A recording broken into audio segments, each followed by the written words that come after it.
Call me Ishmael. Some years ago, never mind how long precisely, having little or no money in my purse, and nothing particular to interest me on shore, I thought I would sail about a little and see the watery part of the world. It is a way I have of driving off the spleen and regulating the circulation. Whenever I find myself growing grim about the mouth, whenever it is a damp, drizzly November in my soul, whenever I find myself involuntarily pausing before coffin warehouses and bringing up the rear of every funeral I meet, and especially whenever my hypos get such an upper hand of me that it requires a strong moral principle to prevent me from deliberately stepping into the street and methodically knocking people's hats off. Then I account it high time to get to sea as soon as I can. This is my substitute for pistol and ball. With a philosophical flourish, Cato throws himself upon his sword. I quietly take to the ship. There is nothing surprising in this. If they but knew it, almost all men in their degree, sometime or other, cherish very nearly the same feelings toward the ocean with me. There now is your insular city of the Manhattoes, belted round by wharves of Indian isles by coral reefs, commerce surrounded with her surf. Right and left, the streets take you waterward. Its extreme downtown is the Battery, where that noble Mo is washed by waves and cooled by breezes, which a few hours previous were out of sight of land. Look at the crowds of water gazers there. Circumambulate the city of a dreamy Sabbath afternoon. Go from Corlear's Hook to Quinty's Slip, and from thence by Whitehall northward. What do you see? Posted like silent sentinels all around the town, stand thousands upon thousands of mortal men fixed in ocean reveries. Some leaning against the spiles, some seated upon their pierheads, some looking over the bulwarks of ships from China, some high aloft in the rigging, as if striving to get a still better seaward peep. But these are all landsmen, of weekdays pent up in lath and plaster, tied to counters, nailed to benches, clinched to desks. How then is this? Are the green fields gone? What do they here? But look, here come more crowds, pacing straight for the water and seemingly bound for a dive. Strange. Nothing will content them but the extremest limit of the land. Loitering under the shady lee of yonder warehouses will not suffice. No. They must get just as nigh the water as they possibly can without falling in. And there they stand, miles of them, leagues, inlanders all. They come from lanes and alleys, streets and avenues, north, east, south, and west. Yet here they all unite. Tell me, does the magnetic virtue of the needles of the compasses of all those ships attract them thither? Once more, say you are in the country, in some high land of lakes. Take almost any path you please, and 10 to 1, it carries you down in a dale and leaves you there by a pool in the stream. There is magic in it. Let the most absent-minded of men be plunged in his deepest reveries.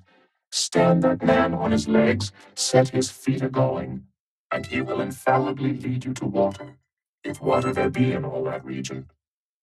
Should you ever be athirst in the great American desert, try this experiment, if your caravan happen to be supplied with a metaphysical professor.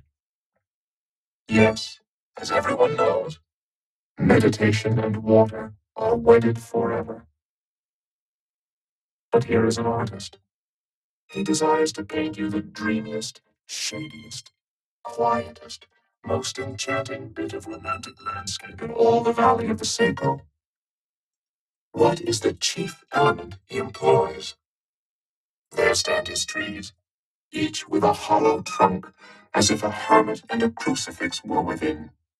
And here sleeps his meadow, and there sleep his cattle, and up from yonder cottage goes a sleepy smoke.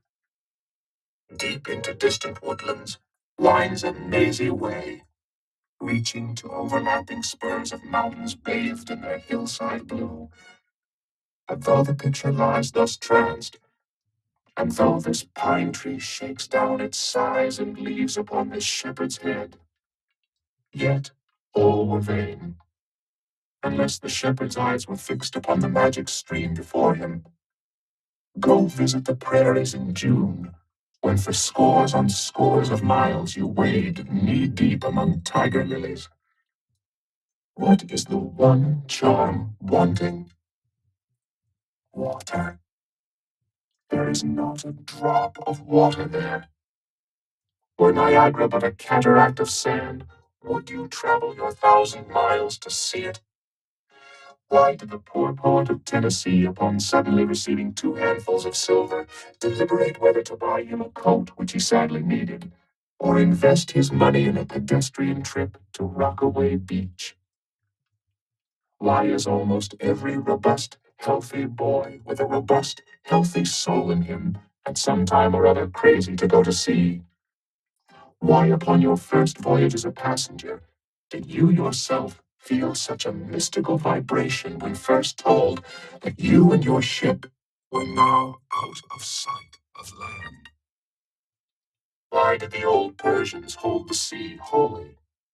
Why did the Greeks give it a separate deity and make him the own brother of Jove? Surely all this is not without meaning. And still deeper, the meaning of that story of Narcissus, who, because he could not grasp the tormenting, mild image he saw in the fountain, plunged into it and was drowned. But that same image we ourselves see in all rivers and oceans. It is the image of the ungraspable phantom of life. And this is the key to it all. Now, when I say that I am in the habit of going to sea whenever I begin to grow hazy about the eyes and begin to be overconscious of my lungs, I do not mean to have it inferred that I ever go to sea as a passenger. For to go as a passenger, you must needs have a purse, and a purse is but a rag unless you have something in it. Besides, passengers get seasick, grow quarrelsome, don't sleep of nights, do not enjoy themselves much as a general thing. No, I never go as a passenger, nor though I am something of a salt, do I ever go to sea as a commodore, or a captain, or a cook. I abandon the glory and distinction of such offices to those who like them. For my part, I abominate all honorable, respectable toils, trials, and tribulations of every kind whatsoever. It is quite as much as I can do to take care of myself without taking care of ships, barks, brigs, schooners, and whatnot. And as for going as cook, though I confess there is considerable glory in that, a cook being a sort of officer on shipboard, yet somehow I never fancied broiling fowls, though once broiled, judiciously buttered, and judgmatically salted and peppered. There is no one who will speak more respectfully, not to say reverentially, of a broiled fowl than I will. It is out of the idolatrous dotings of the old Egyptians upon broiled ibis and roasted river horse that you see the mummies of those creatures in their huge bakehouses, the pyramids. No, when I go to sea, I go as a simple sailor, right before the mast, plumb down into the forecastle, aloft there to the royal masthead. True, they rather order me about some and make me jump from spar to spar like a grasshopper in a May meadow.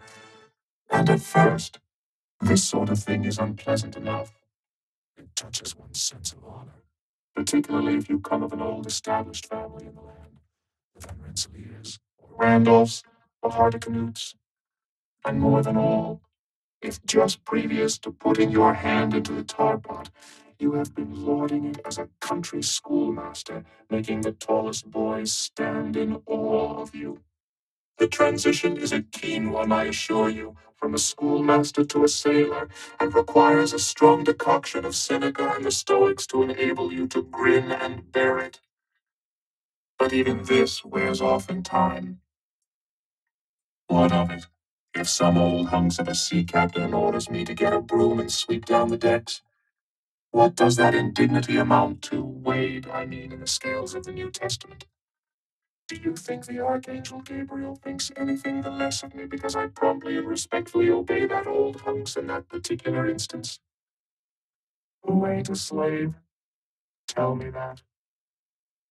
Well then, however the old sea captains may order me about, however they may thump and punch me about, I have the satisfaction of knowing that it is all right, that everybody else is one way or other served in much the same way, either in a physical or metaphysical point of view, that is. And so the universal thump is passed round, and all hands should rub each other's shoulder blades and be content. Again, I always go to sea as a sailor, because they make a point of paying me for my trouble, whereas they never pay passengers a single penny that I ever heard of. On the contrary, passengers themselves must pay, and there is all the difference in the world between paying and being paid. The act of paying is perhaps the most uncomfortable infliction that the two orchard thieves entailed upon us. But being paid, what will compare with it? The urbane activity with which a man receives money is really marvelous, considering that we so earnestly believe money to be the root of all earthly ills, and that on no account can a moneyed man enter heaven. Ah, how cheerfully we consign ourselves to perdition. Finally, I always go to sea as a sailor because of the wholesome exercise and pure air of the forecastle deck. For as in this world, headwinds are far more prevalent than winds from astern. That is, if you never violate the Pythagorean maxim.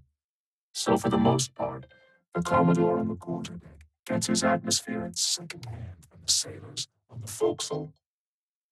He thinks he breathes it first, but not so. In much the same way do the commonalty lead their leaders in many other things, at the same time that the leaders little suspected. But wherefore it was that after having repeatedly smelt the sea as a merchant sailor, I should now take it into my head to go on a whaling voyage. This the invisible police officer of the fates, who has the constant surveillance of me and secretly dogs me and influences me in some unaccountable way. He can better answer than anyone else. And doubtless, my going on this whaling voyage formed part of the grand program of Providence that was drawn up a long time ago. It came in as a sort of brief interlude and solo between more extensive performances. I take it that this part of the bill must have run something like this. Grand contested election for the presidency of the United States. Whaling voyage by one Ishmael. Bloody battle in Afghanistan. Though I cannot tell why it was exactly that those strange managers, the fates, put me down for this shabby part of a whaling voyage, when others were set down for magnificent parts in high tragedies, and short and easy parts in genteel comedies, and jolly parts in farces. Though I cannot tell why this was exactly, yet, now that I recall all the circumstances, I think I can see a little into the springs and motives which, being cunningly presented to me under various disguises, induced me to set about performing the part I did, besides cajoling me into the delusion that it was a choice resulting from my own unbiased free will and discriminating judgment. Chief among these motives was the overwhelming idea of the great whale himself. Such a portentous and mysterious monster roused all my curiosity. Then the wild and distant seas where he rolled his island bulk, the undeliverable, nameless perils of the whale, these, with all the attending marvels of 1,000 Patagonian sights and sounds, helped to sway me to my wish. With other men, perhaps, such things would not have been inducements. But as for me, I am tormented with an everlasting itch for things remote. I love to sail forbidden seas and land on barbarous coasts, not ignoring what is good. I am quick to perceive a horror, and could still be social with it, would they let me, since it is but well to be on friendly terms with all the inmates of the place one lodges in. By reason of these things, then, the whaling voyage was welcome.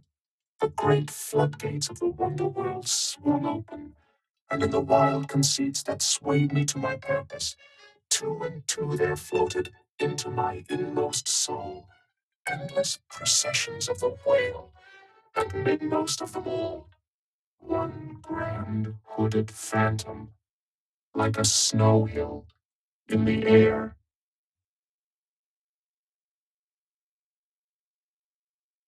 Chapter 2. The Carpet Bag. I stuffed a shirt or two into my old carpet bag, tucked it under my arm, and started for Cape Horn and the Pacific. Quitting the good city of Old Manhattan, I duly arrived in New Bedford. It was on a Saturday night in December. Much was I disappointed upon learning that the little packet for Nantucket had already sailed, and that no way of reaching that place would offer till the following Monday. As most young candidates for the pains and penalties of whaling stop at this same New Bedford, thence to embark on their voyage, it may as well be related that I, for one, had no idea of so doing, for my mind was made up to sail in no other than a Nantucket craft, because there was a fine, boisterous something about everything connected with that famous old island which amazingly pleased me.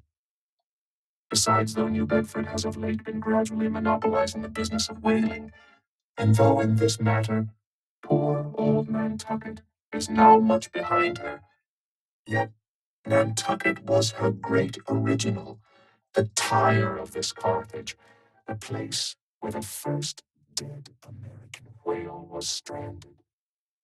Where else but from Nantucket did those aboriginal whalemen, the red men, first sally out in canoes and give chase to the Leviathan? And where but from Nantucket, too, did that first adventurous little sloop put forth, partly laden with imported cobblestones, so goes the story, to throw at the whales, in order to discover when they were nigh enough to risk a harpoon from the bowsprit? Now having a night, a day, and still another night following before me in New Bedford, ere I could embark for my destined port, it became a matter of concernment where I was to eat and sleep meanwhile.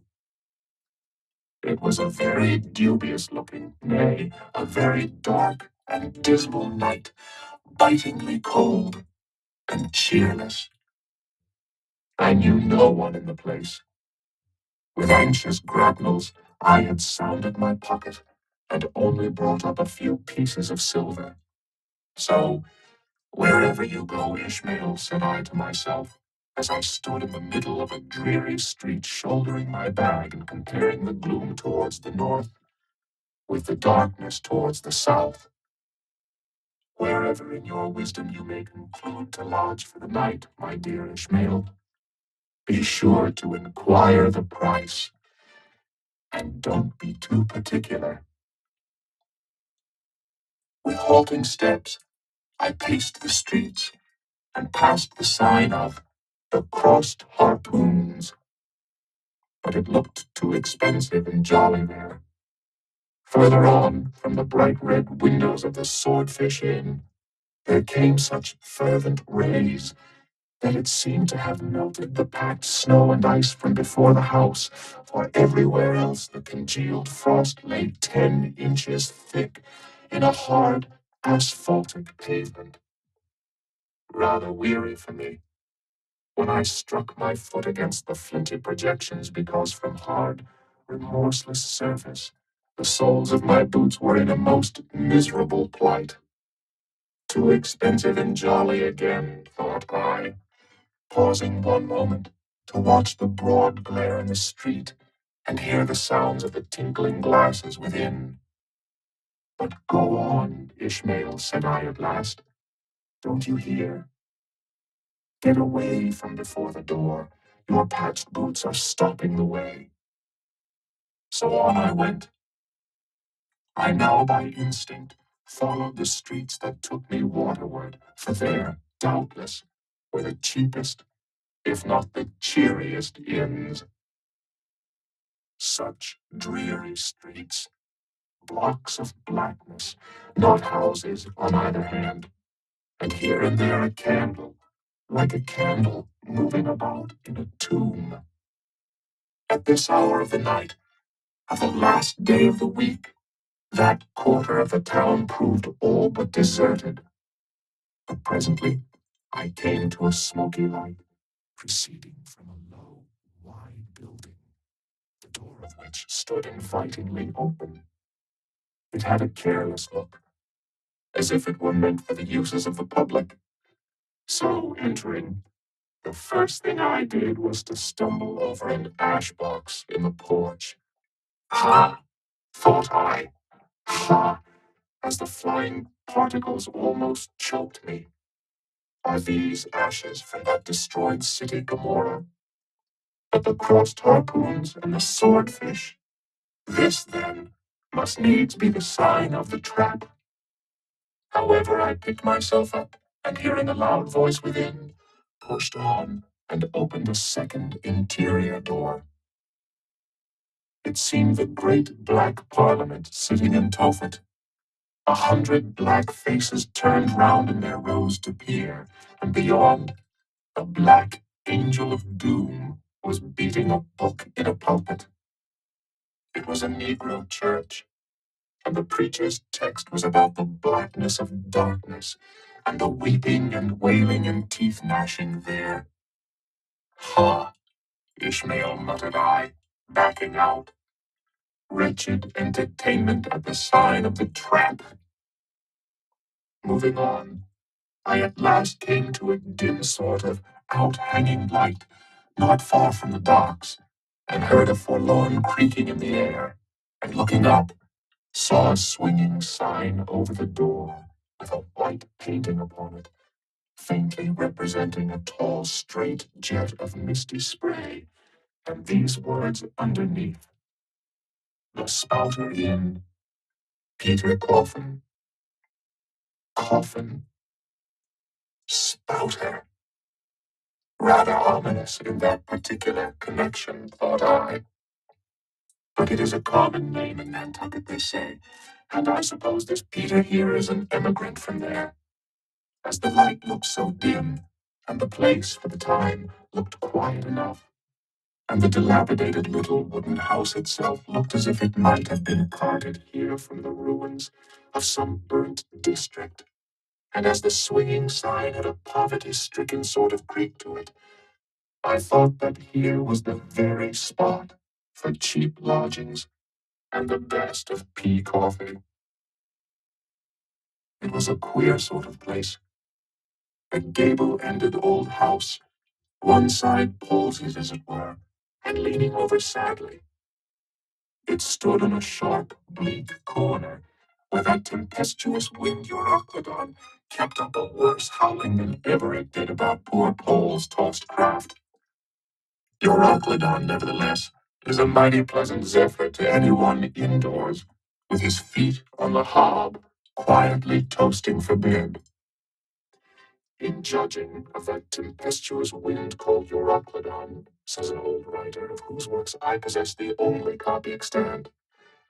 It maketh a marvellous difference whether thou lookest out at it from a glass window where the frost is all on the outside, or whether thou observest it from that sashless window where the frost is on both sides, and of which the white death is the only glazier.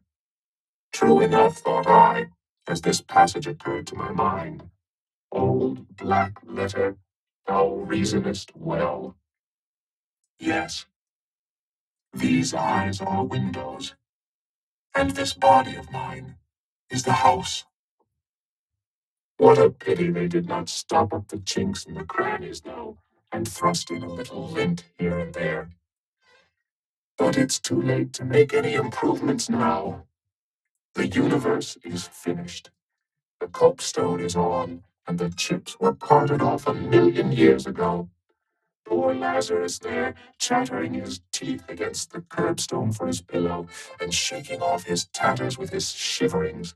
He might plug up both ears with rags and put a corn cob into his mouth, and yet that would not keep out the tempestuous Euroclydon. Euroclydon, says old Dives, in his red silken wrapper. He had a redder one afterwards. Pooh, pooh, what a fine frosty night! How Orion glitters! What northern lights! Let them talk of their oriental summer climes, of everlasting conservatories. Give me the privilege of making my own summer with my own coals. But what thinks Lazarus? Can he warm his blue hands by holding them up to the grand northern lights? Would not Lazarus rather be in Sumatra than here? Would he not far rather lay him down lengthwise along the line of the equator? Yea, ye gods, go down to the fiery pit itself in order to keep out this frost. Now that Lazarus should lie stranded there on the curbstone before the door of Dives, this is more wonderful than that an iceberg should be moored to one of the Moluccas. Yet Dives himself, he too lives like a czar in an ice palace made of frozen sighs, and being a president of a temperance society, he only drinks the tepid tears of orphans. But no more of this blubbering now. We are going a-whaling, and there is plenty of that yet to come. Let us scrape the ice from our frosted feet, and see what sort of a place this spouter may be. Chapter 3. The Spouter Inn. Entering the gable-ended Spouter Inn, you found yourself in a wide, low, straggling entry with old-fashioned wainscots reminding one of the bulwarks of some condemned old craft. On one side hung a very large oil painting, so thoroughly besmoked and every way defaced that in the unequal cross-lights by which you viewed it, it was only by diligent study and a series of systematic visits to it and careful inquiry of the neighbors that you could any way arrive at an understanding of its purpose. Such unaccountable masses of shades and shadows that at first you almost thought some ambitious young artist in the time of the New England hags had endeavored to delineate chaos bewitched. By the dint of much and earnest contemplation and oft-repeated ponderings, and especially by throwing open the little window towards the back of the entry, you at last came to the conclusion that such an idea, however wild, might not be altogether unwarranted. But what most puzzled and confounded you was a long, limber, portentous, black mass of something hovering in the center of the picture over three blue, dim, perpendicular lines floating in a nameless yeast. A boggy, soggy, squitchy picture truly, enough to drive a nervous man distracted. Yet was there a sort of indefinite, half-attained, unimaginable sublimity about it that fairly froze you to it. till you involuntarily took an oath with yourself to find out what that marvelous painting meant. Ever and anon a bright, but alas deceptive idea would dart you through. It's the Black Sea in a midnight gale. It's the unnatural combat of the four primal elements. It's a blasted heath. It's a hyperborean winter scene. It's the breakup of the icebound stream of time. But at last, all these fancies yielded to that one portentous something in the picture's midst. That, once found out, and all the rest were plain. But stop. Does it not bear a faint resemblance to a gigantic fish, even the great Leviathan himself? In fact, the artist's design seemed this, a final theory of my own, partly based upon the aggregated opinions of many aged persons with whom I conversed upon the subject. The picture represents a Cape Horner in a great hurricane, a half-foundered ship weltering there with its three dismantled masts alone visible, and an exasperated whale, purposing to spring clean over the craft, is in the enormous act of impaling himself upon the three mastheads. The opposite wall of this entry was hung all over with a heathenish array of monstrous clubs and spears. Some were thickly set with glittering teeth resembling ivory saws. Others were tufted with knots of human hair, and one was sickle-shaped, with a vast handle sweeping round like the segment made in a new-mown grass by a long-armed mower. You shuddered as you gazed, and wondered what monstrous cannibal and savage could ever have gone a death harvesting with such a hacking, horrifying implement. Mixed with these were rusty old whaling lances and harpoons, all broken and deformed. Some were storied weapons, with this once long lance now wildly elbowed. 50 years ago did Nathan Swain kill 15 whales between a sunrise and a sunset. And that harpoon, so like a corkscrew now, was flung in Jovan seas and run away with by a whale, years afterwards slain off the Cape of Blanco.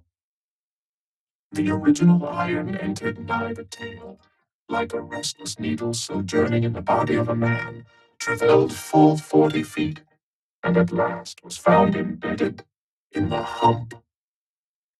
Crossing this dusky entry, and on through yon low-arched way, cut through what in old times must have been a great central chimney with fireplaces all round, you enter the public room. A still duskier place is this, with such low ponderous beams above, and such old wrinkled planks beneath, that you would almost fancy you trod some old craft's cockpits, especially of such a howling night, when this corner-anchored old ark rocked so furiously. On one side stood a long, low, shelf-like table covered with cracked glass cases, filled with dusty rarities gathered from this wide world's remotest nooks. Projecting from the further angle of the room stands a dark-looking den, the bar, a rude attempt at a right whale's head. Be that how it may, there stands the vast arched bone of the whale's jaw, so wide a coach might almost drive beneath it. Within are shabby shelves, ranged round with old decanters, bottles, flasks, and in those jaws of swift destruction, like another cursed Jonah, by which name indeed they call him, bustles a little withered old man who, for their money, dearly sells the sailors' deliriums and death. Abominable are the tumblers into which he pours his poison, though true cylinders without. Within, the villainous green goggling glasses deceitfully tapered downwards to a cheating bottom. Parallel meridians rudely pecked into the glass surround these footpads goblets. Fill to this mark, and your charge is but a penny. To this, a penny more, and so on to the full glass. The Cape Horn measure which you may gulp down for a ship. Upon entering the place, I found a number of young seamen gathered about a table, examining by a dim light divers specimens of scrimshander.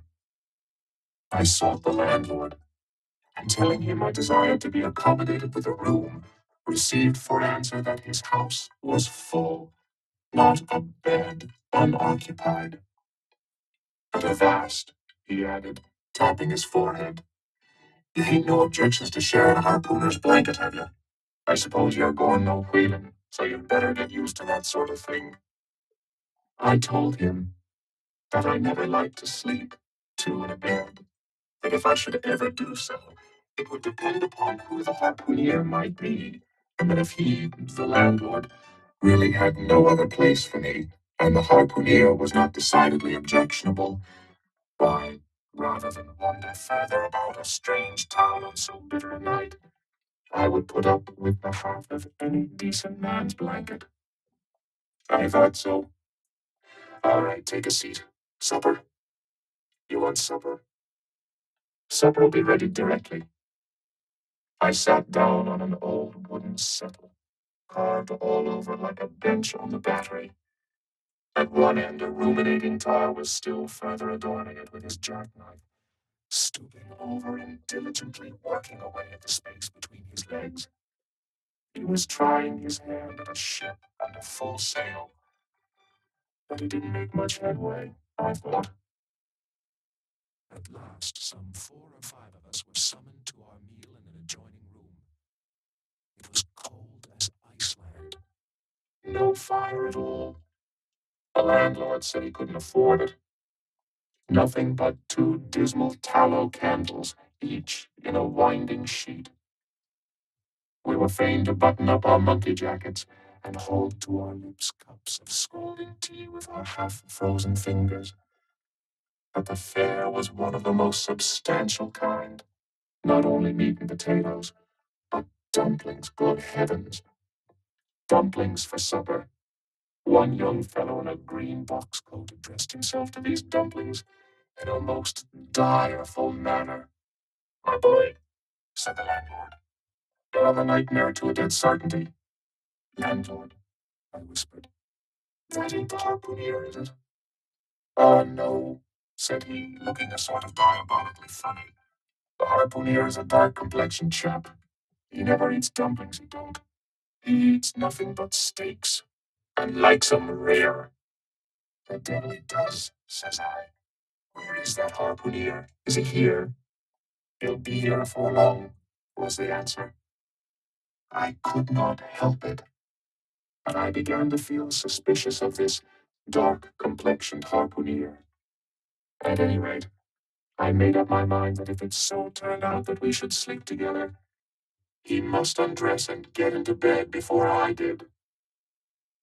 Supper over, the company went back to the bar-room when, knowing not what else to do with myself, I resolved to spend the rest of the evening as a looker-on.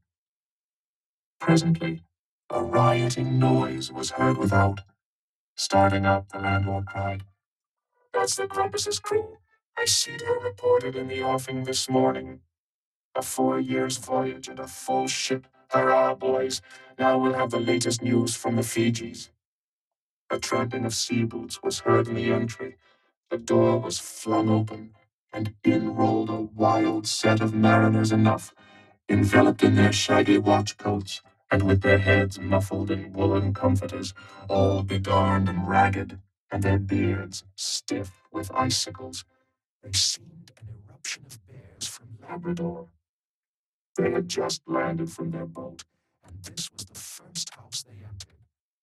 No wonder, then, that they made a straight wake for the whale's mouth, the bar, when the wrinkled old Jonah, there officiating, soon poured them out brimmers all round. One complained of a bad cold in his head, upon which Jonah mixed him a pitch-like potion of gin and molasses, which he swore was a sovereign cure for all colds and catarrhs whatsoever. Never mind of how long standing or whether caught off the coast of Labrador or on the weather side of an ice island.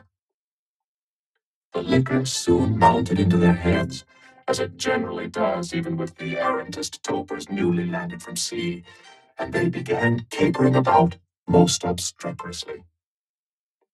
I observed, however, that one of them held somewhat aloof, and though he seemed desirous not to spoil the hilarity of his shipmates by his own sober face, yet upon the whole he refrained from making as much noise as the rest. This man interested me at once, and since the sea gods had ordained that he should soon become my shipmate, though but a sleeping partner one so far as this narrative is concerned, I will here venture upon a little description of him. He stood full 6 feet in height, with noble shoulders and a chest like a coffer gun. I have seldom seen such brawn in a man. His face was deeply brown and burnt, making his white teeth dazzling by the contrast, while in the deep shadows of his eyes floated some reminiscences that did not seem to give him much joy. His voice at once announced that he was a Southerner, and from his fine stature, I thought he must be one of those tall mountaineers from the Alleghanian Ridge in Virginia.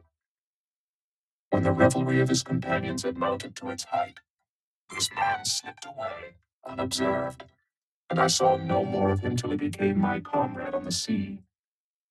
In a few minutes, however, he was missed by his shipmates, and being, it seems, for some reason a huge favorite with them, they raised a cry of "Bulkington, Bulkington, where's Bulkington?"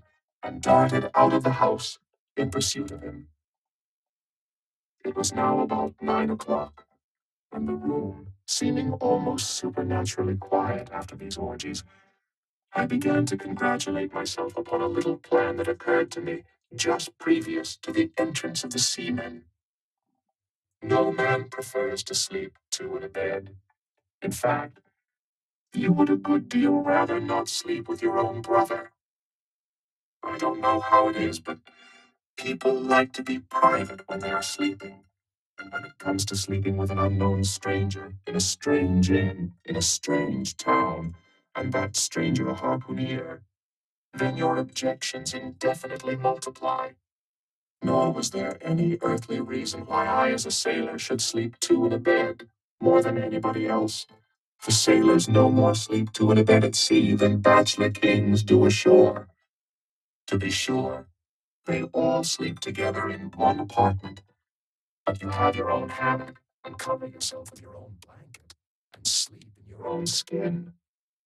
The more I pondered over this harpooner, the more I abominated the thought of sleeping with him. It was fair to presume that being a harpooner, his linen or woolen, as the case might be, would not be of the tidiest, and certainly not of the finest. I began to twitch all over. Besides, it was getting late, and any decent harpooner ought to be home and going bedwards. Suppose now he should tumble in upon me at midnight. How could I tell from what vile hole he had been coming? Landlord, I've changed my mind about that harpooner. I shan't sleep with him. I'll try the bench here, just as you please. I'm sorry I can't spare you a tablecloth for a mattress, and it's a plaguey rough board here. Feeling of the knots and notches. But wait a bit, Scrimshander. I got a carpenter's plane there in the bar. Wait, I say, and I'll make you snug enough. So saying, he procured the plane, and with his old silk handkerchief first dusting the bench, vigorously set to planing away at my bed, the while grinning like an ape. The shavings flew right and left, till at last the plain iron came bump against an indestructible knot.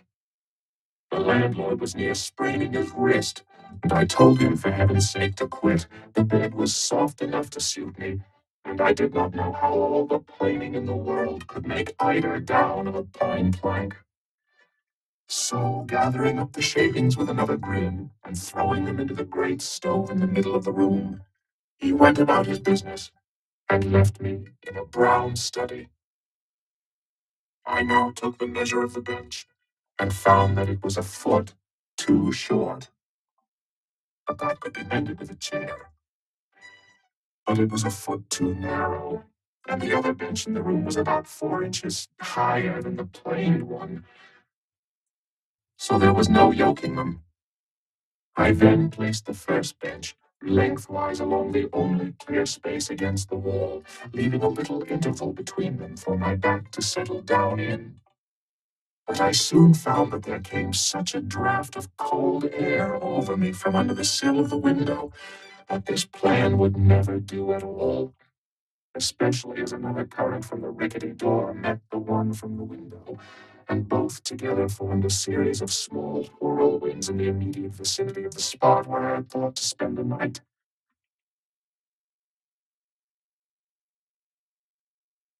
The devil fetch that harpooner, thought I. But stop. Couldn't I steal a march on him, bolt his door inside, and jump into his bed, not to be wakened by the most violent knockings? It seemed no bad idea, but upon second thoughts I dismissed it. For who could tell but what the next morning, so soon as I popped out of the room, the harpooner might be standing in the entry, all ready to knock me down. Still, looking round me again, and seeing no possible chance of spending a sufferable night, unless in some other person's bed, I began to think that after all, I might be cherishing unwarrantable prejudices against this unknown harpooner. Thinks I'll wait a while. He must be dropping in before long.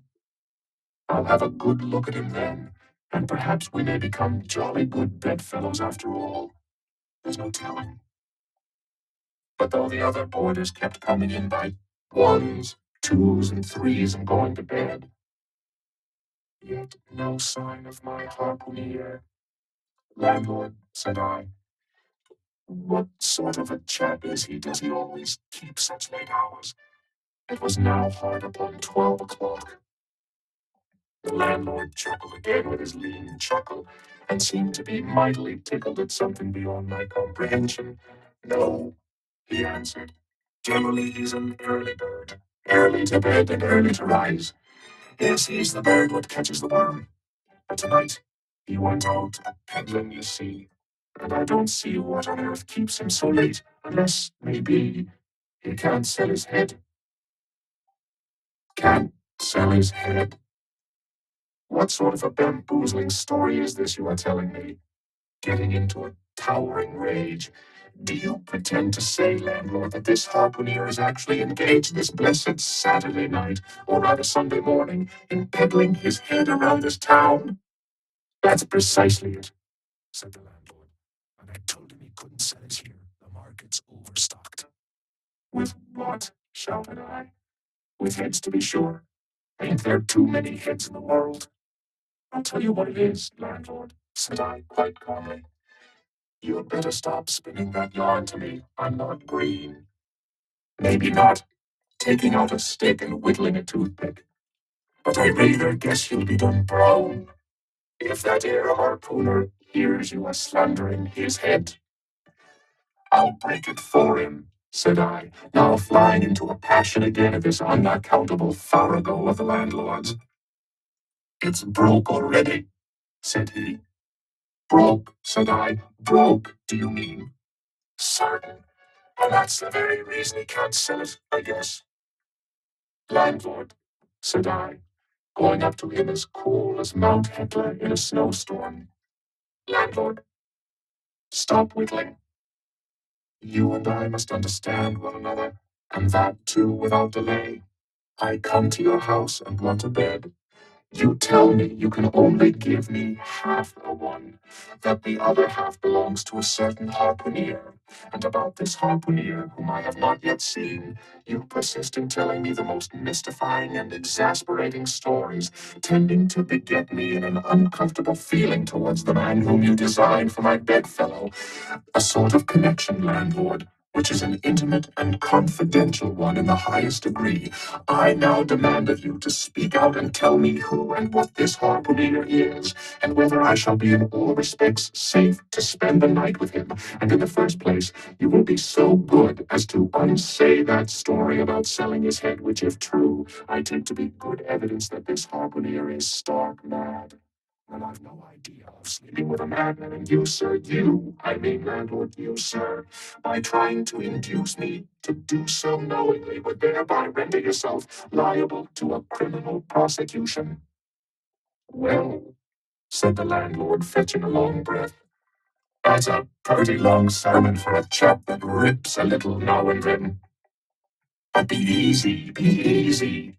This here harpooner I have been telling you of has just arrived from the South Seas, where he bought up a lot of bomb New Zealand heads. Great curios, you know.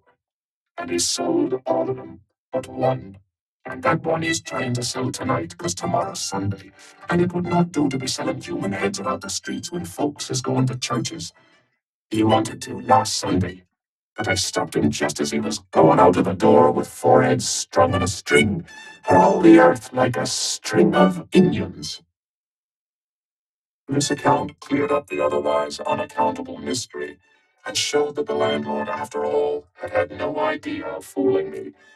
But at the same time, what could I think of a harpooner who stayed out of a Saturday night, clean into the Holy Sabbath, engaged in such a cannibal business as selling the heads of dead idolaters? Depend upon it, landlord, that harpooner is a dangerous man. He pays regular, was the rejoinder. But come, it's getting dreadful late. You'd better be turning flukes. It's a nice bed. Sal and me slept in that ere bed the night we were spliced. There's plenty room for two to kick about in that bed, and it's an almighty big bed, that.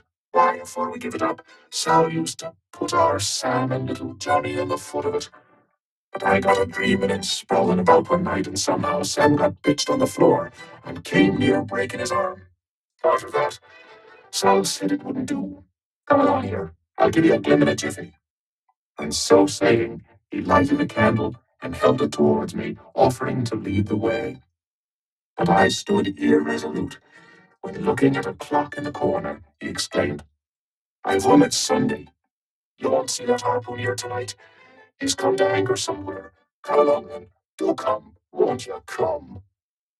I considered the matter a moment, and then up the stairs we went, and I was ushered into a small room, cold as a clam, and furnished, sure enough, with a prodigious bed, almost big enough indeed for any four harpooneers to sleep abreast.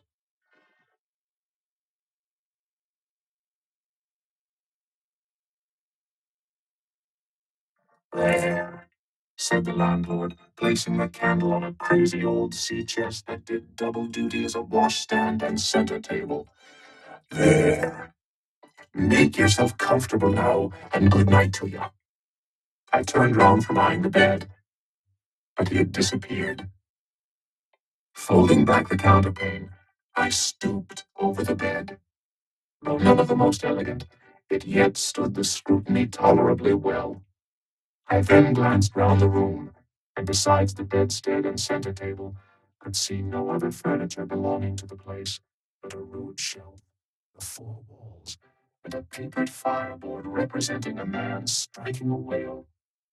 Of things not properly belonging to the room, there was a hammock lashed up and thrown upon the floor in one corner.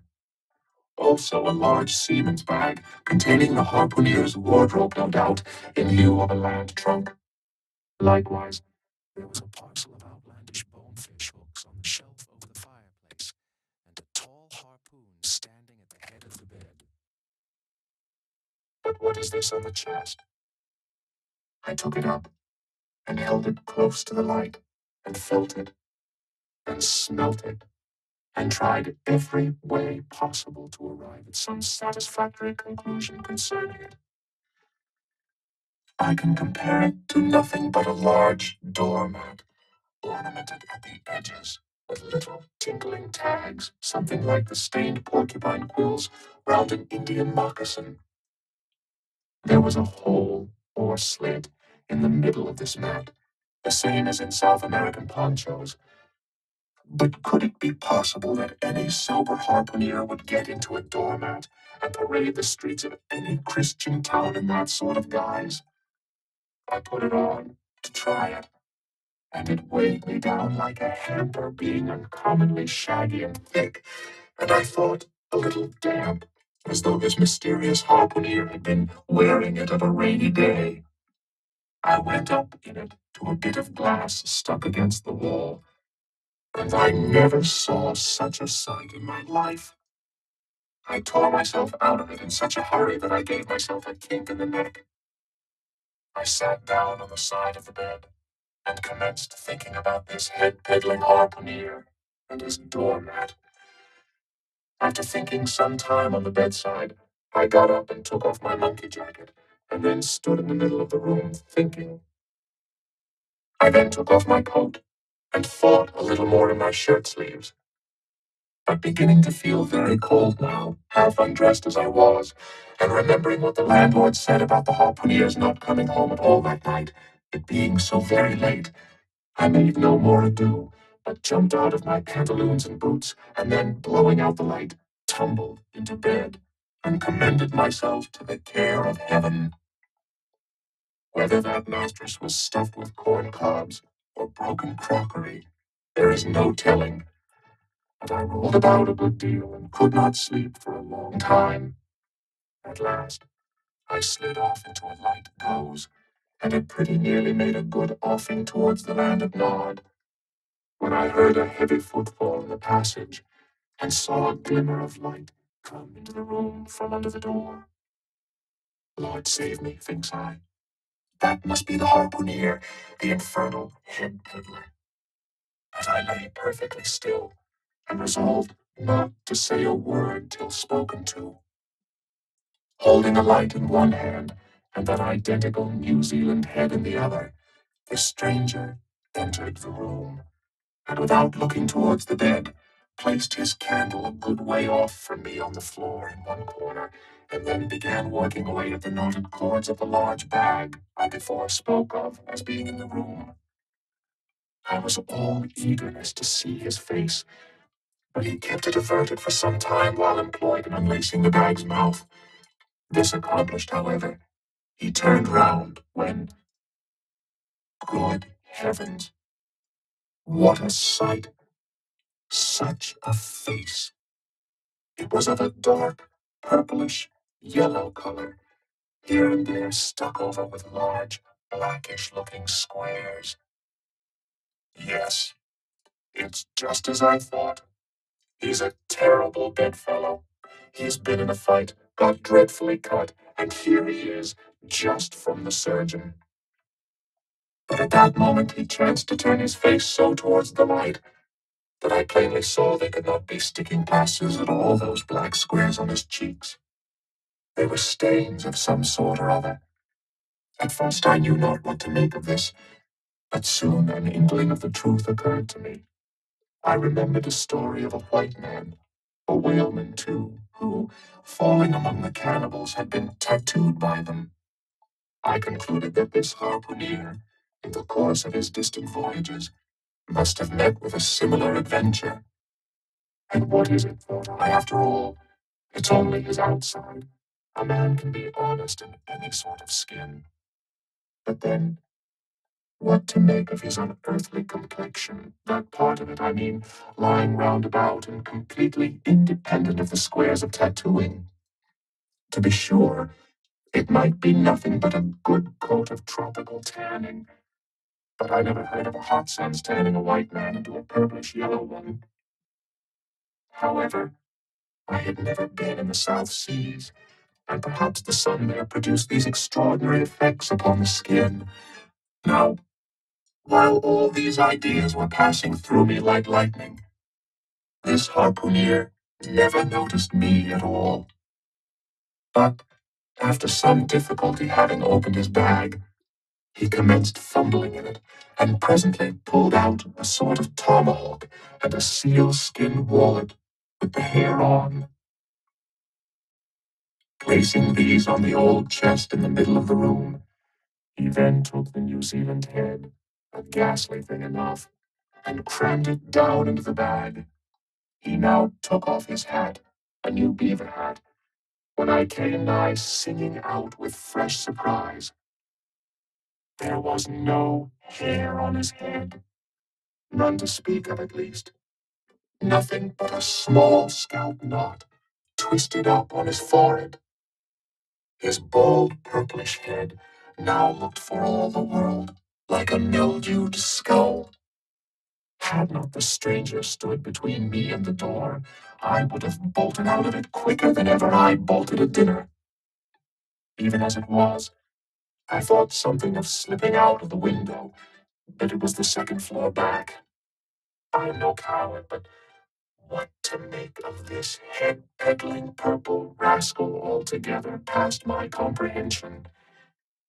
Ignorance is the parent of fear, and being completely nonplussed and confounded about the stranger, I confess I was now as much afraid of him as if it was the devil himself who had thus broken into my room at the dead of night. In fact, I was so afraid of him that I was not game enough just then to address him and demand a satisfactory answer concerning what seemed inexplicable in him. Meanwhile, he continued the business of undressing, and at last showed his chest and arms. As I live, these covered parts of him were checkered with the same squares as his face. His back, too, was all over the same dark squares. He seemed to have been in a 30 Years' War and just escaped from it with a sticking plaster shirt. Still more, his very legs were marked, as if a parcel of dark green frogs were running up the trunks of young palms. It was now quite plain that he must be some abominable savage or other shipped aboard of a whaleman in the South Seas, and so landed in this Christian country. I quaked to think of it. A peddler of heads, too, perhaps the heads of his own brothers. He might take a fancy to mine. Heavens, look at that tomahawk.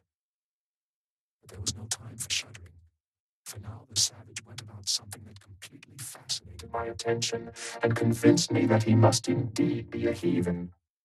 Going to his heavy grego or rapple or dreadnought, which he had previously hung on a chair, he fumbled in the pockets and produced at length a curious little deformed image with a hunch on its back and exactly the color of a 3 days old Congo baby. Remembering the embalmed head, at first I almost thought that this black mannequin was a real baby preserved in some similar manner. But seeing that it was not at all limber, and that it glistened a good deal like polished ebony, I concluded that it must be nothing but a wooden idol, which indeed it proved to be. For now, the savage goes up to the empty fireplace, and removing the papered fireboard, sets up this little hunchbacked image like a 10-pin between the andirons. The chimney jambs and all the bricks inside were very sooty, so that I thought this fireplace made a very appropriate little shrine or chapel for his Congo idol. I now screwed my eyes hard to the half-hidden image, feeling that ill at ease meantime to see what was next to follow. First, he takes about a double handful of shavings out of his grego pocket and places them carefully before the idol. Then, laying a bit of ship biscuit on top and applying the flame from the lamp, he kindled the shavings into a sacrificial blaze. Presently, after many hasty snatches into the fire, and still hastier withdrawals of his fingers, whereby he seemed to be scorching them badly, he at last succeeded in drawing out the biscuit. Then, blowing off the heat and ashes a little, he made a polite offer of it to the little negro. But the little devil did not seem to fancy such dry sort of fare at all. He never moved his lips. All these strange antics were accompanied by still stranger guttural noises from the devotee, who seemed to be praying in a sing-song, or else singing some pagan psalmody or other, during which his face twitched about in the most unnatural manner. At last, extinguishing the fire, he took the idol up very unceremoniously and bagged it again in his grego pocket as carelessly as if he were a sportsman bagging a dead woodcock. All these queer proceedings increased my uncomfortableness, and seeing him now exhibiting strong symptoms of concluding his business operations and jumping into bed with me, I thought it was high time, now or never, before the light was put out, to break the spell in which I had so long been bound. But the interval I spent in deliberating what to say was a fatal one. Taking up his tomahawk from the table, he examined the head of it for an instant, and then, holding it to the light, with his mouth at the handle, he puffed out great clouds of tobacco smoke. The next moment, the light was extinguished, and this wild cannibal, tomahawk between his teeth, sprang into bed with me. I sang out. I could not help it now, and giving a sudden grunt of astonishment, he began feeling me.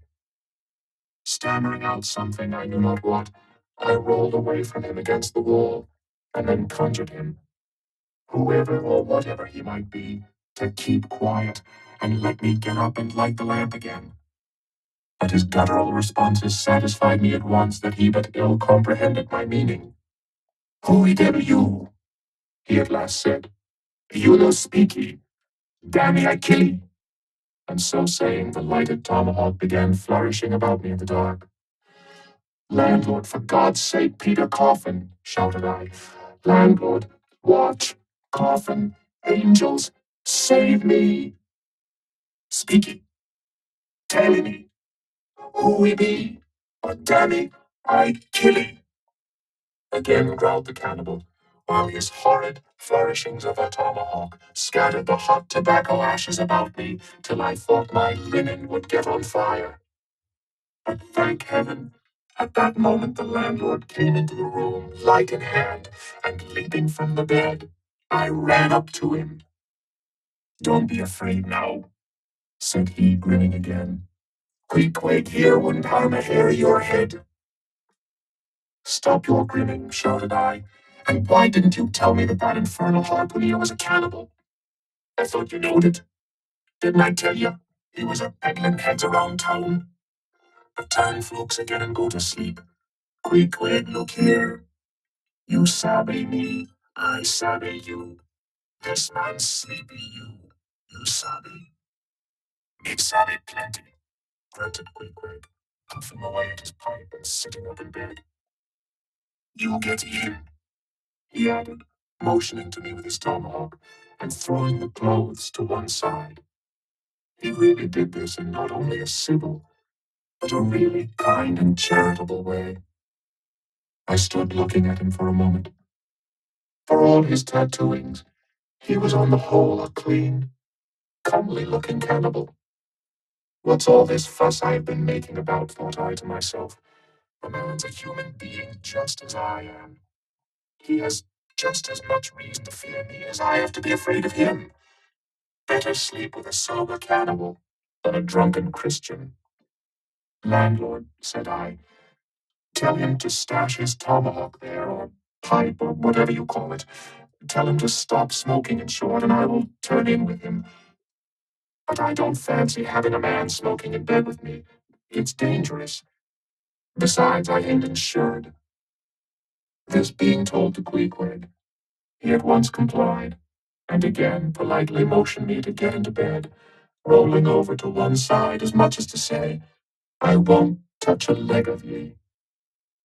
"Good night, landlord," said I. "You may go." I turned in, and never slept better in my life.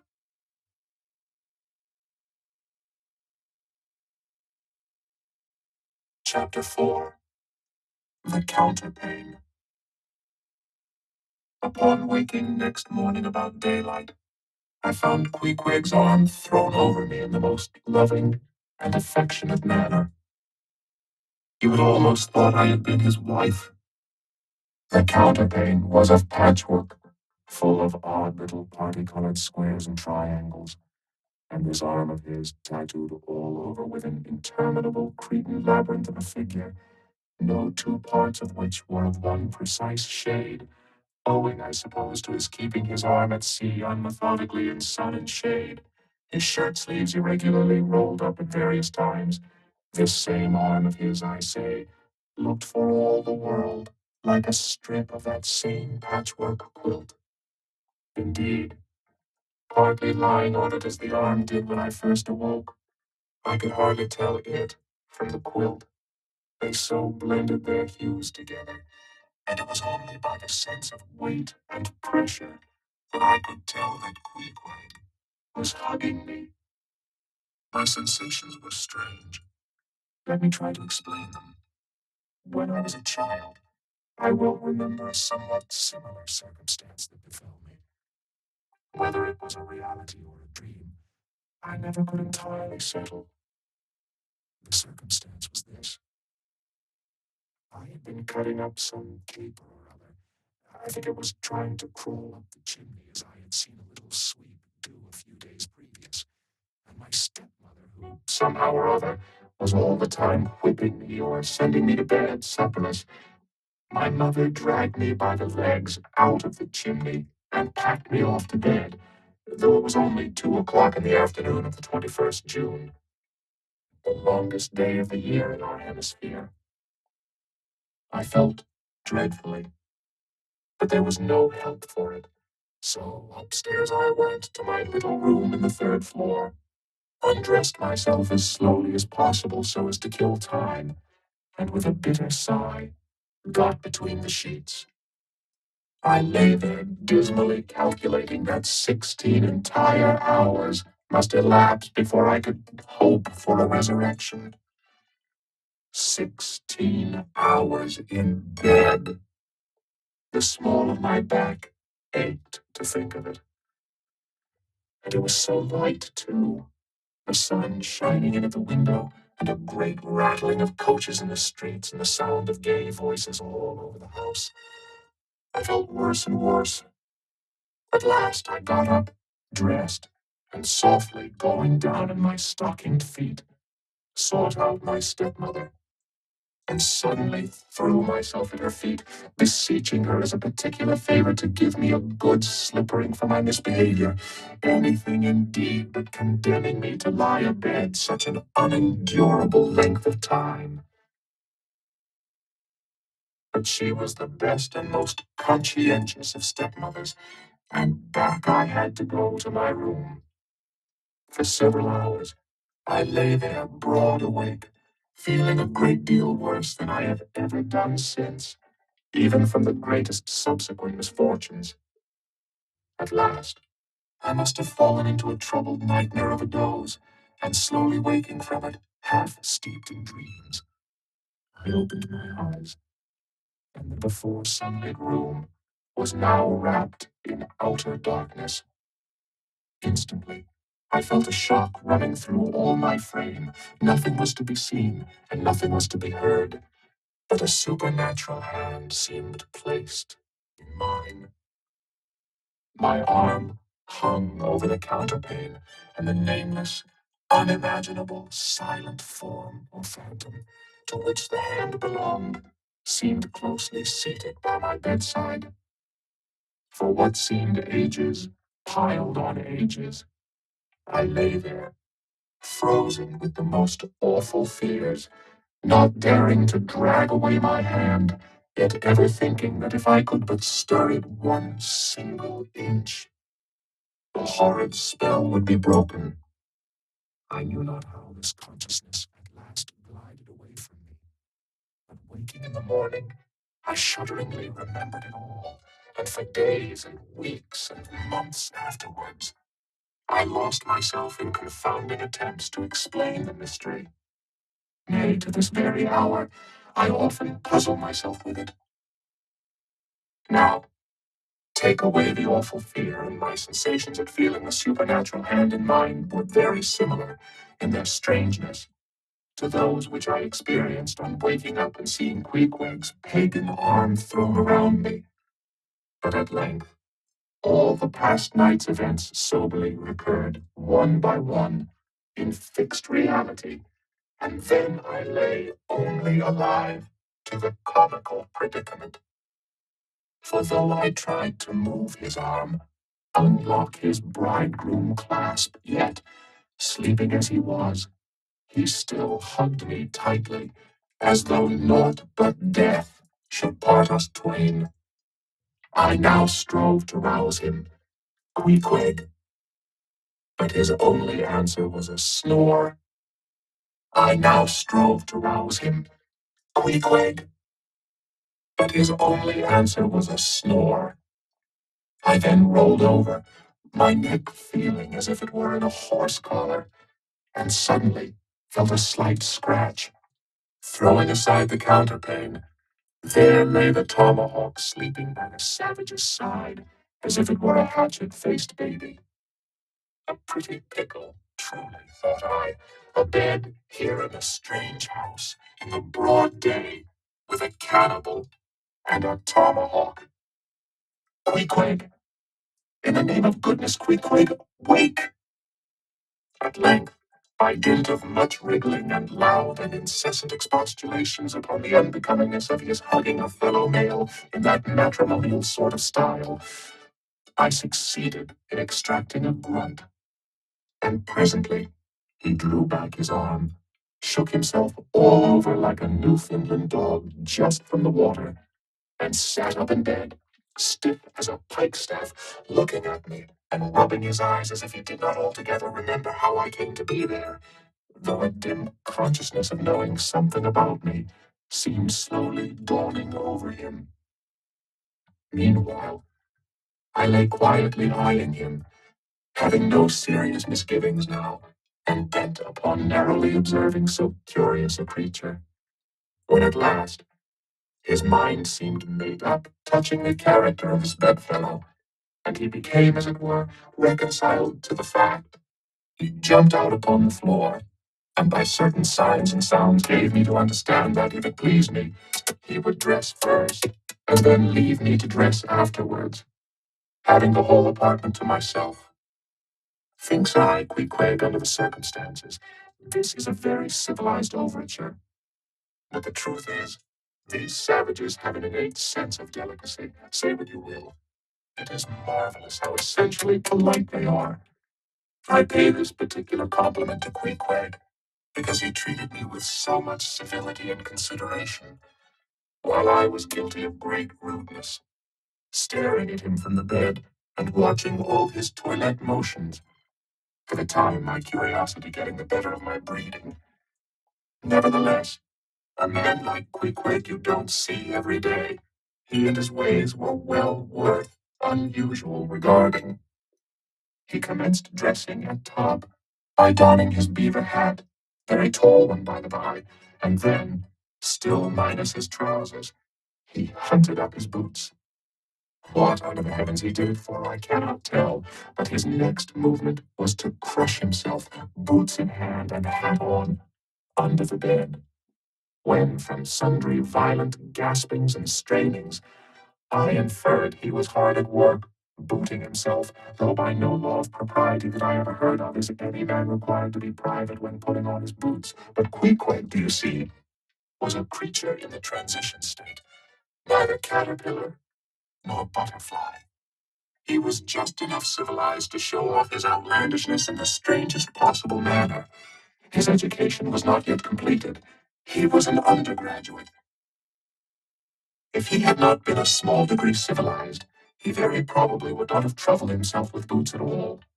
But then, if he had not been still a savage, he never would have dreamt of getting under the bed to put them on.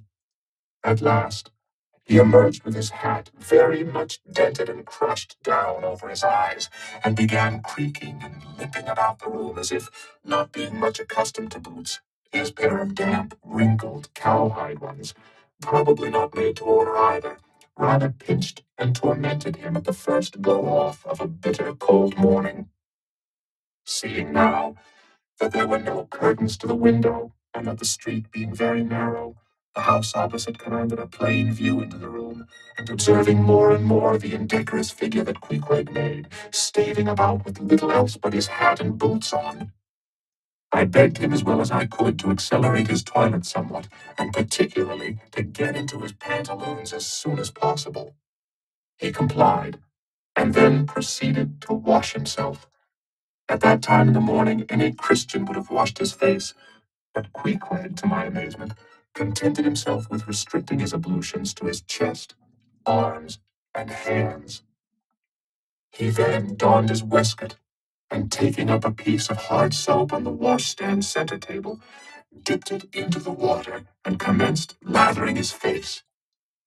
I was watching to see where he kept his razor, when lo and behold, he takes the harpoon from the bed corner, slips out the long wooden stalk, unsheathes the head, wets it a little on his boot, and striding up to the bit of mirror against the wall, begins a vigorous scraping, or rather harpooning of his cheeks.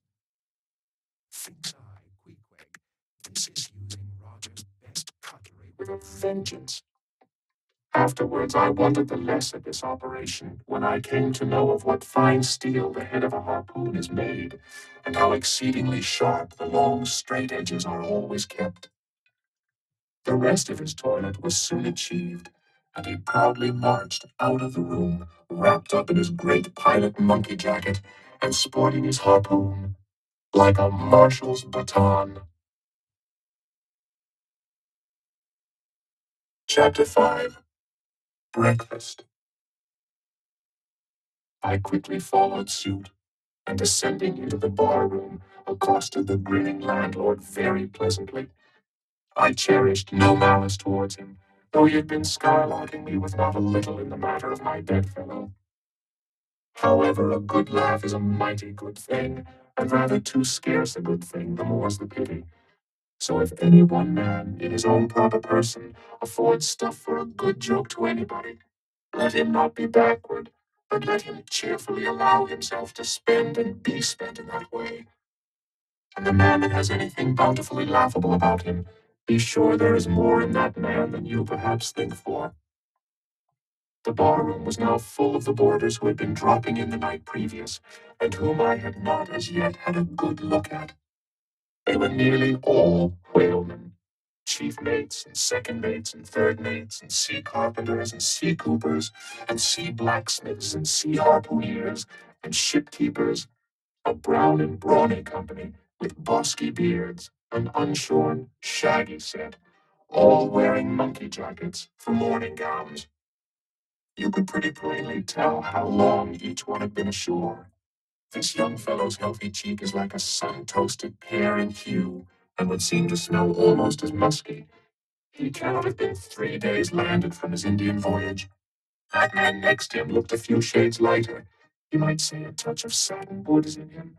In the complexion of a third still lingers a tropic tone, but slightly bleached withal. He, doubtless, has tarried whole weeks ashore. But who could show a cheek like Queequeg, which, barred with various tints, seemed like the Andes' western slope to show forth in one array contrasting climates, zone by zone. "Grub ho!" cried the landlord, flinging open a door, and in we went to breakfast. They say that men who have seen the world thereby become quite at ease in manner, quite self-possessed in company. Not always, though. Ledyard, the great New England traveler, and Mungo Park, the Scotch one, of all men, they possessed the least assurance in the parlor. But perhaps the mere crossing of Siberia in a sledge drawn by dogs as Ledyard did, or the taking of a long solitary walk on an empty stomach in the Negro heart of Africa, which was the sum of poor Mungo's performances. This kind of travel, I say, may not be the very best mode of attaining a high social polish. Still, for the most part, that sort of thing is to be had anywhere. These reflections just here are occasioned by the circumstance that after we were all seated at the table, and I was preparing to hear some good stories about whaling, to my no small surprise, nearly every man maintained a profound silence. And not only that, but they looked embarrassed.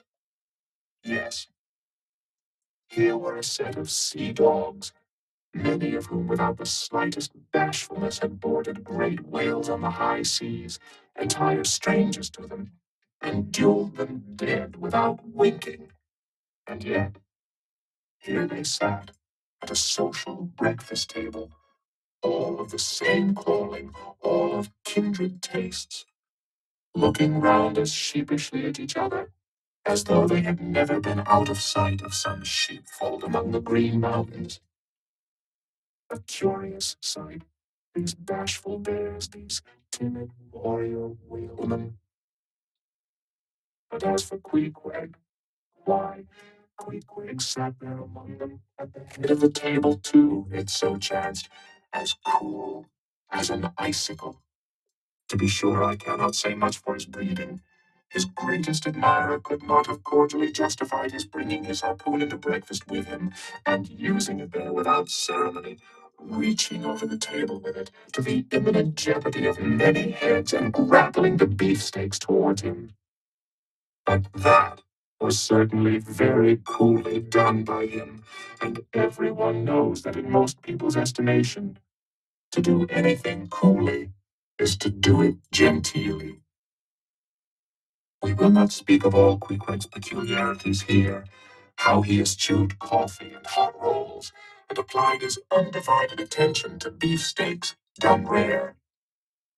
Enough that when breakfast was over, he withdrew like the rest into the public room, lighted his tomahawk pipe, and was sitting there quietly digesting and smoking with his inseparable hat on, when I sallied out for a stroll. Chapter 6. The Street. If I had been astonished at first catching a glimpse of so outlandish an individual as Queequeg circulating among the polite society of a civilized town, that astonishment soon departed upon taking my first daylight stroll through the streets of New Bedford. In thoroughfares nigh the docks, any considerable seaport will frequently offer to view the queerest looking nondescripts from foreign parts. Even in Broadway and Chestnut streets, Mediterranean mariners will sometimes jostle the affrighted ladies. Regent Street is not unknown to Lascars and Malays, and at Bombay, in the Apollo Green, live Yankees have often scared the natives. But New Bedford beats all Water Street and Wapping. In these last-mentioned haunts, you see only sailors, but in New Bedford, actual cannibals stand chatting at street corners, savages outright, many of whom yet carry on their bones unholy flesh. It makes a stranger stare. But besides the Fijians, Tonga-Tabouans, Aromangolans, Panangians, and Briggians, and besides the wild specimens of the whaling craft which unheeded reel about the streets, you will see other sights still more curious, certainly more comical. There weekly arrive in this town scores of green Vermonters and New Hampshire men, all athirst for gain and glory in the fishery. They are mostly young, of stalwart frames, fellows who have felled forests and now seek to drop the axe and snatch the whale lance. Many are as green as the green mountains whence they came. In some things, you would think them but a few hours old. Look there, that chap strutting round the corner. He wears a beaver hat and sallow-tailed coat, girdled with a sailor belt and sheath knife. Here comes another, with a sou'wester and a bombazine cloak. No town-bred dandy will compare with a country-bred one. I mean a downright bumpkin dandy, a fellow that, in the dog days, will mow his 2 acres in buckskin gloves for fear of tanning his hands.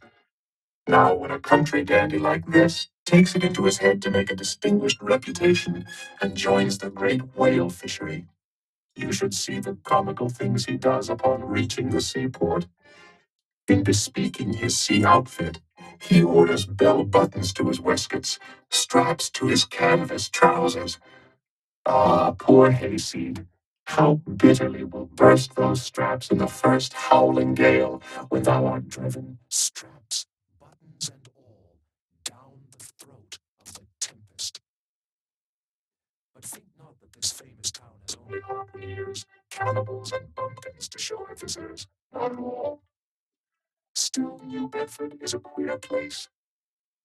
Had it not been for us whalemen, That tract of land would this day perhaps have been in as howling condition as the coast of Labrador. As it is, parts of her back country are enough to frighten one, they look so bony. The town itself is perhaps the dearest place to live in all New England. It is a land of oil, true enough, but not like Canaan, a land also of corn and wine. The streets do not run with milk, nor in the springtime do they pave them with fresh eggs. Yet in spite of this, nowhere in all America will you find more patrician-like houses, parks and gardens more opulent than in New Bedford. Whence came they? How planted upon this once scraggy scoria of a country? Go and gaze upon the iron emblematical harpoons round yonder lofty mansion, and your question will be answered. Yes, all these brave houses and flowery gardens came from the Atlantic, Pacific, and Indian Oceans. One and all, they were harpooned and dragged up hither from the bottom of the sea. Can Herr Alexander perform a feat like that? In New Bedford, fathers, they say, give whales for dowers to their daughters, and portion off their nieces with a few porpoises apiece. You must go to New Bedford to see a brilliant wedding, for they say they have reservoirs of oil in every house, and every night recklessly burn their lengths in spermaceti candles. In summertime, the town is sweet to see, full of fine maples, long avenues of green and gold, and in August, high in air, the beautiful and bountiful horse chestnuts, candelabra-wise, proffer the passer-by their tapering upright cones of congregated blossoms. So omnipotent is art, which in many a district of New Bedford has superinduced bright terraces of flowers upon the barren refuse rocks thrown aside at creation's final day. And the women of New Bedford, they bloom like their own red roses, but roses only bloom in summer, whereas the fine carnation of their cheeks is perennial as sunlight in the seventh heavens. Elsewhere match that bloom of theirs, and ye cannot, save in Salem, where they tell me the young girls breathe such musk, and their sailor sweethearts smell them miles offshore, as though they were drawing nigh the odorous Moluccas instead of the puritanic sands. Chapter 7.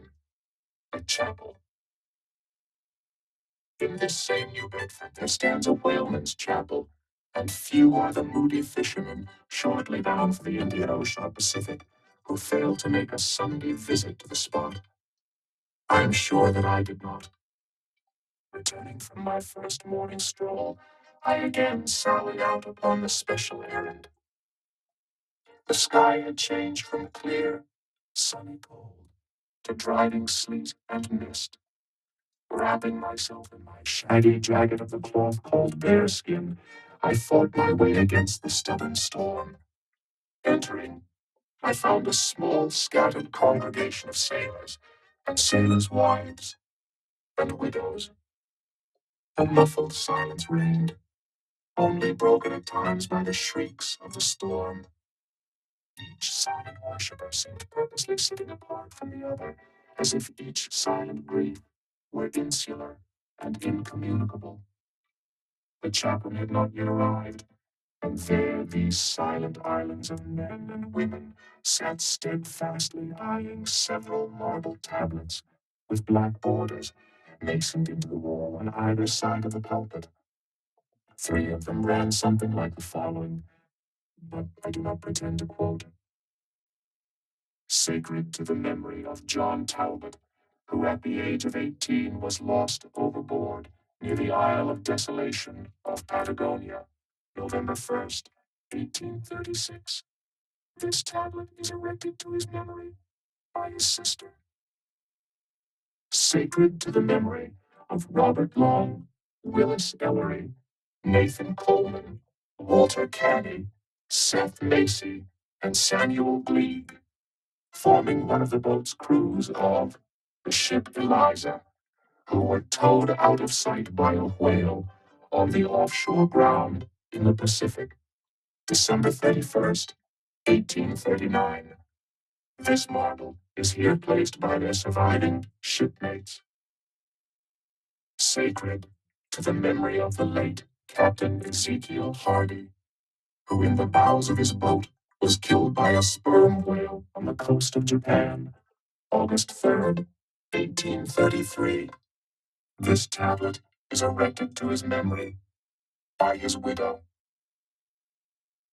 Shaking off the sleet from my ice-glazed hat and jacket, I seated myself near the door, and turning sideways, was surprised to see Queequeg near me. Affected by the solemnity of the scene, there was a wondering gaze of incredulous curiosity in his countenance. This savage was the only person present who seemed to notice my entrance, because he was the only one who could not read, and therefore was not reading those frigid inscriptions on the wall. Whether any of the relatives of the seamen whose names appeared there were now among the congregation, I knew not. But so many are the unrecorded accidents in the fishery, and so plainly did several women present wear the countenance, if not the trappings, of some unceasing grief, that I feel sure that here before me were assembled those in whose unhealing hearts the sight of those bleak tablets sympathetically caused the old wounds to bleed afresh. Oh, ye whose dead lie buried beneath the green grass, who standing among flowers can say, Here, here lies my beloved. Ye know not the desolation that broods in bosoms like these. What bitter blanks in those black bordered marbles which cover no ashes. What despair in those immovable inscriptions. What deadly voids and unbidden infidelities in the lines that seem to gnaw upon all faith and refuse resurrections to the beings who have placelessly perished without a grave. As well might those tablets stand in the cave of Elephanta as here. In what census of living creatures the dead of mankind are included? Why it is that a universal proverb says of them that they tell no tales, though containing more secrets than the Goodwin Sands.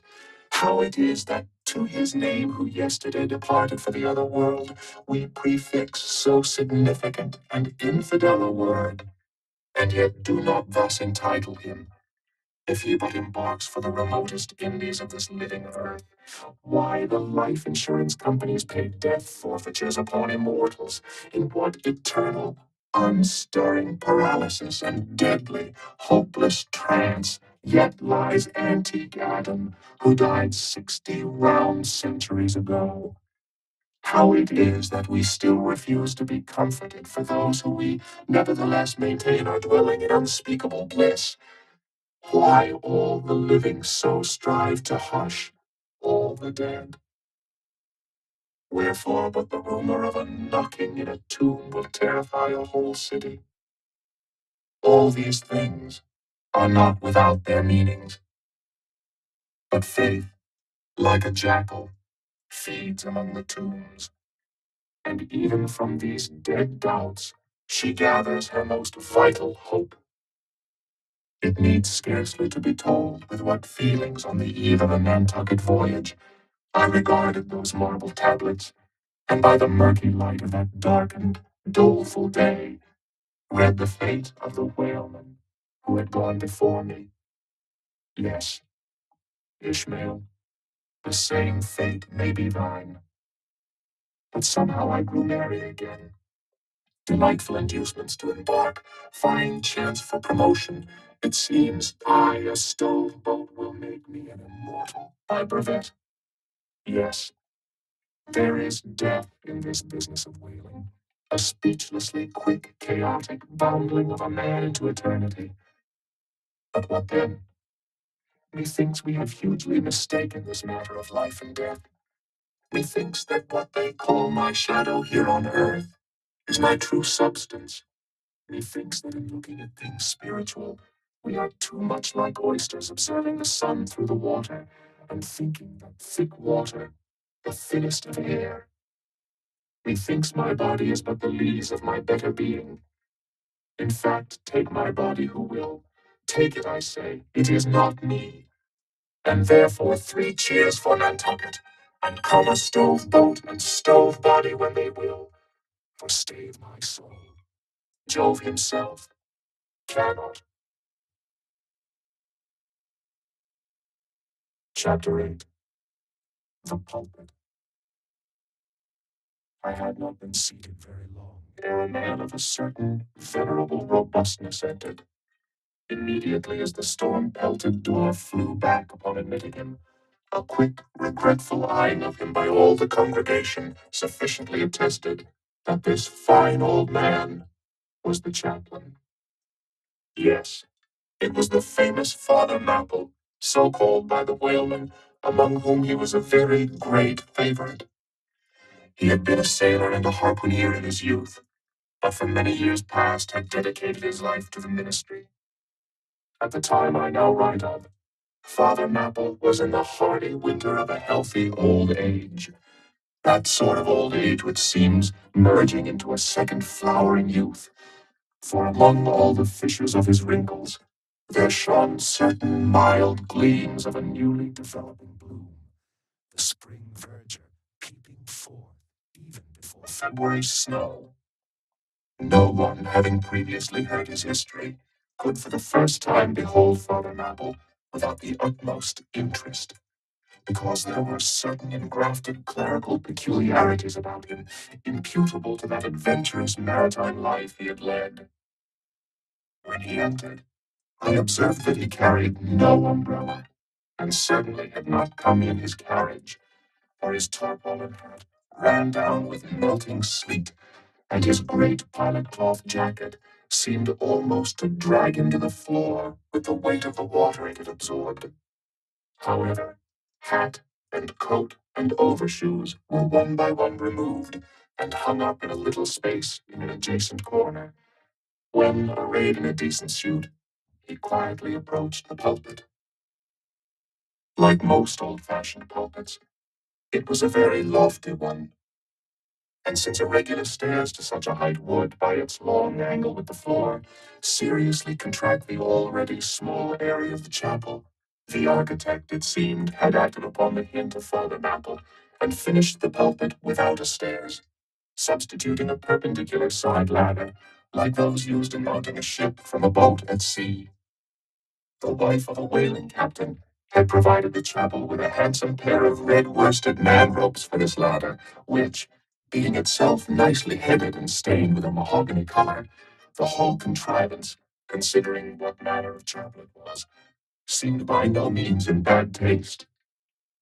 Halting for an instant at the foot of the ladder, and with both hands grasping the ornamental knobs of the man-ropes, Father Mapple cast a look upwards, and then, with a truly sailor-like but still reverential dexterity, hand over hand, mounted the steps as if ascending the main top of his vessel. The perpendicular parts of this side ladder, as is usually the case with swinging ones, were of cloth-covered rope, only the rounds were of wood, so that at every step there was a joint. At my first glimpse of the pulpit, it had not escaped me that, however convenient for a ship, these joints in the present instance seemed unnecessary, for I was not prepared to see Father Mapple, after gaining the height, slowly turn round and, stooping over the pulpit, deliberately drag up the ladder, step by step, till the whole was deposited within, leaving him impregnable in his little Quebec. I pondered some time without fully comprehending the reason for this.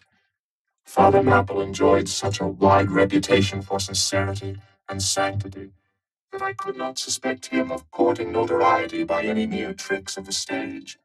No, thought I, there must be some sober reason for this thing. Furthermore, it must symbolize something unseen. Can it be, then, that by that act of physical isolation, he signifies his spiritual withdrawal for the time, for all outward worldly ties and connections? Yes, for replenished with the meat and wine of the word, to the faithful man of God, this pulpit I see is a self-containing stronghold, a lofty Ehrenbreitstein with a perennial well of water within the walls. But the side ladder was not the only strange feature of the place, borrowed from the chaplain's former seafarings. Between the marble cenotaphs on either hand of the pulpit, the wall which formed its back was adorned with a large painting representing a gallant ship beating against a terrible storm off a lee coast of black rocks and snowy breakers. But high above the flying scud and dark rolling clouds, there floated a little isle of sunlight, from which beamed forth an angel's face, and this bright face shed a distinct spot of radiance upon the ship's tossed deck, something like that silver plate now inserted into the Victory's plank where Nelson fell. Ah, noble ship, the angel seemed to say, beat on, thou noble ship, and bear a hardy helm, for lo, the sun is breaking through, the clouds are rolling off, serenest azure is at hand. Nor was the pulpit itself without a trace of the same sea taste that had achieved the ladder in the picture. Its paneled front was in the likeness of a ship's bluff bows, and the Holy Bible rested on a projecting piece of scrollwork fashioned after a ship's fiddle-headed beak. What could be more full of meaning? For the pulpit is ever this earth's foremost part. All the rest comes in its rear. The pulpit leads the world. From thence it is the storm of God's quick wrath is first descried, and the bow must bear the earliest brunt. From thence it is the god of breezes, fair or foul, is first invoked for favorable winds. Yes, the world's a ship on its passage out, and not a voyage complete, and the pulpit is its prow. Chapter 9. The Sermon. Father Mapple rose, and in a mild voice of unassuming authority, ordered the scattered people to condense. Starboard, gangway there. Side away to larboard, larboard, gangway to starboard, midships, midships.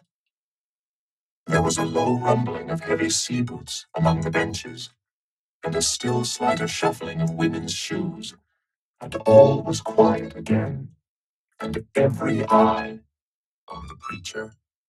He paused a little, then kneeling in the pulpit's bows, folded his large brown hands across his chest, uplifted his closed eyes, and offered a prayer so deeply devout that he seemed kneeling and praying at the bottom of the sea.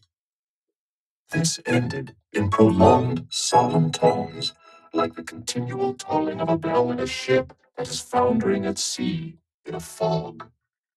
In such tones he commenced reading the following hymn, but changing his manner towards the concluding stanzas, burst forth with a pealing exultation and joy.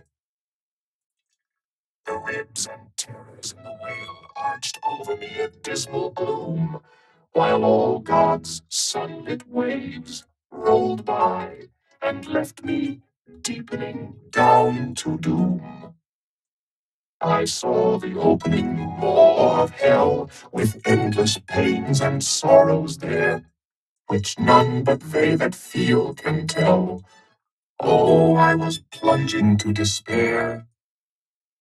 In black distress I called my God, when I could scarce believe him mine. He bowed his ear to my complaints, no more the whale did me confine.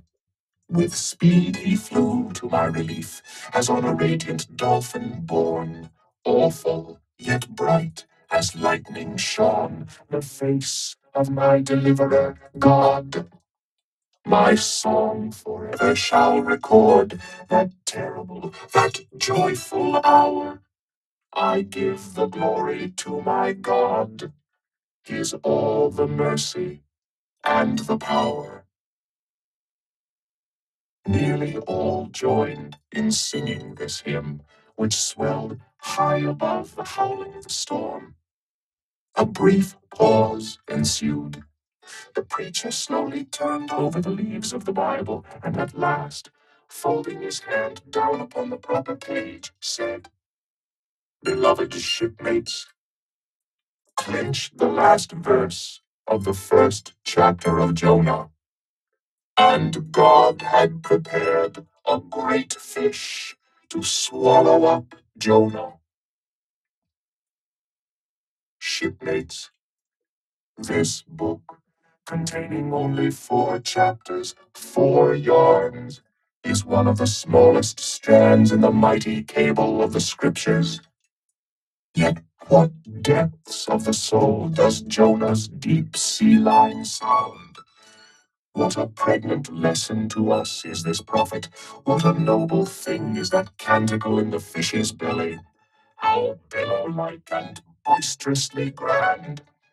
We feel the floods surging over us. We sound with him to the kelpy bottom of the waters. Seaweed and all the slime of the sea is about us. But what is this lesson that the book of Jonah teaches? Shipmates, it is a 2-stranded lesson, a lesson to us all as sinful men, and a lesson to me as a pilot of the living God.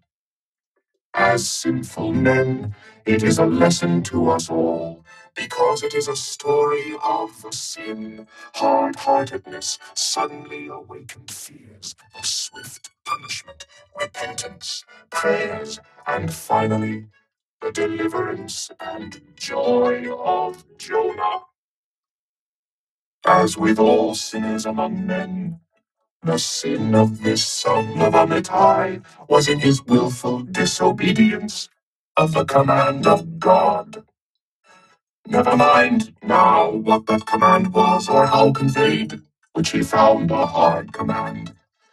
But all the things that God would have us do are hard for us to do. Remember that, and hence he oftener commands us than endeavors to persuade. And if we obey God, we must disobey ourselves, and it is in this disobeying ourselves wherein the hardness of obeying God consists.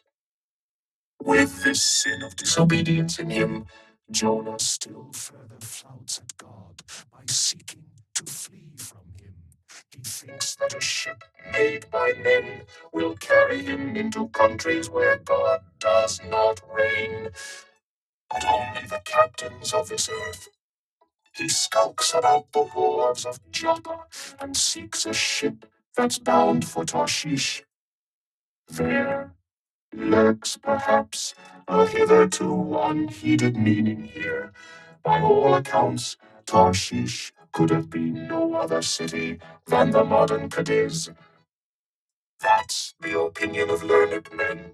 And where is Cadiz, shipmates?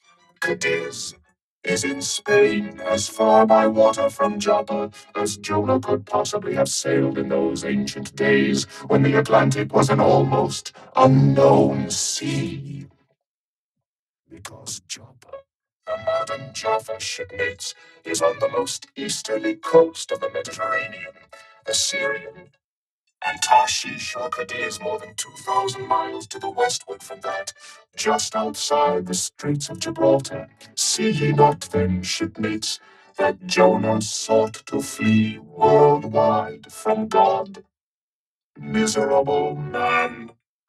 Oh, most contemptible and worthy of all scorn! With slouched hat and guilty eye, skulking from his God, prowling among the shipping like a vile burglar hastening to cross the seas. So disordered, self-condemning is his look, that had there been policemen in those days, Jonah, on the mere suspicion of something wrong, had been arrested ere he touched a deck. How plainly he's a fugitive. No baggage, not a hatbox, valise, or carpet bag. No friends accompany him to the wharf with their adieu. At last, after much dodging search, he finds the Tarshish ship receiving the last items of her cargo, and as he steps on board to see its captain in the cabin, all the sailors for the moment desist from hoisting in the goods to mark the stranger's evil eye. Jonah sees this, but in vain he tries to look all ease and confidence. In vain essays his wretched smile. Strong intuitions of the man assure the mariners he can be no innocent.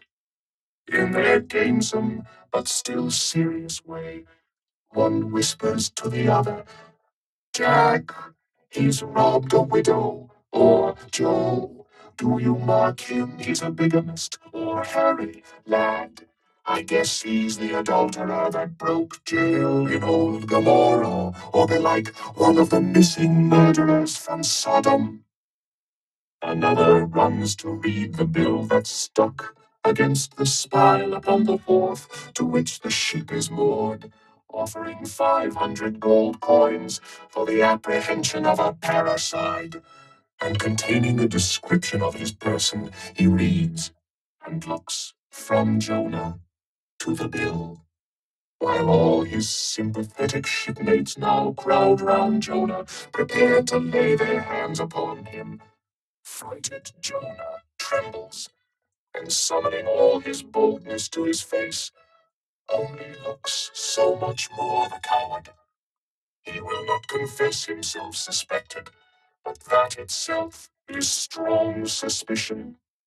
So he makes the best of it, and when the sailors find him not to be the man that is advertised, they let him pass, and he descends into the cabin. Who's there? Cries the captain at his busy desk, hurriedly making out his papers from customs. Who's there? Oh, how that harmless question mangles Jonah. For the instant he almost turns to flee again. But he rallies. I seek a passage in this ship to Tarshish. How soon sail ye, sir? Thus far the busy captain had not looked up to Jonah, though the man now stands before him. But no sooner does he hear that hollow voice than he darts a scrutinizing glance. We sail with the next coming tide. At last he slowly answered, still intently eyeing him. No sooner, sir. Soon enough for any honest man that goes a passenger. Ha, Jonah, that's another stab. But he swiftly calls away the captain from that scent. I'll sail with ye, he says. The passage money, how much is that? I'll pay now, for it is particularly written, shipmates, as if it were a thing not to be overlooked in this history, that he paid the fare thereof ere the craft did sail, and taken with the context, this is full of meaning. Now Jonah's captain shipmates was one whose discernment detects crime in any, but whose cupidity exposes it only in the penniless. In this world, shipmates, sin that pays its way can travel freely and without a passport, whereas virtue, if a pauper, is stopped at all frontiers. So Jonah's captain prepares to test the length of Jonah's purse ere he judge him openly. He charges him thrice the usual sum, and it's assented to. Then the captain knows that Jonah is a fugitive, but at the same time resolves to help a flight that paves its rear with gold. Yet when Jonah fairly takes out his purse, prudent suspicions still molest the captain. He rings every coin to find a counterfeit. Not a forger anyway, he mutters, and Jonah is put down for his passage. Point out my stateroom, sir, says Jonah now. I'm travel weary, I need sleep. Thou lookest like it, says the captain. There's thy room. Jonah enters and would lock the door, but the lock contains no key. Hearing him foolishly fumble there, the captain laughs lowly to himself and mutters something about the doors of convict cells being never allowed to be locked within. All dressed and dusty as he is, Jonah throws himself into his berth and finds the little stateroom ceiling almost resting on his forehead. The air is close, and Jonah gasps. Then, in that contracted hole, sunk too beneath the ship's waterline, Jonah feels the heralding presentiment of that stifling hour when the whale shall hold him in the smallest of his bowels wards.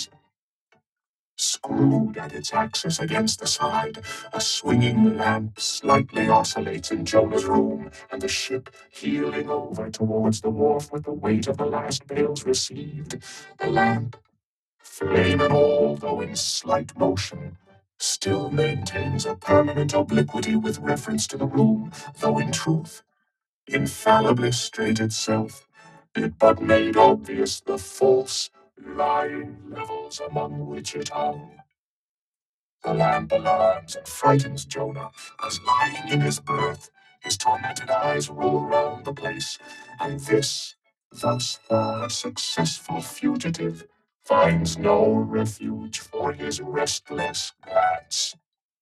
But that contradiction in the lamp more and more appalls him. The floor, the ceiling, and the side are all awry, like one who after a night of drunken revelry hies to his bed still reeling, but with conscience yet pricking him, as the plungings of the Roman racehorse but so much the more strike his steel tags into him, as one who in that miserable plight still turns and turns in giddy anguish, praying God for annihilation until the fit be past, and at last, amid the whirl of woe he feels, a deep stupor steals over him, as over the man who bleeds to death, for conscience is the wound, and there's naught to staunch it.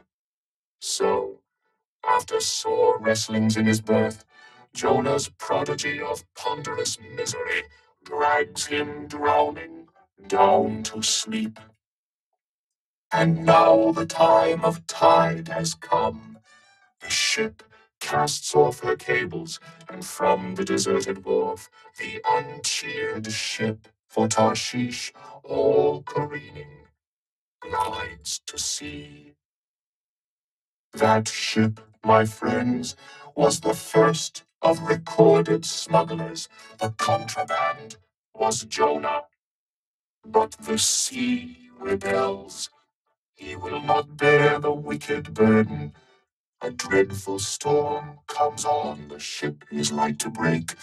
But now when the boatswain calls all hands to lighten her, when boxes, bales, and jars are clattering overboard, when the wind is shrieking and the men are yelling, and every plank thunders with trampling feet right over Jonah's head, in all this raging tumult, Jonah sleeps his hideous sleep.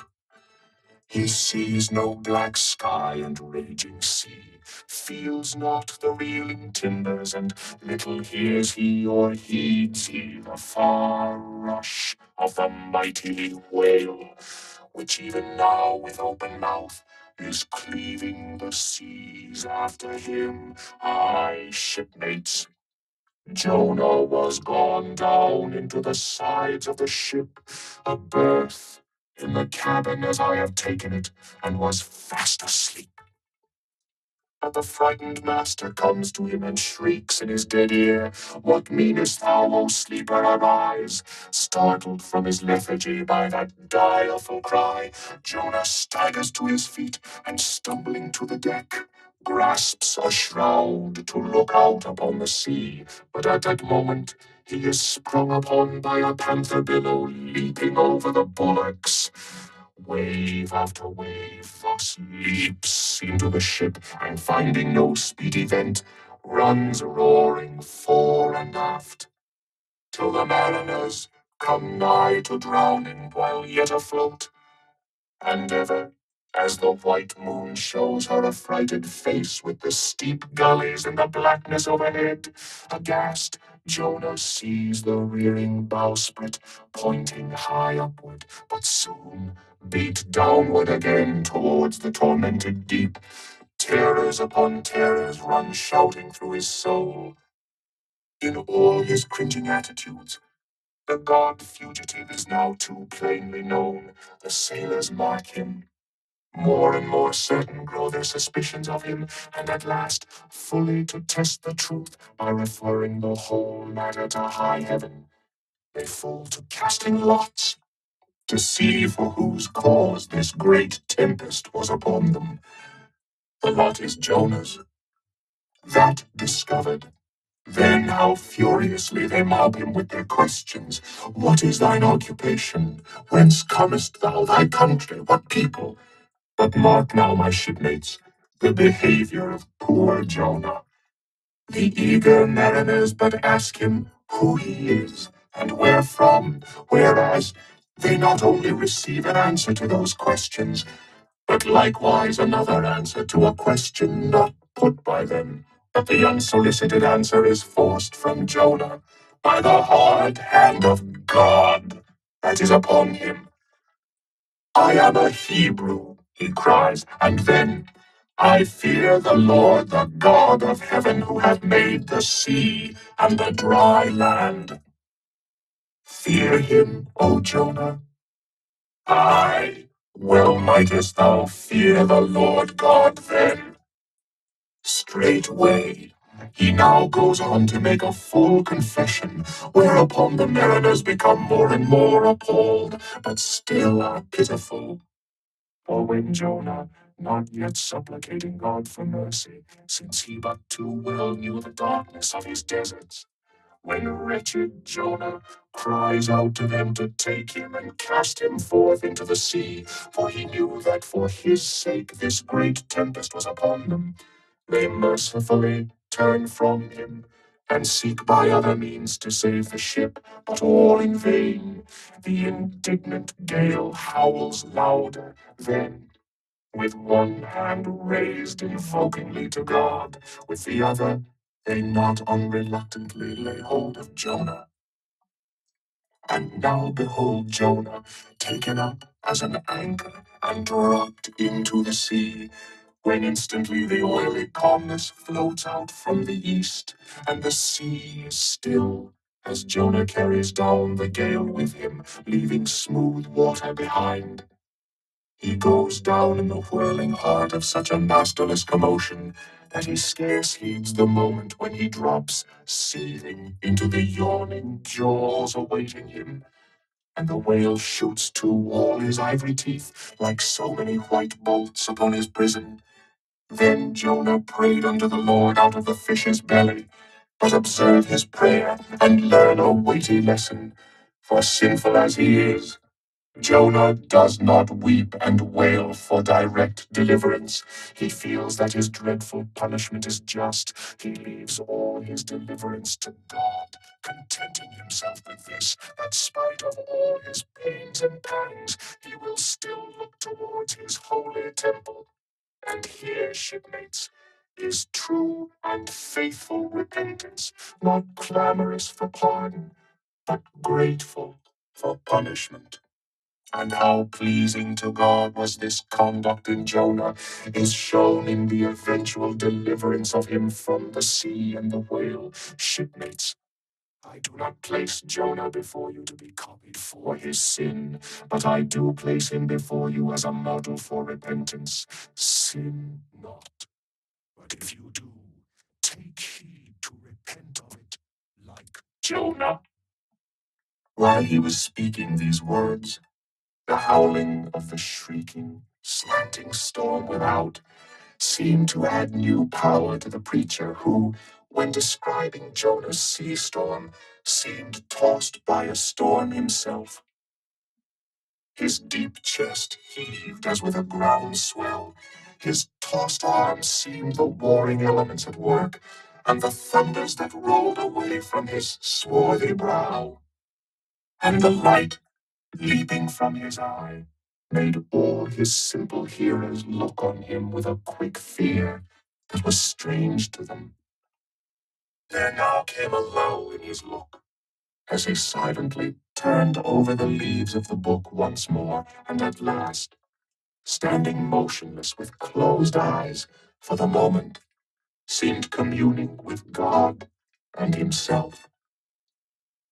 But again he leaned over towards the people, and bowing his head lowly, with an aspect of the deepest yet manliest humility, he spake these words: Shipmates, God has laid but one hand upon you. Both his hands press upon me. I have read ye by what murky light may be mine, the lesson that Jonah teaches to all sinners, and therefore to ye, and still more to me, for I am a greater sinner than ye.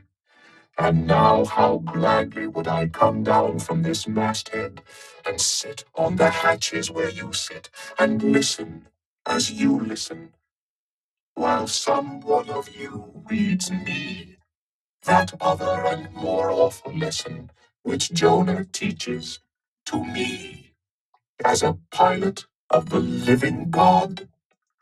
How, being an anointed pilot prophet, or speaker of true things, and bidden by the Lord to sound those unwelcome truths in the ears of a wicked Nineveh, Jonah, appalled at the hostility he should raise, fled from his mission, and sought to escape his duty and his God by taking ship at Joppa. But God is everywhere. Tarshish he never reached. As we have seen, God came upon him in the whale, and swallowed him down to living gulfs of doom, and with swift slantings tore him along into the midst of the seas, where the eddying depths sucked him 10,000 fathoms down, and the weeds were wrapped around his head, and all the watery world of woe bowled over him. Yet even then, beyond the reach of any plummet, out of the belly of hell, when the whale grounded upon the ocean's utmost bones, even then God heard the engulfed, repenting prophet when he cried. Then God spake unto the fish, and from the shuddering cold and blackness of the sea, the whale came breaching up towards the warm and pleasant sun, and all the delights of air and earth, and vomited out Jonah upon the dry land.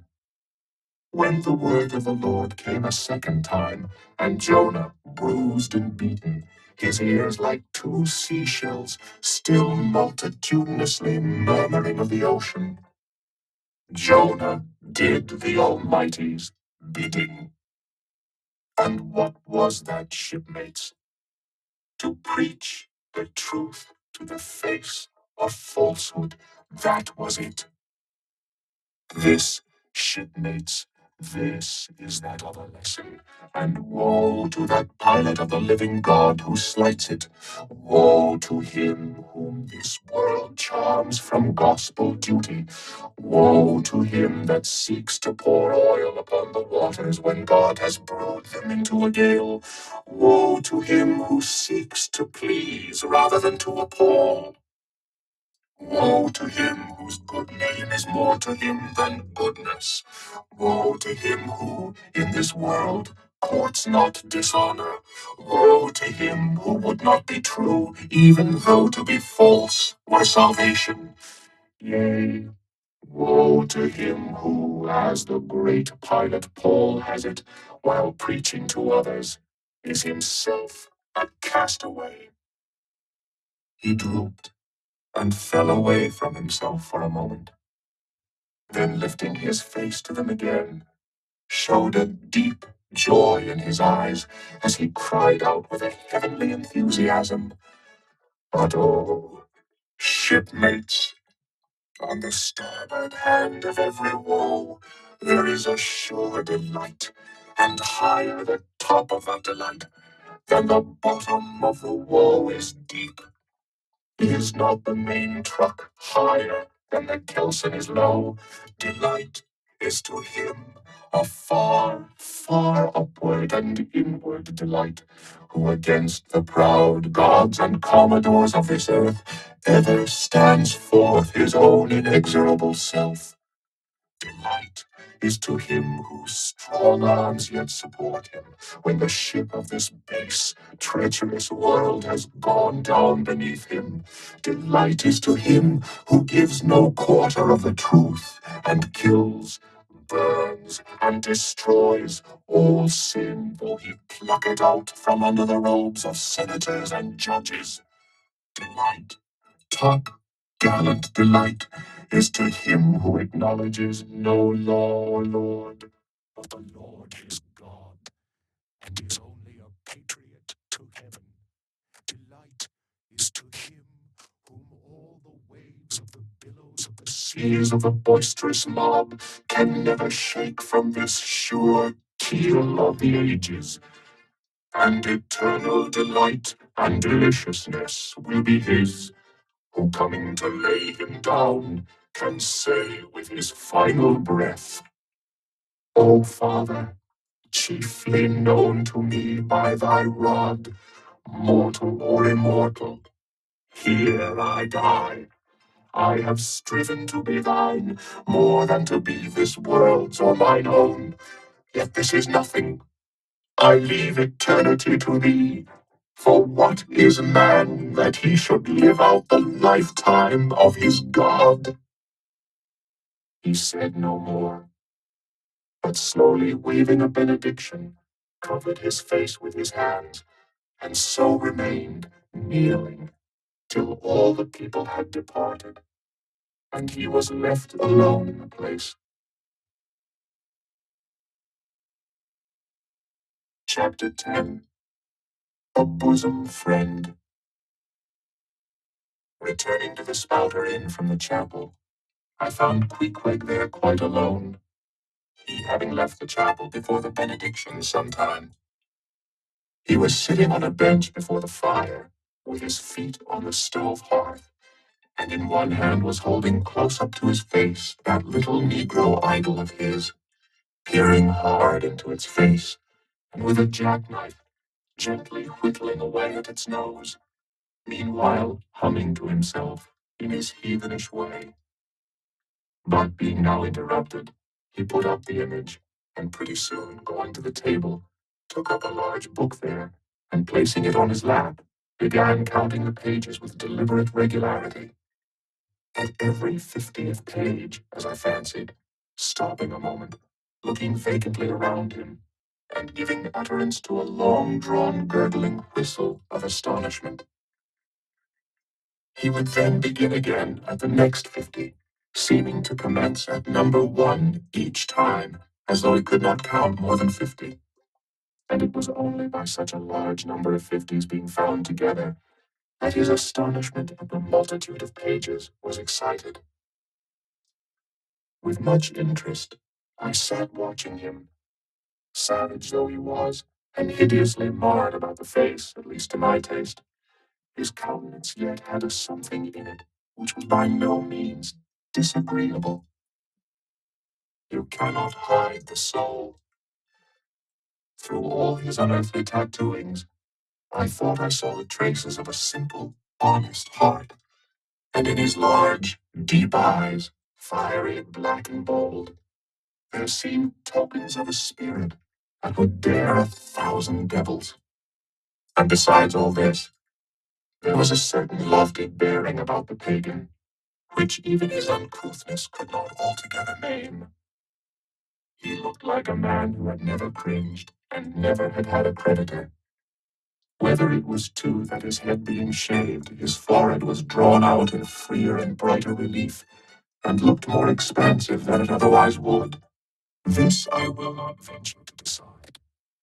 But certain it was, his head was phrenologically an excellent one.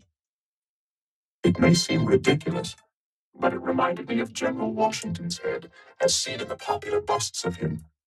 It had the same long, regularly graded retreating slope, from above the brows, which were likewise very projecting, like two long promontories thickly wooded on top. Queequeg was George Washington cannibalistically developed. Whilst I was thus closely scanning him, half pretending meanwhile to be looking out at the storm from the casement, he never heeded my presence, never troubled himself with so much as a single glance, but appeared wholly occupied with counting the pages of the marvelous book. Considering how sociably we had been sleeping together the night previous, and especially considering the affectionate arm I had found thrown over me upon waking in the morning, I thought this indifference of his very strange. But savages are strange beings. At times you do not know exactly how to take them. At first, they are overawing. Their calm self-collectedness of simplicity seems a Socratic wisdom. I had noticed also that Queequeg never consorted at all, or but very little, with the other seamen in the inn. He made no advances whatever, appeared to have no desire to enlarge the circle of his acquaintances. All this struck me as mighty singular, yet, upon second thoughts, there was something almost sublime in it. Here was a man some 20,000 miles from home, by the way of Cape Horn, that is, which was the only way he could get there, thrown among people as strange to him as though he were in the planet Jupiter. And yet he seemed entirely at his ease, preserving the utmost serenity, content with his own companionship, always equal to himself. Surely this was a touch of fine philosophy, though no doubt he had never heard there was such a thing as that. But perhaps to be true philosophers, we mortals should not be conscious of so living or so striving. So soon as I hear that such or such a man gives himself out for a philosopher, I conclude that, like the dyspeptic old woman, he must have broken his digester. As I sat there in that now lonely room, the fire burning low, in that mild stage when, after its first intensity has warmed the air, it then only glows to be looked at, the evening shades and phantoms gathering round the casements and peering in upon us silent, solitary twain, the storm booming without in solemn swells, I began to be sensible of strange feelings. I felt a melting in me. No more my splintered heart and maddened hand were turned against the wolvish world. This soothing savage had redeemed it.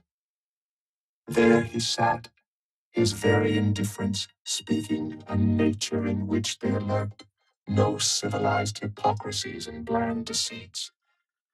Wild he was, a very sight of sights to see, yet I began to feel myself mysteriously drawn towards him, and those same things that would have repelled most others, they were the very magnets that thus drew me.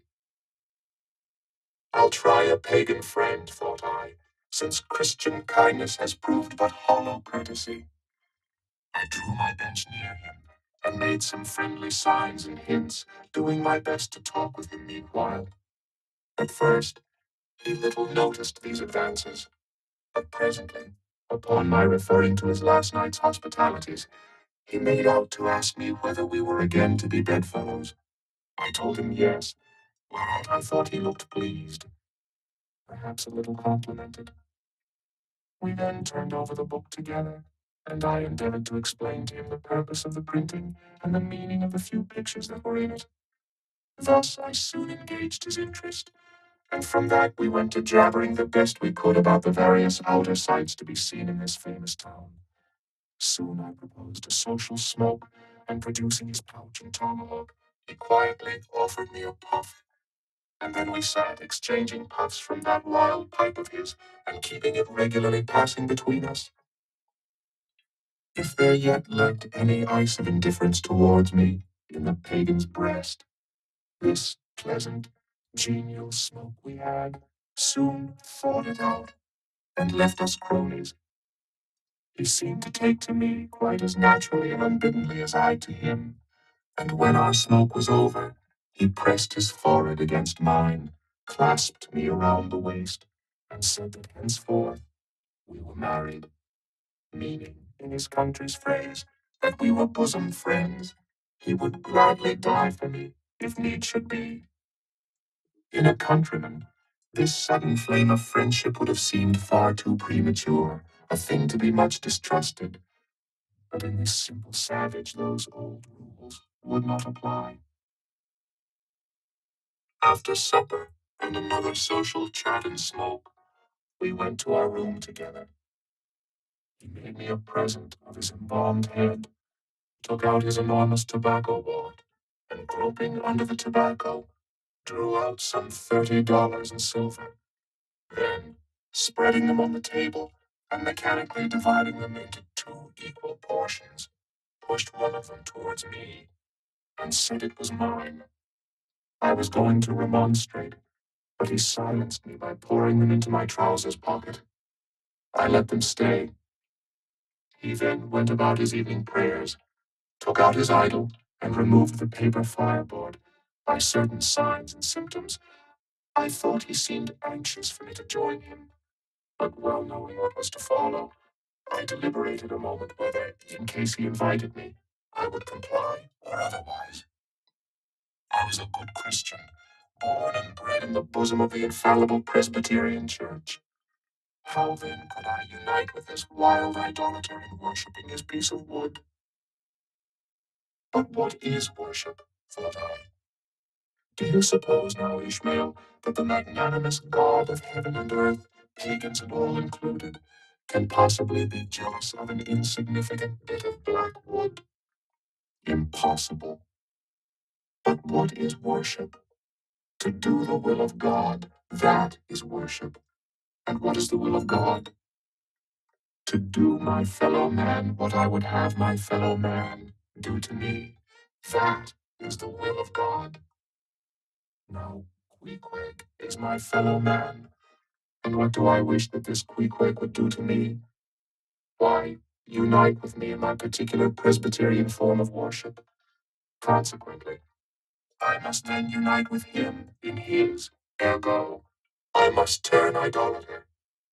So I kindled the shavings, helped prop up the innocent little idol, offered him burnt biscuit with Queequeg, salaamed before him twice or thrice, kissed his nose, and that done, we undressed and went to bed, at peace with our own consciences and all the world.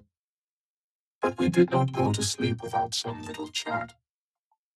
How it is I know not, but there is no place like a bed for confidential disclosures between friends. Man and wife, they say, there open the very bottom of their souls to each other, and some old couples often lie and chat over old times till nearly morning.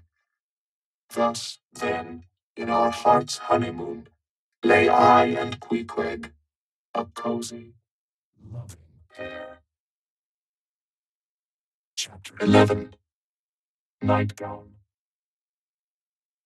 We had lain thus in bed, chatting and napping at short intervals, and Queequeg now and then affectionately throwing his brown tattooed legs over mine, and then drawing them back.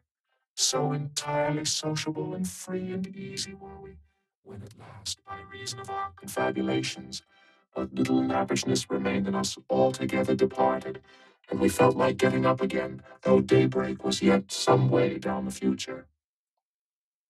Yes, we became very wakeful, so much so that our recumbent positions began to grow wearisome, and by little and little we found ourselves sitting up, the clothes well tucked around us, leaning against the headboard with our four knees drawn up close together, and our two noses bending over them, as if our knee pans were warming pans. We felt very nice and snug, the more so since it was so chilly out of doors, indeed, out of bedclothes too, seeing that there was no fire in the room. The more so, I say, because truly to enjoy bodily warmth, some small part of you must be cold. There is no quality in this world that is not what it is, merely by contrast. Nothing exists in itself. If you flatter yourself you are all over comfortable, and have been so a long time, then you cannot be said to be comfortable anymore. But if, like Queequeg and me in bed, the tip of your nose or the crown of your head be slightly chilled, why then, indeed, in the general consciousness, you feel most delightfully and unmistakably warm. For this reason, a sleeping apartment should never be furnished with a fire, which is one of the luxurious discomforts of the rich. For the height of this sort of deliciousness is to have nothing but the blanket between you and your snugness, and the cold of the outer air. Then there you lie, like the one warm spark in the heart of an Arctic crystal. We had been sitting in this crouching manner for some time, when all at once I thought I would open my eyes, for when between sheets, whether by day or by night, and whether asleep or awake, I have a way of always keeping my eyes shut, in order the more to concentrate the snugness of being in bed. Because no man can ever feel his own identity aright, except his eyes be closed, as if darkness were indeed the proper element of our essences, though light be more congenial to our clayey part. Upon opening my eyes then, and coming out of my own pleasant and self-created darkness into the imposed and coarse outer gloom of the unilluminated 12 o'clock at night, I experienced a disagreeable revulsion. Nor did I at all object to the hint from Queequeg that perhaps it were best to strike a light, seeing that we were so wide awake, and besides, he felt a strong desire to have a few quiet puffs from his tomahawk. Be it said that though I had felt such a strong repugnance to his smoking in the bed the night before, yet see how elastic our stiff prejudices grow when love once comes to bend them. For now I liked nothing better than to have Queequeg smoking by me, even in bed, because he seemed to be full of such serene household joy then. I no more felt unduly concerned for the landlord's policy of insurance. I was only alive to the condensed, confidential comfortableness of sharing a pipe and a blanket with a real friend. With our shaggy jackets drawn about our shoulders, we now passed the tomahawk from one to the other, till slowly there grew over us a blue hanging tester of smoke, illuminated by the flame of the new-lit lamp. Whether it was that this undulating tester rolled the savage away to far distant scenes, I know not, but he now spoke of his native island, and eager to hear his history, I begged him to go on and tell it. He gladly complied, though at the time I but ill comprehended not a few of his words. Yet subsequent disclosures, when I had become more familiar with his broken phraseology, now enable me to present the whole story, such as it may prove in the mere skeleton I give. Chapter 12. Biographical. Queequeg was a native of Cocovoco, an island far away to the west and south. It is not down in any map. True places never are. When a new-hatched savage, running wild about his native woodlands in a grass clout, followed by the nibbling goats, as if he were a green sapling, even then, in Queequeg's ambitious soul, lurked a strong desire to see something more of Christendom than a specimen whaler or two. His father was a high chief, a king, his uncle a high priest, and on the maternal side he boasted aunts who were the wives of unconquerable warriors. There was excellent blood in his veins, royal stuff, though sadly vitiated, I fear, by a cannibal propensity he nourished in his untutored youth. A Sag Harbor ship visited his father's bay, and Queequeg sought a passage to Christian lands. But the ship, having her full complement of seamen, spurned his suit, and not all the king his father's influence could prevail. But Queequeg vowed a vow. Alone in his canoe, he paddled off to a distant strait, which he knew the ship must pass through when she quitted the island. On one side was a coral reef, on the other, a low tongue of land covered with mangrove thickets that grew out into the water. Hiding his canoe still afloat among these thickets, with its prow seaward, he sat down in the stern, paddle low in hand, and when the ship was gliding by, like a flash he darted out, gained her side, with one backward dash of his foot, capsized and sank his canoe, climbed up the chains, and throwing himself at full length upon the deck, grappled a ringbolt there, and swore not to let it go, though hacked in pieces. In vain the captain threatened to throw him overboard, suspended a cutlass over his naked wrists. Queequeg was the son of a king, and Queequeg budged not. Struck by his desperate dauntlessness and his wild desire to visit Christendom, the captain at last relented and told him he might make himself at home. But this fine young savage, this sea prince of Wales, never saw the captain's cabin. They put him down among the sailors and made a whaleman of him. But like Tsar Peter, content to toil in the shipyards of foreign cities, Queequeg disdained no seeming ignominy, if thereby he might haply gain the power of enlightening his untutored countrymen. For at bottom, so he told me, he was actuated by a profound desire to learn among the Christians the arts whereby to make his people still happier than they were, and more than that, still better than they were. But alas, the practices of whalemen soon convinced him that even Christians could be both miserable and wicked, infinitely more so than all his father's heathens. Arrived at last in Old Sag Harbor, and seeing what the sailors did there, and then going on to Nantucket, and seeing how they spent their wages in that place also, poor Queequeg gave it up for lost. Thought he, it's a wicked world in all meridians. I'll die a pagan. And thus, an old idolater at heart, he yet lived among these Christians, wore their clothes, and tried to talk their gibberish. Hence the queer ways about him, though now some time from home. By hints, I asked him whether he did not propose going back and having a coronation, since he might now consider his father dead and gone, he being very old and feeble at the last accounts.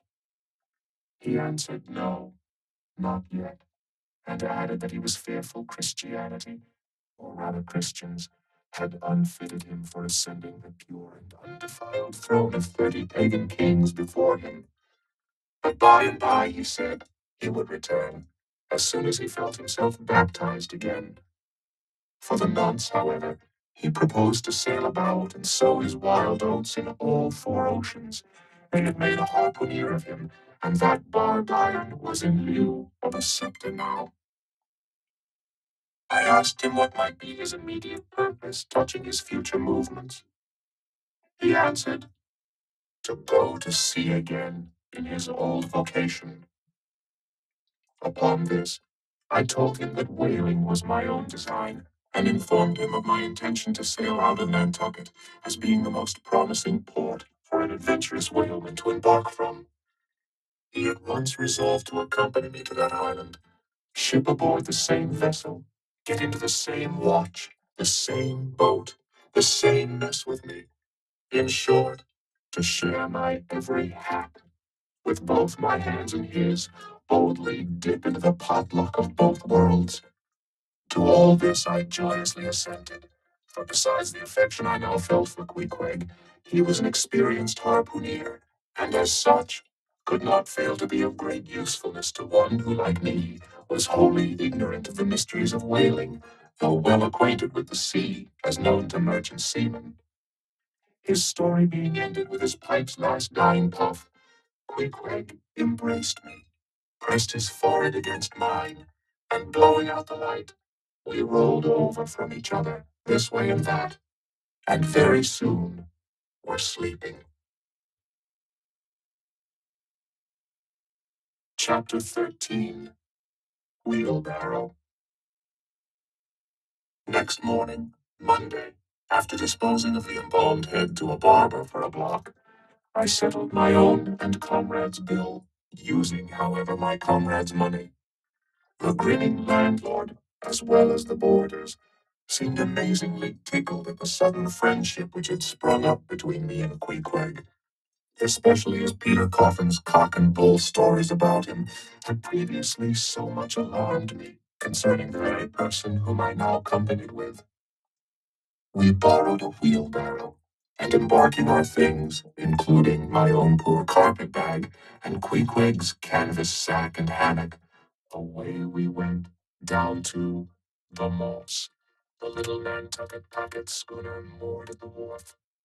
As we were going along, the people stared, not at Queequeg so much, for they were used to seeing cannibals like him in their streets, but at seeing him and me upon such confidential terms.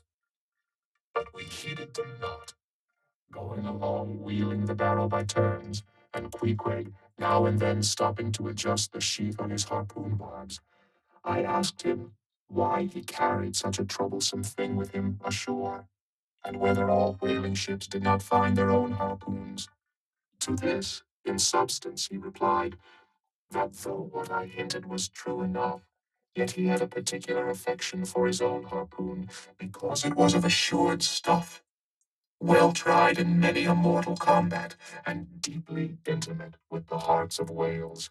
In short, like many inland reapers and mowers who go into the farmers' meadows armed with their own scythes, though in no wise obliged to furnish them. Even so, Queequeg, for his own private reasons, preferred his own harpoon. Shifting the barrow from my hands to his, he told me a funny story about the first wheelbarrow he had ever seen. It was in Sag Harbor. The owners of a ship, it seems, had lent him one in which to carry his heavy chest to his boarding house. Not to seem ignorant about the thing, though in truth he was entirely so, concerning the precise way in which to manage the barrow, Queequeg puts his chest upon it, lashes it fast, and then shoulders the barrow and marches up the wharf. Why, said I, Queequeg, you might have known better than that, one would think. Didn't the people laugh? Upon this, he told me another story. The people of his island of Cocovoco at their wedding feasts express the fragrant water of young coconuts into a large stained calabash like a punch bowl. And this punch bowl always forms the great central ornament on the braided mat where the feast is held. Now, a certain grand merchant ship once touched at Cocovoco, and its commander, from all accounts, a very stately and punctilious gentleman, at least for a sea captain, this commander was invited to the wedding feast of Queequeg's sister, a pretty young princess just turned of 10. Well, when all the wedding guests were assembled at the bride's bamboo cottage, this captain marches in, and being assigned the post of honor, places himself over against the punch bowl and between the high priest and his majesty the king, Queequeg's father. Grace being said, for those people have their grace as well as we, though Queequeg told me that unlike us, who at such times look downwards to our platters, they, on the contrary, copying the ducks, glance upwards to the great giver of all feasts.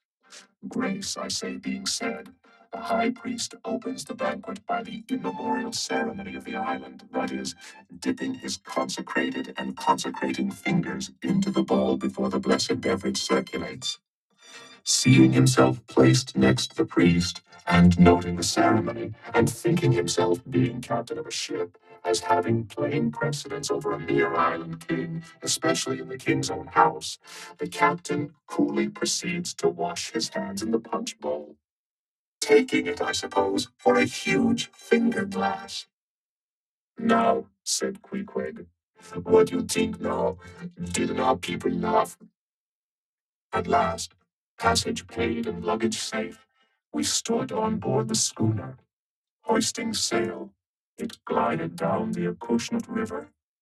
On one side, New Bedford rose in terraces of streets, their ice-covered trees all glittering in the clear, cold air.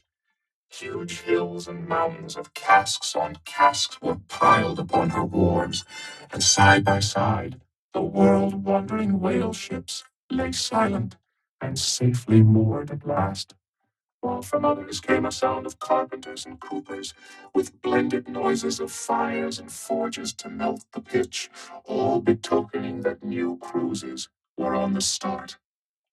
That one most perilous and long voyage ended, only begins a second, and a second ended, only begins a third, and so on, forever and for aye.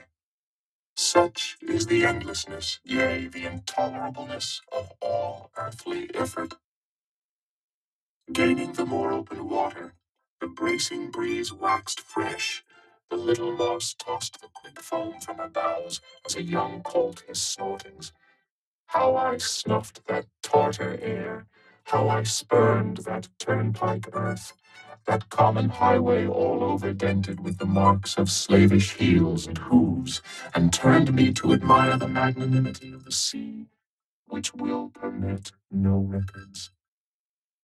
At the same foam fountain, Queequeg seemed to drink and reel with me. His dusky nostrils swelled apart. He showed his filed and pointed teeth. On, on we flew, and our offing gained. The moss did homage to the blast, ducked and dived her bows as a slave before the Sultan. Sideways leaning, we sideways darted, every rope yarn tingling like a wire, the two tall masts buckling like Indian canes in land tornadoes. So full of this reeling scene were we as we stood by the plunging bowsprit, that for some time we did not notice the jeering glances of the passengers, a lubber-like assembly, who marveled that two fellow beings should be so companionable, as though a white man were anything more dignified than a whitewashed Negro. But there were some boobies and bumpkins there who, by their intense greenness, must have come from the heart and center of all verdure. Queequeg caught one of these young saplings mimicking him behind his back. I thought the bumpkin's hour of doom was come. Dropping his harpoon, the brawny savage caught him in his arms, and by an almost miraculous dexterity and strength, sent him high up bodily into the air. Then, slightly tapping his stern in mid-somerset, the fellow landed with bursting lungs upon his feet, while Queequeg, turning his back upon him, lighted his tomahawk pipe and passed it to me for a puff. "Captain, Captain," yelled the bumpkin, running towards that officer. "Captain, Captain, here's the devil." "Hello, you, sir," cried the captain, a gaunt rib of the sea, stalking up to Queequeg. "What in thunder do you mean by that? Don't you know you might have killed that chap?" "Let him say," said Queequeg, as he mildly turned to me. "He say," said I, "that you came near killing that man there," pointing to the still shivering greenhorn. "Killy?" cried Queequeg, twisting his tattooed face into an unearthly expression of disdain. "Ah, him very smally fishy. Queequeg no killy so smally fishy. Queequeg killy big whale." "Look you," roared the captain, "I'll kill you, you cannibal, if you try any more of your tricks aboard here, so mind your eye." But it so happened just then that it was high time for the captain to mind his own eye. The prodigious strain upon the mainsail had pointed the weather sheet, and the tremendous boom was now flying from side to side, completely sweeping the entire after part of the deck. The poor fellow whom Queequeg had handled so roughly was swept overboard. All hands were in a panic, and to attempt snatching at the boom to stay it seemed madness. It flew from right to left and back again, almost in one ticking of a watch, and every instant seemed on the point of snapping into splinters. Nothing was done, and nothing seemed capable of being done. Those on deck rushed toward the bows and stood eyeing the boom as if it were the lower jaw of an exasperated whale. In the midst of his consternation, Queequeg dropped deftly to his knees and, crawling under the path of the boom, whipped hold of a rope, secured one end of the bulwarks, and then, flinging the other like a lasso, caught it round the boom as it swept over his head, and at the next jerk, the spar was that way trapped, and all was safe. The schooner was run into the wind, and while the hands were clearing away the stern boat, Queequeg, stripped to the waist, darted from the side with a long living arc of a leap. For 3 minutes or more he was seen swimming like a dog, throwing his long arms straight out before him, and by turns revealing his brawny shoulders through the freezing foam. I looked at the grand and glorious fellow, but saw no one to be saved. The greenhorn had gone down, shooting himself perpendicularly from the water. Queequeg now took an instant's glance around him, and seeming to see just how matters were, dived down and disappeared.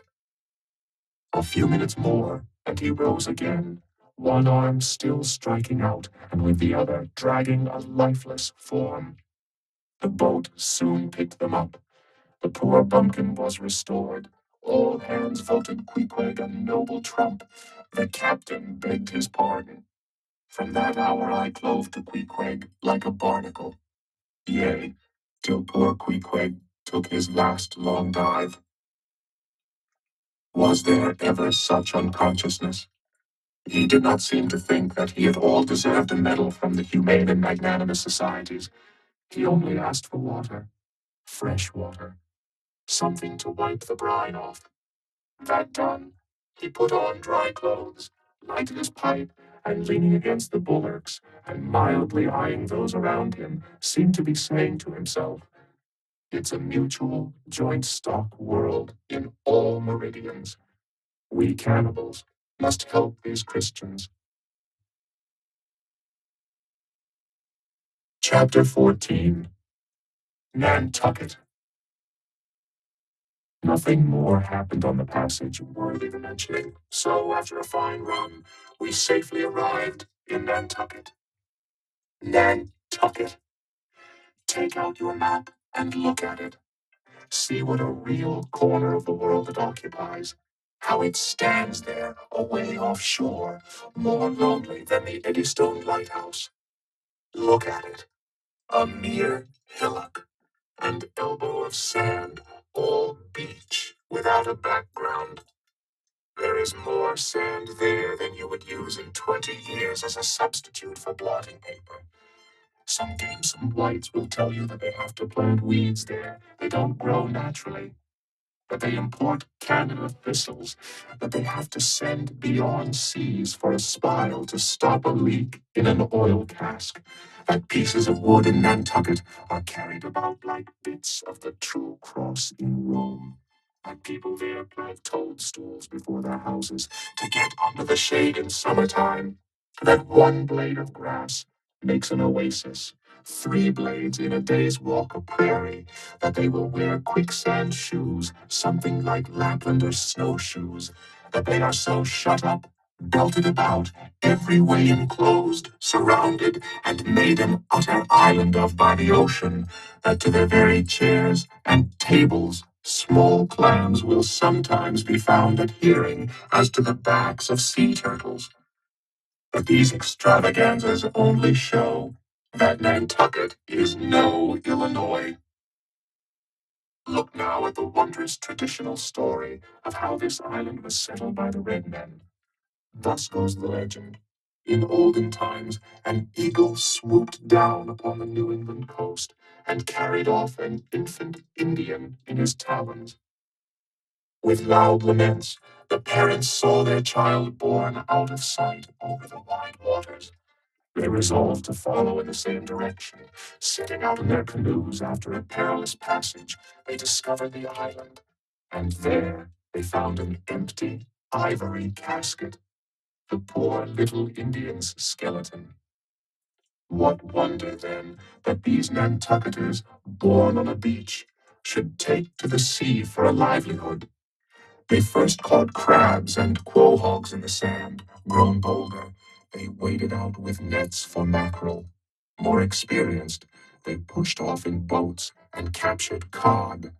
And at last, launching a navy of great ships on the sea, explored this watery world, put an incessant belt of circumnavigations around it, keeping at the Bering Straits, and in all seasons and all oceans declared everlasting war with the mightiest animated mass that has survived the flood, most monstrous and most mountainous, that Himalayan salt sea mastodon, clothed with such portentousness of unconscious power that his very panics are more to be dreaded than his most fearless and malicious assaults. And thus have these naked Nantucketers, these sea hermits, issuing from their anthill in the sea, overrun and conquered the watery world like so many Alexanders, parceling out among them the Atlantic, Pacific, and Indian Oceans, as the three pirate powers did Poland. Let America add Mexico to Texas, and pile Cuba upon Canada. Let the English overswarm all India, and hang out their blazing banner from the sun. Two-thirds of this terraqueous globe are the Nantucketers, for the sea is his. He owns it, as emperors own empires, other seamen having but a right of way through it. Merchant ships are but extension bridges, armed ones but floating forts. Even pirates and privateers, though following the sea as highwaymen the road, they but plunder other ships, other fragments of the land like themselves, without seeking to draw their living from the bottomless deep itself. The Nantucketer, he alone resides and rests on the sea. He alone, in Bible language, goes down to it in ships, to and fro, plowing it as his own special plantation. There is his home. There lies his business, which a Noah's flood would not interrupt, though it overwhelmed all the millions in China. He lives on the sea, as prairie cocks in the prairie. He hides among the waves. He climbs them as chamois hunters climb the Alps. For years he knows not the land, so that when he comes to it at last, it smells like another world, more strangely than the moon would to an earthsman, with the landless gull that at sunset folds her wings and is rocked to sleep between billows. So at nightfall, the Nantucketer, out of sight of land, furls his sails and lays him to his rest, while under his very pillow rush herds of walruses and whales. Chapter 15. Chowder. It was quite late in the evening when the little Moss came snugly to anchor, and Queequeg and I went ashore so we could attend to no business that day, at least none but a supper and a bed. The landlord of the Spouter Inn had recommended us to his cousin, Hosea Hussey of the Tripods, whom he asserted to be the proprietor of one of the best-kept hotels in all Nantucket, and moreover, he had assured us that Cousin Hosea, as he called him, was famous for his chowders. In short, he plainly hinted that we could not possibly do better than tripod luck at the tripods.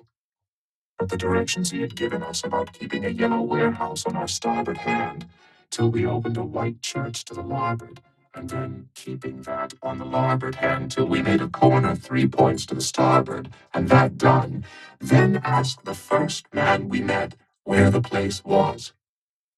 These crooked directions of his very much puzzled us at first, especially as, at the outset, Queequeg insisted that the yellow warehouse, our first point of departure, must be left on the larboard hand, whereas I had understood Peter Coffin to say it was on the starboard. However, by dint of beating about a little in the dark, and now and then knocking up a peaceable inhabitant to inquire the way, we at last came to something which there was no mistaking. 2 enormous wooden pots painted black and suspended by asses' ears swung from the cross trees of an old topmast, planted in front of an old doorway. The horns of the cross trees were sawed off on the other side, so that this old topmast looked not a little like a gallows. Perhaps I was oversensitive to such impressions at the time, but I could not help staring at this gallows with a vague misgiving. A sort of crick was in my neck as I gazed up to the 2 remaining horns. Yes, 2 of them. One for Queequeg, and one for me. It's ominous, thinks I.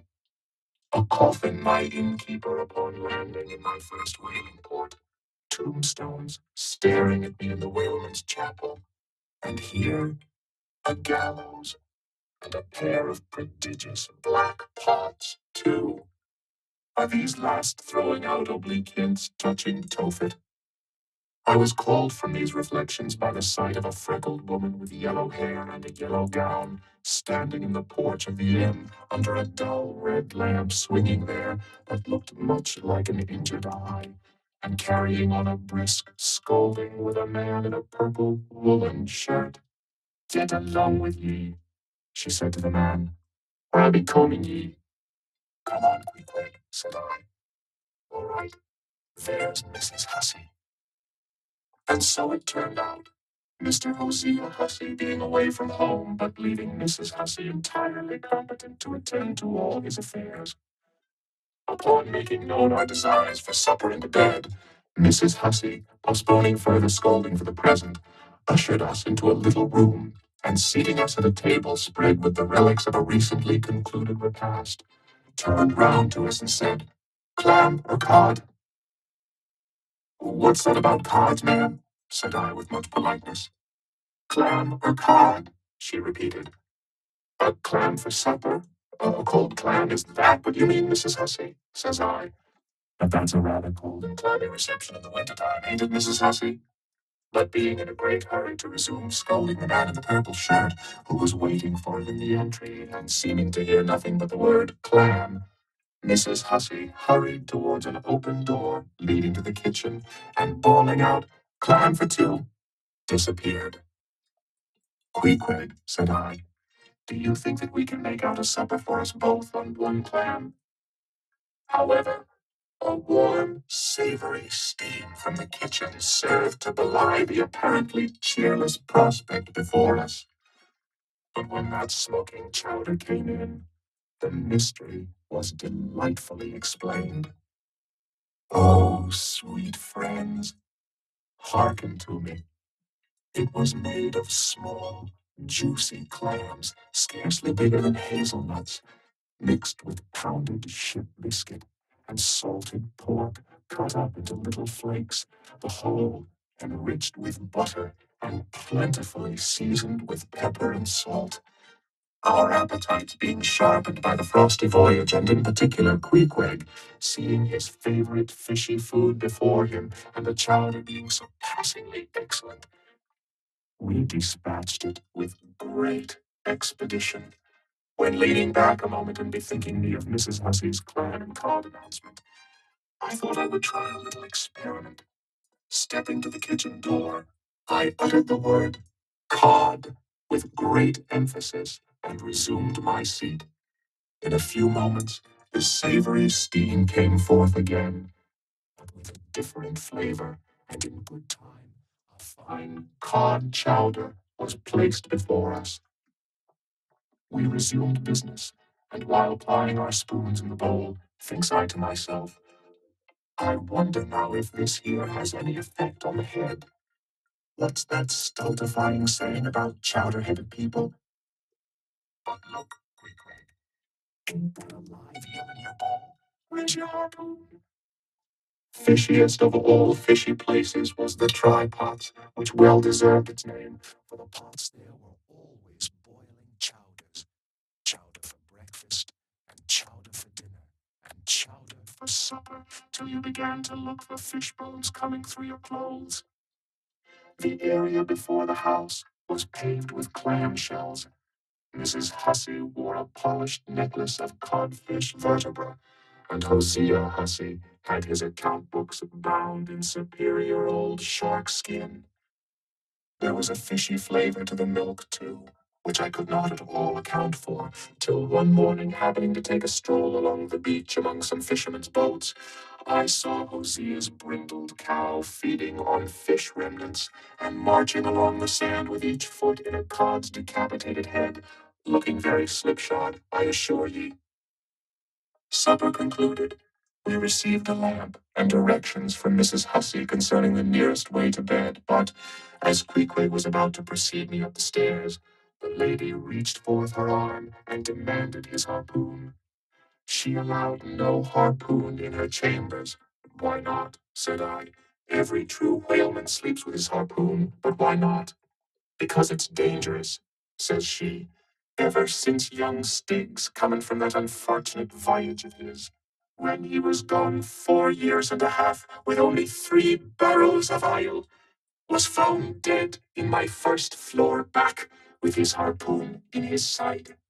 Ever since then I allow no boarders to take such dangerous weapons in their rooms a night. So, Mr. Queequeg, for she had learned his name, I will just take this here iron and keep it for you till morning. For the chowder, clam or cod tomorrow for breakfast, men. Both, says I, and let's have a couple of smoked herrings by way of variety. Chapter 16. The Ship.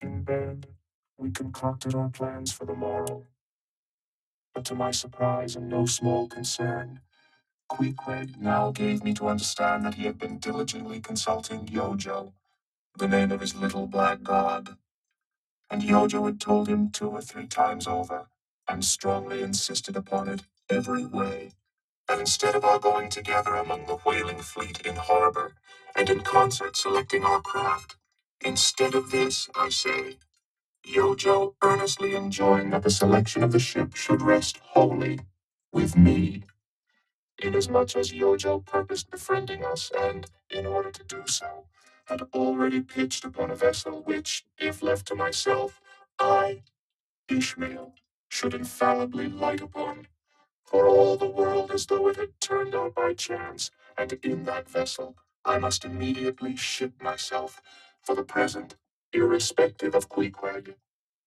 I have forgotten to mention that in many things, Queequeg placed great confidence in the excellence of Yojo's judgment and surprising forecast of things, and cherished Yojo with considerable esteem as a rather good sort of god, who perhaps meant well enough upon the whole, but in all cases did not succeed in his benevolent designs.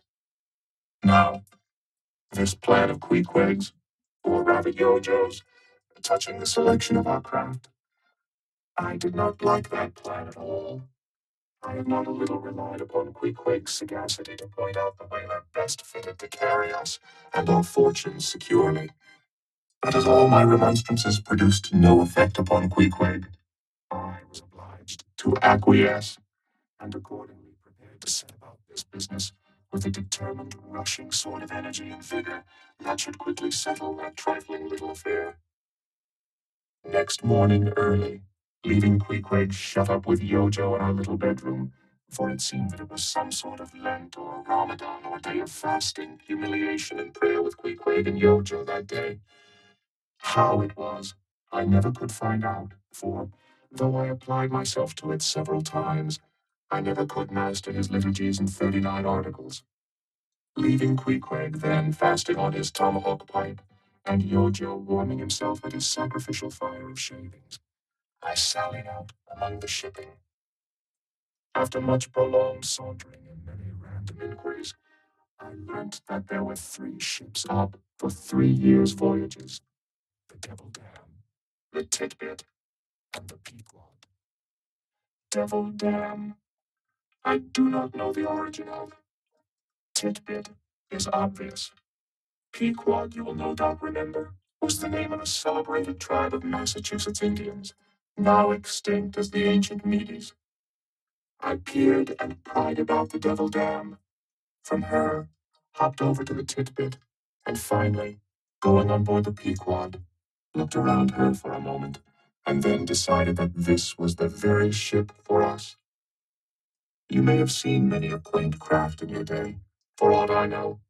Square-toed luggers, mountainous Japanese junks, butterbox galleots and whatnot.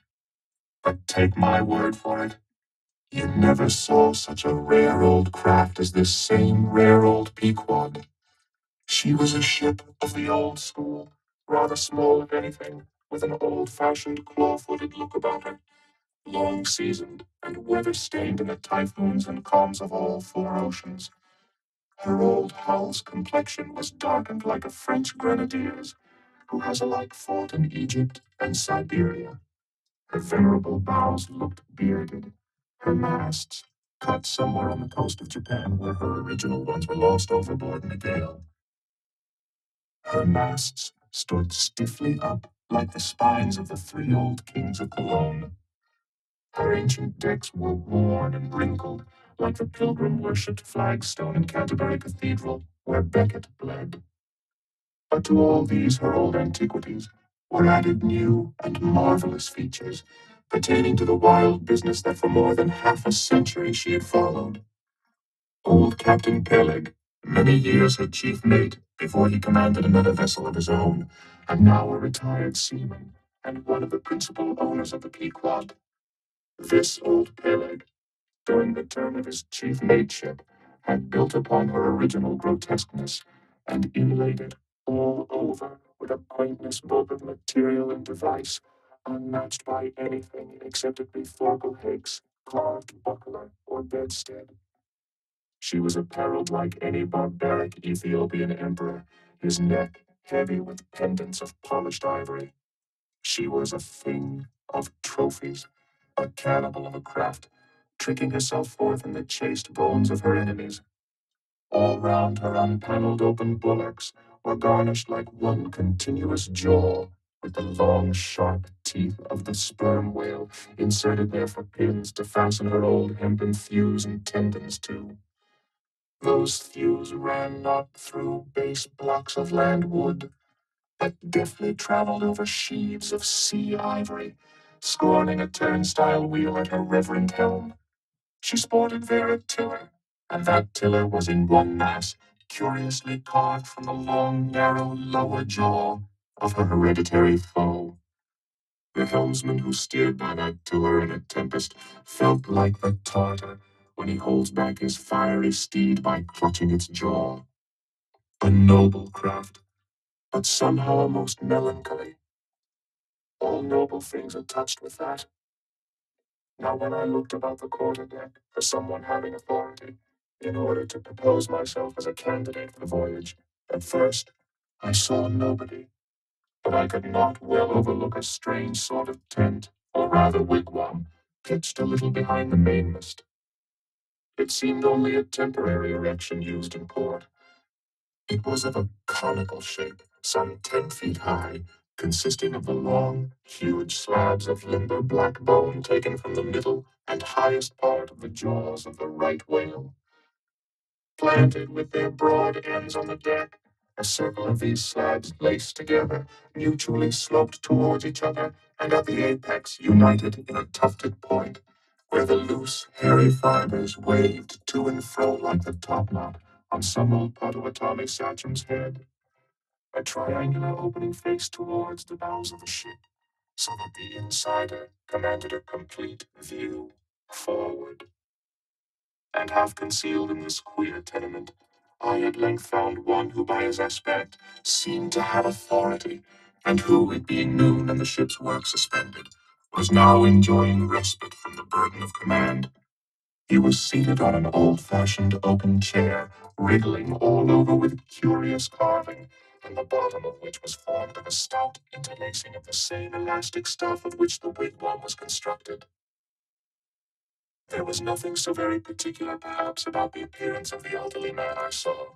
He was brown and brawny, like most old seamen, and heavily rolled up in blue pilot cloth, cut in the Quaker style. Only there was a fine and almost microscopic network of the minutest wrinkles interlacing round his eyes, which must have arisen from his continual sailings in the many hard gales, and always looking to windward. For this causes the muscles about the eyes to become pursed together. Such eye wrinkles are very effectual in a scowl. Is this the captain of the Pequod? Said I, advancing to the door of the tent. Supposing it be the captain of the Pequod, what dost thou want of him? He demanded. I was thinking of shipping. Thou wast thou? I see thou art no Nantucketer. Ever been in a stove boat?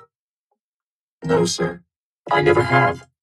Dost thou know nothing at all about whaling, I dare say? Eh? Nothing, sir. But I have no doubt I shall soon learn. I've been several voyages in the merchant services, and I think that merchant service be damned. Talk not that lingo to me. Dost thou see that leg? I'll take that leg away from thy stern if ever thou talkest of the merchant service to me again. Merchant service, indeed. I suppose now you feel considerable proud of having served in those merchant ships. But flukes, man, what makes thee want to go a whaling, eh? It looks a little suspicious, don't it, eh? Hast not been a pirate, hast thou? Didst not rob thy last captain, didst thou? Dost not think of murdering the officers when thou gettest to sea? I protested my innocence of these things.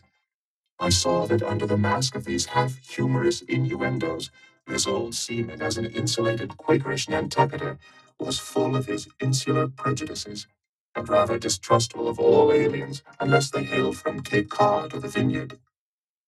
But what takes thee a whaling? I want to know that before I think of shipping ye. Well, sir, I want to see what whaling is. I want to see the world. Want to see what whaling is, eh? Have you clapped eye on Captain Ahab? Who is Captain Ahab, sir? I thought so. Captain Ahab is the captain of this ship. I am mistaken, then. I thought I was speaking to the captain himself. Thou art speaking to Captain Peleg. That's who ye are speaking to, young man. It belongs to me and Captain Bildad to see the Pequod fitted out for the voyage and supplied with all her needs, including crew. We are part owners and agents. But as I was going to say, if thou wantest to know what whaling is, as thou tellest ye do, I can put ye in a way of finding it out before you bind yourself to it. Past backing out. Clap eye on Captain Ahab, young man, and thou wilt find that he has only one leg. What do you mean, sir? Was the other one lost by a whale? Lost by a whale? Young man, come nearer to me. It was devoured, chewed up, crunched by the monstrousest parmacetti that ever chipped a boat. Ah. I was a little alarmed by his energy, perhaps also a little touched at the hearty grief in his concluding exclamation, but said as calmly as I could, "What you say is no doubt true enough, sir. But how could I know there was any peculiar ferocity in that particular whale, though, indeed, I might have inferred as much from the simple fact of the accident? Look ye now, young man. Thy lungs are a sort of soft, do you see? Thou dost not talk shark a bit. Sure, you've been to sea before now, sure of that? Sir, said I thought I told you that I had been 4 voyages in the merchant, hard down out of that. Mind what I said about the merchant service. Don't aggravate me, I won't have it. But let us understand each other. I have given thee a hint about what whaling is. Do you yet feel inclined for it? I do, sir. Very good. Now art thou the man to pitch a harpoon down a live whale's throat and then jump after it? Answer quick. I am, sir, if it should be positively indispensable to do so. Not to be got rid of, that is, which I don't take to be the fact. Good again. Now then, thou not only wantest to go a whaling to find out by experience what whaling is, but ye also want to go in order to see the world. Was not that what ye said? I thought so. Well then, just step forward there and take a peep over the weather bow, and then back to me, and tell me what ye see there. For a moment, I stood a little puzzled by this curious request, not knowing exactly how to take it, whether humorously or in earnest. But concentrating all his crow's feet into one scowl, Captain Peleg started me on the errand. Going forward and glancing over the weather bow, I perceived that the ship, swinging to her anchor with the flood tide, was now obliquely pointing towards the open ocean. The prospect was unlimited, but exceedingly monotonous and forbidding. Not the slightest variety that I could see. Well, what's the report? Said Peleg when I came back. What did you see?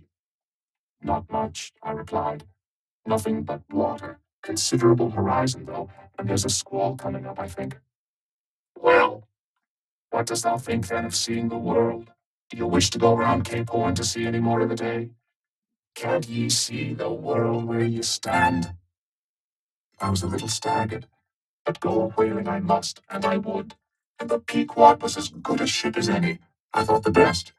And all this I now repeated to Peleg, seeing me so determined. He expressed his willingness to ship me. And thou mayest as well sign the papers right off, he added. Come along with ye. And so saying, he led the way below deck, into the cabin.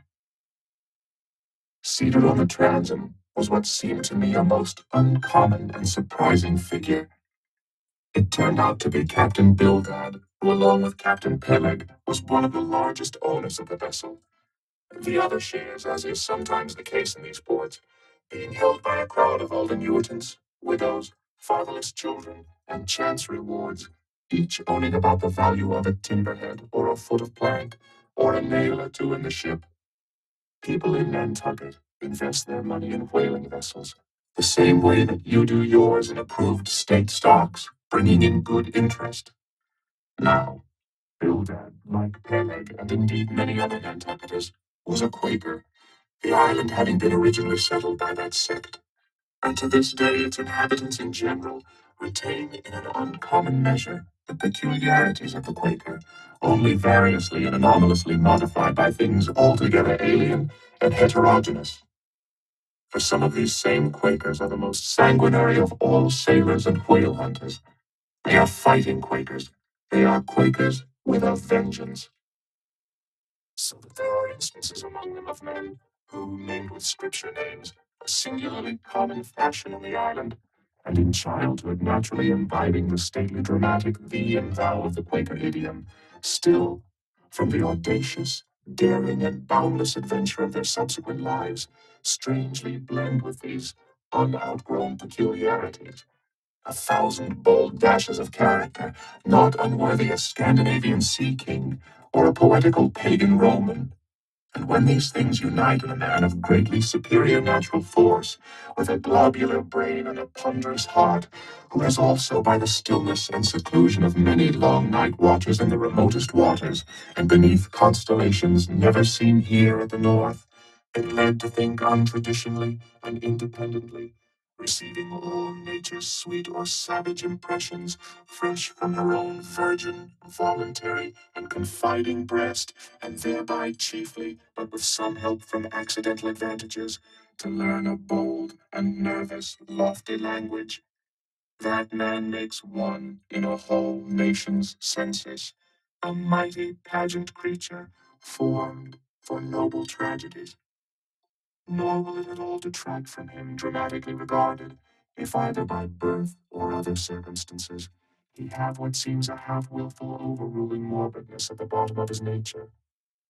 For all men tragically great are made so through a certain morbidness. Be sure of this, O young ambition. All mortal greatness is but disease.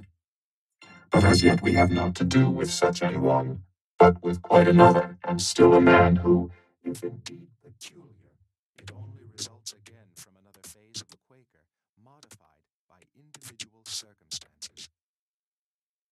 Like Captain Peleg, Captain Bildad was a well-to-do, retired whaleman.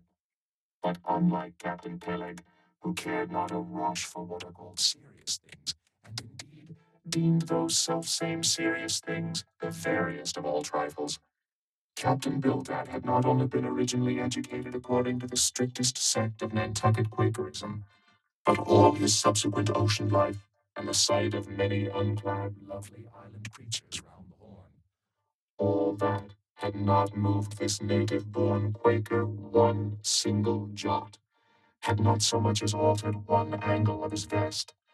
Still, for all this immutableness, was there some lack of common consistency about worthy Captain Bildad, though refusing from conscientious scruples to bear arms against land invaders, yet himself had illimitably invaded the Atlantic and Pacific, and though a sworn foe to human bloodshed, yet had he in his straight-bodied coat spilled tons upon tons of Leviathan gore. How now in the contemplative evening of his days the pious Bildad reconciled these things in the reminiscence, I do not know, but it did not seem to concern him much, and very probably he had long since come to the sage and sensible conclusion that a man's religion is one thing, and this practical world quite another. This world pays dividends, rising from a little cabin boy in short clothes of the drabbest drab, to a harpooner in a broad shad-bellied waistcoat, from that becoming boat-header, chief mate and captain, and finally a ship-owner. Bildad, as I hinted before, had concluded his adventurous career by wholly retiring from active life at the goodly age of 60, and dedicating his remaining days to the quiet receiving of his well-earned income. Now, Bildad, I am sorry to say, had the reputation of being an incorrigible old hunks, and in his sea-going days, a bitter, hard taskmaster. They told me in Nantucket, though it certainly seems a curious story, that when he sailed the old Cattegat whaleman, his crew, upon arriving home, were mostly all carried ashore to the hospital, sore exhausted and worn out. For a pious man, especially for a Quaker, he was certainly rather hard-hearted, to say the least. He never used to swear, though, at his men, they said, but somehow he got an inordinate quantity of cruel, unmitigated hard work out of them. When Bildad was a chief mate, to have his drab-colored eye intently looking at you made you feel completely nervous till you could clutch something, a hammer or a marling spike, and go to work like mad at something or other, never mind what. Indolence and idleness perished from before him. His own person was the exact embodiment of his utilitarian character. On his long, gaunt body, he carried no spare flesh, no superfluous beard, his chin having a soft, economical nap to it, like the worn nap of his broad-brimmed hat. Such, then, was the person that I saw seated on the transom when I followed Captain Peleg down into the cabin. The space between the decks was small, and there, bolt upright, sat old Bildad, who always sat so, and never leaned, and this to save his coat-tails. His broad brim was placed beside him, his legs were stiffly crossed, his drab vesture was buttoned up to his chin, and spectacles on nose. He seemed absorbed in reading from a ponderous volume. Bildad, cried Captain Peleg. At it again, Bildad, eh? You've been studying those scriptures now for the last 30 years, to my certain knowledge. How far you got, Bildad? As if long habituated to such profane talk from his old shipmate, Bildad, without noticing his present irreverence, quietly looked up, and seeing me, glanced again inquiringly towards Peleg. He says he's our man, Bildad, said Peleg. He wants to ship. Dost he? Said Bildad in a hollow tone, and turning round to me. I dost, said I unconsciously. He was so intense a Quaker. What do you think of him, Bildad? Said Peleg. You'll do, said Bildad, eyeing me, and then went on spelling away at his book in a mumbling tone, quite audible. I thought him the queerest old Quaker I ever saw, especially as Peleg, his friend and old shipmate, seemed such a blusterer. But I said nothing, only looking round me sharply. Peleg now threw open a chest and, drawing forth the ship's articles, placed pen and ink before him and seated himself at a little table. I began to think it was high time to settle with myself at what terms I would be willing to engage for the voyage. I was already aware that in the whaling business they paid no wages, but all hands, including the captain, received certain shares of the profits called lays, and that these lays were proportioned to the degree of importance pertaining to the respective duties of the ship's company. I was also aware that, being a green-handed whaling, my own lay would not be very large, but considering that I was used to the sea, could steer a ship, splice a rope, and all that, I made no doubt that from all I had heard, I should be offered at least the 275th lay. That is, the 275th part of the clear net proceeds of the voyage, whatever that might eventually amount to. And though the 275th lay was what they call a rather long lay, yet it was better than nothing. And if we had a lucky voyage, might pretty nearly pay for the clothing I would wear out on it, and not to speak of my 3 years' beef and board, for which I would not have to pay one stiver. It might be thought that this was a poor way to accumulate a princely fortune, and so it was, a very poor way indeed. But I am one of those that never take on about princely fortunes, and am quite content if the world is ready to board and lodge me, while I am putting up at this grim side of the thundercloud. Upon the whole, I thought that the 275th lay would be about the fair thing, but would not have been surprised had I been offered the 200th, considering I was of a broad-shouldered make. But one thing, nevertheless, that made me a little distrustful about receiving a generous share of the profits was this.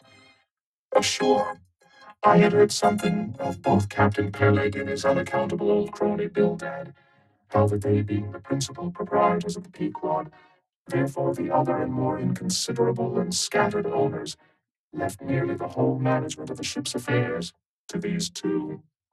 And I did not know but what the stingy old Bildad might have a mighty deal to say about shipping hands, especially as I now found him on board the Pequod, quite at home there in the cabin, and reading his Bible as if at his own fireside.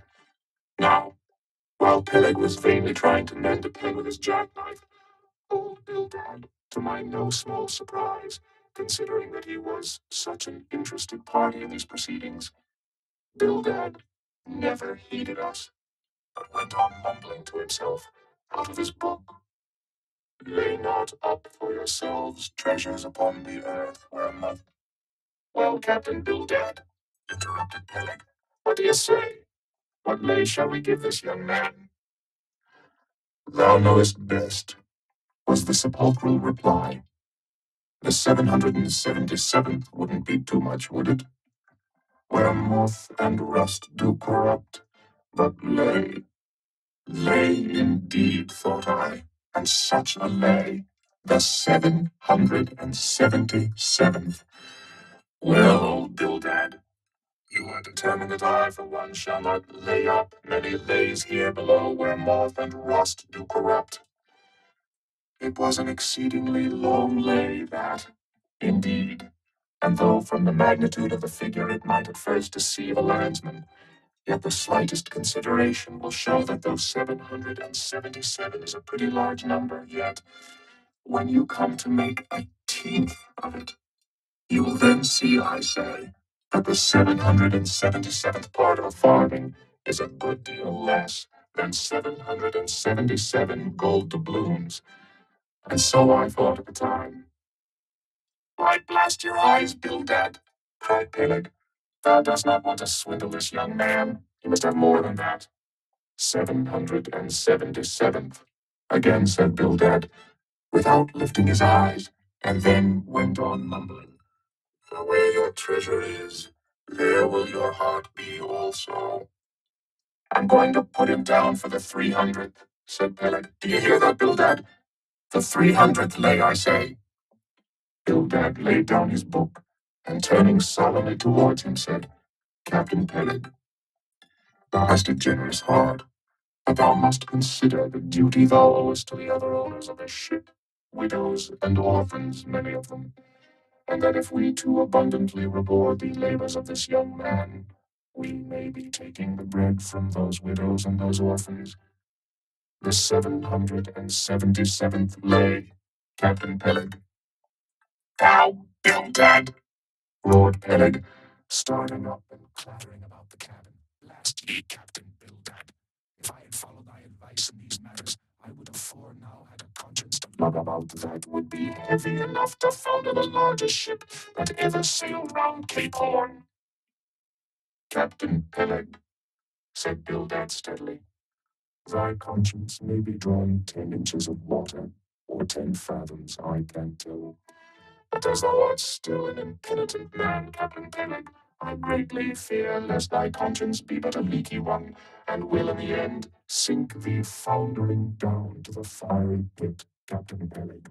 Fiery pit, fiery pit, ye insult me, man. Past all natural bearing ye insult me.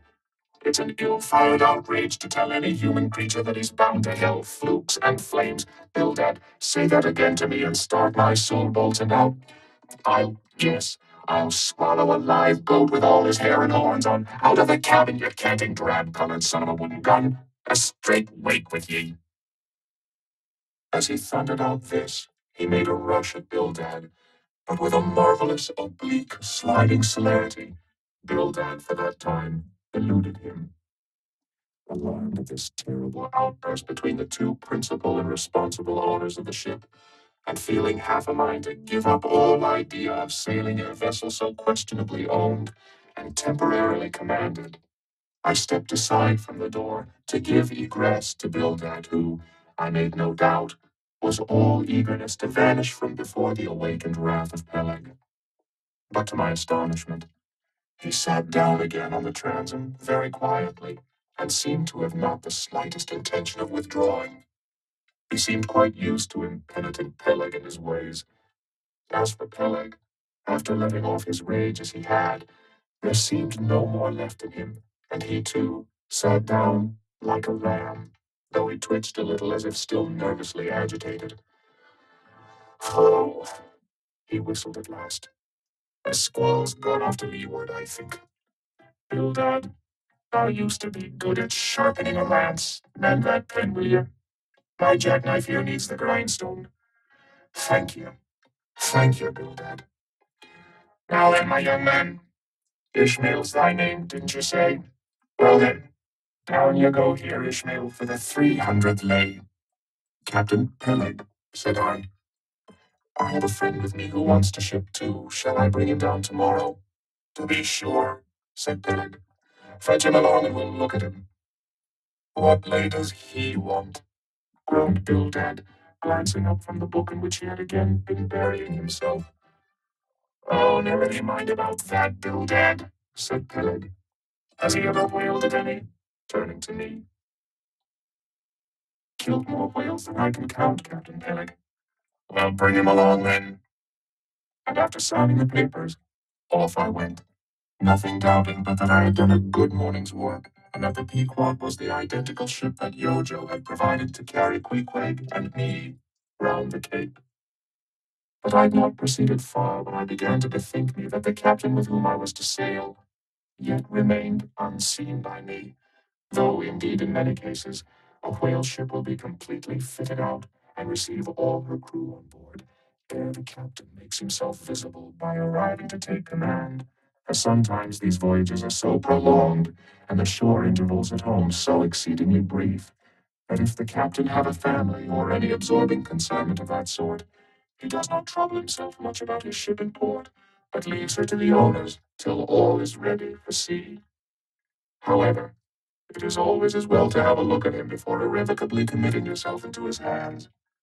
Turning back, I accosted Captain Peleg, inquiring where Captain Ahab was to be found.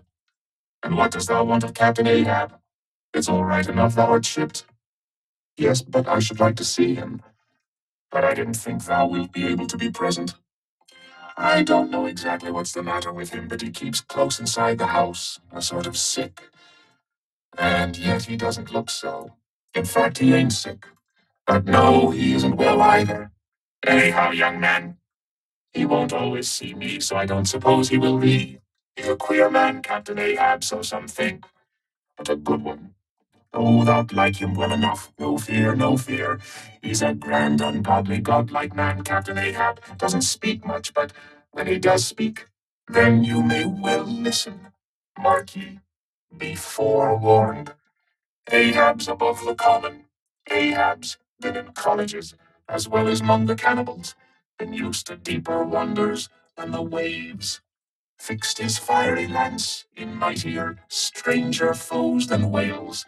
His lance, aye, the keenest and the surest that, out of all our isle.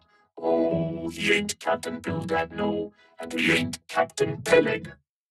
He's Ahab, boy, and Ahab of old, thou knowest, was a crowned king, and a very vile one.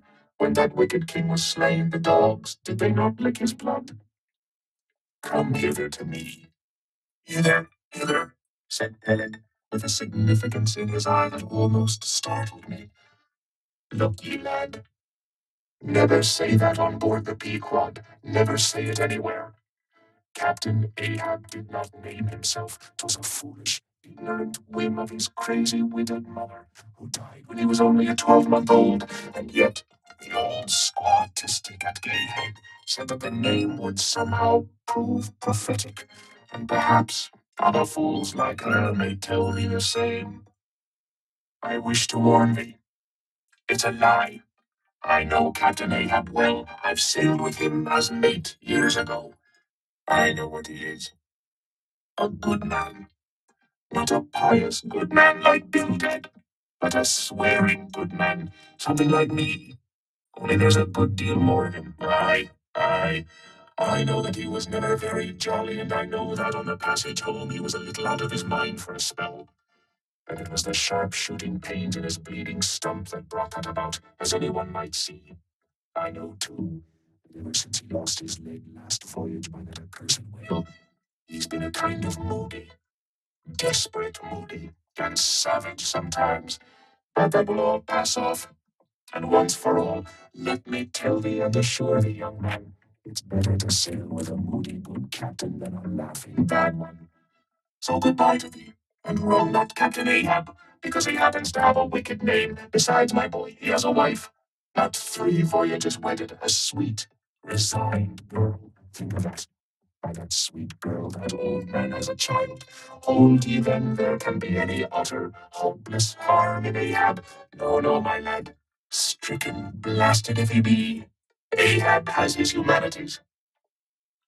As I walked away, I was full of thoughtfulness. What had been incidentally revealed to me of Captain Ahab filled me with a certain wild vagueness of painfulness concerning him, and somehow, at the time, I felt a sympathy and a sorrow for him, but for I don't know what, unless it was the cruel loss of his leg. And yet, I also felt a strange awe of him, but that sort of awe which I cannot at all describe was not exactly awe.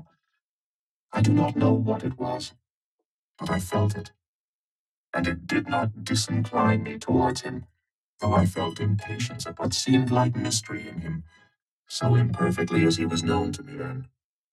However, my thoughts were at length carried in other directions, so that for the present, dark Ahab slipped my mind. Chapter 17. The Ramadan. As Queequeg's Ramadan, or fasting and humiliation, was to continue all day, I did not choose to disturb him till towards nightfall, for I cherished the greatest respect towards everybody's religious obligations, never mind how comical, and could not find it in my heart to undervalue even a congregation of ants worshipping a toadstool, or those other creatures in certain parts of our earth who, with a degree of footmanism quite unprecedented in other planets, bow down before the torso of a deceased landed proprietor merely on account of the inordinate possessions yet owned and rented in his name. I say we good Presbyterian Christians should be charitable in these things, and not fancy ourselves so vastly superior to other mortals, pagans and what not, because of their half-crazy conceits on these subjects. There was Queequeg, now, certainly entertaining the most absurd notions about Yojo and his Ramadan. But what of that? Queequeg thought he knew what he was about, I suppose.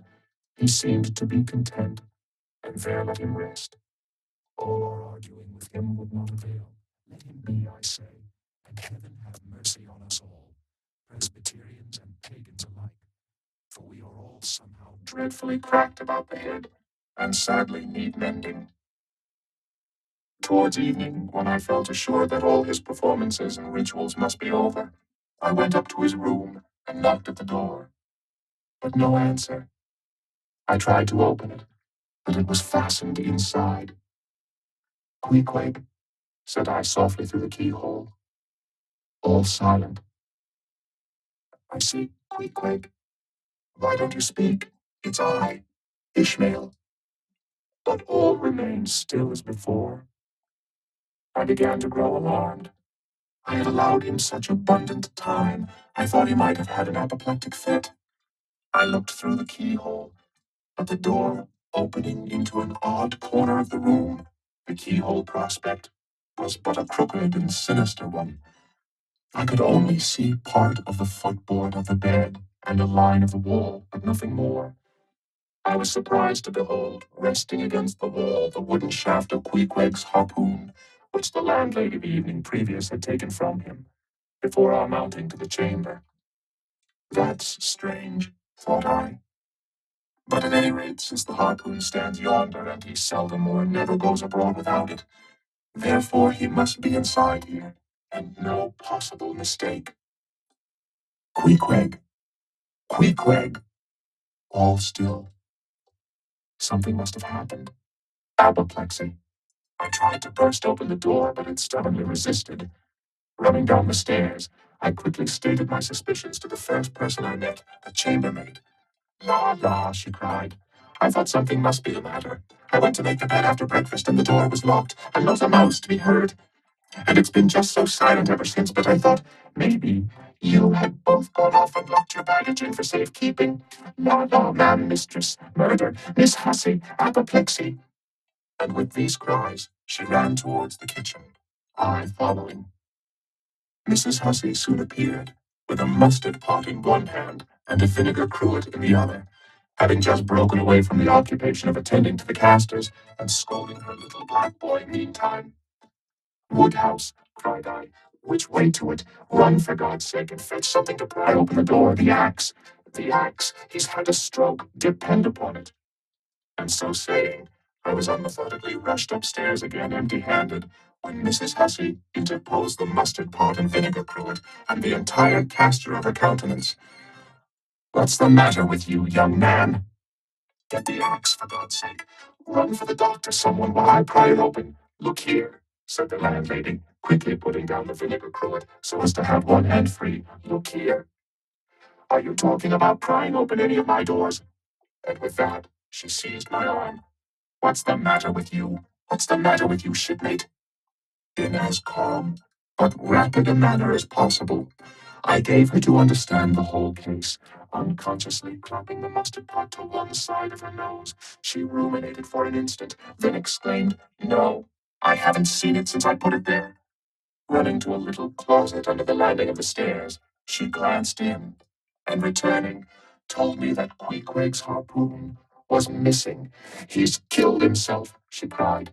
It's unfortunate Stig's done over again. There goes another counterpane. God pity his poor mother. It will be the ruin of my house. Has the poor lad a sister? Where's that girl? There, Betty.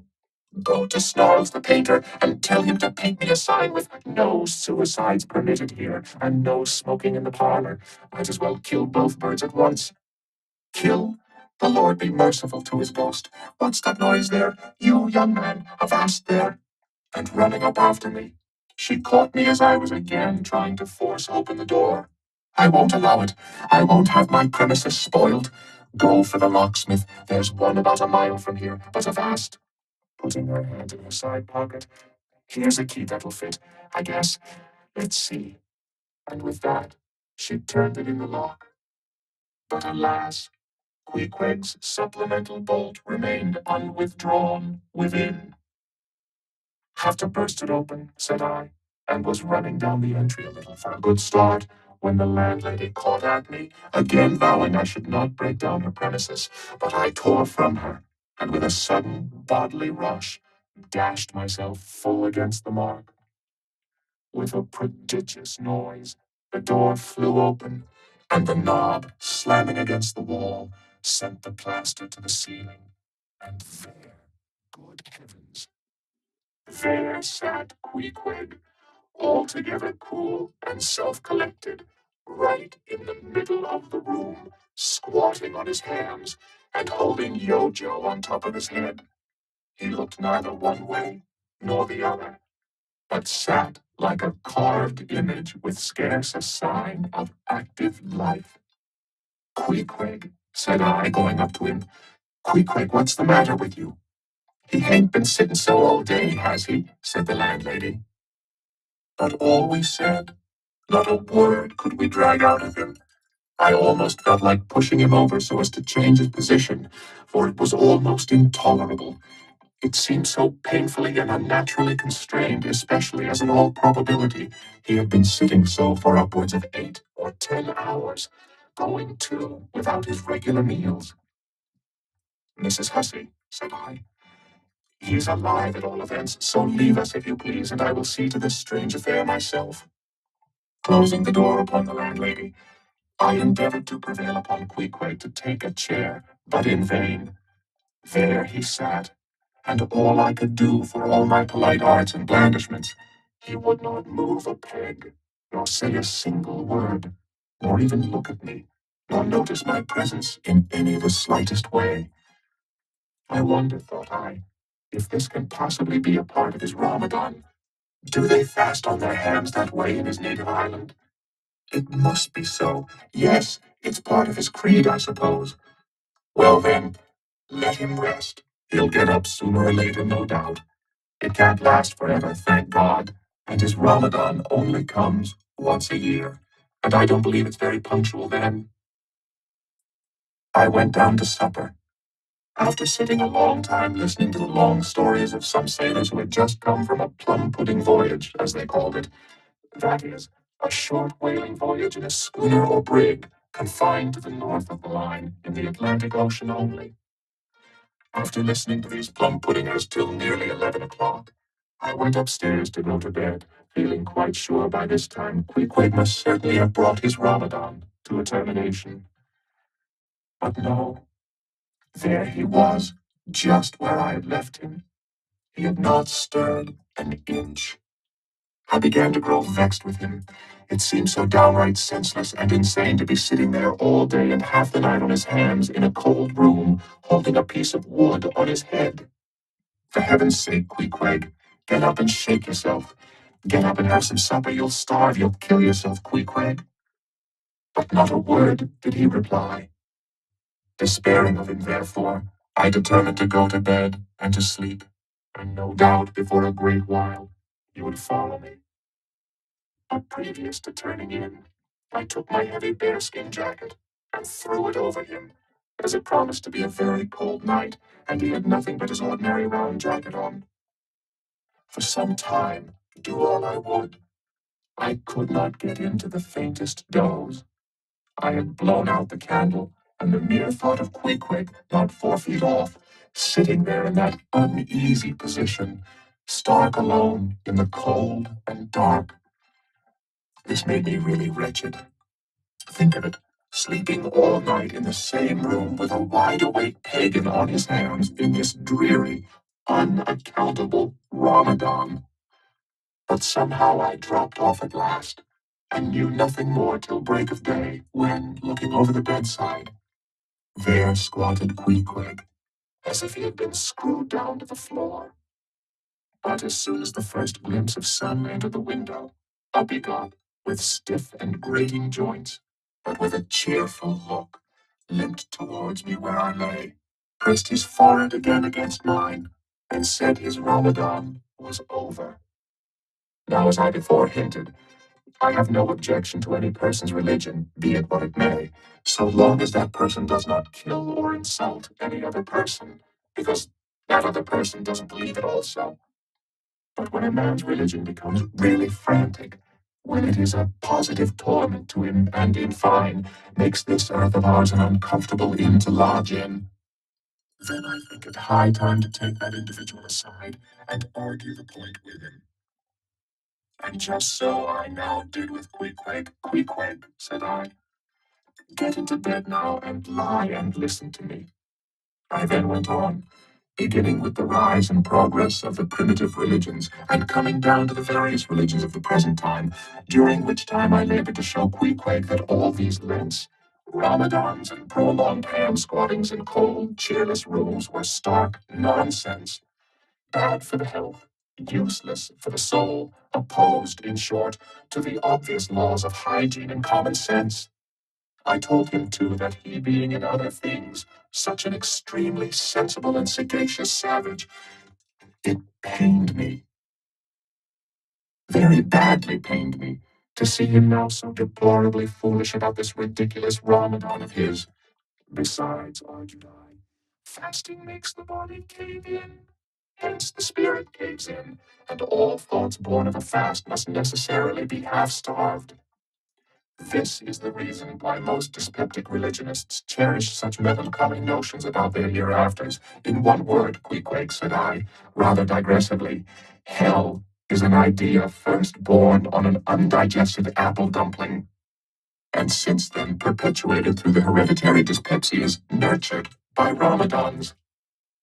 I then asked Queequeg whether he himself was ever troubled with dyspepsia, expressing the idea very plainly so that he could take it in. He said no, only upon one memorable occasion. It was after a great feast given by his father the king, on the gaining of a great battle wherein 50 of the enemy had been killed by about 2 o'clock in the afternoon, and all cooked and eaten that very evening. No more, Queequeg, said I, shuddering. That will do, for I knew the inferences without his further hinting them. I had seen a sailor who had visited that very island, and he told me that it was the custom, when a great battle had been gained there, to barbecue all the slain in the yard or garden of the victor, and then, one by one, they were placed in great wooden trenchers and garnished round like a pilaw, with breadfruit and coconuts, and with some parsley in their mouths, were sent round with the victor's compliments to all his friends, just as though these presents were so many Christmas turkeys. After all, I do not think that my remarks about religion made much impression upon Queequeg, because in the first place, he somehow seemed dull of hearing on that important subject, unless considered from his own point of view, and in the second place, he did not more than one-third understand me, couch my ideas simply as I would, and finally, he no doubt thought he knew a good deal more about the true religion than I did. He looked at me with a sort of condescending concern and compassion, as though he thought it a great pity that such a sensible young man should be so hopelessly lost to evangelical pagan piety. At last we rose and dressed, and Queequeg, taking a prodigiously hearty breakfast of chowders of all sorts, so that the landlady should not make much profit by reason of his Ramadan, we sallied out to board the Pequod, sauntering along and picking our teeth with halibut bones. Chapter 18. His Mark. As we were walking down the end of the wharf towards the ship, Queequeg carrying his harpoon, Captain Peleg in his gruff voice loudly hailed us from his wigwam, saying he had not suspected my friend was a cannibal, and furthermore announcing that he let no cannibals on board that craft unless they previously produced their papers. What do you mean by that, Captain Peleg? Said I, now jumping on the bulwarks and leaving my comrades standing on the wharf. I mean, he replied, he must show his papers. Yea, said Captain Bildad in his hollow voice, sticking his head from behind Peleg's out of the wigwam.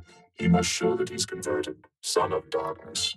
He added, turning to Queequeg, Art thou at present in communion with any Christian church? Why, said I, he is a member of the First Congregational Church. Here be it said that many tattooed savages sailing in Nantucket ships at last come to be converted into the churches. First Congregational Church, cried Bildad. What? That worships in Deacon Deuteronomy Coleman's meeting house?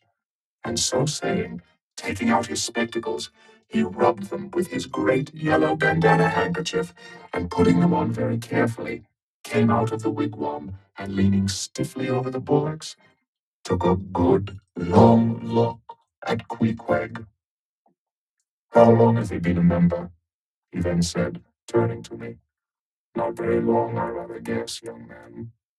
No, said Peleg. And he hasn't been baptized right either, or it would have washed some of that devil's blue off his face. Do tell now, cried Bildad. Is this Philistine a regular member of Deacon Deuteronomy's meeting? I never saw him going there, and I pass it every Lord's Day. I don't know anything about Deacon Deuteronomy or his meeting, said I. All I know is that Queequeg here is a born member of the First Congregational Church. He is a deacon himself, Queequeg is. Young man, said Bildad sternly, thou art skylarking with me. Explain thyself, thou young Hittite. What church dost thee mean?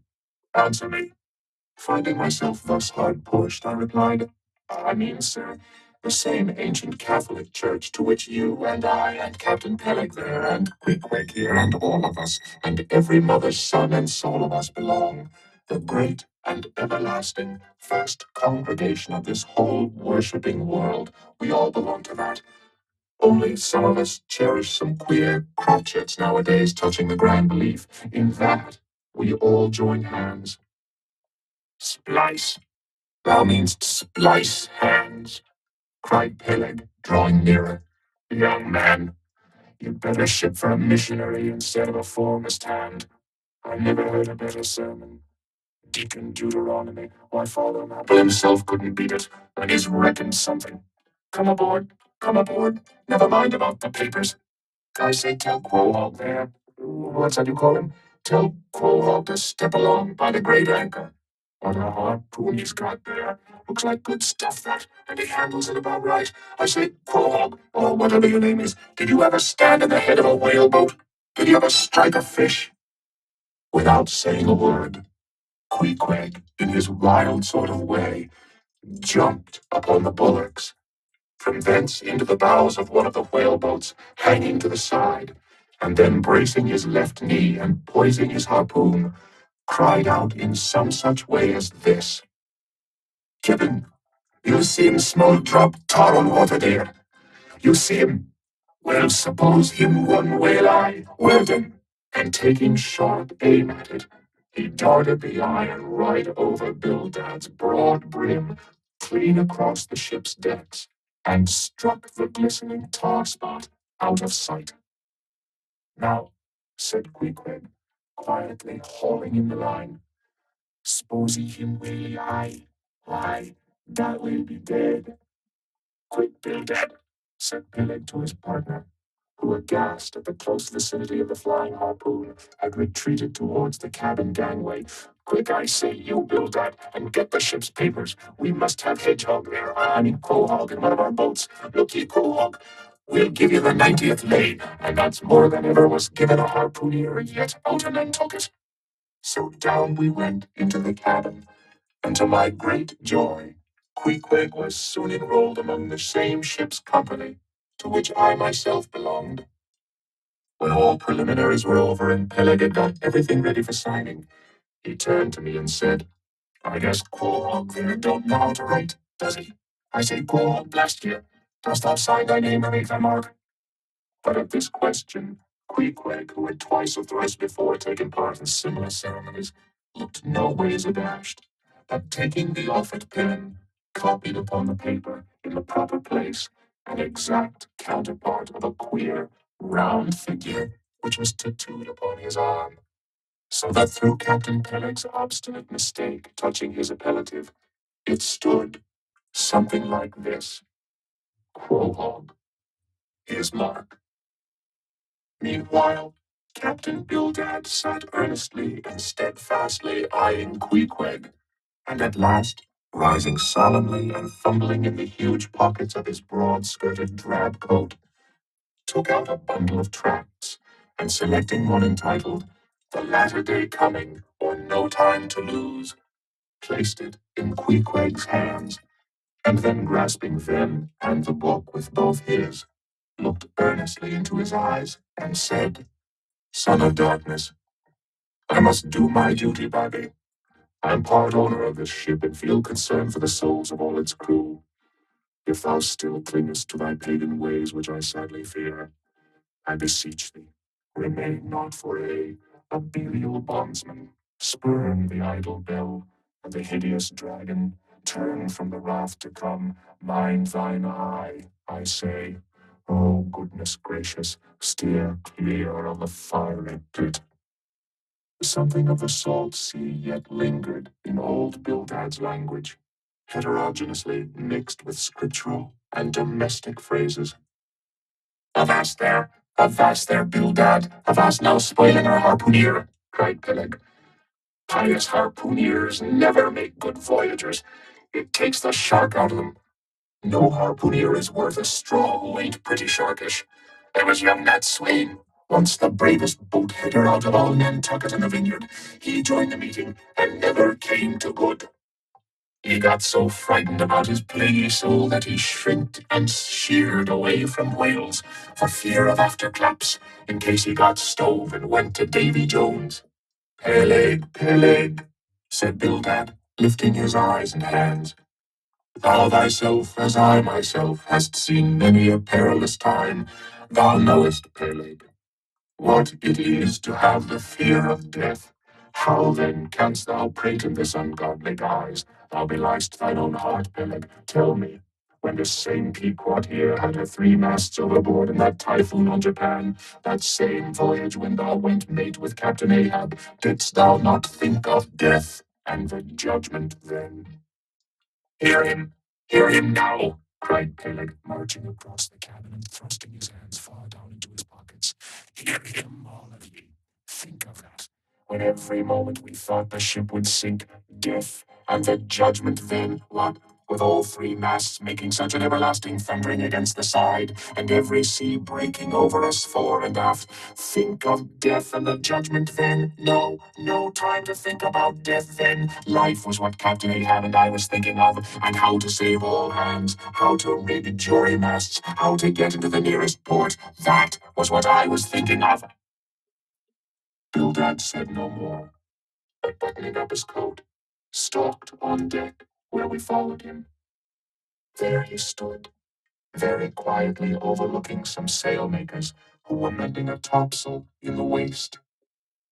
Now and then he stooped to pick up a patch or save an end of the tarred twine, which otherwise might have been wasted.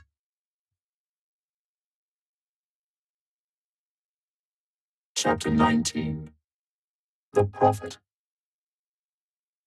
"Shipmates, have you shipped in that ship?" Queequeg and I had just left the Pequod, and we were sauntering away from the water for the moment, each occupied with his own thoughts, when the above words were put to us by a stranger who, pausing before us, leveled his massive forefinger at the vessel in question. He was but shabbily apparelled in faded jacket and patched trousers, a rag of a black handkerchief investing his neck. A confluent smallpox had in all directions flowed over his face and left it like the complicated ribbed bed of a torrent when the rushing waters have been dried up. "Have you shipped in her?" he repeated. "You mean the ship Pequod, I suppose," said I, trying to gain a little more time for an uninterrupted look at him. "Aye, the Pequod, that ship there," he said, drawing back his whole arm and then rapidly shoving it straight out from him with the fixed bayonet of his pointed finger darted full at the object. "Yes," said I, "we've just signed the articles." "Anything down there about your souls?" "About what?" "Oh, perhaps you haven't got any," he said quickly. "No matter, though. I know many chaps that haven't got any. Good luck to 'em, and they're all the better off for it. A soul's a sort of a fifth wheel to a wagon. What are you jabbering about, shipmate? Said I. He's got enough, though, to make up for all deficiencies of that sort in other chaps, abruptly said the stranger, placing a nervous emphasis upon the word he. Queequeg, said I. Let's go. This fellow was broken loose from somewhere. He's talking about something and somebody we don't know. Stop, cried the stranger. You said true. You haven't seen old Thunder yet, have ye? Who's old Thunder? Said I, again riveted with the insane earnestness of his manner. Captain Ahab. What? The captain of our ship, the Pequod? Aye. Among some of us old sailor chaps, he goes by that name. You haven't seen him yet, have you? No, we haven't. He's sick, they say, but is getting better and will be all right again before long. All right again before long, laughed the stranger with a solemnly derisive sort of laugh. Looky, when Captain Ahab is all right, then this left arm of mine will be all right, not before. What do you know about him? What did they tell you about him? Say that. They didn't tell much of anything about him, only I've heard that he's a good whale hunter and a good captain to his crew. That's true. That's true, yes, both true enough. But you must jump when he gives an order. Step and growl, growl and go. That's the word with Captain Ahab. But nothing about that thing that happened to him off Cape Horn long ago when he lay like dead for 3 days and nights. Nothing about that deadly scrimmage with the Spaniard afore the altar in Santa. Heard nothing about that, eh? Nothing about the silver calabash he spat into, and nothing about his losing his leg last voyage according to the prophecy. Didn't you hear a word about them matters and something more, eh? No, I don't think you did. How could you? Who knows it? Not all Nantucket, I guess. But howsoever mayhap, you've heard tell about the leg, and how we lost it. Aye, you have heard of that, I dare say. Oh, yes, that everyone knows almost. I mean, they know he's only one leg, and that our Parmacetti took the other off. My friend, said I, what all this gibberish of yours is about, I don't know, and I don't much care. For it seems to me that you must be a little damaged in the head. But if you are speaking of Captain Ahab of that ship there, the Pequod, then let me tell you that I know all about the loss of his leg. All about it, eh? Sure you do. All pretty sure. With finger pointed and eye leveled at the Pequod, the beggar-like stranger stood a moment, as if in a troubled reverie, then starting a little, turned and said, You've shipped, have you? Names down on the papers? Well, well, what's signed is signed, and what's to be will be. And then again, perhaps it won't be, after all. Anyhow, it's all fixed and arranged already, and some sailors or other must go with him, I suppose, as well these as any other men. God pity 'em. Morning to you, shipmates. Morning. The ineffable heavens bless you. I'm sorry I stopped you. Look here, friend, said I. If you have anything important to tell us, out with it. But if you are only trying to bamboozle us, you are mistaken in your game. That's all I have to say. And it's said very well. And I like to hear a chap talk up that way. You are just the man for him, the likes of ye. Morning to your shipmates, morning. Oh, when you get there, tell him I've concluded not to make one of 'em. Aye, my dear fellow, you can't fool us that way. You can't fool us. It is the easiest thing in the world for a man to look as if he had a great secret in him. Morning to you, shipmates. Morning. Morning, is it? Said I. Come along, Queequeg. Let's leave this crazy man. But stop. Tell me your name, will you? Elijah. Elijah, thought I. And we walked away, both commenting after each other's fashion upon this ragged old sailor, and agreed that he was nothing but a humbug trying to be a bugbear.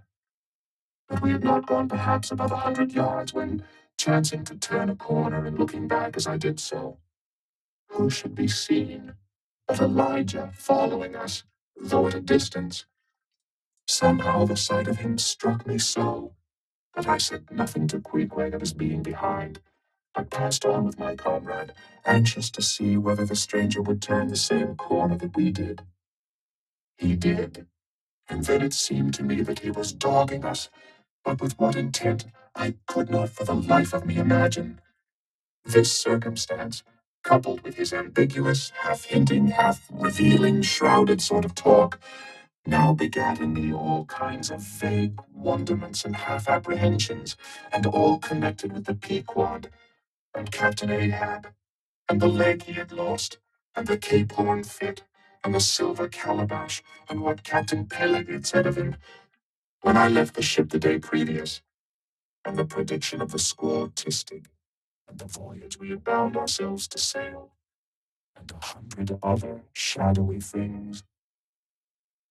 I was resolved to satisfy myself whether this ragged Elijah was really dogging us or not, and with that intent crossed the way with Queequeg, and on that side of it retraced our steps.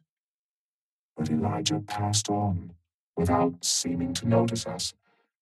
This relieved me, and once more, and finally, as it seemed to me, I pronounced him in my heart a humbug.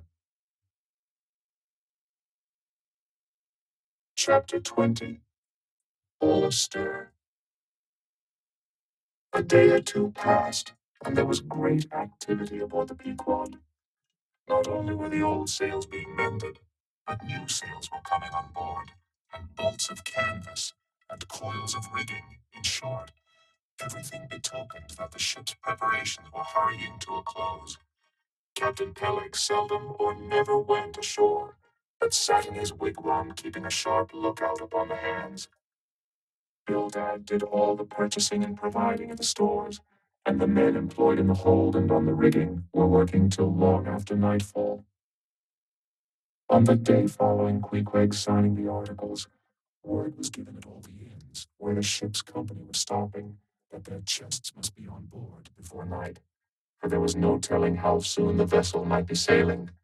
So Queequeg and I got down our traps, resolving, however, to sleep ashore to the last. But it seems they always give very long notice in these cases, and the ship did not sail for several days. But no wonder, there was a good deal to be done, and there is no telling how many things to be thought of before the Pequod was fully equipped. Everyone knows what a multitude of things, beds, saucepans, knives and forks, shovels and tongs, napkins, nutcrackers, and whatnot, are indispensable to the business of housekeeping. Just so with whaling, which necessitates a 3 years' housekeeping upon the wide ocean, far from all grocers, costermongers, doctors, bakers, and bankers.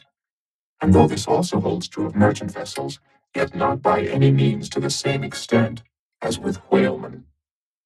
For besides the great length of the whaling voyage, the numerous articles peculiar to the prosecution of the fishery, and the impossibility of replacing them at the remote harbors usually frequented, it must be remembered that of all ships, whaling vessels are the most exposed to accidents of all kinds, and especially to the destruction and loss of the very things upon which the success of the voyage most depends. Hence, the spare boats, spare spars, and spare lines and harpoons, and spare everything's almost but a spare captain and duplicate ship.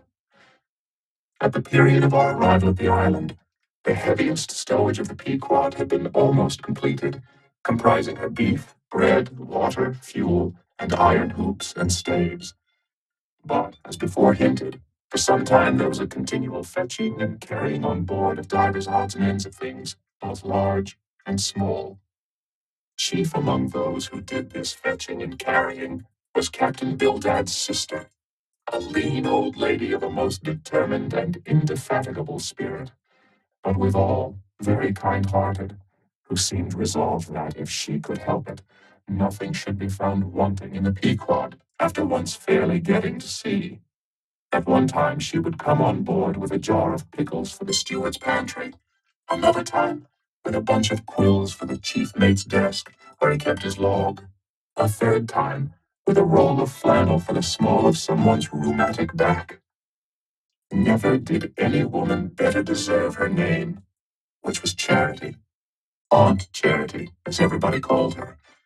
And like a sister of Charity, did this charitable Aunt Charity bustle about hither and thither, ready to turn her hand and heart to anything that promised to yield safety, comfort, and consolation to all on board a ship in which her beloved brother Bildad was concerned, and in which she herself owned a score or two of well-saved dollars.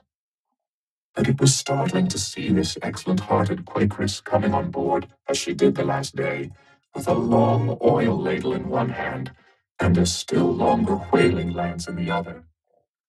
Nor was Bildad himself, nor Captain Peleg at all backward.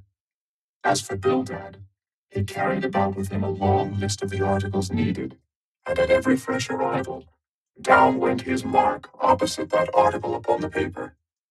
Every once in a while, Peleg came running out of his whalebone den, roaring at the men down the hatchways, roaring up to the riggers at the masthead, and then concluded by roaring back into his wigwam. During these days of preparation, Queequeg and I often visited the craft, and as often I asked about Captain Ahab and how he was, and when he was going to come on board his ship. To these questions they would answer that he was getting better and better, and was expected aboard every day. Meantime, the two captains, Peleg and Bildad, could attend to everything necessary to fit the vessel for the voyage.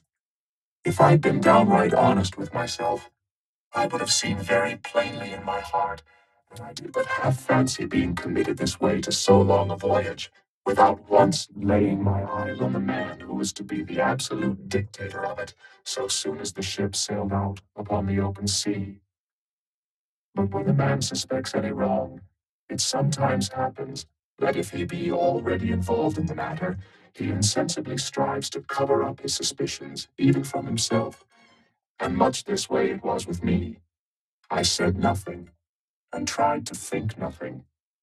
At last, it was given out that sometime next day the ship would certainly sail. So, next morning, Queequeg and I took a very early start. Chapter 21. Going Aboard. It was nearly 6 o'clock, but only gray, imperfect, misty dawn, when we drew nigh the wharf. There are some sailors running ahead there if I see right, said I to Queequeg. It can't be shadows. She's off by sunrise, I guess. Come on. Avast, cried a voice, whose owner at the same time coming close behind us, laid a hand upon both our shoulders, and then insinuating himself between us, stood stooping forward a little in the uncertain twilight, strangely peering from Queequeg to me. It was Elijah. Going aboard. Hands off, will you? Said I. Look here, said Queequeg, shaking himself. Go away. Ain't going aboard then? Yes, we are, said I. But what business is that of yours? Do you know, Mr. Elijah, that I consider you a little impertinent? No, no, I wasn't aware of that, said Elijah slowly and wonderingly, looking from me to Queequeg with the most unaccountable glances. Elijah, said I, you will oblige my friend and me by withdrawing. We are going to the Indian and Pacific Oceans and would prefer not to be detained. You be coming back afore breakfast. He's cracked, Queequeg, said I. Come on. Halloa! Cried stationary Elijah, hailing us when we had removed a few paces. Never mind him, said I. Queequeg, come on. But he stole up to us again, and suddenly clapping his hand on my shoulder, said, Did you see anything looking like men going towards that ship a while ago? Struck by this plain matter-of-fact question, I answered, saying, Yes, I thought I did see 4 or 5 men, but it was too dim to be sure. Very dim, said Elijah. Morning to you. Once more we quitted him, but once more he came softly after us, and touching my shoulder again, said, See if you can find him now, will ye?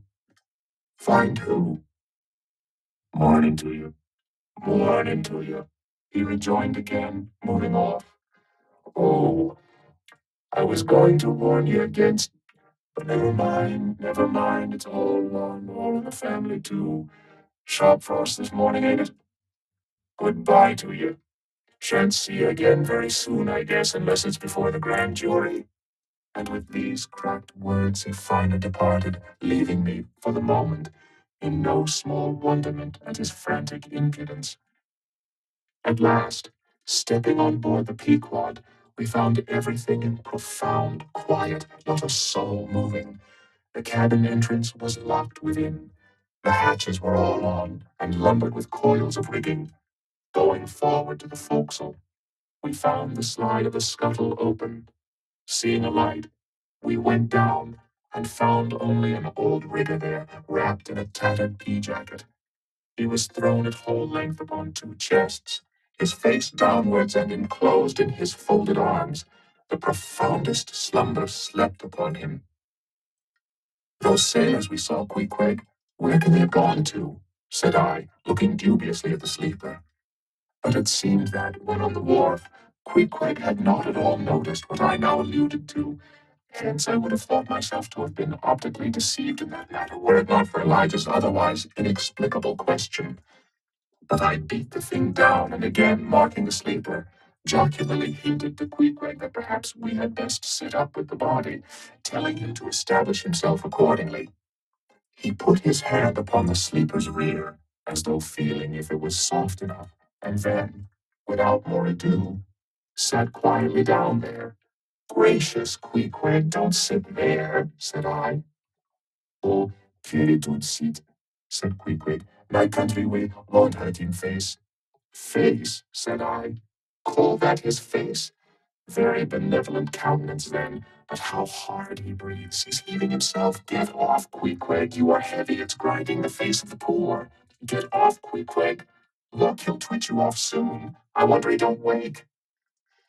Queequeg removed himself to just beyond the head of the sleeper and lighted his tomahawk pipe. I sat at the feet.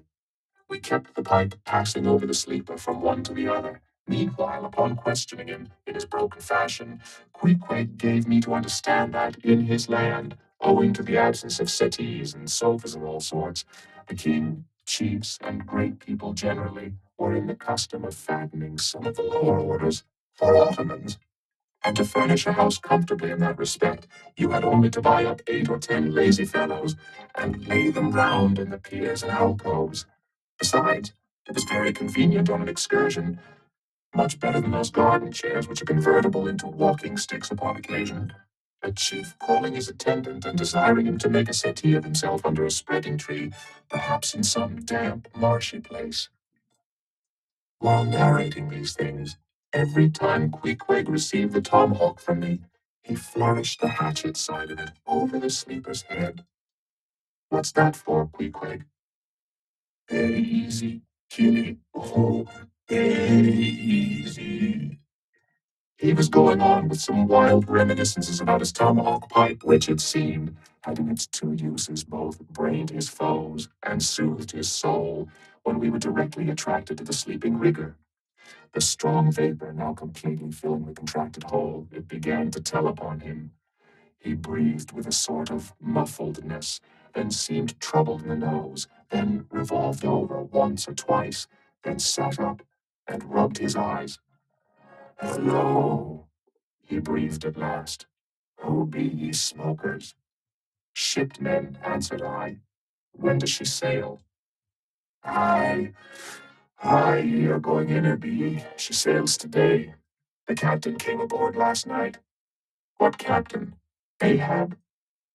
Who but him indeed? I was going to ask him some further questions concerning Ahab when we heard a noise on deck. Hello, Starbuck's astir, said the rigger. He's a lively chief mate, that. Good man and a pious, but all alive now. I must turn to. And so saying, he went on deck, and we followed. It was now clear sunrise. Soon the crew came on board in twos and threes. The riggers bestirred themselves, the mates were actively engaged, and several of the shore people were busy in bringing various last things on board. Meanwhile, Captain Ahab remained invisibly enshrined within his cabin. Chapter 22. Merry Christmas. At length, towards noon, upon the final dismissal of the ship's riggers, and after the Pequod had been hauled out from the wharf, and after the ever-thoughtful Charity had come off in a whaleboat with her last gifts, a nightcap for Stubb, the second mate, her brother-in-law, and a spare Bible for the steward. After all this, the two captains, Peleg and Bildad, issued from the cabin, and turning to the chief mate, Peleg said, "Now, Mr. Starbuck, are you sure everything is right? Captain Ahab has already just spoke to him. Nothing more to be got from shore, eh? Well, call all hands then. Muster 'em aft here, blast 'em." "No need of profane words, however great the hurry, Peleg," said Bildad. "But away with thee, friend Starbuck, and do our bidding." How now? Here upon the very point of starting for the voyage, Captain Peleg and Captain Bildad were going it with a high hand on the quarterdeck, just as if they were to be joint commanders at sea, as well as to all appearances in port. And as for Captain Ahab, no sign of him was yet to be seen. Only, they said, he was in the cabin. But then the idea was that his presence was by no means necessary in getting the ship under way and steering her well out to sea, indeed, as that was not at all his proper business but the pilot's, and as he was not yet completely recovered, so they said, therefore, Captain Ahab stayed below. And all this seemed natural enough, especially as in the merchant service, many captains never show themselves on deck for a considerable time after heaving up the anchor, but remain over the cabin table, having a farewell merrymaking with their shore friends before they quit the ship for good with the pilot. But there was not much chance to think over the matter, for Captain Peleg was now all alive. He seemed to do most of the talking and commanding, and not Bildad. "Aft here, ye sons of bachelors," he cried as the sailors lingered at the mainmast. "Mr. Starbuck, drive 'em aft." "Strike the tent there," was the next order. As I hinted before, this whalebone marquee was never pitched except in port, and on board the Pequod for 30 years, the order to strike the tent was well known to be the next thing to heaving up the anchor. "Man the capstan, blood and thunder, jump," was the next command, and the crew sprang for the handspikes. Now, in getting under way, the station generally occupied by the pilot is the forward part of the ship, and here Bildad, who with Peleg be it known, in addition to his other offices, was one of the licensed pilots of the port, he being suspected to have got himself made a pilot in order to save the Nantucket pilot fee to all the ships he was concerned in, for he never piloted any other craft. Bildad, I say, might now be seen actively engaged in looking over the bows for the approaching anchor, and at intervals singing what seemed a dismal stave of psalmody to cheer the hands at the windlass, who roared forth some sort of a chorus about girls in Booble Alley with hearty goodwill. Nevertheless, not 3 days previous, Bildad had told them that no profane songs would be allowed on board the Pequod, particularly in getting under way, and Charity, his sister, had placed a small, choice copy of Watts in each seaman's berth. Meantime, overseeing the other part of the ship, Captain Peleg ripped and swore astern in the most frightful manner. I almost thought he would sink the ship before the anchor could be got up. Involuntarily, I paused on my handspike and told Queequeg to do the same, thinking of the perils we both ran in starting on the voyage with such a devil for a pilot. I was comforting myself, however, with the thought that in pious Bildad might be found some salvation, spite of his 777th lay, when I felt a sudden sharp poke in my ear, and turning round was horrified at the apparition of Captain Peleg in the act of withdrawing his leg from my immediate vicinity. That was my first kick. "Is that the way they heave in the merchant service?" he roared. "Spring, thou sheephead, spring, and break thy backbone. Why don't you spring, I say, all of you, spring, quahog. Spring, thou chap with the red whiskers, spring there, Scotch chap, spring, thou green pants. Spring, I say, all of you, and spring your eyes out." And so saying, he moved along the windlass, here and there using his leg very freely, while imperturbable Bildad kept leading off with his psalmody. Thinks I, Captain Peleg must have been drinking something today.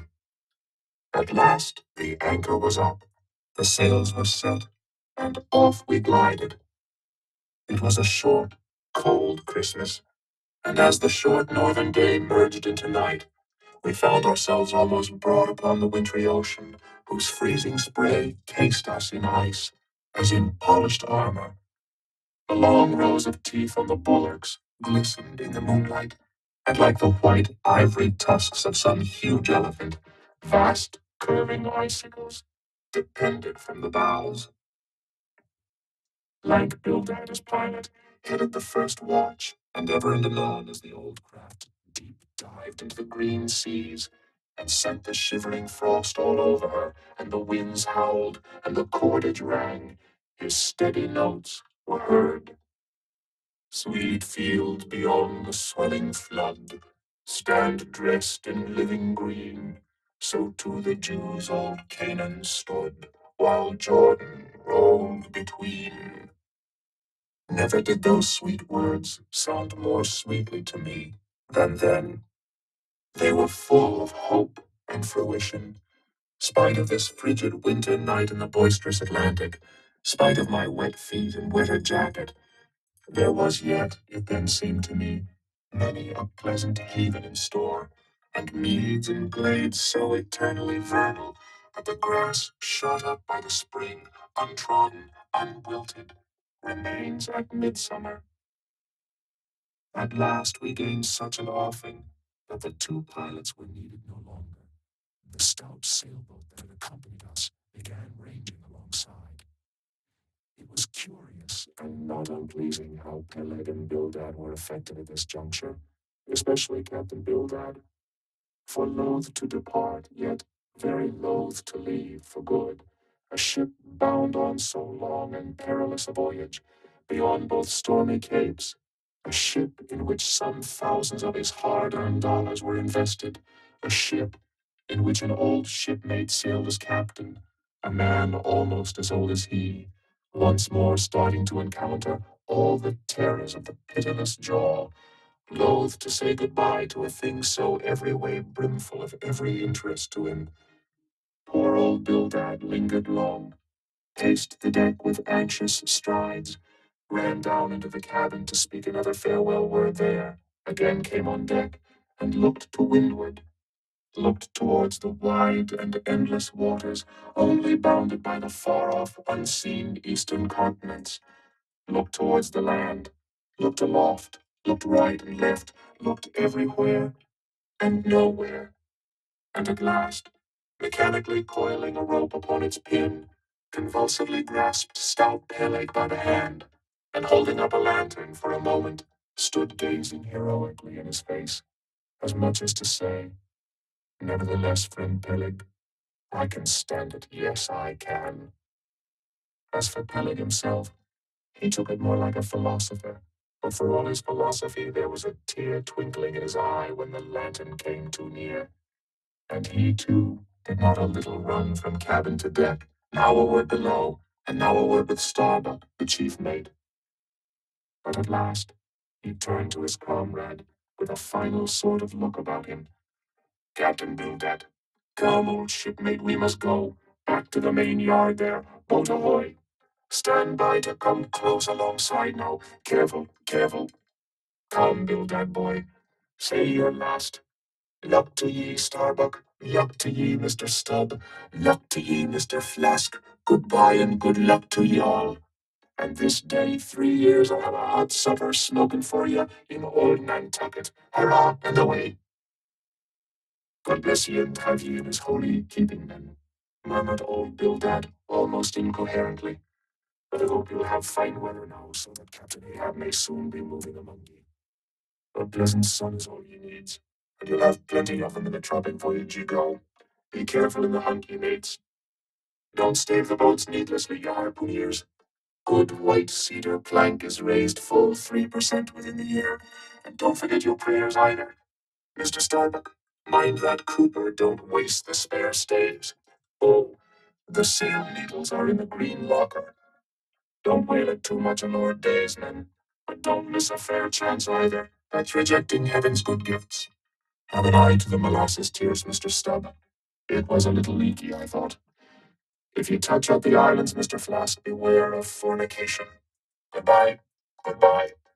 And don't keep that cheese too long down in the hole, Mr. Starbuck, it'll spoil. Be careful with the butter, 20 cents the pound it was. And mind ye, if...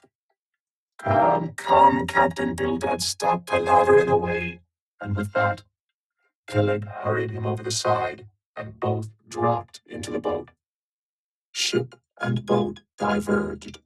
The cold, damp night breeze blew between. A screaming gull flew overhead, and two hulls wildly rolled. We gave 3 heavy-hearted cheers, and blindly plunged like fate into the lone Atlantic. Chapter 23. The Lee Shore. Some chapters back, one Bulkington was spoken of, a tall, new-landed mariner, encountered in New Bedford at the inn. When on that shivering winter's night the Pequod thrust her vindictive bows into the cold, malicious wave, who should I see standing at her helm but Bulkington? I looked with sympathetic awe and fearfulness upon the man who in midwinter just landed from a 4 years' dangerous voyage, could so unrestingly push off again for still another tempestuous term. The land seemed scorching to his feet. Wonderfulest things are ever the unmentionable. Deep memories yield no epitaphs. This 6-inch chapter is the stoneless grave of Bulkington.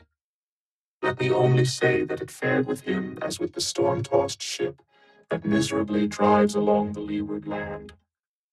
The port would fain give succor. The port is pitiful. In the port is safety, comfort, hearthstone, supper, warm blankets, friends, all that's kind to our mortalities. But in that gale, the port, the land, is the ship's direst jeopardy. She must fly all hospitality. One touch of land, though it but graze the keel, would make her shudder through and through. With all her might she crowds all sail offshore. In so doing, fights against the very winds that fain would blow her homeward, seeks all the lashed sea's landlessness again, for refuge's sake forlornly rushing into peril, her only friend, her bitterest foe. Know ye now, Bulkington, glimpses do ye seem to see of that mortally intolerable truth, that all deep, earnest thinking is but the intrepid effort of the soul to keep the open independence of her sea, while the wildest winds of heaven and earth conspire to cast her on the treacherous, slavish shore. But as in landlessness alone resides the highest truth, shoreless, indefinite as God, so better is it to perish in the howling infinite than be ingloriously dashed upon the lee, even if that were safety. For worm-like then, oh, who would craven crawl to land? Terrors of the terrible. Is all this agony so vain? Take heart, O Bulkington. Bear thee grimly, demigod, up from the spray of thy ocean perishing. Straight up leaps thy apotheosis. Chapter 24. The Advocate. As Queequeg and I are now fairly embarked in this business of whaling, and as this business of whaling has somehow come to be regarded among landsmen as a rather unpoetical and disreputable pursuit, therefore I am all anxiety to convince ye landsmen, of the injustice hereby done to us hunters of whales. In the first place, it may be deemed almost superfluous to establish the fact that among people at large, the business of whaling is not accounted on a level with what are called the liberal professions.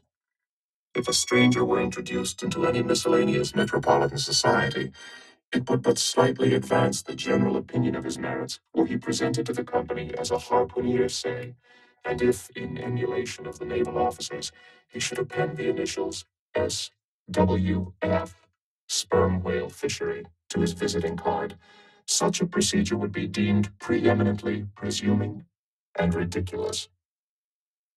Doubtless one leading reason why the world declines honoring us whalemen is this. They think that, at best, our vocation amounts to a butchering sort of business, and that when actively engaged therein, we are surrounded by all manner of defilements. Butchers we are, that is true, but butchers also, and butchers of the bloodiest badge have been all martial commanders whom the world invariably delights to honor.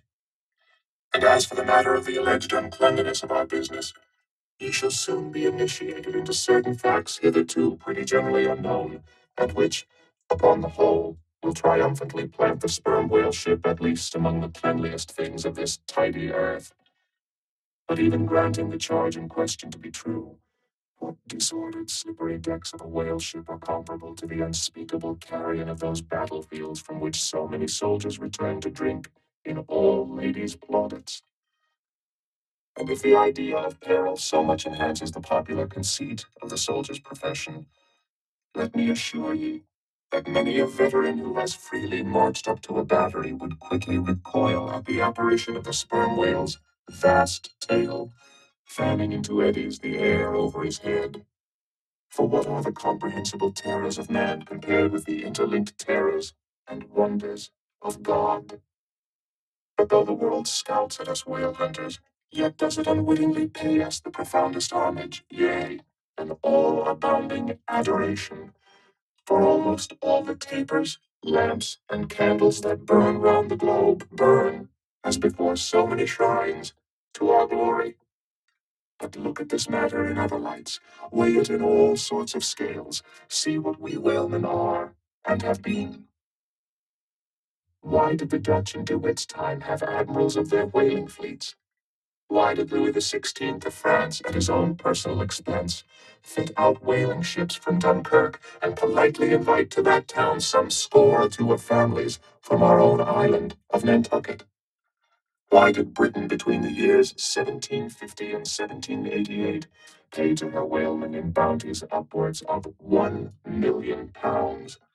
And lastly, how comes it that we whalemen of America now outnumber all the rest of the banded whalemen in the world, sail a navy of upwards of 700 vessels, manned by 18,000 men, yearly consuming $4 millions?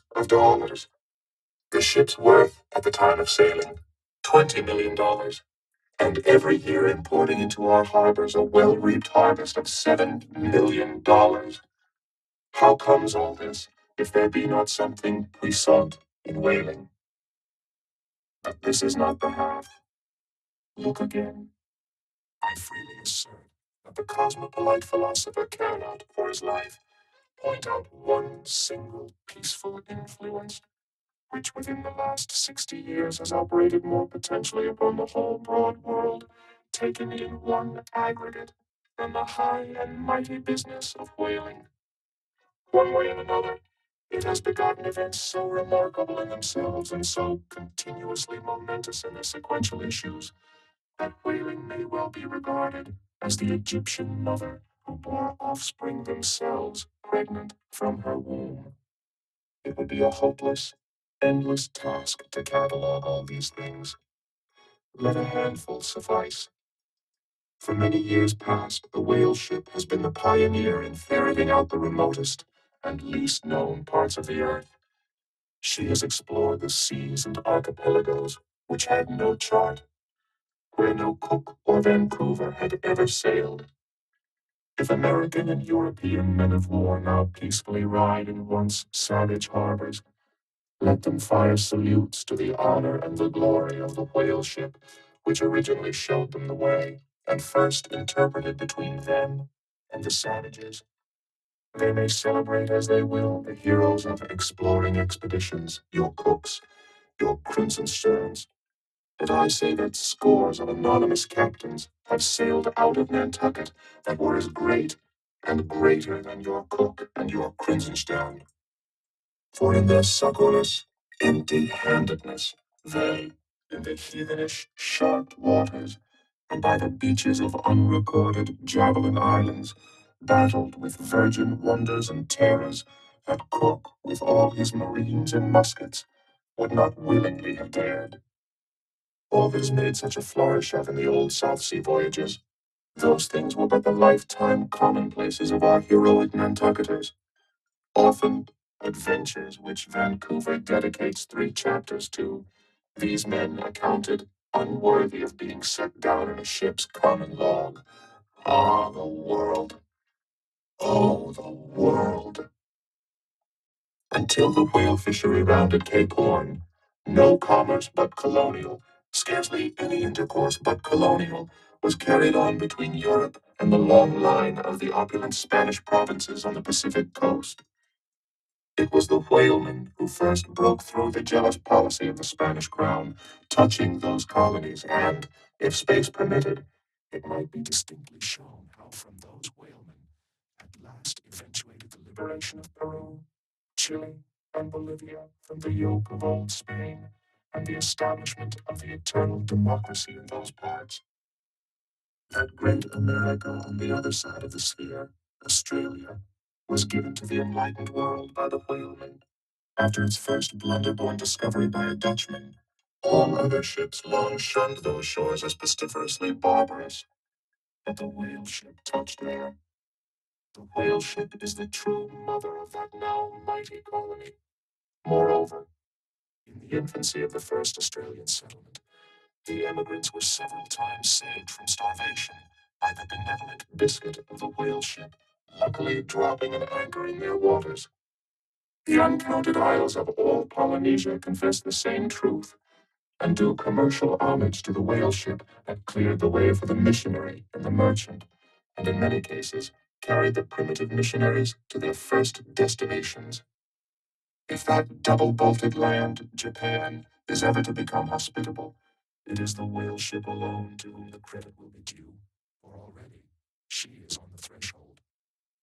But if in the face of all this, you still declare that whaling has no aesthetically noble associations connected with it, then am I ready to shiver 50 lances with you there, and unhorse you with a split helmet every time. The whale has no famous author, and whaling no famous chronicler, you will say. The whale no famous author, and whaling no famous chronicler. Who wrote the first account of our Leviathan? Who but mighty Job? And who composed the first narrative of a whaling voyage? Who but no less a prince than Alfred the Great, who, with his own royal pen, took down the words from Other, the Norwegian whale hunter of those times, and who pronounced our glowing eulogy in Parliament? Who but Edmund Burke? True enough, but then whalemen themselves are poor devils. They have no good blood in their veins. No good blood in their veins. They have something better than royal blood there. The grandmother of Benjamin Franklin was Mary Morrell, afterwards by marriage Mary Folger, one of the old settlers of Nantucket, and the ancestress to a long line of Folgers and harpooneers, all kith and kin to noble Benjamin, this day darting the barbed iron from one side of the world to the other. Good again. But then all confess that somehow whaling is not respectable. Whaling not respectable. Whaling is imperial. By old English statutory law, the whale is declared a royal fish. Oh, that's only nominal. The whale himself has never figured in any grand imposing way. The whale has never figured in any grand imposing way. In one of the mighty triumphs given to a Roman general upon his entering the world's capital, the bones of a whale, brought all the way from the Syrian coast, were the most conspicuous object in the simple procession.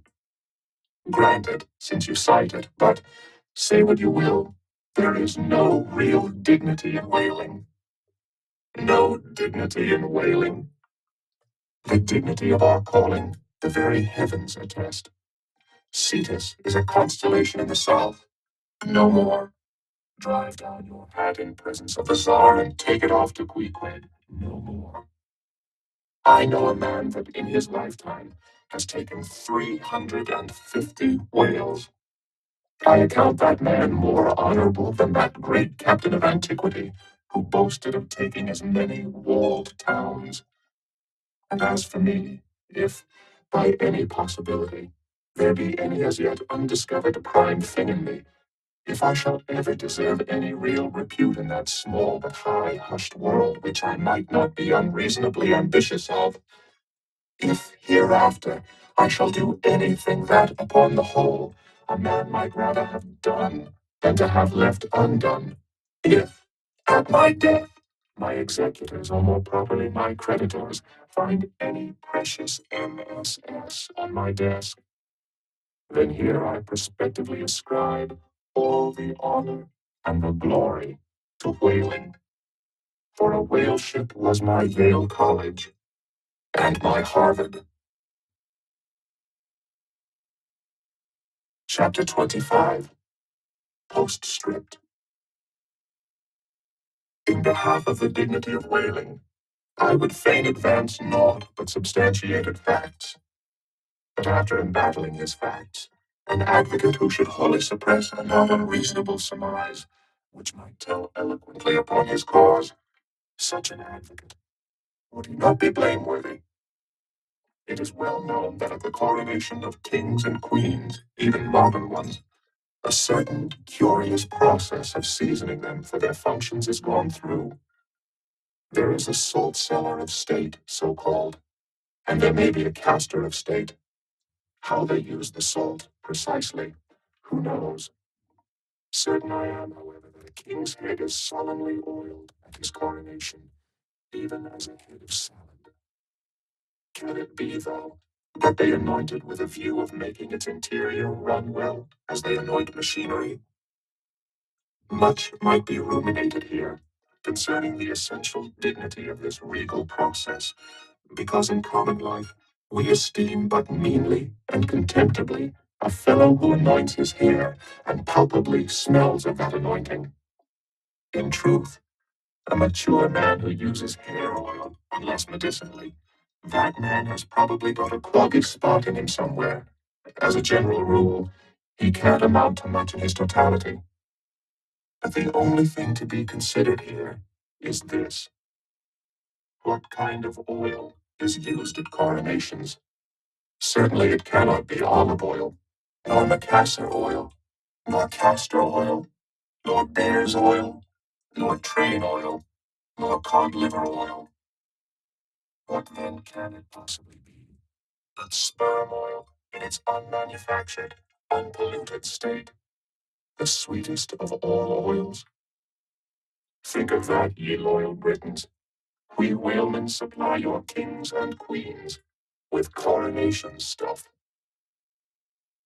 Chapter 26. Knights and Squires. The chief mate of the Pequod was Starbuck, a native of Nantucket and a Quaker by descent. He was a long, earnest man, and though born on an icy coast, seemed well adapted to endure hot latitudes, his flesh being hard as twice-baked biscuit. Transported to the Indies, his live blood would not spoil like bottled ale. He must have been born in some time of general drought and famine, or upon one of those fast days for which his state is famous. Only some 30 arid summers had he seen. Those summers had dried up all his physical superfluousness. But this, his thinness, so to speak, seemed no more the token of wasting anxieties and cares than it seemed the indication of any bodily blight. It was merely the condescension of the man. He was by no means ill-looking, quite the contrary. His pure, tight skin was an excellent fit, and closely wrapped up in it and embalmed with inner health and strength, like a revivified Egyptian. This Starbuck seemed prepared to endure for long ages to come, and to endure always, as now. For be it polar snow or torrid sun, Like a patent chronometer, his interior vitality was warranted to do well in all climates. Looking into his eyes, you seemed to see there the yet lingering images of those thousand-fold perils he had calmly confronted through life. A staid, steadfast man, whose life for the most part was a telling pantomime of action and not a tame chapter of words. Yet for all his hardy sobriety and fortitude, there were certain qualities in him which at times affected, and in some cases seemed well nigh to overbalance all the rest. Uncommonly conscientious for a seaman, and endued with a deep natural reverence, the wild, watery loneliness of his life did therefore strongly incline him to superstition. But to that sort of superstition which in some organizations seems rather to spring somehow from intelligence than from ignorance. Outward portents and inward presentiments were his, and if at times these things bent the welded iron of his soul, much more did his faraway domestic memories of his young Cape wife and child tend to bend him still more from the original ruggedness of his nature, and open him still further to those latent influences which, in some honest-hearted men, restrain the gush of daredevil daring, so often evinced by others in the more perilous vicissitudes of the fishery. "I will have no man in my boat," said Starbuck, "who is not afraid of a whale." By this, he seemed to mean not only that the most reliable and useful courage was that which arises from the fair estimation of the encountered peril, but that an utterly fearless man is a far more dangerous comrade than a coward. "Aye, aye," said Stubb, the second mate. "Starbuck there is as careful a man as you'll find anywhere in this fishery. But we shall ere long see what that word careful precisely means when used by a man like Stubb, or almost any other whale hunter. Starbuck was no crusader after perils. In him, courage was not a sentiment, but a thing simply useful to him, and always at hand upon all mortally practical occasions. Besides, he thought, perhaps, that in this business of whaling, courage was one of the great staple outfits of the ship, like her beef and her bread, and not to be foolishly wasted. Wherefore he had no fancy for lowering for whales after sundown, nor for persisting in fighting a fish that too much persisted in fighting him. For, thought Starbuck, I am here in this critical ocean to kill whales for my living, and not to be killed by them for theirs, and that hundreds of men had been so killed, Starbuck well knew. What doom was his own father's? Where, in the bottomless deeps, could he find the torn limbs of his brother?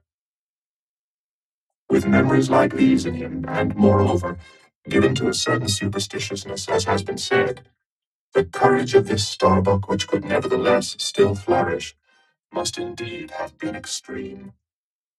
But it was not in reasonable nature that a man so organized and with such terrible experiences and remembrances as he had, it was not in nature that these things should fail in latently engendering an element in him which, under suitable circumstances, would break out from its confinement and burn all his courage up.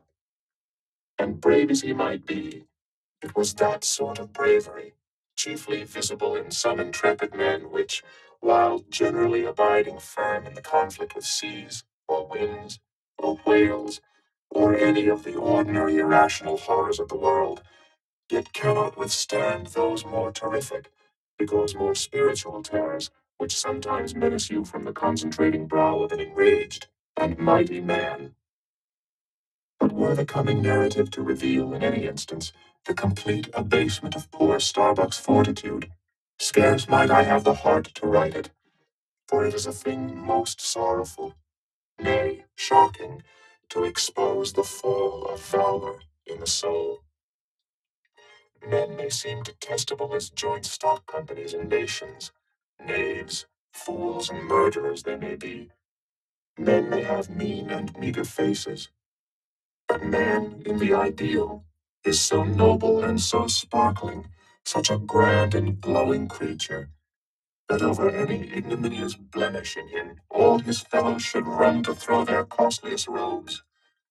that immaculate manliness we feel within ourselves, so far within us, that it remains intact though all the outer character seems gone, bleeds with keenest anguish at the undraped spectacle of a valor-ruined man. Nor can piety itself, at such a shameful sight, completely stifle her upbraidings against the permitting stars. But this august dignity I treat of is not the dignity of kings and robes, but that abounding dignity which has no robed investiture. Thou shalt see it shining in the arm that wields a pick or drives a spike, that democratic dignity which on all hands radiates without end from God Himself, the great God absolute, the center and circumference of all democracy, His omnipresence, our divine equality. If then to meanest mariners and renegades and castaways I shall hereafter ascribe high qualities, though dark, weave round them tragic graces, if even the most mournful, perchance the most abased among them all, shall at times lift himself to the exalted mounts, if I shall touch that workman's arm with some ethereal light, if I shall spread a rainbow over his disastrous set of sun, then, against all mortal critics, bear me out in it, thou just spirit of equality, which hast spread one royal mantle of humanity over all my kind. Bear me out in it, thou great democratic God, who didst not refuse to the swart convict Bunyan the pale poetic pearl, thou who didst clothe with doubly hammered leaves of finest gold the stumped and paupered arm of old Cervantes. Thou who didst pick up Andrew Jackson from the pebbles, who didst hurl him upon a war horse, who didst thunder him higher than a throne, thou who in all thy mighty, earthly marchings ever callest thy selectest champions from the kingly commons, bear me out in it, O God. Chapter 27. Knights and Squires. Stubb was the second mate.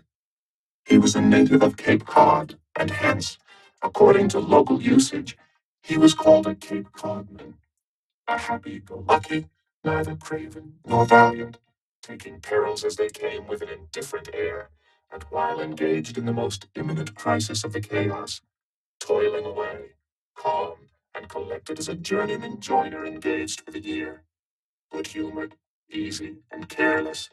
He presided over his whaleboat as if the most deadly encounter were but a dinner, and his crew all invited guests. He was as particular about the comfortable arrangement of his part of the boat as an old stage driver is about the snugness of his box. When close to the whale, in the very deathlock of the fight, he handled his unpitying lance coolly and offhandedly, as a whistling tinker his hammer. He would hum over his old rig-a-dig tunes while flank and flank with the most exasperated monster. Long usage had, for this Stubb, converted the jaws of death into an easy chair. What he thought of death itself there is no telling. Whether he ever thought of it at all might be a question, but if he ever did chance to cast his mind that way after a comfortable dinner, no doubt like a good sailor, he took it to be a sort of call of the watch to tumble aloft and bestir themselves there about something which he would find out when he obeyed the order, and not sooner. What, perhaps with other things, made Stubbs such an easy-going, unfearing man, so cheerily trudging off with the burden of life in a world full of grave peddlers, all bowed to the ground with their packs? What helped to bring about that almost impious good humor of his? That thing must have been his pipe, for like his nose, his short, black little pipe was one of the regular features of his face. You would almost as soon have expected him to turn out of his bunk without his nose as without his pipe. He kept a whole row of pipes there, ready loaded, stuck in a rack within easy reach of his hand, and whenever he turned in, He smoked them all out in succession, lighting one from the other to the end of the chapter, then loading them again to be in readiness anew. For when Stubb dressed, instead of first putting his legs into his trousers, he put his pipe into his mouth. I say this continual smoking must have been one cause at least of his peculiar disposition, for everyone knows that this earthly air, whether ashore or afloat, is terribly infected with the nameless miseries of the numberless mortals who have died exhaling it. And as in time of the cholera, some people go about with a camphorated handkerchief to their mouths, so likewise against all mortal tribulations, Stubb's tobacco smoke might have operated as a sort of disinfecting agent. The third mate was Flask, a native of Tisbury in Martha's Vineyard, a short, stout, ruddy young fellow, very pugnacious concerning whales, who somehow seemed to think that the great leviathans had personally and hereditarily affronted him, and therefore it was a sort of point of honor with him to destroy them whenever encountered. So utterly lost was he to all sense of reverence for the many marvels of their majestic bulk and mystic ways, and so dead to anything like an apprehension of any possible danger from encountering them, that in his poor opinion the wondrous whale was but a species of magnified mouse, or at least water rat, requiring only a little circumvention and some small application of time and trouble in order to kill and boil. This ignorant and unconscious fearlessness of his made him a little waggish in the matter of whales. He followed these fish for the fun of it, and a 3 years' voyage round Cape Horn was only a jolly joke that lasted that length of time. As a carpenter's nails are divided into wrought nails and cut nails, so mankind may be similarly divided. Little Flask was one of the wrought ones, made to clinch tight and last long. They called him King Post on board of the Pequod, because, in form, he could be well likened to the short, square timber known by that name in Arctic whalers, and which, by the means of many radiating side timbers inserted into it, serves to brace the ship against the icy concussions of those battering seas. Now these three mates, Starbuck, Stubb, and Flask, were momentous men. They it was who by universal prescription commanded three of the Pequod's boats as headsmen, in that grand order of battle in which Captain Ahab would presently marshal his forces to descend on the whales. These three headsmen were as captains of companies, or, being armed with their long, keen whaling spears, they were as a picked trio of lancers, even as the harpooneers were flingers of javelins. And since in this famous fishery each mate or headsman, like a Gothic knight of old, is always accompanied by his boat steerer or harpooneer, who in certain conjunctures provides him with a fresh lance when the former one has been badly twisted or elbowed in the assault, and moreover, as there generally subsists between the two a close intimacy and friendliness, it is therefore but meet that in this place we set down who the Pequod's harpooneers were, and to what headsman each of them belonged.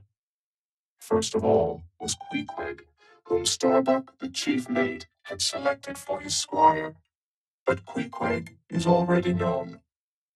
Next was Tashtego, an unmixed Indian from Gay Head, the most westerly promontory of Martha's Vineyard, where there still exists the last remnant of a village of red men, which has long supplied the neighboring island of Nantucket with many of her most daring harpooneers. In the fishery, they usually go by the generic name of gay headers. Tashtego's long, lean, sable hair, his high cheekbones, and black, rounding eyes, for an Indian, oriental in their largeness, but Antarctic in their glittering expression. All this sufficiently proclaimed him an inheritor of the unvitiated blood of those proud warrior hunters who, in quest of the great New England moose, had scoured, bow in hand, the aboriginal forests of the Maine. But no longer snuffing in the trail of the wild beasts of the woodland, Tashtego now hunted in the wake of the great whales of the sea, the unerring harpoon of the sun, fitly replacing the infallible arrow of the sires. To look at the tawny brawn of his lithe, snaky limbs, you would almost have credited the superstitions of some of the earlier Puritans, and have believed this wild Indian to be the son of the prince of the powers of the air. Tashtego was Stob, the second mate's squire. Third among the harpooneers was Daggoo, a gigantic, coal-black Negro savage with a lion-like tread and a Hazuras to behold. Suspended from his ears were two golden hoops, so large that the sailors called them ringbolts, and would talk of securing the topsail halyards to them. In his youth, Daggoo had voluntarily shipped on board of a whaler, lying in a lonely bay on his native coast, and never having been anywhere in the world but in Africa, Nantucket, and the pagan harbors most frequented by whalemen, and having now led for many years the bold life of the fishery in the ships of owners uncommonly heedful of what manner of men they shipped, Daggoo retained all his barbaric virtues, and erect as a giraffe, moved about the decks in all the pomp of 6 feet 5 in his socks. There was a corporeal humility in looking up at him, and a white man standing before him seemed a white flag come to beg truce of a fortress. Curious to tell, this imperial Negro, Ahasuerus Daggoo, was the squire of Little Flask, who looked like a chessman beside him. As for the residue of the Pequod's company, be it said that at the present day, not 1 in 2 of the many thousand men before the mast employed in all the American whale fishery are Americans born, though pretty nearly all the officers are. Herein, it is the same with the American whale fishery as with the American army and military and merchant navies, and the engineering forces employed in the construction of the American canals and railroads. The same, I say, because in all these cases, the Native American liberally provides the brains, the rest of the world is generously supplying the muscles. No small number of these whaling seamen belong to the Azores, where the outward bound Nantucket whalers frequently touch to augment their crews from the hardy peasants of those rocky shores. In like manner, the Greenland whalers sailing out of Hull or London put in at the Shetland Islands to receive the full complement of their crew. Upon the passage homewards, they drop them there again. How it is, there is no telling, but islanders seem to make the best whalemen. They were nearly all islanders in the Pequod, isolatos too. I call such, not acknowledging the common continent of men, but each isolato living on a separate continent of his own, yet now federated along one keel. What a set these isolatos were, and Anacus' Clute's deputation from all the isles of the sea, and all the ends of the earth, accompanying old Ahab in the Pequod to lay the world's grievances before that bar from which not very many of them ever come back. Black little Pip, he never did. Poor Alabama boy, on the grim Pequod's forecastle. We shall ere long see him, beating his tambourine, prelusive of the eternal time, when sent for to the great quarter-deck on high. He was bid strike in with angels, and beat his tambourine in glory, called a coward here, hailed a hero there. Chapter 28. Ahab. For several days after leaving Nantucket, nothing above hatches was seen of Captain Ahab. The mates regularly relieved each other at the watches, and for aught that could be seen to the contrary, they seemed to be the only commanders of the ship. Only they sometimes issued from the cabin with orders so sudden and peremptory that after all it was plain they but commanded vicariously. Yes, Their supreme lord and dictator was there, though hitherto unseen by any eyes not permitted to penetrate into the now sacred retreat of the cabin. Every time I ascended to the deck from my watches below, I instantly gazed aft to mark if any strange face were visible. For my first vague disquietude touching the unknown captain, now in the seclusion of the sea, became almost a perturbation. This was strangely heightened at times by the ragged Elijah's diabolical incoherences uninvitedly recurring to me with a subtle energy I could not have before conceived of. But poorly could I withstand them, much as in other moods I was almost ready to smile at the solemn whimsicalities of that outlandish prophet of the wars. But whatever it was of apprehensiveness or uneasiness, to call it so, which I felt, yet whenever I came to look about me in the ship, it seemed against all warranty to cherish such emotions, for though the harpooneers with the great body of the crew were a far more barbaric, heathenish, and motley set than any of the tame merchant ship companies which my previous experiences had made me acquainted with, still I ascribed this, and rightly ascribed it, to the fierce uniqueness of the very nature of that wild Scandinavian vocation in which I had so abandonedly embarked. But it was especially the aspect of the three chief officers of the ship, the mates, which was most forcibly calculated to allay these colorless misgivings and induce confidence and cheerfulness in every presentment of the voyage. Three better, more likely sea officers and men, each in his own different way, could not readily be found, and they were every one of them Americans, a Nantucketer, a Vineyarder, a Cape Man.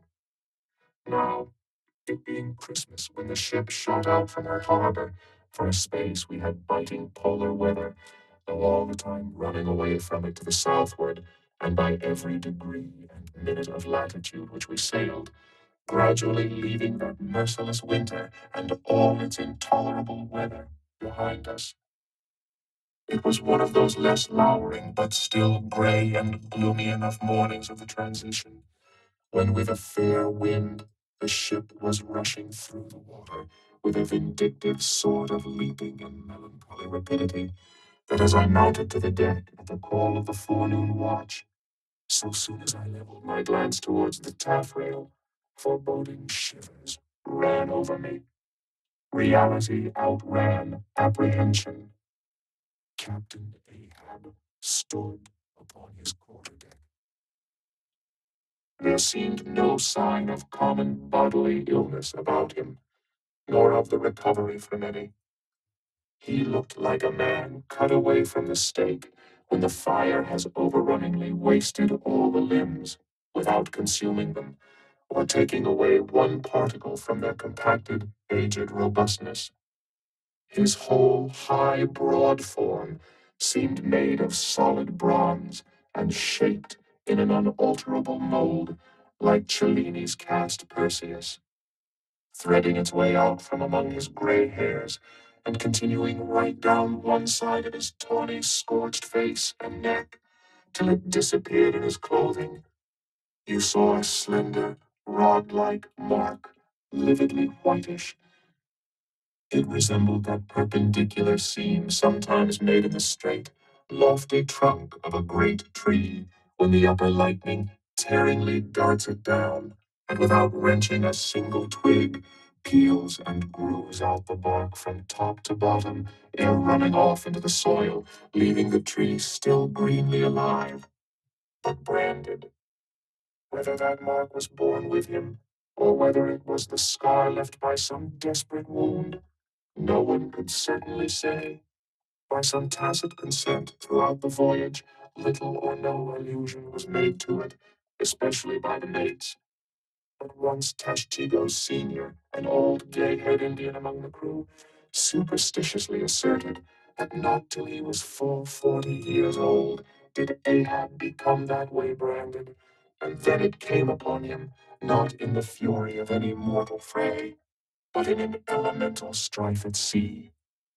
Yet this wild hint seemed inferentially negatived by what a gray Manxman insinuated, an old sepulchral man who, having never before sailed out of Nantucket, and never ere this laid eye upon wild Ahab.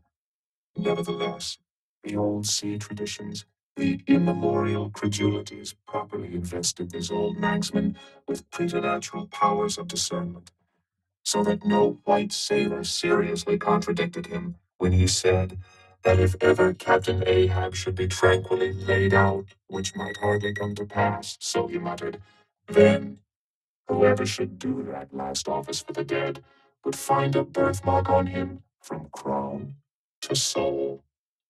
So powerfully did the whole grim aspect of Ahab affect me, and the livid brand which streaked it, that for the first few moments I hardly noted, but not a little of this overbearing grimness was owing to the barbaric white leg upon which he partly stood. It had previously come to me that this ivory leg had seed been fashioned from the polished bone of the sperm whale's jaw. Aye, he was dismasted off Japan, said the old gay-haired Indian once. But like his dismasted craft, he shipped another mast without coming home for it. He was a quiver of 'em. I was struck with the singular posture he maintained upon each side of the Pequod's quarterdeck, and pretty close to the mizzen shrouds. There was an auger hole bored about half an inch or so into the plank. His bone legs steadied in that hole, one arm elevated and holding by a shroud. Captain Ahab stood erect, looking straight out beyond the ship's ever-pitching prow. There was an infinity of firmest fortitude, a determinate, unsurrenderable willfulness in the fixed and fearless forward dedication of that glance. Not a word he spoke, nor did his officers say aught to him, though by all their minutest gestures and expressions they plainly showed the uneasy, if not painful, consciousness of being under a troubled master eye. And not only that, but moody stricken Ahab stood before them, with a crucifixion in his face, in all the nameless, regal, overbearing dignity of some mighty woe. Ere long, from his first visit in the air, he withdrew into his cabin. But after that morning, he was every day visible to the crew, either standing in his pivot hole, or seated upon an ivory stool he had, or heavily walking the deck. As the sky grew less gloomy, indeed, began to grow a little genial, he became still less and less a recluse, as if, when the ship had sailed from home, nothing but the dead, wintry bleakness of the sea had then kept him so secluded. And by it came to pass that he was almost continually in the air.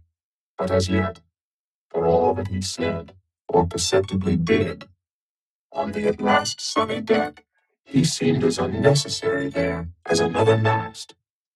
But the Pequod was only making a passage now, not regularly cruising.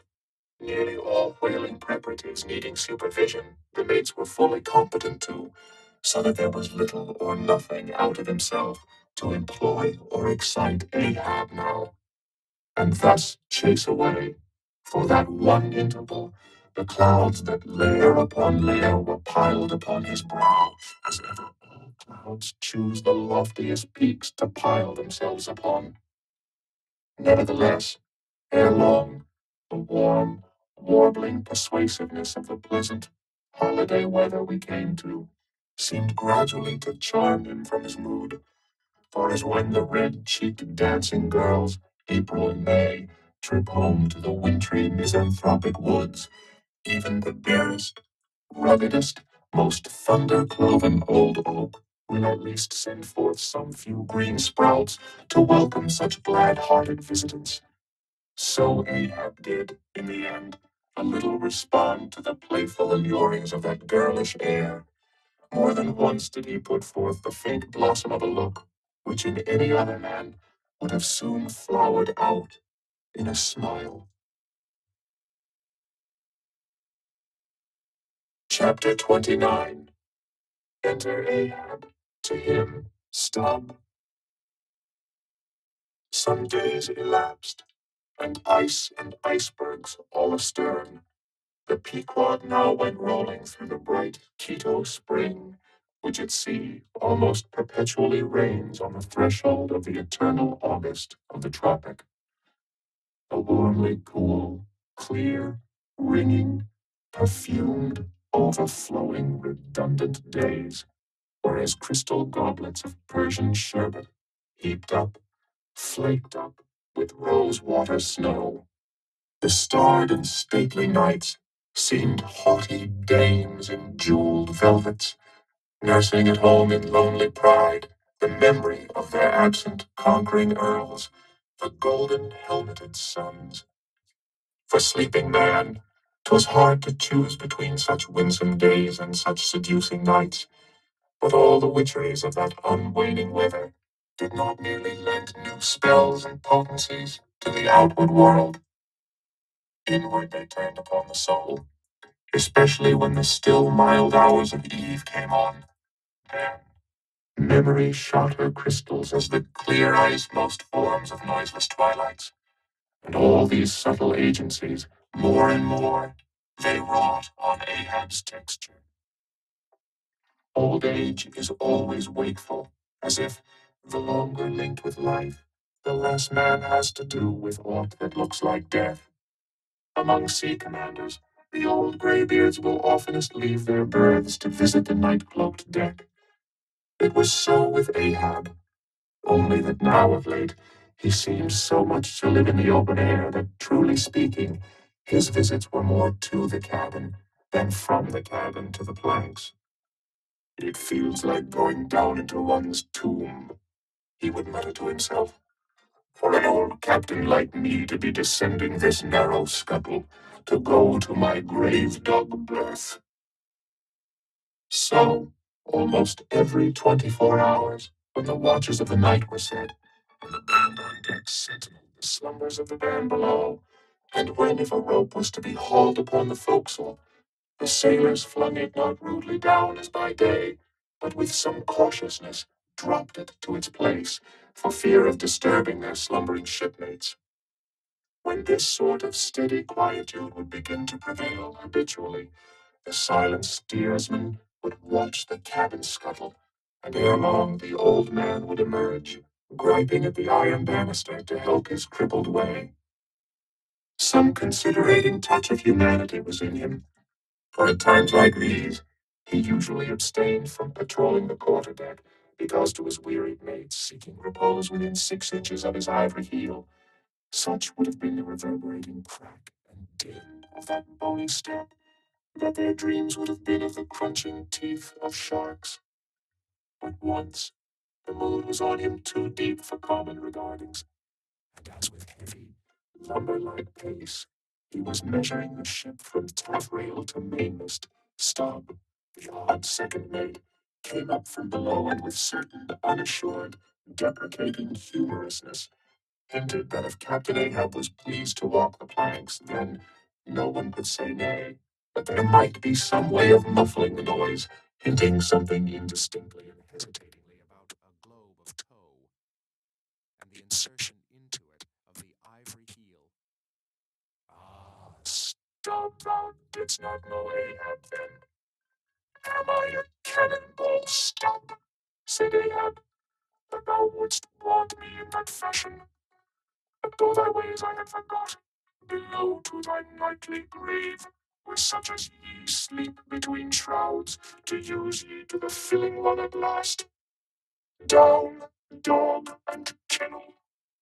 Starting at the unforeseen concluding exclamation of the so suddenly scornful old man, Stubb was speechless a moment, then said excitedly, I am not used to be spoken to that way, sir. I do but less than half like it, sir. Avast! Gritted Ahab between his set teeth, and violently moving away, as if to avoid some passionate temptation. No, sir, not yet, said Stubb emboldened. I will not tamely be called a dog, sir, Then be called 10 times a donkey, and a mule, and an ass, and be gone, or I'll clear the world of thee. As he said this, Ahab advanced upon him with such overbearing terrors in his aspect that Stubb involuntarily retreated. I was never served so before without giving a hard blow for it, muttered Stubb as he found himself descending the cabin scuttle. It's very queer. Stubb, somehow, now, I don't well know whether to go back and strike him or, what's that? Down here on my knees and pray for him? Yes, that was the thought coming up in me, but it would be the first time I ever did pray. It's queer, very queer. And he's queer too. I take him fore and aft. He's about the queerest old man Stubb ever sailed with. How he flashed at me. His eyes like powder pans. Is he mad? Anyway, there's something on his mind, as sure as there must be something on a deck when it cracks. He ain't in his bed now either, more than 3 hours out of the 24, and he don't sleep then. Didn't that doughboy, the steward, tell me that of a morning he always finds the old man's hammock clothes all rumpled and tumbled, and the sheets down at the foot, and the coverlid almost tied into knots, and the pillow a sort of frightful hot, as though a baked brick had been on it? A hot old man. I guess he's got what some folks ashore call a conscience. It's a kind of a tick-dolly row, they say. Worse nor a toothache. Well, I don't know what it is, but the Lord keep me from catching it. He's full of riddles. I wonder what he goes into the afterhold for every night, as Doughboy tells me he suspects. What's that for, I should like to know? Who's made appointments with him in the hold?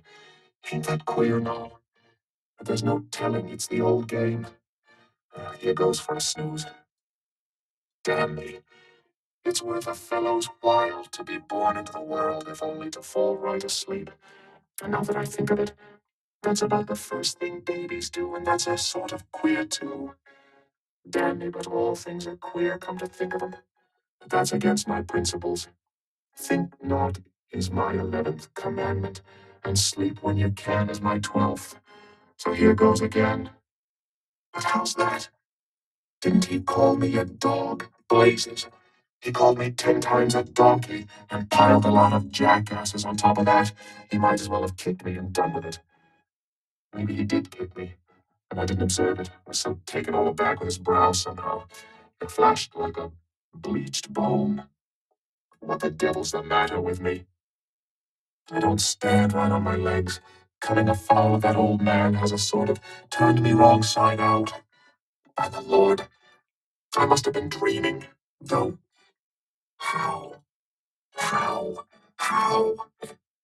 But the only way is to stash it. So here goes to hammock again, and in the morning I'll see how this plaguey juggling thinks over by daylight. Chapter 30. The Pipe. When Stubb had departed, Ahab stood for a while, leaning over the bulwarks, and then, as had been usual with him of late, calling a sailor of the watch, he sent him below for his ivory stool, and also his pipe. Lighting the pipe at the binnacle lamp, and planting the stool on the weather side of the deck, he sat and smoked. In old Norse times, the thrones of the sea-loving Danish kings were fabricated, saith tradition, of the tusks of the narwhal. How could one look at Ahab then, seated on that tripod of bones, without bethinking him of the royalty it symbolized? For a Khan of the plank, and a king of the sea, and a great lord of leviathans was Ahab. Some moments passed, during which the thick vapor came from his mouth in quick and constant puffs, which blew back again into his face. How now? He soliloquized at last, withdrawing the tube. This smoking no longer soothes. Oh, my pipe, hard must it go with me if thy charm be gone. Here have I been unconsciously toiling, not pleasuring. Aye, and ignorantly smoking to windward all the while, to windward, and with such nervous whiffs as if, like the dying whale, my final jets were the strongest and fullest of trouble. What business have I with this pipe? This thing that is meant for sereneness, to send up mild white vapors among mild white hairs, not among torn iron gray locks like mine. I'll smoke no more. He tossed the still lighted pipe into the sea. The fire hissed in the waves. The same instant, the ship shot by the bubble the sinking pipe made. With slouched hat, Ahab lurchingly paced the planks. Chapter 31. Queen Mab. Next morning, Stubb accosted Flask. Such a queer dream, King Post, I never had.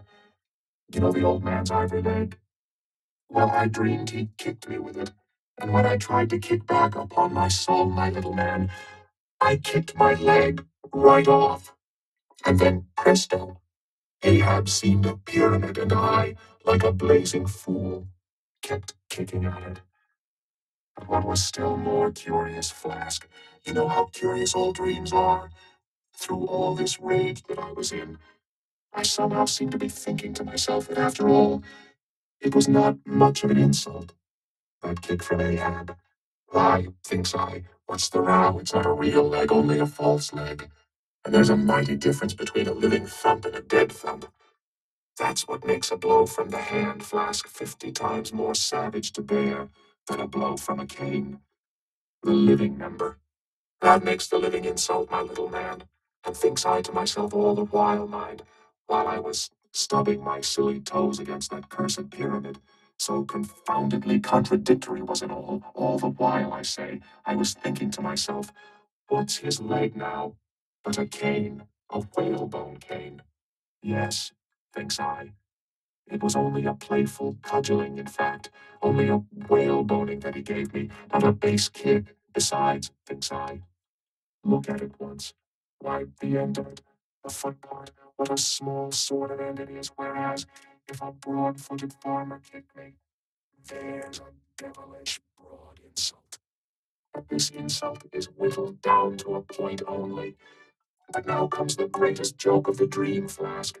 While I was battering away at the pyramid, a sort of badger-haired old merman with a hump on his back takes me by the shoulders and slews me around. What are you about? He says. Slid, man. But I was frightened. Such a fizz. But somehow, next moment, I was over the fright. What am I about? Says I at last. And what business is that of yours, I should like to know, Mr. Humpback? Do you want a kick? By the Lord, Flask, I had no sooner said that than he turned round his stern to me, bent over, and dragging up a lot of seaweed he had for a clout. What do you think I saw? Why, thunder alive, man, his stern was stuck full of marlin spikes with the points out. Says I, on second thoughts, I guess I won't kick you, old fellow. Wise Stubb, said he, wise Stubb, and kept muttering it all the time, a sort of eating of his own gums like a chimney hag. Seeing he wasn't going to stop saying over his wise Stubb, I thought I might as well fall to kicking the pyramid again. But I had only just lifted my foot for it when he roared out, "Stop that kicking! Halloa!" says I. "What's the matter now, old fellow?" "Look ye here," says he. "Let's argue the insult. Captain Ahab kicked ye, didn't he?" "Yes, he did," says I. "Right here it was." "Very good," says he. "He used his ivory leg, didn't he?" "Yes, he did," says I. "Well then," says he, "wise Stubb, what have you to complain of? Didn't he kick with right good will? It wasn't a common pitch pine leg he kicked with, was it? No, you were kicked by a great man, and with a beautiful ivory leg, Stubb. It's an honor. I consider it an honor. Listen, wise Stubb. In old England, the greatest lords think it great glory to be slapped by a queen and made garter knights of. But Be your boast, stop, that ye were kicked by old Ahab, and made a wise man of. Remember what I say, be kicked by him, account his kicks honors, and on no account kick back. For you can't help yourself, why stop? Don't you see that pyramid? With that, he all of a sudden seemed somehow, in some queer fashion, to swim off into the air. I snored, I rolled over, and there I was in my hammock. Now what do you think of that dream, Flask? I don't know. It seems sort of foolish to me, though. Maybe, maybe. But it's made a wise man of me, Flask. Do you see Ahab standing there, sideways looking over the stern? Well, the best thing you can do, Flask, is to let that old man alone. Never speak quick to him, whatever he says. Hello. What's that he shouts? Hark. Master there. Look sharp, all of you.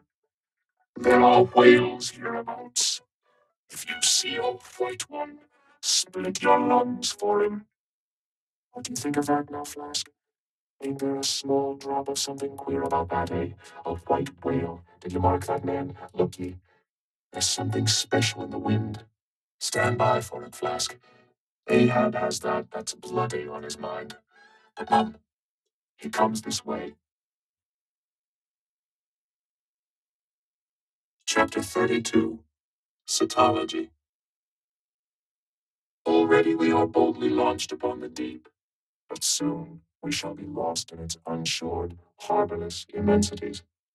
Ere that come to pass, ere the Pequod's weedy hull rolls side by side with the barnacled hulls of the Leviathan, at the outset it is but well to attend to a matter almost indispensable to a thorough appreciative understanding of the more special Leviathanic revelations and allusions of all sorts which are to follow.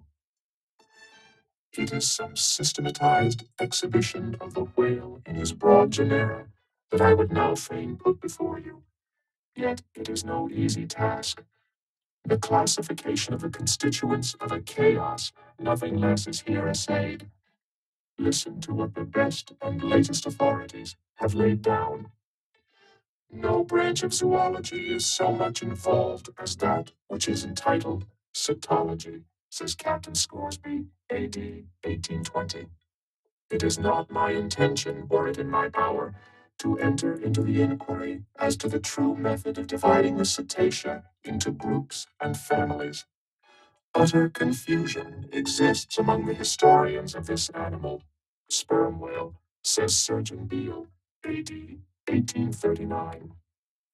Unfitness to pursue our research in the unfathomable waters, impenetrable veil covering our knowledge of the cetacea, a field strewn with thorns, all these incomplete indications but serve to torture us naturalists. Thus speak of the whale the great Cuvier and John Hunter and Lesson, those lights of zoology and anatomy. Nevertheless, though of real knowledge there be little, yet of books there are a plenty.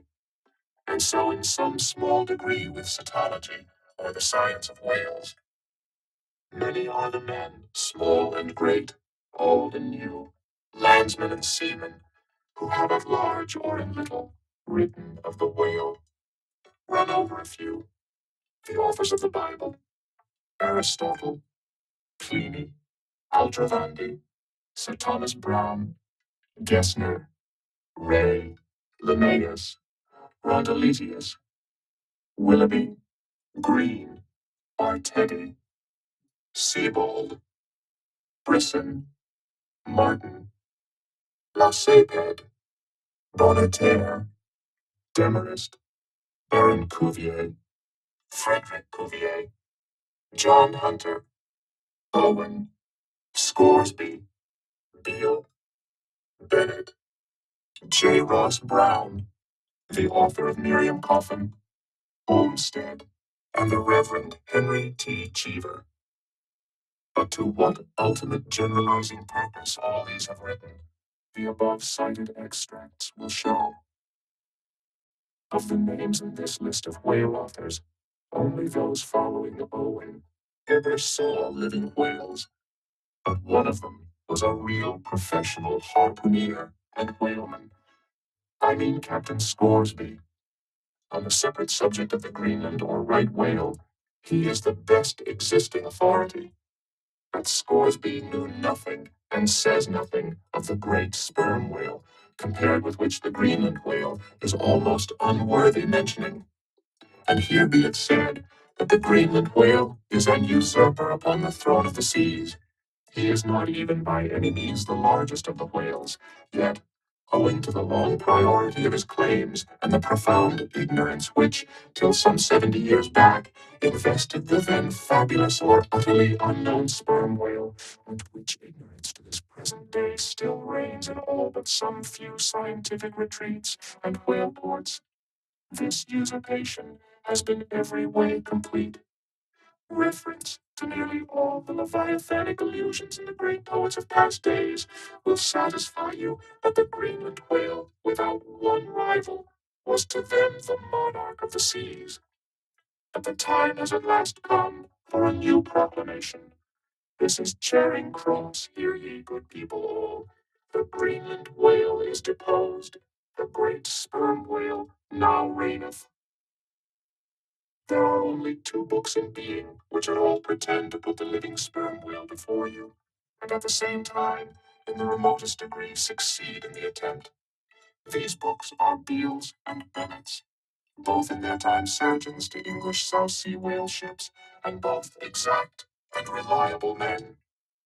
The original matter touching the sperm whale to be found in their volumes is necessarily small, but so far as it goes, it is of excellent quality, though mostly confined to scientific description. As yet, however, the sperm whale, scientific or poetic, lives not complete in any literature. Far above all other hunted whales, he is an unwritten life. Now the various species of whale need some sort of popular comprehensive classification, if only an easy outline one for the present, hereafter to be filled in all its departments by subsequent laborers. As no better man advances to take this matter in hand, I hereupon offer my own poor endeavors. I promise nothing complete, because any human thing supposed to be complete must for that very reason infallibly be faulty. I shall not pretend to a minute anatomical description of the various species, or, in this place at least, to much of any description. My object here is simply to project the draft of a systematization of cytology. I am the architect, not the builder. But it is a ponderous task. No ordinary letter sorter in the post office is equal to it. To grope down into the bottom of the sea after them, to have one's hands among the unspeakable foundations, ribs, and very pelvis of the world, this is a fearful thing. What am I that I should essay to hook the nose of this Leviathan? The awful tauntings in Job might well appall me. Will he, the Leviathan, make a covenant with thee? Behold, the hope of him is vain. But I have swam through libraries and sailed through oceans. I have had to do with whales with these visible hands. I am in earnest, and I will try. There are some preliminaries to settle. First, the uncertain, unsettled condition of this science of cytology is in the very vestibule attested by the fact that in some quarters it still remains a moot point whether a whale be a fish. In his System of Nature, AD 1766, Linnaeus declares, I hereby separate the whales from the fish. But of my own knowledge, I know that down to the year 1850, sharks and shad, alewives and herring, against Linnaeus' express edict, were still found dividing the possession of the same seas with the Leviathan. The grounds upon which Linnaeus would fain have banished the whales from the waters, he states as follows: on account of their warm bilocular heart, their lungs, their movable eyelids, their hollow ears, penem intrantem femina mammas lactantem, and finally, ex lege nature jure meritoque. I submitted all this to my friends Simeon Macy and Charlie Coffin of Nantucket, both messmates of mine in a certain voyage, and they united in the opinion that the reasons set forth were altogether insufficient. Charlie profanely hinted they were humbug. Be it known that, waiving all argument, I take the good old-fashioned ground that the whale is a fish, and call upon holy Jonah to back me. This fundamental thing settled, the next point is, in what internal respect does the whale differ from other fish? Above, Linnaeus has given you those items, but in brief, they are these: lungs and warm blood, whereas all other fish are lungless and cold-blooded. Next, how shall we define the whale by this obvious external so as conspicuously to label him for all time to come? To be short, then, a whale is a spouting fish with a horizontal tail. There you have him, however contracted. That definition is the result of expanded meditation. A walrus spouts much like a whale, but the walrus is not a fish because he is amphibious. But the last term of the definition is still more cogent as coupled with the first. Almost anyone must have noticed that all the fish familiar to landsmen have not a flat, but a vertical or up and down tail, whereas among spouting fish, the tail, though it may be similarly shaped, invariably assumes a horizontal position. By the above definition of what a whale is, I do by no means exclude from the Leviathanic Brotherhood any sea creature hitherto identified with the whale by the best informed Nantucketers, nor, on the other hand, link with it any fish hitherto authoritatively regarded as alien. I am aware that down to the present time, the fish-styled lamantins and dugongs, pigfish and sowfish of the coffins of Nantucket, are included by many naturalists among the whales. But as these pigfish are in nose a contemptible set, mostly lurking in the mouths of rivers and feeding on wet hay, and especially as they do not spout, I deny their credentials as whales, and have presented them with their passports to quit the kingdom of cetology. Hence, all the smaller spouting and horizontal-tailed fish must be included in this ground plan of cetology. Now then, come the grand divisions of the entire whale host. First, according to magnitude, I divide the whales into 3 primary books, subdivisible into chapters, and these shall comprehend them all, both small and large. 1. The folio whale. 2. The octavo whale. 3. The duodecimo whale. As the type of the folio, I present the sperm whale. Of the octavo, the grumpus. Of the duodecimo, the porpoise. Folios. Among these, I here include the following chapters: 1. The sperm whale. 2. The right whale. 3. The finback whale. 4. The humpbacked whale. 5. The razorback whale. 6. The sulphur-bottomed whale. Book 1. Folio. Chapter 1. Sperm whale. This whale among the English of old, vaguely known as the trumpet whale, and the Pfizer whale, and the anvil-headed whale, is the present cachalot of the French, and the potfish of the Germans, and the microcephalus of the long words. He is, without doubt, the largest inhabitant of the globe, the most formidable of all whales to encounter, the most majestic in aspect, and lastly, by far the most valuable in commerce, he being the only creature from which that valuable substance, spermaceti, is obtained. All his peculiarities will in many other places be enlarged upon. It is chiefly with his name that I now have to do. Philologically considered, it is absurd. Some centuries ago, when the sperm whale was almost wholly unknown in his own proper individuality, and when his oil was only accidentally obtained from the stranded fish, in those days, spermaceti, it would seem, was popularly supposed to be derived from a creature identical with the one then known in England as the Greenland or right whale. It was the idea also that this same spermaceti was that quickening humor of the Greenland whale, which the first syllable of the word literally expresses. In those times also, spermaceti was exceedingly scarce, not being used for light, but only as an ointment and medicinant. It was only to be had from the druggists, as you nowadays buy an ounce of rhubarb. When, as I opine, in the course of time, the true nature of spermaceti became known, its original name was still retained by the dealers, no doubt to enhance its value by a notion so strangely significant of its scarcity. And so, the appellation must at last have come to be bestowed upon the whale from which this spermaceti was really derived. Book 1, Folio, Chapter 2, Right Whale.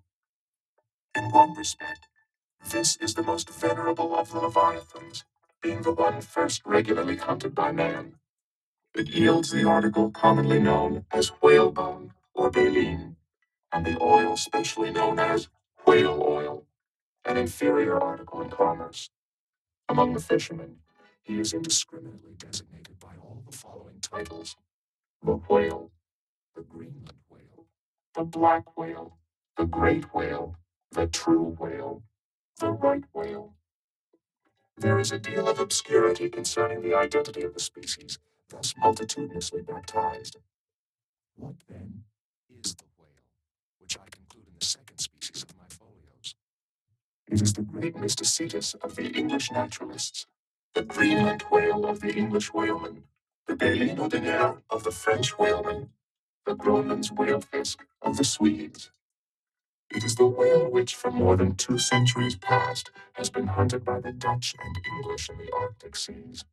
It is the whale which the American fishermen have long pursued in the Indian Ocean, on the Brazil banks, or the Norwest coast, and various other parts of the world, designated by them right whale cruising grounds. Some pretend to see a difference between the Greenland whale of the English and the right whale of the Americans, but they precisely agree in all their grand features, nor has there yet been presented a single determinate fact upon which to ground a radical distinction. It is by endless subdivisions based upon the most inconclusive differences that some departments of natural history become so repellingly intricate. The right whale will be elsewhere treated of at some length with reference to elucidating the sperm whale. Book 1, Folio, Chapter 3, Finback. Under this head I reckon a monster which, by the various names of Finback, Tall Spout, and Long John, has been seen almost in every sea, and is commonly the whale whose distant jet is so often described by passengers crossing the Atlantic in the New York packet tracks. In the length he attains, and in his baleen the Finback resembles the right whale, but is of a less portly girth and a lighter color, approaching to olive. His great lips present a cable-like aspect, formed by the intertwisting, slanting folds of large wrinkles. His grand distinguishing feature, the fin, from which he derives his name, is often a conspicuous object. This fin is some 3 or 4 feet long, growing vertically from the hinder part of the back, of an angular shape, and with a very sharp, pointed end. Even if not the slightest other part of the creature be visible, this isolated fin will, at times, be seen plainly projecting from the surface. When the sea is moderately calm and slightly marked with spherical ripples, and this gnomon-like fin stands up and casts shadows upon the wrinkled surface, it may well be supposed that the watery circle surrounding it somewhat resembles a dial, with its style and wavy hour lines graved on it. On that Ahaz dial, the shadow often goes back. The finback is not gregarious. He seems a whale hater, as some men are man haters. Very shy, always going solitary, unexpectedly rising to the surface in the remotest and most sullen waters, his straight and single lofty jet rising like a tall misanthropic spear upon a barren plain, gifted with such wondrous power and velocity in swimming as to defy all present pursuit from man. This Leviathan, seems the banished and unconquerable Cain of his race, bearing for his mark that style upon his back. From having the baleen in his mouth, the finback is sometimes included with the right whale among a theoretic species denominated whalebone whales, that is, whales with baleen. Of these so-called whalebone whales, there would seem to be several varieties, most of which, however, are little known. Broad-nosed whales and beaked whales, pike-headed whales, bunched whales, under-jawed whales, and rostrated whales are the fishermen's names for a few sorts. In connection with this appellative of whalebone whales, it is of great importance to mention that however such a nomenclature may be convenient in facilitating allusions to some kind of whales, yet it is in vain to attempt a clear classification of the Leviathan founded upon either his baleen, or hump, or fin, or teeth, notwithstanding that those marked parts or features very obviously seem better adapted to afford the basis for a regular system of cetology than any other detached bodily distinctions which the whale in his kinds presents. How then, the baleen, hump, back, fin, and teeth. These are things whose peculiarities are indiscriminately dispersed among all sorts of whales, without any regard to what may be the nature of their structure in other and more essential particulars. Thus, the sperm whale and the humpbacked whale each has a hump, but there the similitude ceases. Then, the same humpbacked whale and the Greenland whale, each of these has baleen, but there again the similitude ceases. And it is just the same with other parts above mentioned. In various sorts of whales, they form such irregular combinations, or, in the case of any one of them detached, such an irregular isolation as utterly to defy all general methodization formed upon such a basis. On this rock, every one of the whale naturalists has split, but it may possibly be conceived that, in the internal parts of the whale, in his anatomy, there, at least, we shall be able to hit the right classification. Nay, what thing, for example, is there in the Greenland whale's anatomy more striking than his baleen? Yet we have seen that by his baleen it is impossible correctly to classify the Greenland whale. And if you descend into the bowels of the various leviathans, why there you will not find distinctions a 50th part as available to the systematizer as those external ones already enumerated. What then remains? Nothing but to take hold of the whales bodily in their entire liberal volume and boldly sort them that way. And this is the bibliographical system here adopted, and it is the only one that can possibly succeed, for it alone is practicable. To proceed. Book 1, Folio, Chapter 4, Humpback. This whale is often seen on the Northern American coast. He has been frequently captured there and towed into harbor. He has a great pack on him, like a peddler, or you might call him the elephant and castle whale. At any rate, the popular name for him does not sufficiently distinguish him, since the sperm whale also has a hump, though a smaller one. His oil is not very valuable. He has baleen. He is the most gamesome and light-hearted of all the whales, making more gay foam and white water generally than any other of them. Book 1, Folio, Chapter 5, Razorback. Of this whale, little is known but his name. I have seen him at a distance off Cape Horn. Of a retiring nature, he eludes both hunters and philosophers. Though no coward, he has never yet shown any part of him but his back, which rises in a long, sharp ridge. Let him go. I know little more of him, nor does anybody else. Book 1, Folio, Chapter 6, Sulphur Bottom. Another retiring gentleman with a brimstone belly, doubtless got by scraping along the Tartarian tiles in some of his profounder divings. He is seldom seen. At least, I have never seen him except in the remoter seven seas, and then always at too great a distance to study his countenance. He is never chased. He would run away with rope walks of line. Prodigies are told of him. Adieu, sulphur bottom. I can say nothing more that is true of ye, nor can the oldest Nantucketer. Thus ends Book 1, Folio, and now begins Book 2, Octavo. Octavos.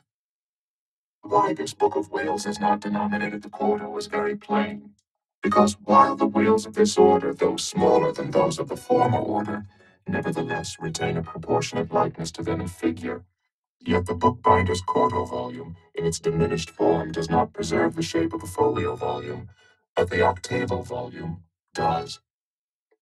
These embrace the whales of middling magnitude, among which at present may be numbered 1. The Grumpus, 2. The Blackfish, 3. The Narwhale, 4. The Killer, 5. The Thrasher.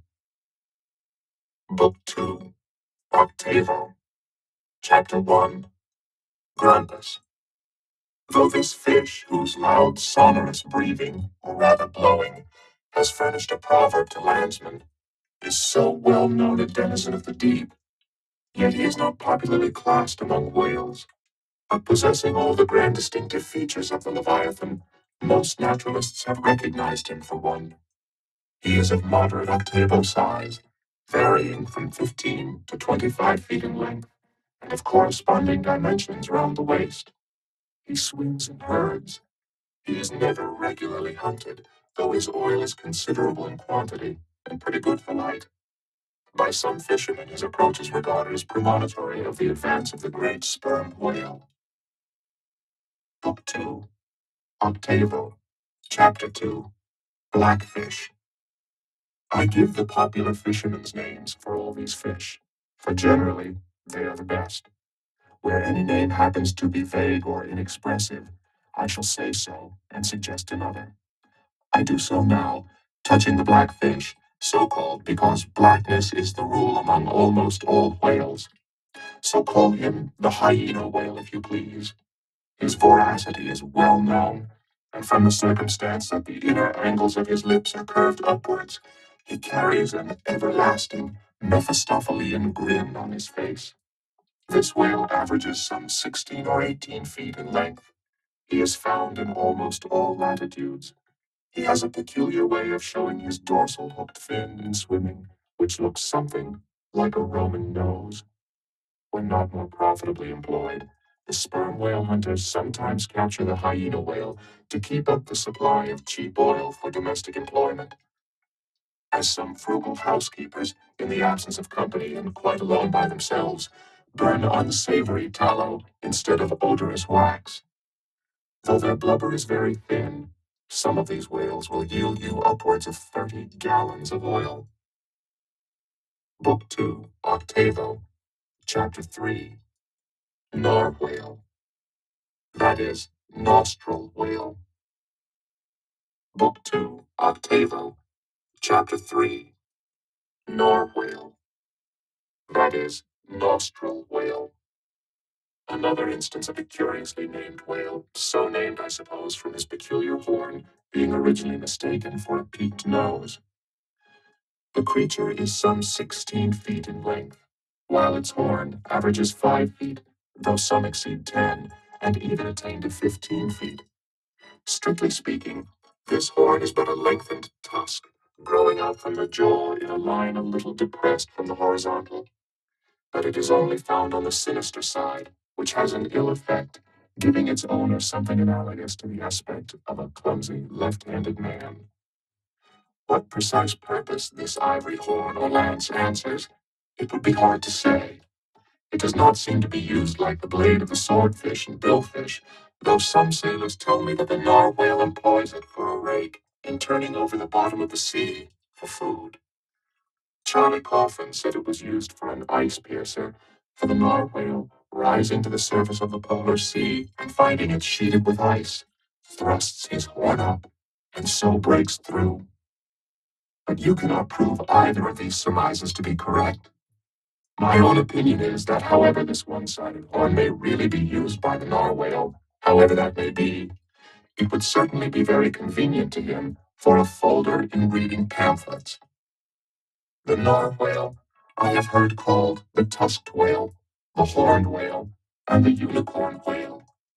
He is certainly a curious example of the unicornism to be found in almost every kingdom of animated nature.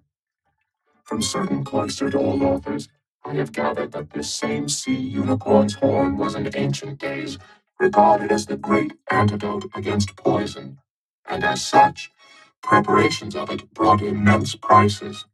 It was also distilled to a volatile salts for fainting ladies, the same way that the horns of the male deer are manufactured into hartshorn.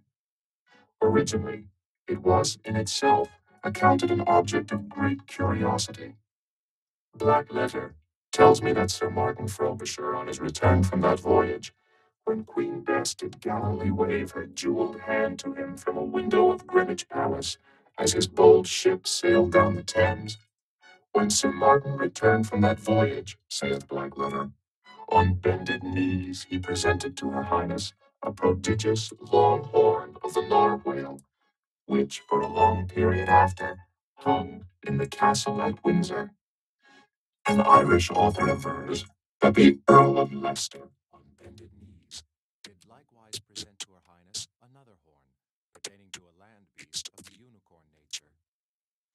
The narwhale has a very picturesque leopard-like look, being of a milk-white ground color, dotted with round and oblong spots of black. His oil is very superior, clear and fine, but there is little of it, and he is seldom hunted. He is mostly found in the circumpolar seas. Book 2, Octavo, Chapter 4, Killer. Of this whale, little is precisely known to the Nantucketer, and nothing at all to the professed naturalists. From what I have seen of him at a distance, I should say that he was about the bigness of a grampus. He is very savage, a sort of Fiji fish.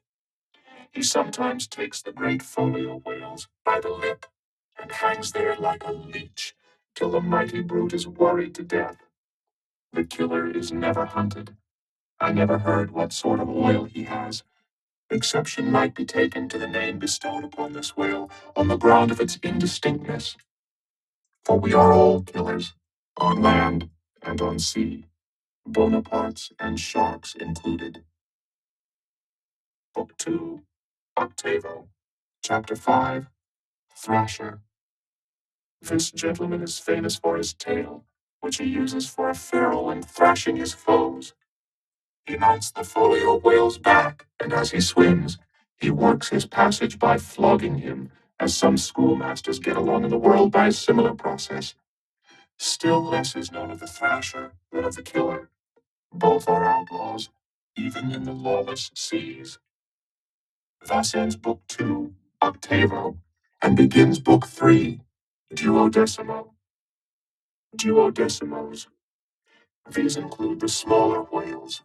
1. The huzzar porpoise. 2. The Algerine porpoise. 3. The mealy-mouthed porpoise. To those who have not chanced specially to study the subject, it may possibly seem strange that fishes not commonly exceeding 4 or 5 feet should be marshaled among whales, a word which, in the popular sense, always conveys an idea of hugeness.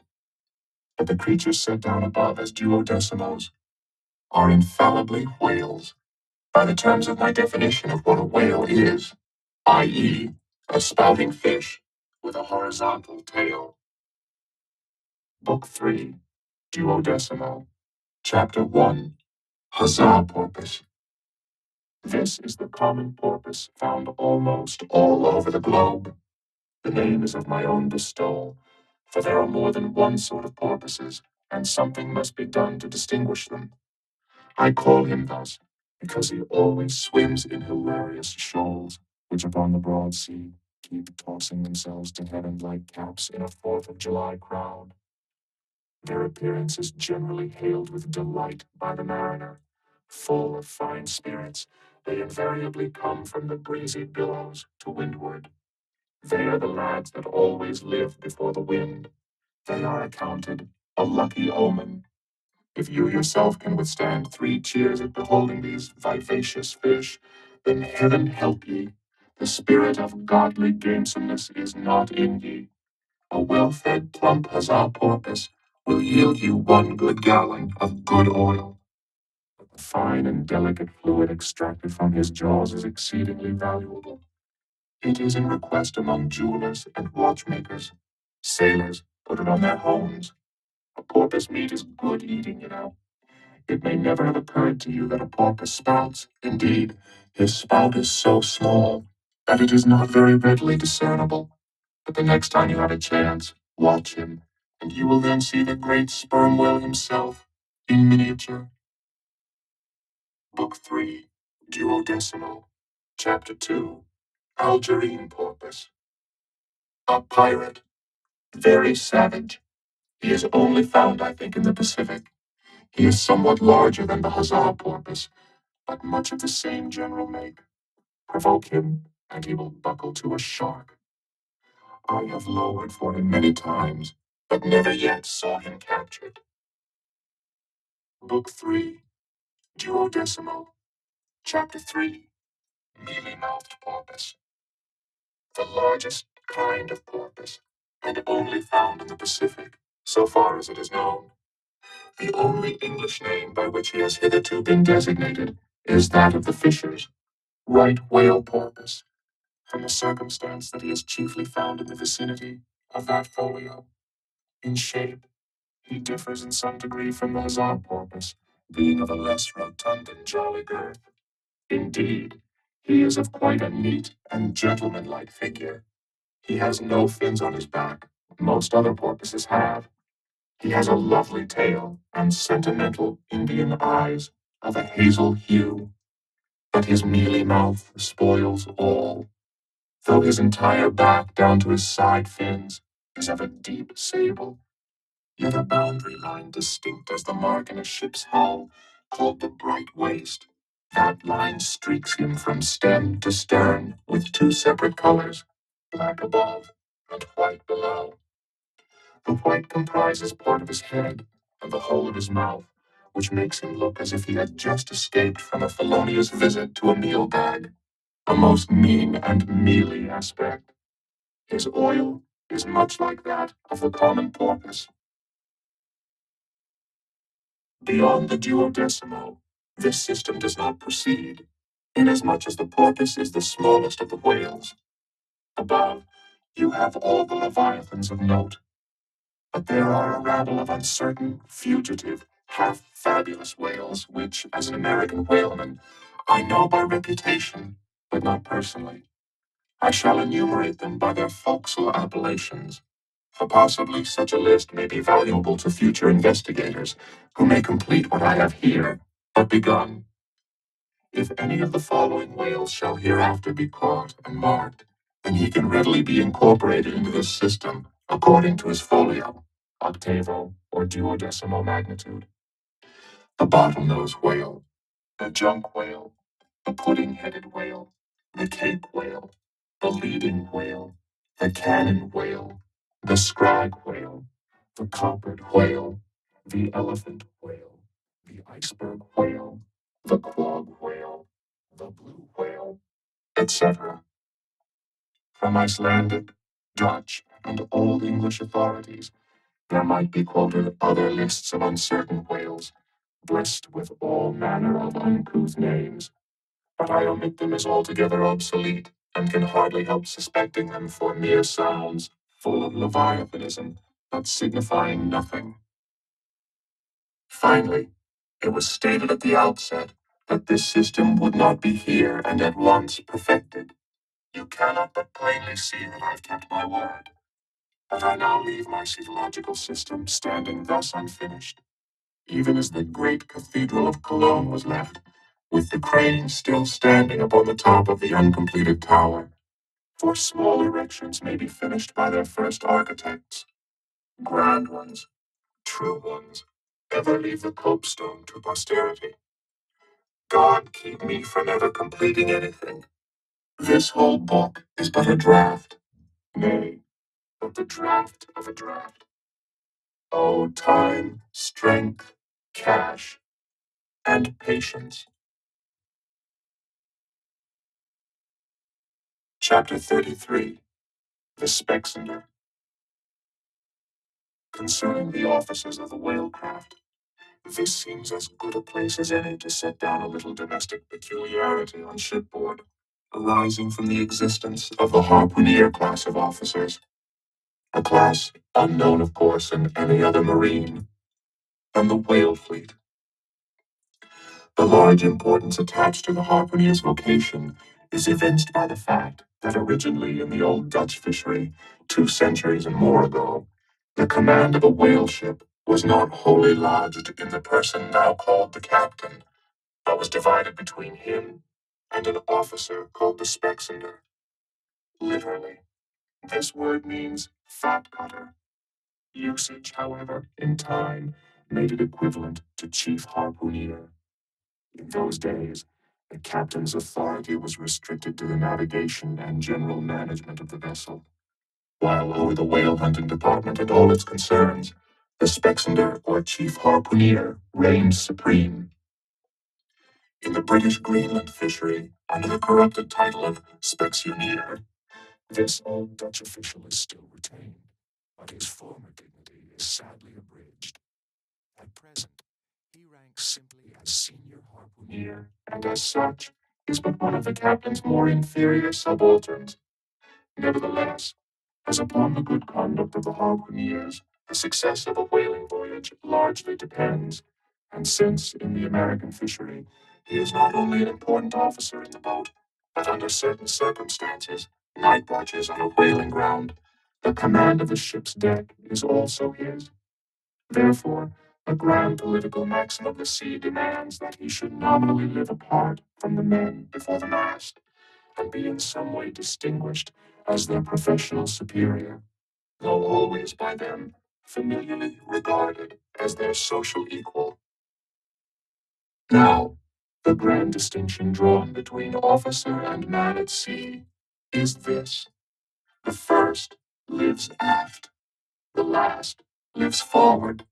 Hence, in whale ships and merchantmen alike, the mates have their quarters with the captain, and so too, in most of the American whalers, the harpooneers are lodged in the after part of the ship.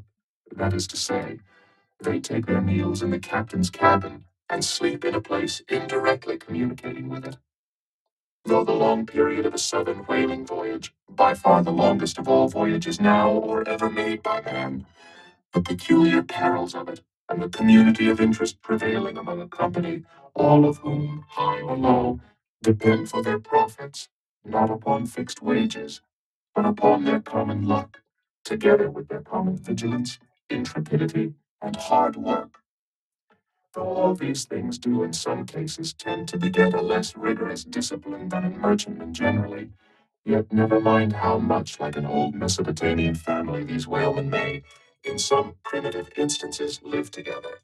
For all that, the punctilious externals, at least, of the quarter-deck are seldom materially relaxed, and in no instance done away. Indeed, many are the Nantucket ships in which you will see the skipper parading his quarterdeck with an elated grandeur not surpassed in any military navy, nay, extorting almost as much outward homage as if he wore the imperial purple and not the shabbiest of pilot cloth.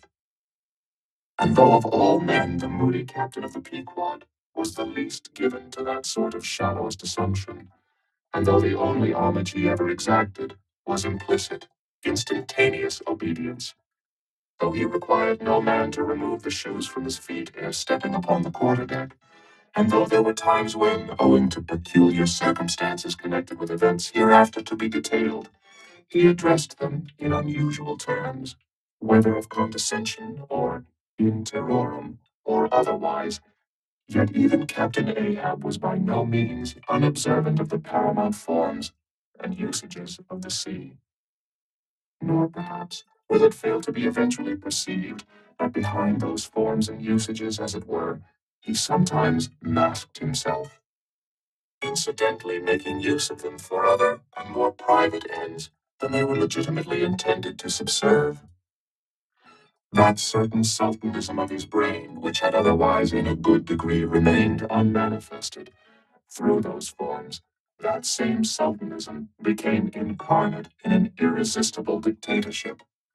For be a man's intellectual superiority what it will, it can never assume the practical, available supremacy over other men without the aid of some sort of external arts and entrenchments, always in themselves more or less paltry and base. This it is that forever keeps God's true princes of the empire from the world's hustings, and leaves the highest honors that this air can give to those men who become famous more through their infinite inferiority to the choice hidden handful of the divine inert than through their undoubted superiority over the dead level of the mass. Such large virtue lurks in these small things when extreme political superstitions invest them, that in some royal instances, even to idiot imbecility, they have imparted potency. But when, in the case of Nicholas the Tsar, the ringed crown of geographical empire encircles an imperial brain, then the plebeian herds crouch abased before the tremendous centralization. Nor will the tragic dramatist who would depict mortal indomitableness in its fullest sweep and direst swing ever forget a hint incidentally so important in his art as the one now alluded to. But Ahab, my captain, still moves before me in all his Nantucket grimness and shagginess, and in this episode touching emperors and kings, I must not conceal that I have only to do with a poor old whale hunter like him, and therefore all outward majestical trappings and housings are denied me. O Ahab, what shall be grand in thee? It must needs be plucked at from the skies and dived for in the deep and featured in the unbodied air.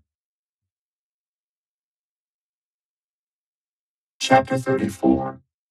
The Cabin Table. It is noon, and Doughboy, the steward, thrusting his pale loaf of bread face from the cabin scuttle, announces dinner to his lord and master, who, sitting in the lee quarter-boat, has just been taking an observation of the sun, and is now mutely reckoning the latitude on the smooth medallion-shaped tablet, reserved for that daily purpose on the upper part of his ivory leg. From his complete inattention to the tidings, you would think that moody Ahab had not heard his menial, but presently, catching hold of the mizzen shrouds, he swings himself to the deck, and in an even, unexhilarated voice, saying, "Dinner, Mr. Starbuck," disappears into the cabin.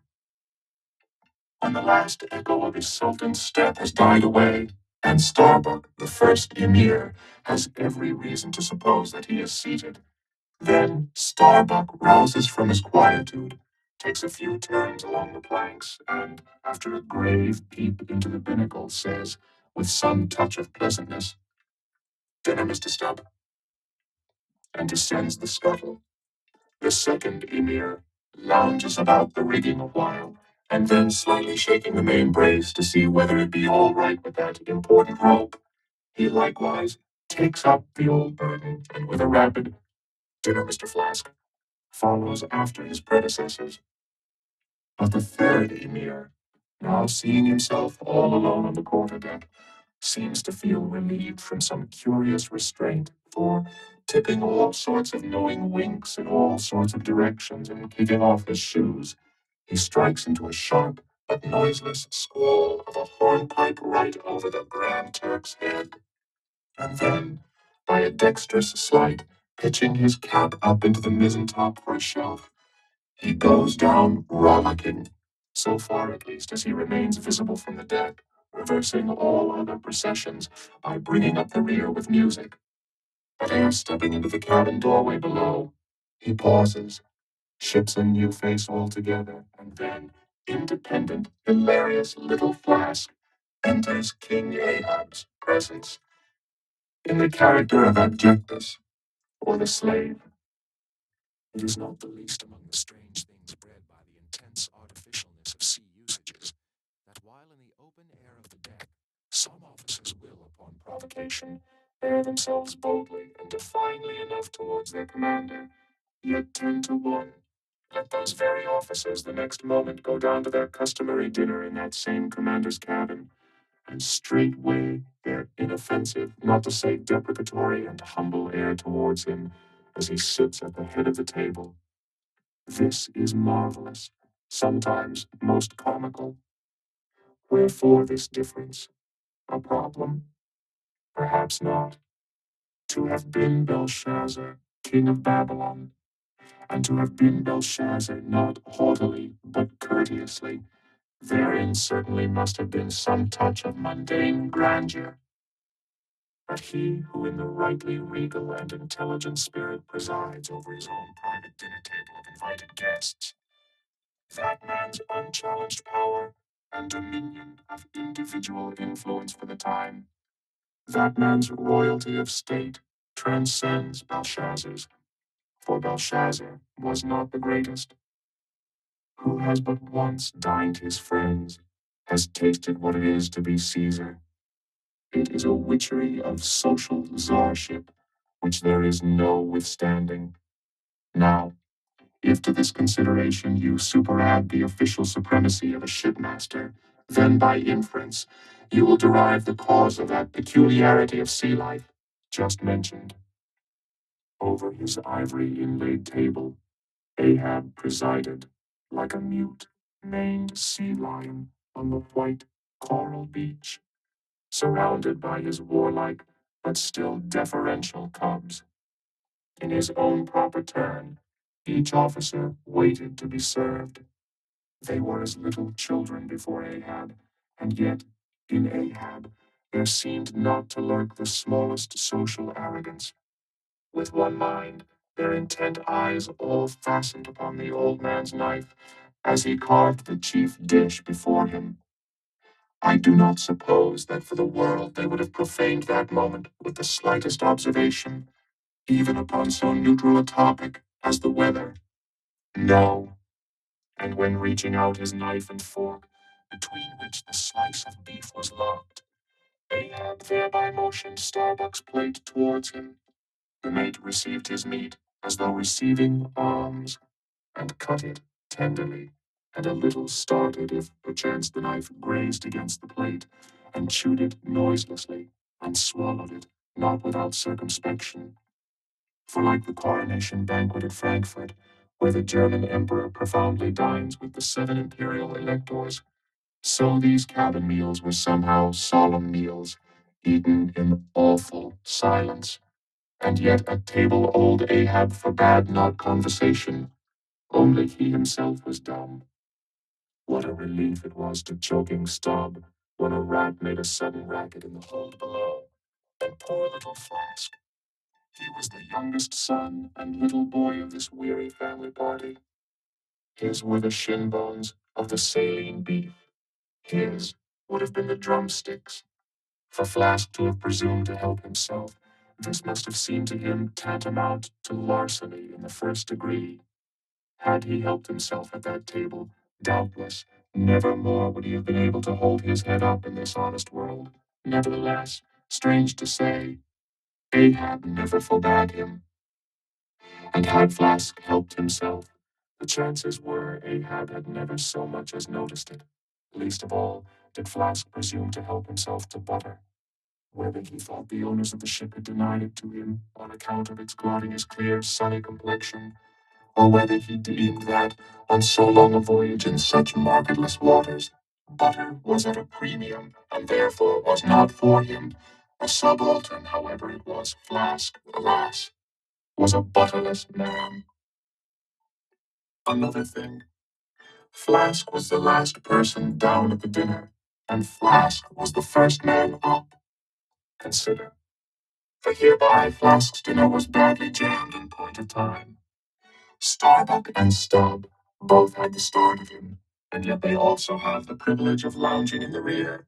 If Stubb even, who is but a peg higher than Flask, happens to have but a small appetite, and soon shows symptoms of concluding his repast, then Flask must bestir himself.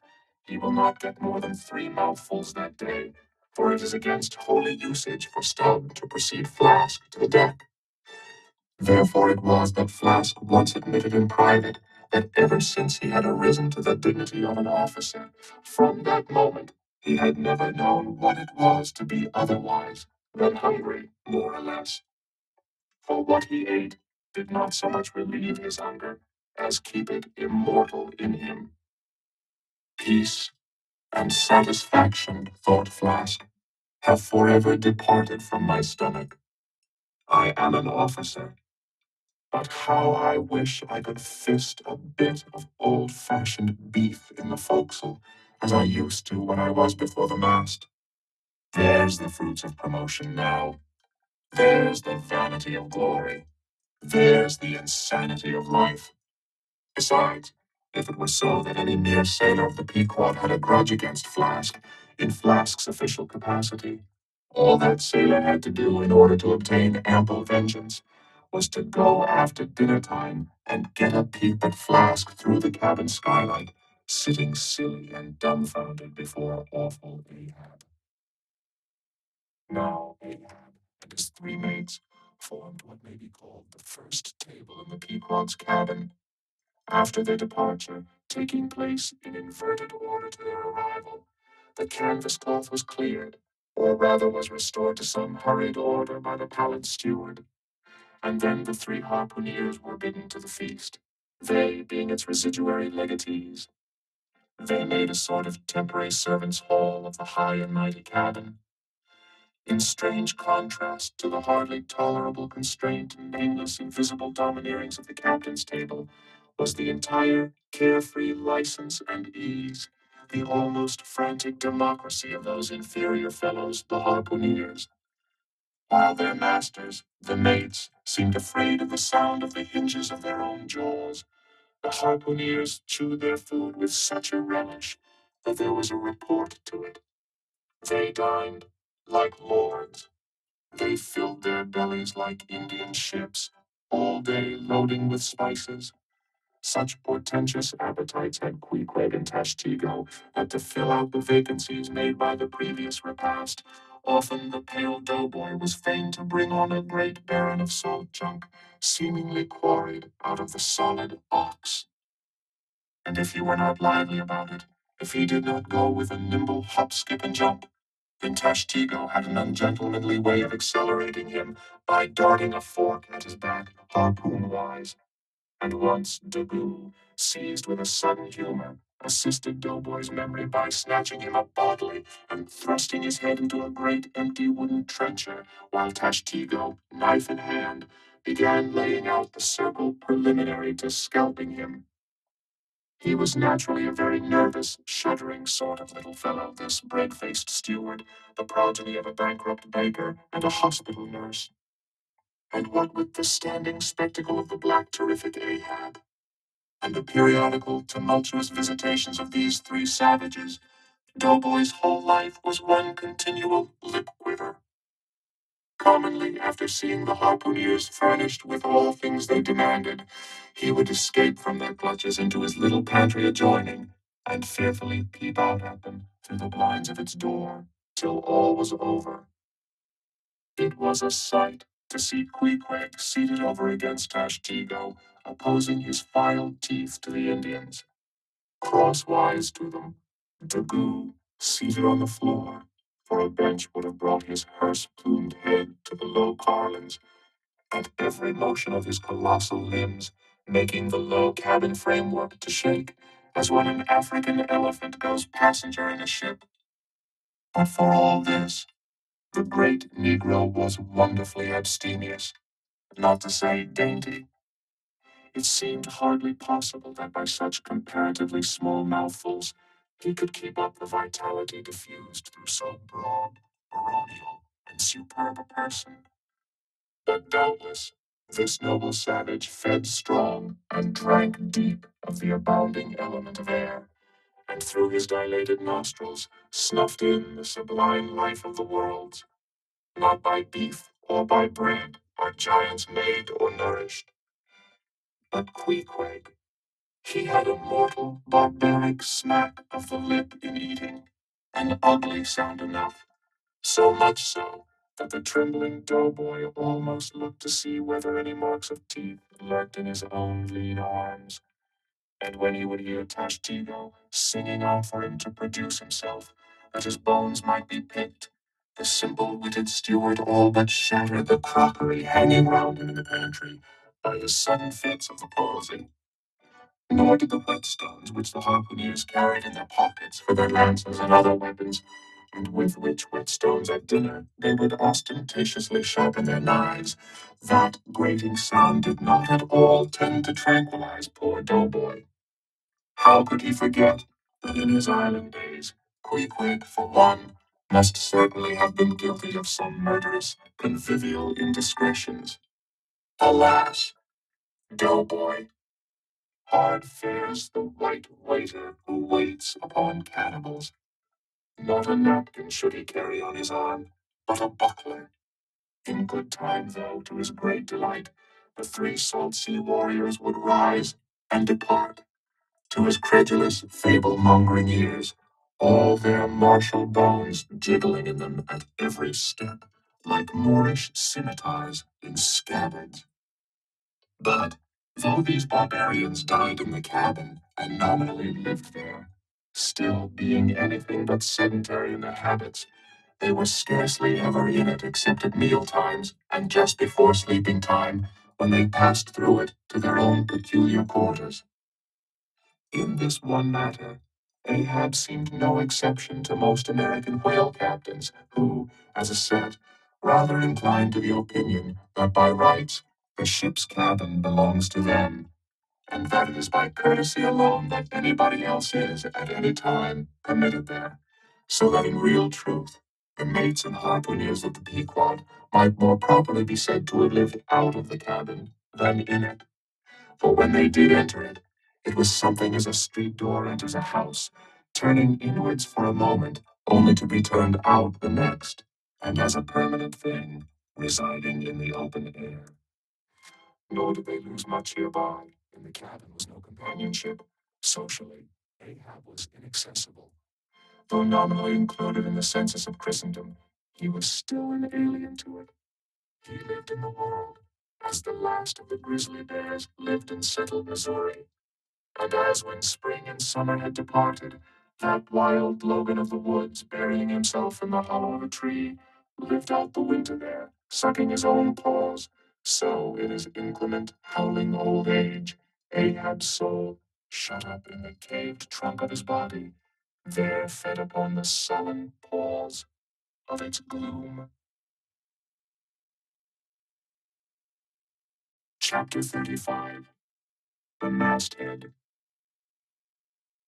It was during the more pleasant weather that, in due rotation with the other seamen, my first masthead came round. In most American whalemen, the mastheads are manned almost simultaneously with the vessels leaving her port, even though she may have 15,000 miles and more to sail ere reaching her proper cruising ground. And if, after a 3, 4, or 5 years' voyage, she is drawing nigh home with anything empty in her, say, an empty vial even, then her mastheads are kept manned to the last, and not till her skysail poles sail in among the spires of the port does she altogether relinquish the hope of capturing one whale more. Now, as the business of standing mastheads, ashore or afloat, is a very ancient and interesting one, let us in some measure expatiate here. I take it that the earliest standers of mastheads were the old Egyptians, because in all my researches I found none prior to them. For though their progenitors, the builders of Babel, must doubtless by their tower have intended to roar the loftiest masthead in all Asia or Africa either, yet, ere the final truck was put to it, as that great stone mast of theirs may be said to have gone by the board in the dread gale of God's wrath, therefore, we cannot give these Babel builders priority over the Egyptians. And that the Egyptians were a nation of masthead standers is an assertion based upon the general belief among archaeologists that the first pyramids were founded for astronomical purposes, a theory singularly supported by the peculiar stair-like formation of all four sides of those edifices, whereby, with prodigious long uplifting of their legs, those old astronomers were wont to mount to the apex and sing out for new stars, even as the lookouts of a modern ship sing out for a sail or a whale just bearing in sight. In Saint Stylites, the famous Christian hermit of old times, who built him a lofty stone pillar in the desert and spent the whole latter portion of his life on its summit, hoisting his food from the ground with a tackle, in him we have a remarkable instance of a dauntless stander of mastheads, who was not to be driven from his place by fogs or frosts, rain, hail, or sleet, but valiantly facing everything out to the last, literally died at his post. Of modern standers of mastheads, we have but a lifeless set, mere stone, iron, and bronze men, who, though well capable of facing out a stiff gale, are still entirely incompetent to the business of singing out upon discovering any strange sight. There is Napoleon, who, upon the top of the column of Vendôme, stands with arms folded, some 150 feet in the air, careless now who rules the decks below, whether Louis Philippe, Louis Blanc, or Louis the Devil. Great Washington, too, stands high aloft on his towering mainmast in Baltimore, and like one of Hercules' pillars, his column marks that point of human grandeur beyond which few mortals will go. Admiral Nelson, also on a capstan of gunmetal, stands his masthead in Trafalgar Square, and even when most obscured by that London smoke, token is yet given that a hidden hero is there, for where there is smoke must be fire. But neither great Washington, nor Napoleon, nor Nelson will answer a single hail from below, however madly invoked to befriend by their counsels the distracted decks upon which they gaze. However, it may be surmised that their spirits penetrate through the thick haze of the future and descry what shoals and what rocks must be shunned. It may seem unwarrantable to couple in any respect the masthead standards of the land with those of the sea, but that in truth it is not so is plainly evinced by an item for which Obed Macy, the sole historian of Nantucket, stands accountable. The worthy Obed tells us that in the early times of the whale fishery, airships were regularly launched in pursuit of the game. The people of that island erected lofty spars along the seacoast, to which the lookouts ascended by means of nailed cleats, something as fowls go upstairs in a hen house. A few years ago, this same plan was adopted by the bay whalemen of New Zealand, who, upon descrying the game, gave notice to the ready-manned boats nigh the beach. But this custom has now become obsolete. Turn we then to the one proper masthead, that of a whale ship at sea. The three mastheads are kept manned from sunrise to sunset, the seamen taking their regular turns, as at the helm, and relieving each other every 2 hours. In the serene weather of the tropics, it is exceedingly pleasant, the masthead. Nay, to a dreamy, meditative man, it is delightful.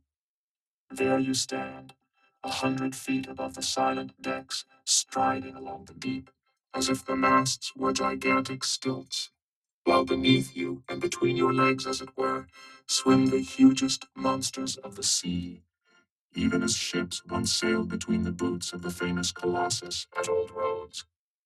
There you stand, lost in the infinite series of the sea, with nothing ruffled but the waves. The tranced ship indolently rolls, and drowsy trade winds blow. Everything resolves you into languor. For the most part, in this tropic whaling life, a sublime uneventfulness invests you. You hear no news, read no gazettes. Extras with startling accounts of commonplaces never delude you into unnecessary excitements. You hear of no domestic afflictions, bankrupt securities, full of stocks, are never troubled with the thought of what you have for dinner, for all your meals for 3 years and more are snugly stowed in casks, and your bill of fare is immutable. In one of those southern whalemen, on a long 3 or 4 years voyage, as often happens, the sum of the various hours you spend at the masthead would amount to several entire months, and it is much to be deplored that the place to which you devote so considerable a portion of the whole term of your natural life should be so sadly destitute of anything approaching to a cozy inhabitiveness, or adapted to breed a comfortable localness of feeling, such as pertains to a bed, a hammock, a hearse, a sentry box, a pulpit, a coach, or any of those small and snug contrivances in which men temporarily isolate themselves. Your most usual point of perch is the head of the topgallant mast, where you stand upon two thin parallel sticks, almost peculiar to whalemen, called the topgallant cross trees. Here, tossed about by the sea, the beginner feels about as cozy as he would standing on a bull's horns. To be sure, in coolish weather you may carry your house aloft with you in the shape of a watch coat. But properly speaking, the thickest watch coat is no more of a house than the unclad body.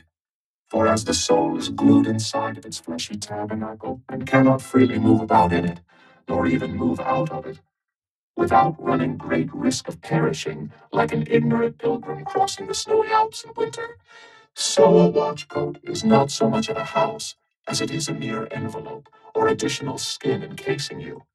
You cannot put a shelf or a chest of drawers in your body, and no more can you make a convenient closet of your watch coat. Concerning all this, it is much to be deplored that the mastheads of a southern whale ship are unprovided with those enviable little tents or pulpits called crow's nests, in which the lookouts of a Greenland whaler are protected from the inclement weather of the frozen seas. In the fireside narrative of Captain Sleet, entitled A Voyage Among the Icebergs in Quest of the Greenland Whale, and incidentally for the rediscovery of the lost Icelandic colonies of Old Greenland, in this admirable volume, all standers and mastheads are furnished with a charmingly circumstantial account of the then recently invented crow's nest of the glacier, which was the name of Captain Sleet's good craft. He called it the Sleet's crow's nest, in honor of himself, he being the original inventor and patentee, and free from all ridiculous false delicacy, and holding that if we call our own children after our own names, we fathers being the original inventors and patentees, so likewise should we denominate after ourselves any other apparatus we may beget. In shape, the Sleet's crow's nest is something like a large tierce or pipe. It is open above, however, where it is furnished with a movable side screen to keep a windward of your head in a hard gale. Being fixed on the summit of the mast, you ascend into it through a little trap hatch in the bottom. On the after side, or side next the stern of the ship, is a comfortable seat, with a locker underneath for umbrellas, comforters, and coats. In front is a leather rack in which to keep your speaking trumpet, pipe, telescope, and other nautical conveniences. When Captain Sleet in person stood his masthead in this crow's nest of his, he tells us that he always had a rifle with him, also fixed in the rack, together with a powder flask and shot, for the purpose of popping off the stray narwhals or vagrant sea unicorns infesting those waters, for you cannot successfully shoot at them from the deck owing to the resistance of the water, but to shoot down upon them is a very different thing. Now, it was plainly a labor of love for Captain Sleet to describe, as he does, all the little detailed conveniences of his crow's nest. But though he so enlarges upon many of these, and though he treats us to a very scientific account of his experiments in the crow's nest, with a small compass he kept there for the purpose of counteracting the errors resulting from what is called the local attraction of all binnacle magnets, an error ascribable to the horizontal vicinity of the iron in the ship's planks, and in the glacier's case, perhaps, to there having been so many broken down blacksmiths among her crew.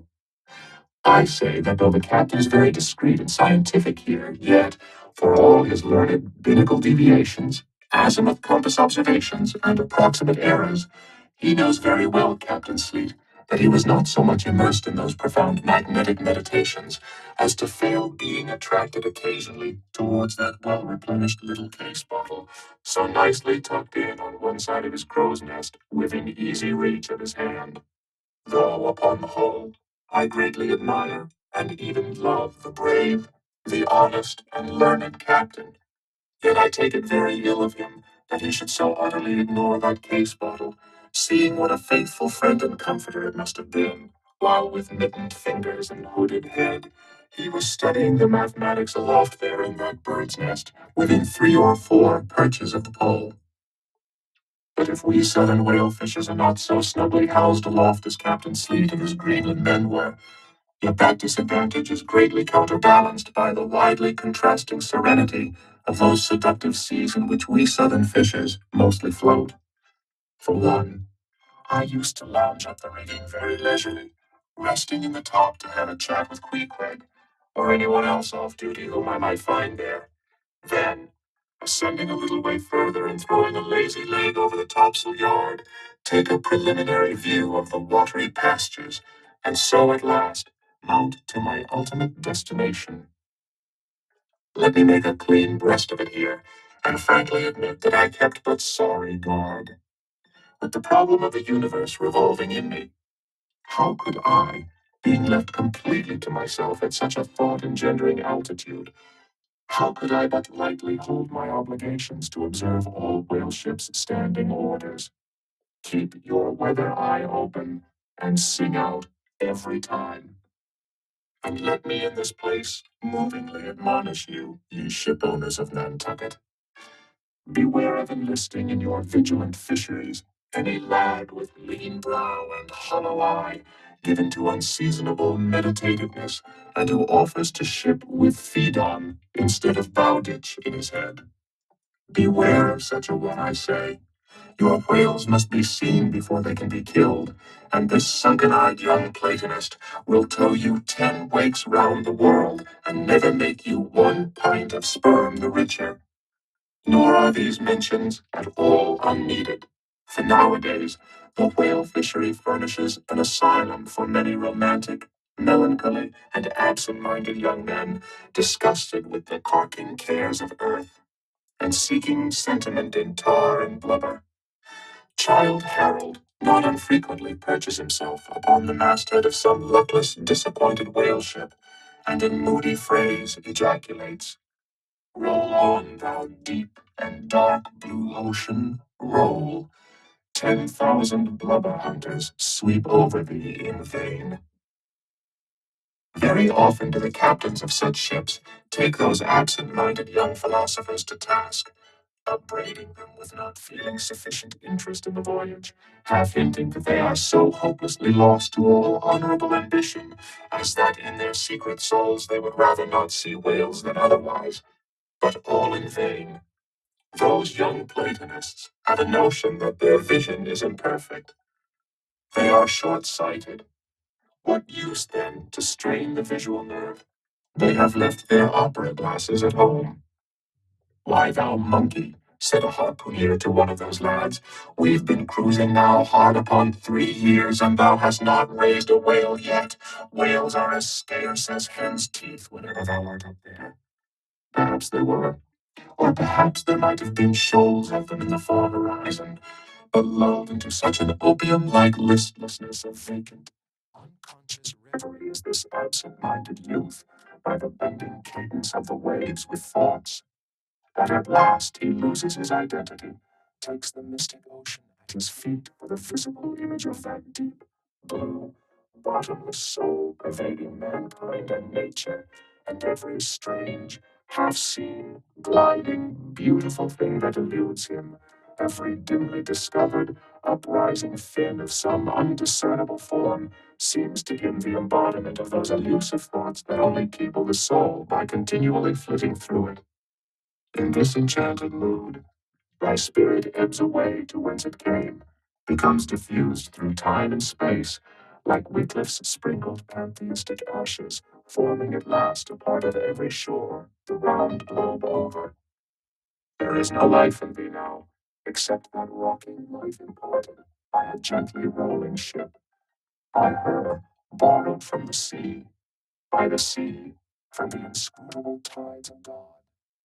But while this sleep, this dream is on ye, move your foot or hand an inch, slip your hold at all, and your identity comes back in horror. Over Descartian vortices you hover, and perhaps, at midday, in the fairest weather, with one half-throttled shriek, you drop through that transparent air into the summer sea, no more to rise forever. Heed it well, ye pantheists. Chapter 36. The quarterdeck. Enter Ahab, them all. It was not a great while after the affair of the pipe that one morning, shortly after breakfast, Ahab, as was his wont, ascended the cabin gangway to the deck. There most sea captains usually walk at that hour, as country gentlemen, after the same meal, take a few turns in the garden. Soon his steady, ivory stride was heard, as to and fro he paced his old rounds, upon planks so familiar to his tread, that they were all over dented like geological stones, with the peculiar mark of his walk. Did you fixedly gaze, too, upon that ribbed and dented brow? There also you would see still stranger footprints, the footprints of his one unsleeping, ever-pacing thought. But on the occasion in question, those dents looked deeper, even as his nervous step that morning left a deeper mark, and so full of his thought was Ahab, that at every uniform turn that he made, now at the mainmast, and now at the binnacle, you could almost see that thought turning him as he turned, and pacing him as he paced, so completely possessing him indeed, that it all but seemed the inward mold of every outer movement. "You'll mark him, Flask," whispered Stubb. "The chick that's in him picks the shell. 'Twill soon be out." The hours wore on. Ahab now shut up within his cabin, anon pacing the deck, with the same intense bigotry of purpose in his aspect. It drew near the close of day. Suddenly, he came to a halt by the bulwarks, and inserting his bow leg into the auger hole there, and with one hand grasping a shroud, he ordered Starbuck to send everybody aft. "Sir," said the mate, astonished at an order seldom or never given on shipboard, except in some extraordinary case.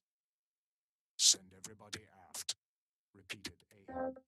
"Master, sir, come down." When the entire ship's company were assembled, and with curious and not wholly unapprehensive faces were eyeing him, for he looked not unlike the weather horizon when a storm is coming up, Ahab, after rapidly glancing over the bulwarks, and then darting his eyes among the crew, started from his standpoint, and as though not a soul were nigh him, resumed his heavy turns upon the deck. With bent head and half-slouched hat, he continued to pace, unmindful of the wandering, whispering among the men, till Stubb cautiously whispered to Flask that Ahab must have summoned them there for the purpose of witnessing a pedestrian feat. But this did not last long. Vehemently pausing, he cried, "What do you do when you see a whale, men?" "Sing out for him," was the impulsive rejoinder from a score of clogged voices. "Good," cried Ahab, and with a wild approval in his tones, observing the hearty animation into which his unexpected question had so magnetically thrown them. "And what do you do next, men?" "Lower away and after him." "And what tune is it you're pulling to, men? A dead whale or a stove boat?" More and more strangely and fiercely glad and approving grew the countenance of the old man at every shout, while the mariners began to gaze curiously at each other, as if marveling how it was that they themselves became so excited at such seemingly purposeless questions. But they were all eagerness again, as Ahab, now half revolving in his pivot hole, with one hand reaching high up a shroud, and tightly, almost convulsively grasping it, addressed them thus. All ye mastheaders have before now heard me give orders about a white whale. Look ye, do you see this Spanish ounce of gold? Holding up a broad, bright coin to the sun. It is a $16 piece, men. A doubloon, do you see it? Mr. Starbuck, hand me yon topmole. While the mate was getting the hammer, Ahab, without speaking, was slowly rubbing the gold piece against the skirts of his jacket, as if to heighten its luster, and without using any words was meanwhile lowly humming to himself, producing a sound so strangely muffled and inarticulate that it seemed the mechanical humming of the wheels of his vitality in him. Receiving the topmole from Starbuck, he advanced towards the mainmast with the hammer uplifted in one hand, exhibiting the gold with the other, and with a high raised voice exclaiming, "Whosoever of ye raises me a white-headed whale with a wrinkled brow and a crooked jaw, whoever of ye raises me that white-headed whale with 3 holes punctured in his starboard fluke, look ye, whosoever of ye raises me that same white whale, he shall have this gold ounce, my boys." "Huzzah! Huzzah!" cried the seamen, as with swinging tarpaulins they hailed the act of nailing the gold to the mast. "It's a white whale, I say," resumed Ahab, as he threw down the topmole. "A white whale. Skin your eyes for it, men. Look sharp for white water. If you see but a bubble, sing out." All this while, Tashtigo, Dabu, and Queequeg had looked on with even more intense interest and surprise than the rest, and at the mention of the wrinkled brow and crooked jaw, they had started as if each was separately touched by some specific recollection. "Captain Ahab," said Tashtigo, "that white whale must be the same that some call Moby Dick." "Moby Dick?" shouted Ahab. "Do you know the white whale, then, Tash?" "Does he fantail a little curious, sir, before he goes down?" said the gay-headed deliberately. "And has he a curious spout, too?" said Daggoo, very bushy, even for a Parmaceti, and mighty quick, Captain Ahab. "And he have 1, 2, 3, oh, good many iron in him hide, too, Captain," cried Queequeg disjointedly. "All twisky, big twisk, like him," faltering hard for a word and screwing his hand round and round as though uncorking a bottle. "Like him, corkscrew," cried Ahab. "Aye, Queequeg, the harpoons lie all twisted and wrenched in him. Aye, Daggoo, his spout is a big one, like a whole shock of wheat, and white as a pile of our Nantucket wool after the great annual sheep shearing. Aye, Tashtigo, and he fan tails like a split jib in a squall. Death and devil's men, it is Moby Dick ye have seen. Moby Dick! Moby Dick!" "Captain Ahab," said Starbuck, who with stub and flask had thus far been eyeing his superior with increasing surprise, but at last seemed struck with a thought which somewhat explained all the wonder. "Captain Ahab, I have heard of Moby Dick, but it was not Moby Dick that took off thy leg." "Who told thee that?" cried Ahab. Then pausing, "Aye, Starbuck, aye, my heart is all round. It was Moby Dick that dismasted me. Moby Dick that brought me to this dead stump I stand on now. Aye, aye," he shouted with a terrific, loud, animal sob, like that of a heart-stricken moose. "Aye, aye, it was that accursed white whale that raised me, made a poor pegging lubber of me forever and a day." Then, tossing both his arms, with measureless imprecations, he shouted out, "Aye, aye, and I'll chase him round Good Hope, and round the Horn, and round the Norway Maelstrom, and round Perdition's flames before I give him up. And this is what ye have shipped for, men, to chase that white whale on both sides of land, and over all sides of earth, till he spouts black blood and rolls fin out. What say you, men? Will you splice hands on it now? I think you do look brave. Aye, aye, shouted the harpooneers and seamen, running closer to the excited old man. A sharp eye for the white whale, a sharp lance for Moby Dick. God bless ye. He seemed to half sob and half shout, God bless you, men. Steward, go draw the great measure of grog. But what's this long face about, Mr. Starbuck? Wilt thou not chase the white whale? Art not game for Moby Dick? I am game for his crooked jaw, and for the jaws of death too, Captain Ahab, if it fairly comes in the way of the business we follow. But I came here to hunt whales, not my commander's vengeance. How many barrels will thy vengeance yield thee, even if thou gettest it, Captain Ahab? It will not fetch thee much in our Nantucket market. Nantucket market. Hoot! But come closer, Starbuck. Thou requirest a little lower layer. If money's to be the measure of man, and the accountants have computed their great counting house, the globe, by girdling it with guineas, one to every 3 parts of an inch, then let me tell thee that my vengeance will fetch a great premium here. He smites his chest, whispered Stubb. What's that for? Methinks it rings most vast, but hollow. Vengeance on a dumb brute, cried Starbuck. That simply smote thee from blindest instinct. Madness. To be enraged with a dumb thing, Captain Ahab, seems blasphemous. Hark ye yet again, a little lower layer.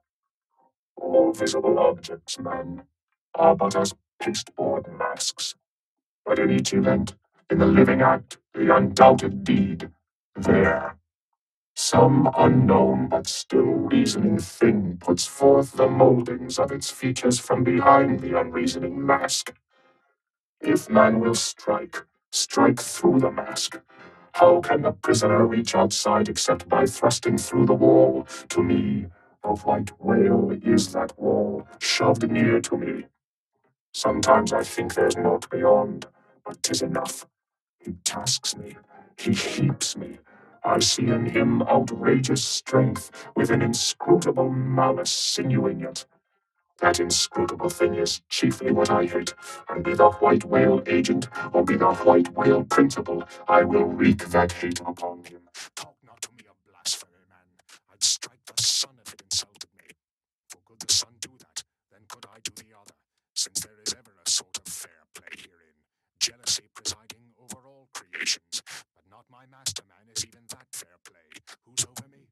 Truth hath no confines. Take off thine eye. More intolerable than fiends glaring as a dotish stare. So thou reddenest and palest, my heat has melted thee to anger glow. But look ye, Starbuck, what is sitting heat? That thing unsays itself. There are men from whom warm words are small indignity. I meant not to incense thee, let it go. Look, see yonder Turkish cheeks as spotted torn, living, breathing pictures painted by the sun. The pagan leopards, the unrecking and unworshipping things that live and seek and give no reason for the torrid life they feel. The crew, man, the crew. Are they not one and all with Ahab in this matter of the whale? See Stubb, he laughs. See yonder Chilligan, he snorts to think of it. Stand up amid the general hurricane. Thy one tossed sapling cannot, Starbuck. And what is it? Reckon it. 'Tis but to help strike a fin, no wondrous feat for Starbuck. What is it more? From this one poor hunt, then, the best lands out of all Nantucket. Surely he will not hang back when every foremast hand is clutched a whetstone. Ah, constraining seas thee, I see. The billow lifts thee. Speak, but speak. Aye, aye, thy silence then, that voices thee. Aside. Something shot from my dilated nostrils. He has inhaled it in his lungs. Starbuck now is mine. Cannot oppose me now. Without rebellion. God keep me. Keep us all. murmured Starbuck lowly. But in his joy at the enchanted, tacit acquiescence of the mate, Ahab did not hear his foreboding invocation, nor yet the low laugh from the hold, nor yet the presaging vibrations of the winds in the cordage, nor yet the hollow flap of the sails against the masts, as for a moment their hearts sank in. For again Starbuck's downcast eyes lighted up with the stubbornness of life. The subterranean laugh died away. The winds blew on. The sails filled out. The ship heaved and rolled as before. Ah, ye admonitions and warnings, why stay ye not when ye come? But rather are ye predictions than warnings, ye shadows, yet not so much predictions from without as verifications of the foregoing things within. For with little external to constrain us, the innermost necessities in our being, these still drive us on. The measure, cried Ahab, receiving the brimming pewter and turning to the harpooneers, he ordered them to produce their weapons. Then ranging them before him near the capstan, with their harpoons in their hands, while his three mates stood at his side with their lances, and the rest of the ship's company formed a circle round the group. He stood for an instant, searchingly eyeing every man of his crew. But those wild eyes met his, as the bloodshot eyes of the prairie wolves meet the eye of their leader ere he rushes on at their head in the trail of the bison.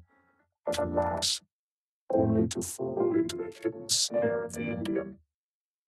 Drink and pass, he cried, handing the heavy charged flagon to the nearest seaman. The crew alone now drink, round with it, round. Short draughts, long swallows, men. 'Tis hot as Satan's hoof. So it goes round excellently. It spiralizes in ye, forks out of the serpent's snubbing eye. Well done, almost drained. That way it went, this way it comes. Hand it me, here's a hollow. Men, you seem the years, so brimming life is gulped and gone. Steward, refill. Attend now, my braves. I have mustered ye all round this capstan, and ye mates, flank me with your lances, and ye harpooneers, stand there with your irons, and ye stout mariners, ring me in that I may in some sort revive a noble custom of my fishermen fathers before me. O men, you will yet see that. Ha, boy, come back. Bad pennies come not sooner. Hand it me. Why now? This pewter had run brimming again, were it not for Saint Vitus' imp. Away, thou ague! Advance, ye mates! Cross your lances full before me. Well done! Let me touch the axis. So saying, with extended arm, he grasped the three level, radiating lances at their crossed center, while so doing, suddenly and nervously twitched them, meanwhile glancing intently from Starbuck to Stubb, from Stubb to Flask. It seemed as though by some nameless interior volition he would fain have shot into them the same fiery emotion accumulated within the laden jar of his own magnetic life. The three mates quailed before his strong, sustained, and mystic aspect. Stubb and Flask looked sideways from him. The honest eye of Starbuck fell downright. In vain, cried Ahab, but maybe 'tis well. For did ye three but once take the full forced shock, then mine own electric thing, that had perhaps expired from out me. Perchance, too, it would have dropped ye dead. Perchance ye needed not down lances. And now, ye mates, I do appoint ye three cupbearers to my three pagan kinsmen there. Yon three most honorable gentlemen and noblemen, my valiant harpooneers, disdain the task. What? When the great Pope washes the feet of beggars, using his tiara for ewer? Oh, my sweet cardinals, your own condescension, that shall bend ye to it. I do not order ye, ye will it. Cut your seizings, and draw the poles, ye harpooneers.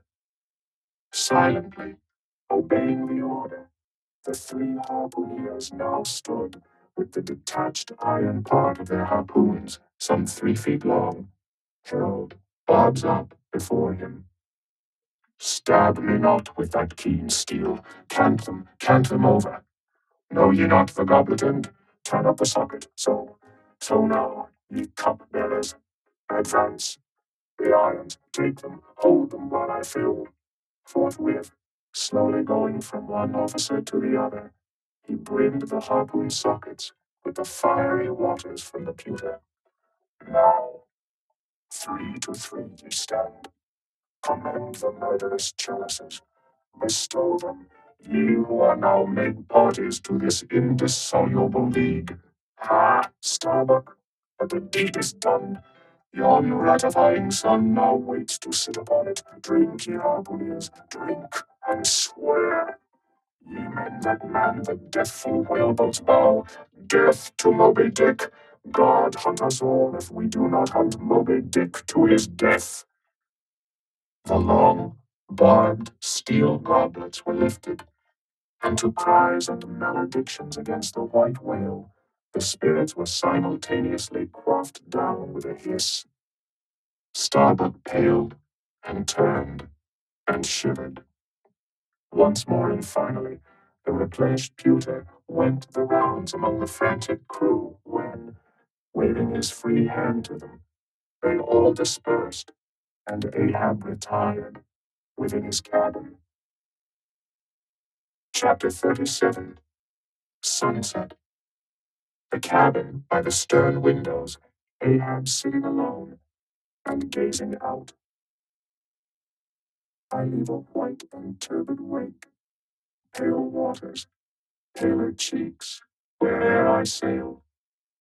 The envious billows sidelong swell to whelm my track. Let them, but first I pass. Yonder, by the ever-brimming goblet's rim, the warm waves blush like wine. The gold brow plumbs the blue. The diver sun, slow dived from noon, goes down. My soul mounts up. She wearies with her endless hill. Is then the crown too heavy that I wear, this iron crown of Lombardy? Yet is it bright with many a gem. I, the wearer, see not its far flashings, but darkly feel that I wear that dazzlingly confounds. 'Tis iron, that I know, not gold. 'Tis split, too, that I feel. The jagged edge galls me so. My brain seems to beat against the solid metal. I, steel, skull mine, the sort that needs no helmet in the most brain-battering fight. Dry heat upon my brow. Oh, time was when as the sunrise nobly spurred me, so the sunset soothed. No more. This lovely light, it lights not me. All loveliness is anguish to me, since I can ne'er enjoy. Gifted with the high perception, I lack the low enjoying power. Damned most subtly and most malignantly, damned in the midst of paradise. Good night, good night. Waving his hand, he moves from the window. It was not so hard a task. I thought to find one stubborn, at the least, but my one clogged circle fits into all their various wheels, and they revolve.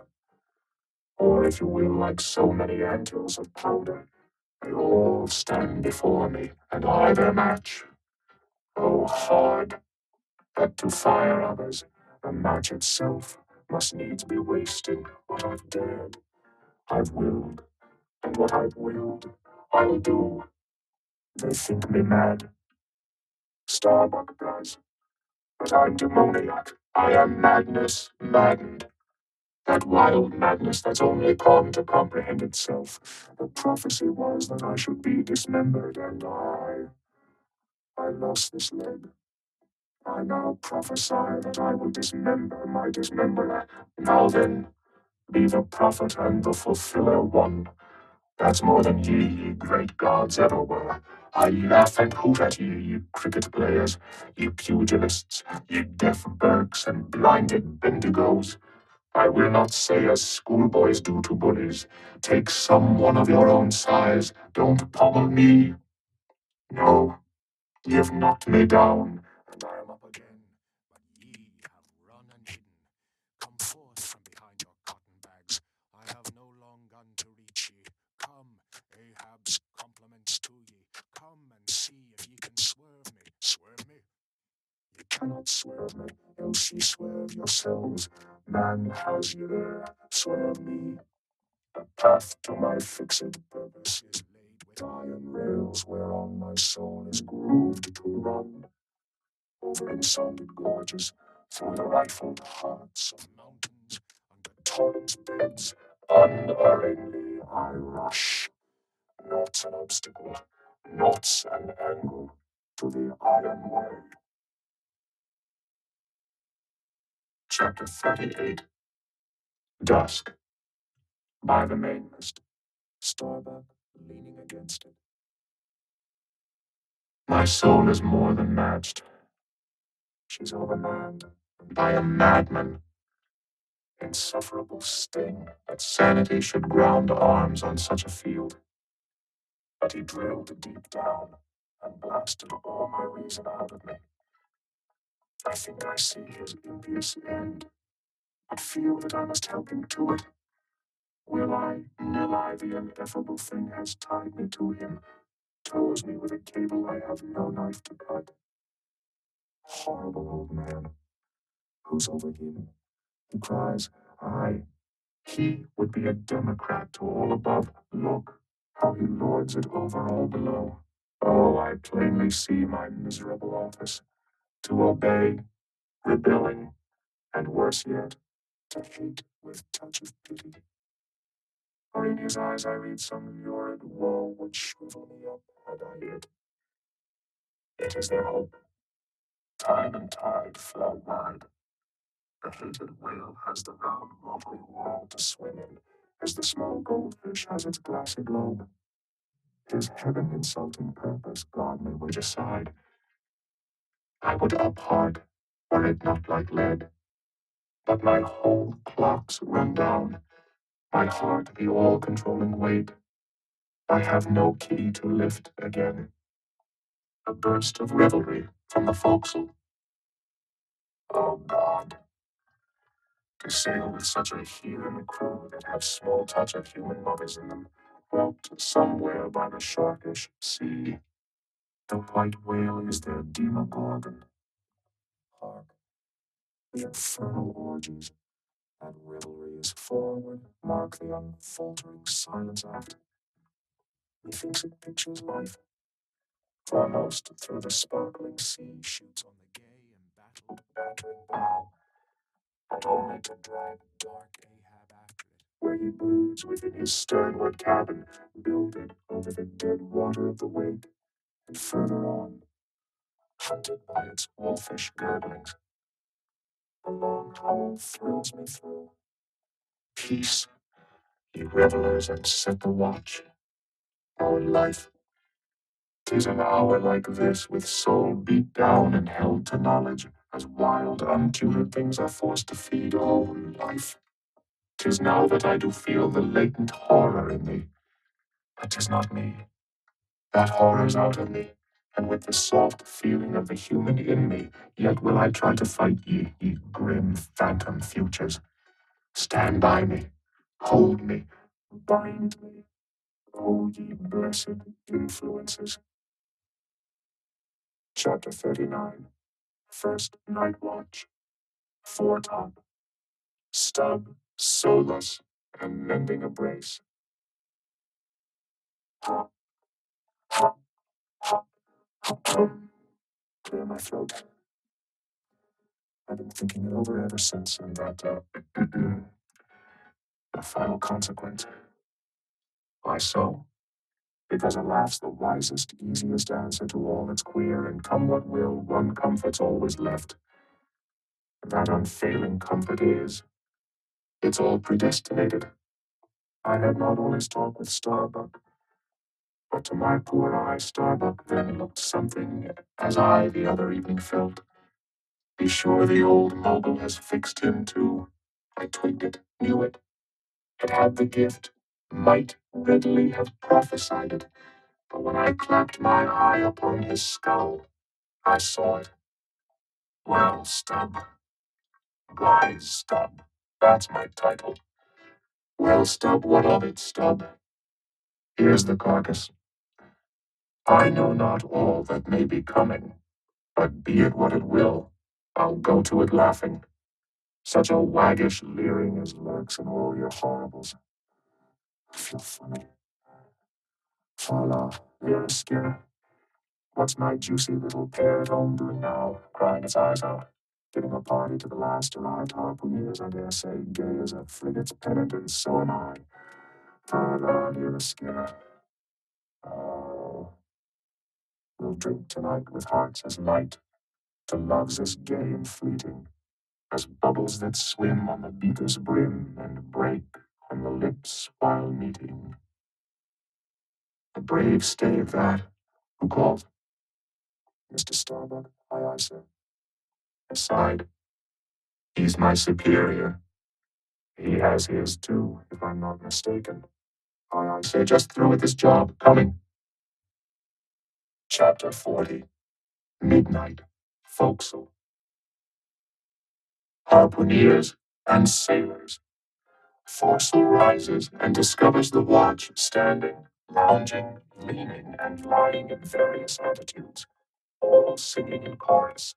Farewell and adieu to you, Spanish ladies. Farewell and adieu to you, ladies of Spain. Our captain's commanded. First Nantucket sailor. Oh, boys, don't be sentimental. It's bad for the digestion. Take a tonic. Follow me. Sings, and all follow. Our captain stood upon the deck, a spyglass in his hand, a viewing of those gallant whales that blew at every strand. Oh, your tubs and your boats, my boys, and by your braces stand, and we'll have one of those fine whales, hand, boys, overhand. So be cheery, my lads, may your hearts never fail, while the bold harpooneer is striking the whale. Mate's voice from the quarterdeck. 8 bells there forward. Second Nantucket sailor. Avast the chorus, 8 bells there. Do you hear, bell boy? Strike the bell 8, thou Pip, thou Blackling, and let me call the watch. I've the sort of mouth for that, the hogshead mouth. So, thrusts his head down the scuttle. Starbolines ahoy! 8 bells there below, tumble up. Dutch sailor. Grand snoozing tonight, matey. Fat night for that. I mark this in our old noble's wine. It's quite as deadening to some as filliping to others. We sing, they sleep. I lie down there like ground tear butts. At 'em again, there. Take this copper pump and hail 'em through it. Tell 'em to avast dreaming of their lasses. Tell 'em it's the resurrection, they must kiss their last and come to judgment. That's the way, that's it. My throat ain't spoiled with eating Amsterdam butter. French sailor. Hist, boys, let's have a jig or two before we ride to anchor in Blanket Bay. What say ye? There comes the other watch. Stand by your legs, Pip, little Pip. Hurrah with your tambourine. Pip, sulky and sleepy. Don't know where it is? French sailor. Beat the belly then and wag thy ears. Jig it, men. I say merry's the word. Hurrah, damn me, won't you dance? For now, Indian file and gallop into the double shuffle. Throw yourselves, legs, legs. Iceland sailor. I don't like your floor, matey. It's too springy to my taste. I'm used to ice floors. I'm sorry to throw cold water on the subject, but excuse me. Maltese sailor. Me too. Where's your girls? Who but a fool would take his left hand by his right and say to himself, how do you do? Partners, I must have partners. Sicilian sailor. Aye, girls and a green. Then I'll hop with you. Yea, turn grasshopper. Long Island sailor. Well, well, ye skulkies, there's plenty more of us. Hoe corn when you may, say I. All legs go to harvest soon. Ah, here comes the music. Now for it. Azores sailor. Ascending and pitching the tambourine up the scuttle. Here you are, Pip, and there's the windlass bits. Up you mount. Now, boys. The half of them dance to the tambourine. Some go below. Some sleep or lie among the coils of rigging. Oaths aplenty. Azores sailor. Dancing. Go it, Pip. Bang it, bellboy. Rig it, dig it, stig it, quig it, bellboy. Make fireflies, break the jinglers. Pip. Jinglers, you say? There goes another, dropped off. I pound it so. China sailor. Rattle thy teeth then and pound away. Make a pagoda of thyself. French sailor. Very mad. Hold up thy hoop, Pip, till I jump through it. Split jibs. Tear yourself. Tashtigo. Quietly smoking. That's a white man. He calls that fun. Humph. I save my sweat. Old Manx sailor. I wonder whether those jolly lads bethink them of what they are dancing over. I'll dance over your grave, I will. That's the bitterest thread of your night, women, that beat headwinds round corners. Ah, Christ. To think of the green navies and the green sculped crews. Well, well, belike the whole world's one ball, as your scholars have it. And so 'tis right to make one ballroom of it. Dance on, lads, you're young. I was once. Third Nantucket sailor. Spell, oh, whew. This is worse than pulling after whales in a calm. Give us a whiff, Tash. They cease dancing and gather in clusters. Meantime, the sky darkens. The wind rises. Lascar sailor. I, Brahma. Boys, it will be. The skyborn high tide Ganges turn to wind. Thou showest thy black brow, Siva. Maltese sailor, reclining and shaking his cap. It's the waves. The snow caps turn to gibbet now. They'll shake their tassels soon. Now would all the waves were women. Then I'd go drown in chassis with them evermore. There's naught so sweet on earth, heaven may not match it, as those swift glances of warm, wild bosoms in the dance when the overarboring arms hide such ripe, bursting grapes. Sicilian sailor, reclining, tell me not of it. Hark you, lad, fleet interlacings of the limbs, lithe swayings, coyings, flutterings, lip, heart, hip, all graze, unceasing touch and go, not taste observe ye, else comes satiety. A pagan, nudging, Tahitian sailor, reclining on a mat. Hail, holy nakedness of our dancing girls, the Hiva Hiva, ah, low veiled, high palm Tahiti. I still rest me on my mat, but the soft soil has slid. I saw three woven in the wood, my mat. Green the first day I brought you thence, now worn and wilted quite. Ah me, not thou nor I can bear the change. How then, if so be transplanted beyond sky? Hear I the roaring streams from Pirohite's peak of spears, when they leap down the crags and down the villages. The blast, up spine and meet it, leaps to his feet. Portuguese sailor, how the sea rolls swashing against the side. Stand by for reefing hearties. The winds are just crossing swords. Pell-mell they'll go, lunging presently. Danish sailor, crack, crack, old ship, so long as thou crackest, thou holdest well done. The mate there holds ye to it stiffly. He's no more afraid than the Isle fort at Kattegat, put there to fight the Baltic with storm-lashed guns, on which the sea salt cakes. Fourth Nantucket sailor, he has his orders, mind you that. I heard old Ahab tell him he must always kill a squall. Something as they burst a waterspout with a pistol. Fire your ship right into it. English sailor. blood. That old man's a grand old cove. We are the lads to hunt him up his whale. All, aye, aye, old Manx sailor. How our three pines shake. Pines are the hardest sort of tree to live when shifted to any other soil. And here there's none but the crew's curse and play. Steady, helmsman, steady. This is the sort of weather when brave hearts snap ashore and keeled hulls split at sea. Our captain has his birthmark. Look yonder, boys. There's another in the sky. Lurid light, you see. All else pitch black. Dagoo. None of that. Who's afraid of black's afraid of me. I'm quarried out of it. Spanish sailor. Aside. He wants to bully ya. The old grudge makes me touchy. Advancing. I, harpooner.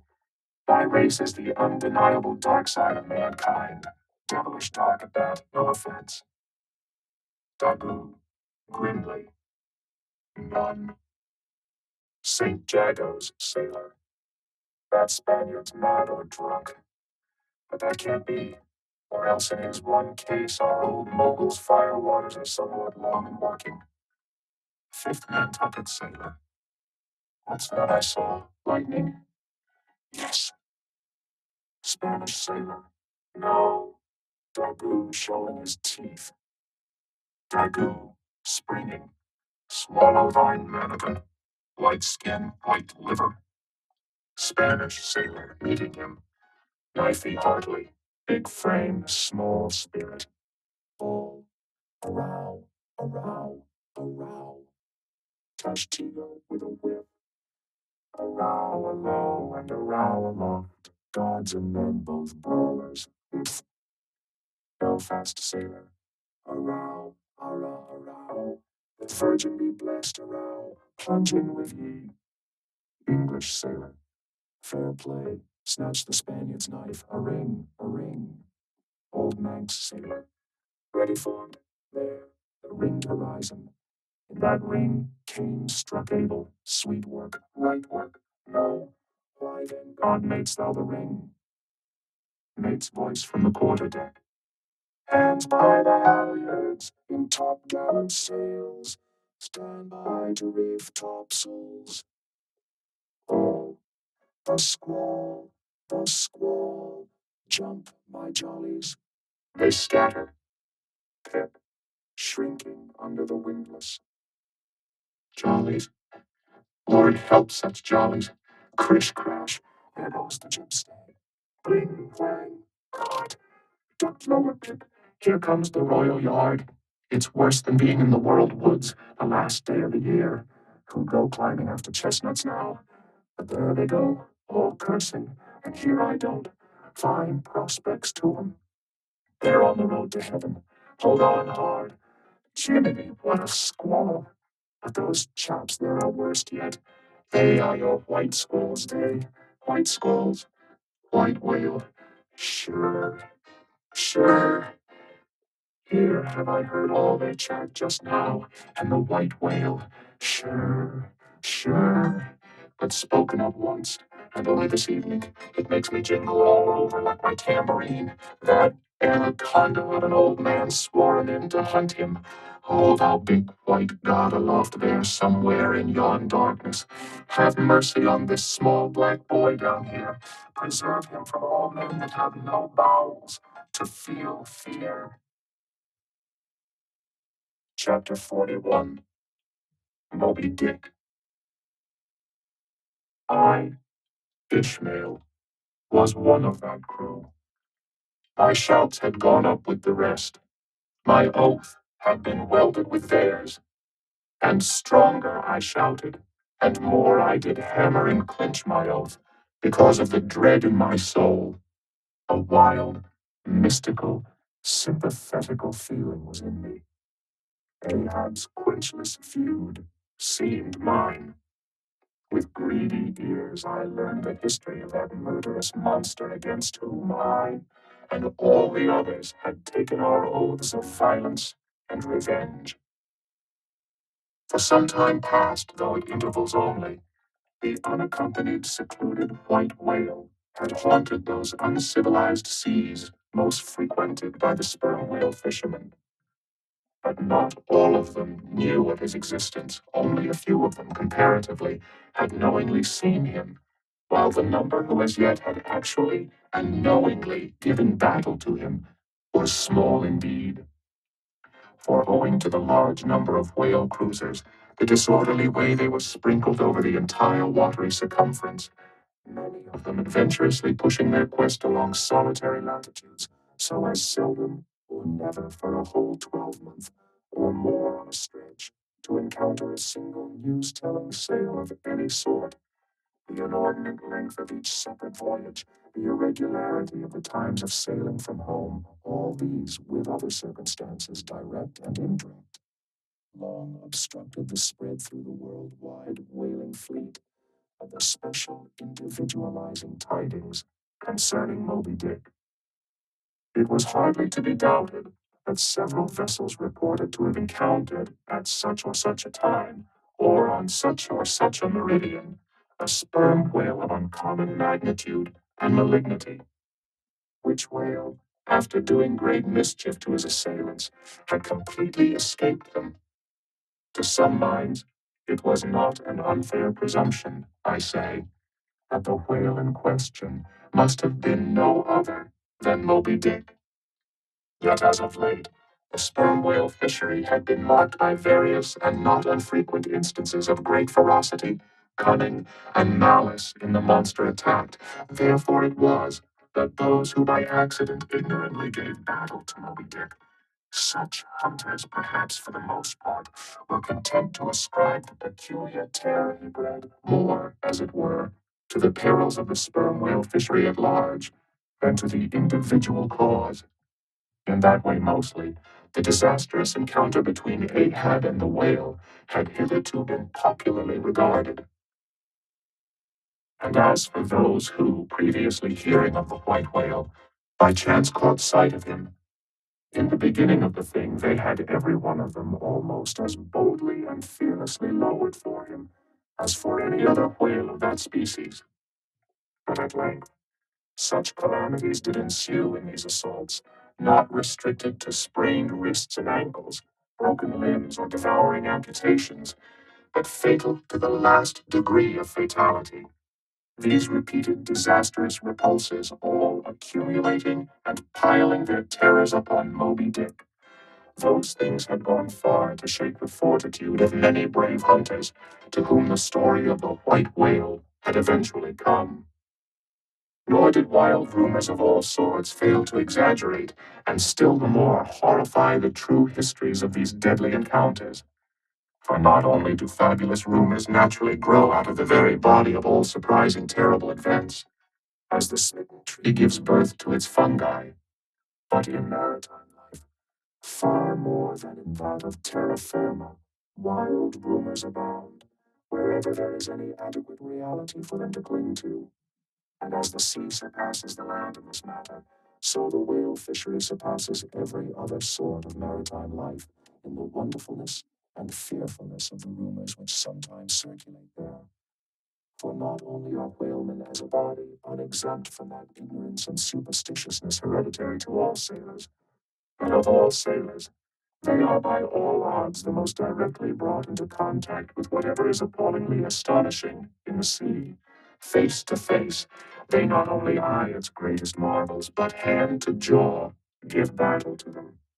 Alone, in such remotest waters, that though you sailed 1,000 miles and passed 1,000 shores, you would not come to any chiseled hearthstone or aught hospitable beneath that part of the sun, in such latitudes and longitudes, pursuing too such a calling as he does. The whaleman is rapt by influences all tending to make his fancy pregnant with many a mighty birth.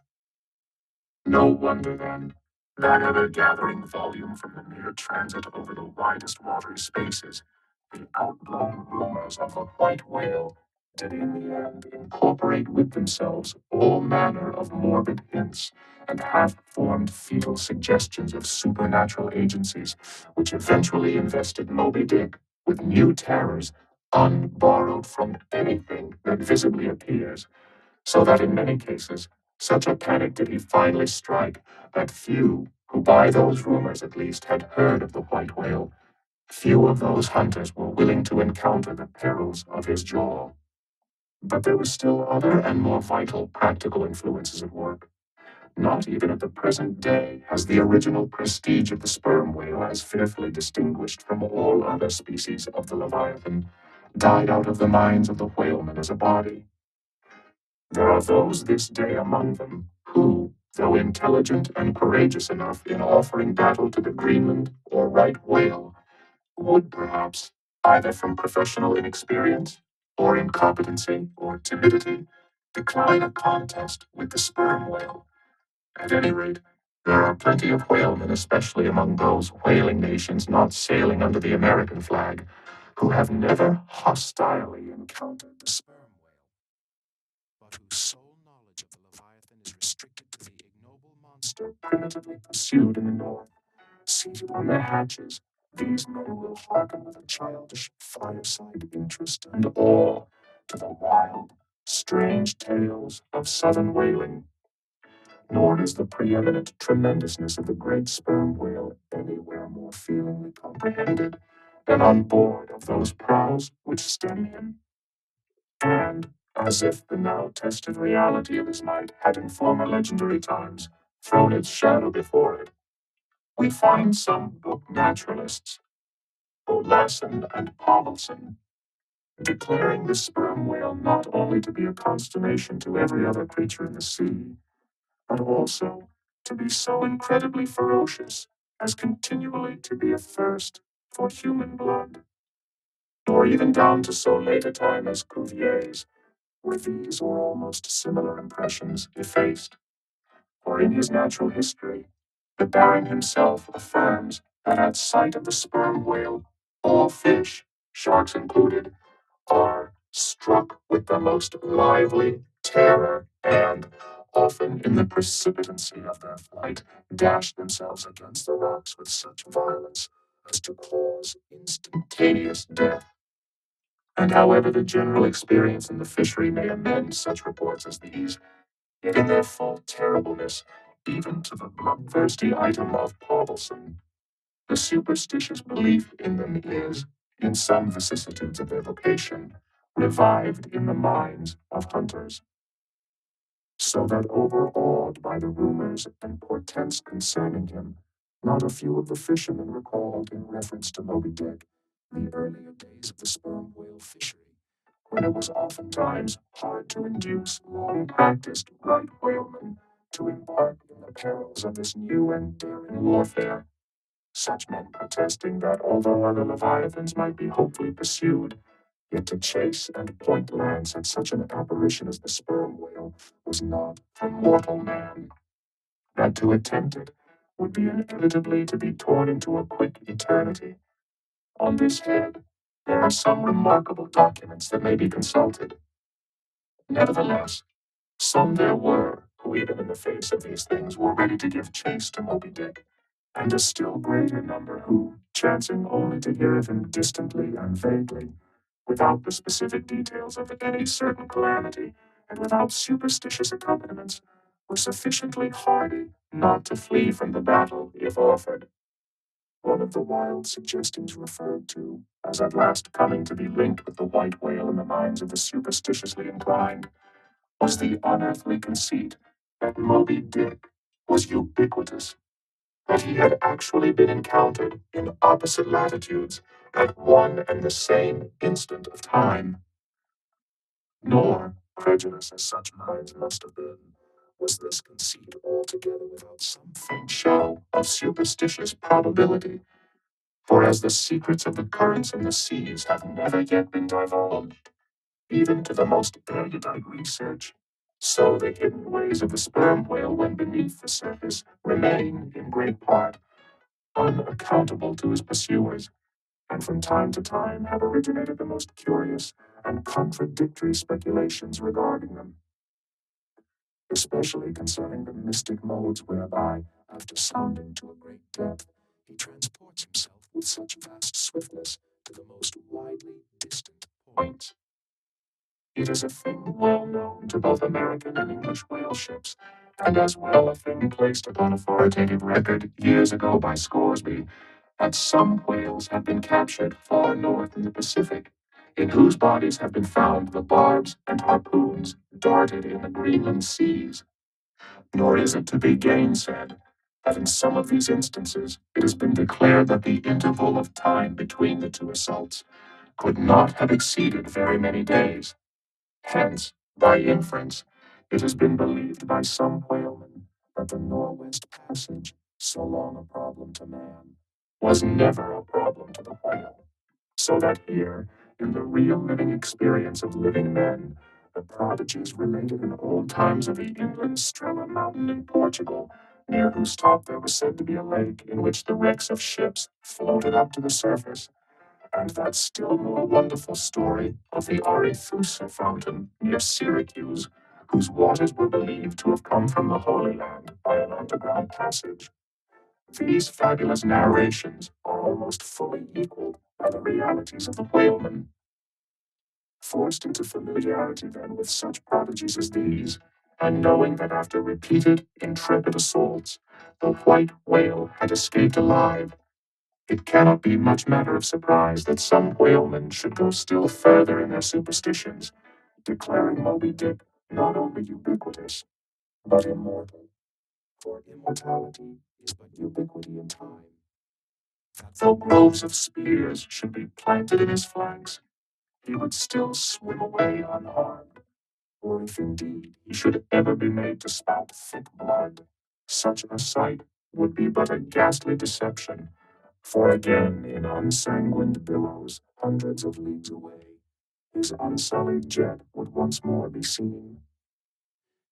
But even stripped of these supernatural surmisings, there was enough in the earthly make and incontestable character of the monster to strike the imagination with unwonted power. For it was not so much his uncommon bulk that so much distinguished him from other sperm whales, but, as was elsewhere thrown out, a peculiar snow-white wrinkled forehead, and a high, pyramidical white hump. These were his prominent features, the tokens whereby, even in the limitless uncharted seas, he revealed his identity at a long distance to those who knew him. The rest of his body was so streaked and spotted and marbled with the same shrouded hue that, in the end, he had gained his distinctive appellation of the white whale, a name, indeed, literally justified by its vivid aspect when seen gliding at high noon through a dark blue sea, leaving a Milky Way wake of creamy foam, all spangled with golden gleamings. Nor was it his unwonted magnitude, nor his remarkable hue, nor yet his deformed lower jaw that so much invested the whale with natural terror, as that unexampled, intelligent malignity which, according to specific accounts, he had over and over again evinced in his assaults. More than all, his treacherous retreats struck more of dismay than perhaps aught else. For when swimming before his exulting pursuers, with every apparent symptom of alarm, he had several times been known to turn round suddenly and, bearing down upon them, either stave their boats to splinters or drive them back in consternation to their ship. Already several fatalities had attended his chase, but those similar disasters, however little bruited ashore, were by no means unusual in the fishery, yet in most instances, such seemed the white whale's infernal aforethought in ferocity, that every dismembering or death that he caused was not wholly regarded as having been inflicted by an unintelligent agent. Judge, then, to what pitches of inflamed, distracted fury the minds of his more desperate hunters were impelled, when amid the chips and chewed boats and the stinking limbs of torn comrades, they swam out of the white curds of the whale's direful wrath into the serene, exasperating sunlight that smiled on as if at a birth or a bridal. His three boats stove around him, and oars and men both whirling in the eddies, one captain seizing the line knife from his broken prow, had dashed at the whale as an Arkansas duelist at his foe, blindly seeking with a 6-inch blade to reach the fathom-deep life of the whale. That captain was Ahab, and then it was that suddenly sweeping his sickle-shaped lower jaw beneath him, Moby Dick had reaped away Ahab's leg as a mower a blade of grass in the field. No turbaned Turk, no hired Venetian or Malay could have smote him with more seeming malice. Small reason was there to doubt then that ever since that almost fatal encounter, Ahab had cherished a wild vindictiveness against the whale. All the more fell, for that in his frantic morbidness he at last came to identify with him not only all his bodily woes, but all his intellectual and spiritual exasperations. The white whale swam before him as the monomaniac incarnation of all those malicious agencies which some deep men feel eating in them till they are left living on with half a heart and half a lung. That intangible malignity which has been from the beginning, to whose dominion even the modern Christians ascribe one half of the worlds, which the ancient Ophites of the East reverenced in their statue devil. Ahab did not fall down and worship it like them, but deliriously transferring its idea to the abhorred white whale, he pitted himself, all mutilated against it. All that most maddens and torments, all that stirs up the lees of things, all truth with malice in it, all that cracks the sinews and cakes the brain, all the subtle demonisms of life and thought, all evil to crazy Ahab, were visibly personified and made practically assailable in Moby Dick.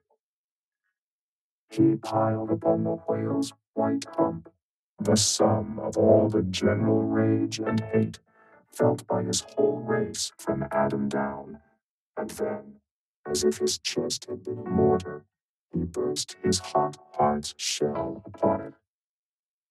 It is not probable that this monomania in him took its instant rise at the precise time of his bodily dismemberment.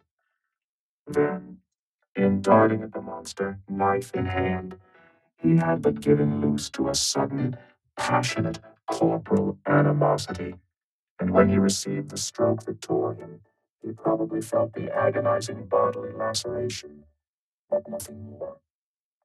Yet, when by this collision forced to turn towards home, and for long months of days and weeks, Ahab and Anguish lay stretched together in one hammock, rounding in midwinter that dreary, howling Patagonian cape.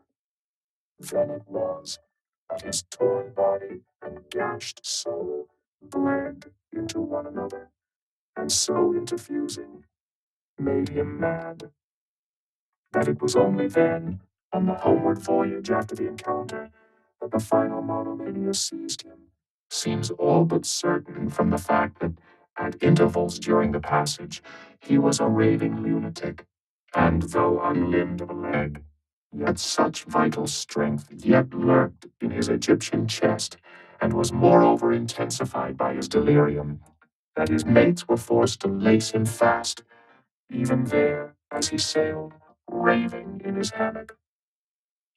In a straitjacket, he swung to the mad rockings of the gales, and when running into more sufferable latitudes, a ship, with mild stunsails spread, floated across the tranquil tropics, and to all appearances the old man's delirium seemed left behind him with the Cape Horn swells, and he came forth from his dark den into the blessed light and air.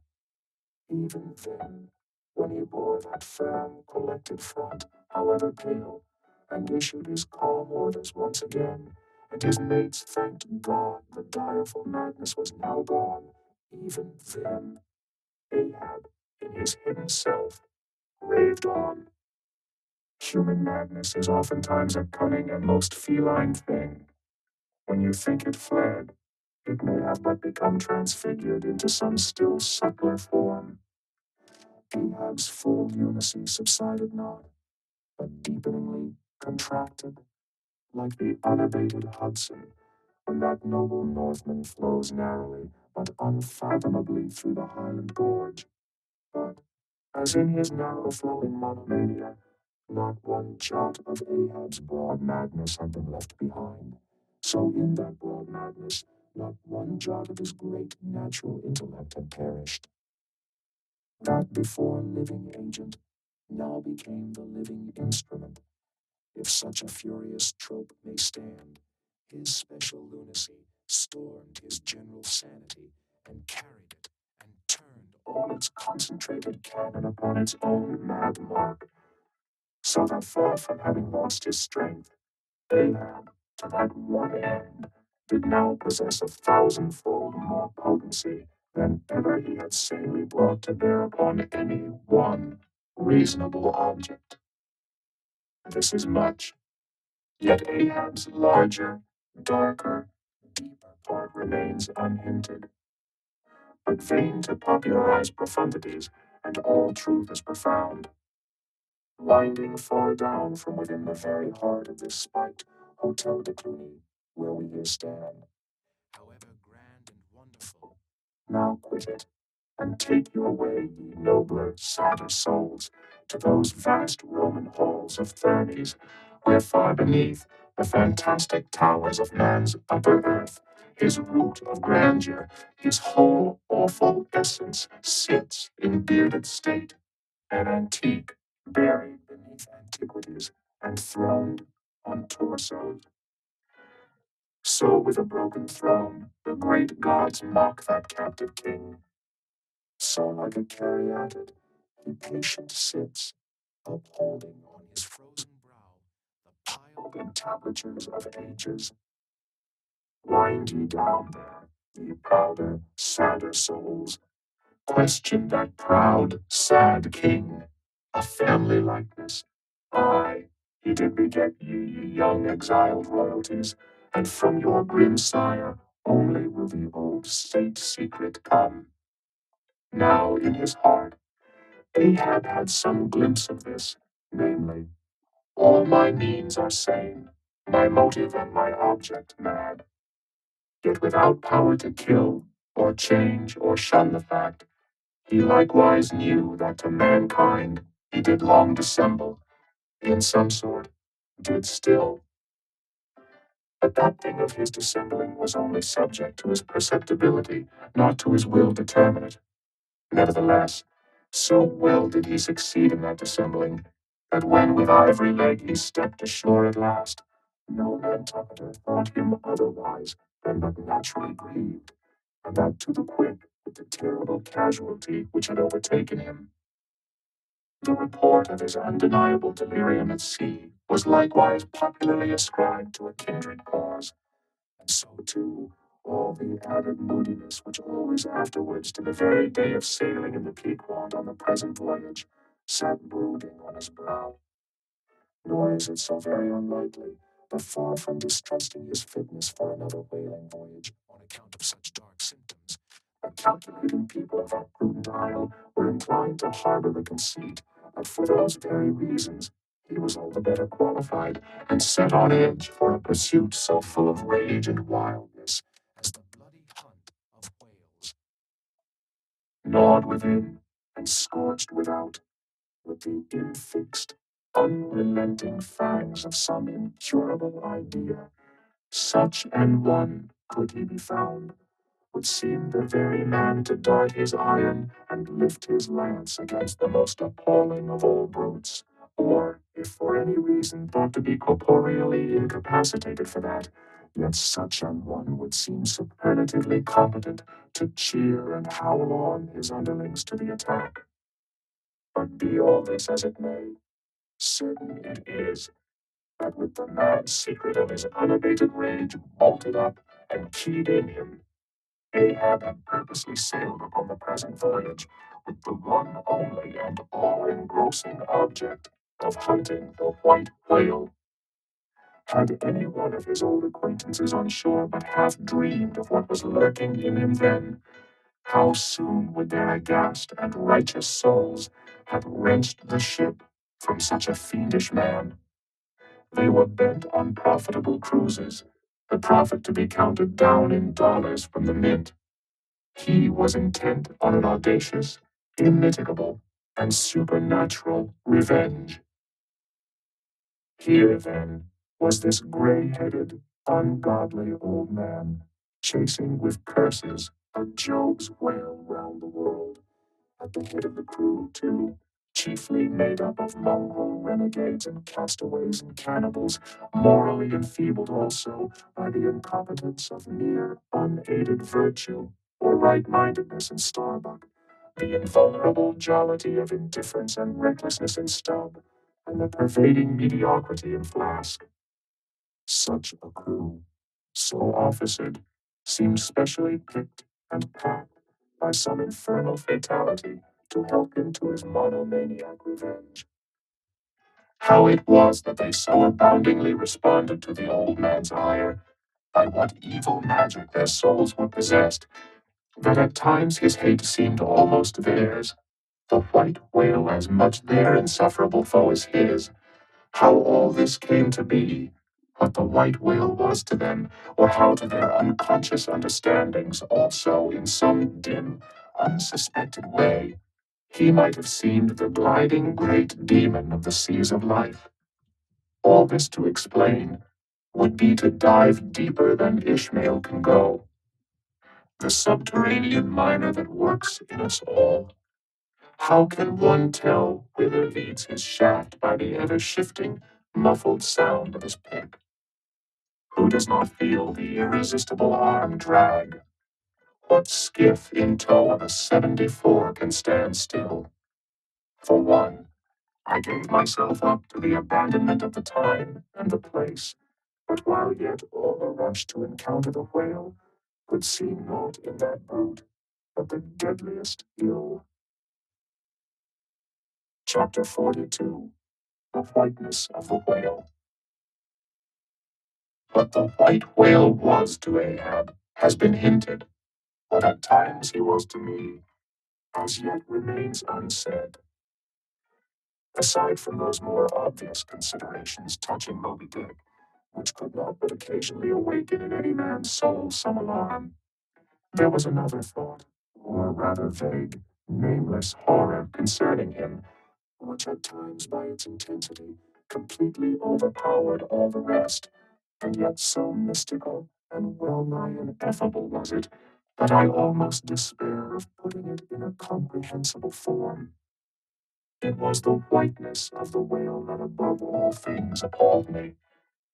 But how can I hope to explain myself here, and yet, in some dim, random way, explain myself I must, else all these chapters might be naught. Though in many natural objects, whiteness refiningly enhances beauty, as if imparting some special virtue of its own, as in marbles, japonicas, and pearls, and though various nations have in some way recognized a certain royal preeminence in this hue, even the barbaric grand old kings of Pegu placing the title Lord of the White Elephants above all their other magniloquent ascriptions of dominion, and the modern kings of Siam unfurling the same snow-white quadruped in the royal standard, and the Hanoverian flag bearing the one figure of a snow-white charger, and the great Austrian Empire, Caesarian heir to overlording Rome, having for the imperial color the same imperial hue.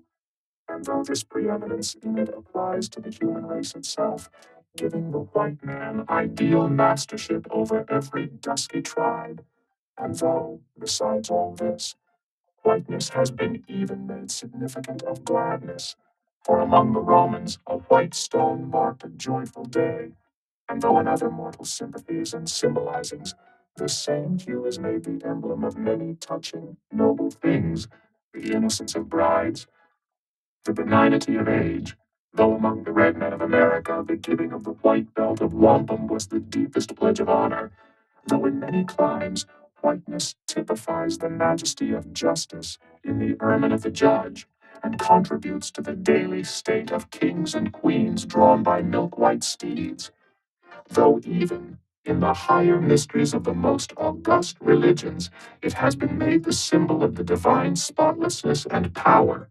By the Persian fire worshippers, the white forked flame being held the holiest on the altar, and in the Greek mythologies, great Jove himself being made incarnate in a snow white bull.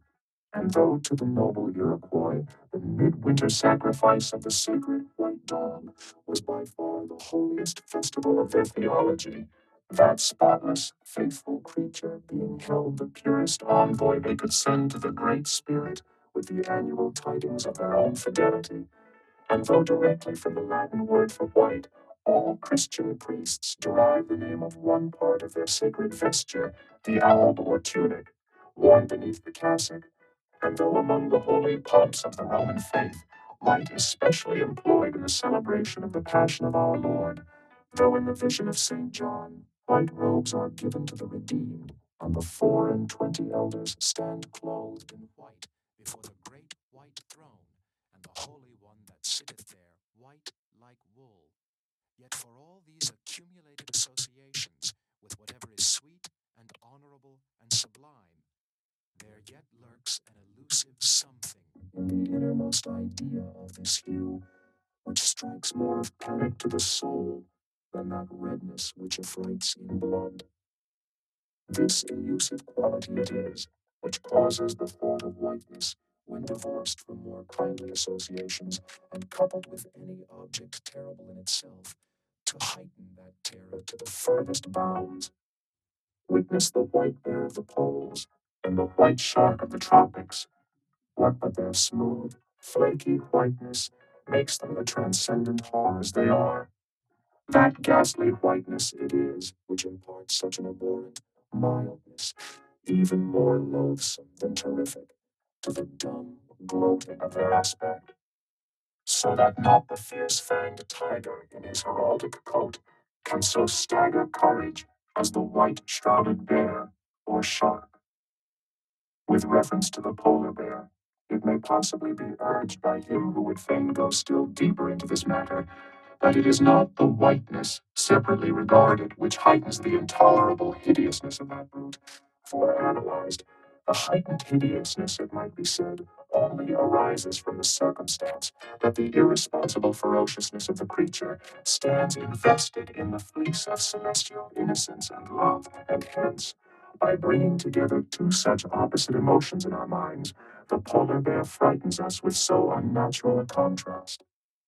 But even assuming all this to be true, yet, were it not for the whiteness, you would not have that intensified terror. As for the white shark, the white, gliding ghostliness of repose in that creature, when beheld in his ordinary moods, strangely tallies with the same quality in the polar quadruped. This peculiarity is most vividly hit by the French in the name they bestow upon that fish. The Romish Mass for the dead begins with Requiem aeternam, eternal rest, whence Requiem denominating the Mass itself and any other funereal music. Now, in allusion to the white, silent stillness of death in this shark and the mild deadliness of his habits, the French called him Requiem. Bethink thee of the albatross. Whence come those clouds of spiritual wonderment and pale dread, in which that white phantom sails in all imaginations? Not Coleridge first threw that spell, but God's great, unflattering laureate, Nature. I remember the first albatross I ever saw. It was during a prolonged gale in waters hard upon the Antarctic seas. From my forenoon watch below, I ascended to the overclouded deck, and there, dashed upon the main hatches, I saw a regal, feathery thing of unspotted whiteness, and with a hooked, Roman bill sublime. At intervals, it arched forth its vast archangel wings, as if to embrace some holy ark.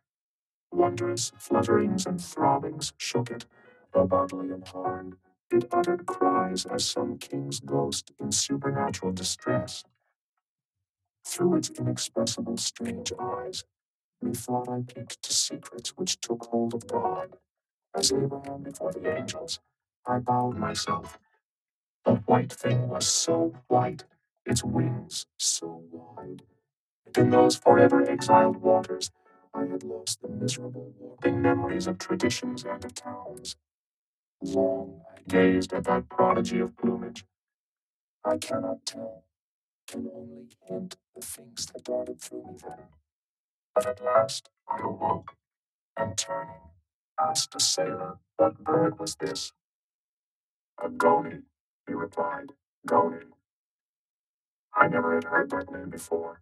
Is it conceivable that this glorious thing is utterly unknown to men ashore? Never. But some time after, I learned that goney was some seaman's name for albatross, so that by no possibility could Coleridge's wild rhyme have aught to do with those mystical impressions which were mine when I saw that bird upon our deck. For neither had I then read the rhyme, nor knew the bird to be an albatross. Yet in saying this, I do but indirectly burnish a little brighter the noble merit of the poem and the poet. I assert, then, that in the wondrous bodily whiteness of the bird chiefly lurks the secret of the spell, a truth the more evinced in this, that by a solecism of terms, there are birds called gray albatrosses, and these I have frequently seen, but never with such emotions as when I beheld the Antarctic fowl. But how had the mystic thing been caught? Whisper it not, and I will tell, with a treacherous hook and line, as the fowl floated on the sea. At last the captain made a postman of it, tying a lettered leathern tally around its neck, with the ship's time and place, and then letting it escape. But I doubt not that leathern tally, meant for man, was taken off in heaven when the white fowl flew to join the wing folding, the invoking, and adoring cherubim. Most famous in all Western annals and Indian traditions is that of the white steed of the prairies, a magnificent milk-white charger, large-eyed, small-headed, bluff-chested, and with the dignity of 1,000 monarchs in his lofty, over-scorning carriage. He was the elected Xerxes of vast herds of wild horses, whose pastures in those days were only fenced by the Rocky Mountains and the Alleghanies. At their flaming head he westward trooped it, like that chosen star which every evening leads on the hosts of light. The flashing cascade of his mane, the curving comet of his tail, invested him with housings more resplendent than gold and silver beaters could have furnished him. A most imperial and archangelical apparition of that unfallen western world, which to the eyes of the old trappers and hunters revived the glories of those primeval times when Adam walked majestic as a god, bluff-bowed and fearless as this mighty steed. Whether marching amid his aides and marshals in the van of countless cohorts that endlessly streamed it over the plains, like an Ohio, or whether with his circumambient subjects browsing all around at the horizon, the white steed gallopingly reviewed them with warm nostrils reddening through his cool milkiness. In whatever aspect he presented himself, always to the bravest Indians, he was the object of trembling reverence and awe. Nor can it be questioned from what stands on legendary record of this noble horse, that it was his spiritual whiteness chiefly which so clothed him with divineness, and that this divineness had that in it which, though commanding worship, at the same time enforced a certain nameless terror.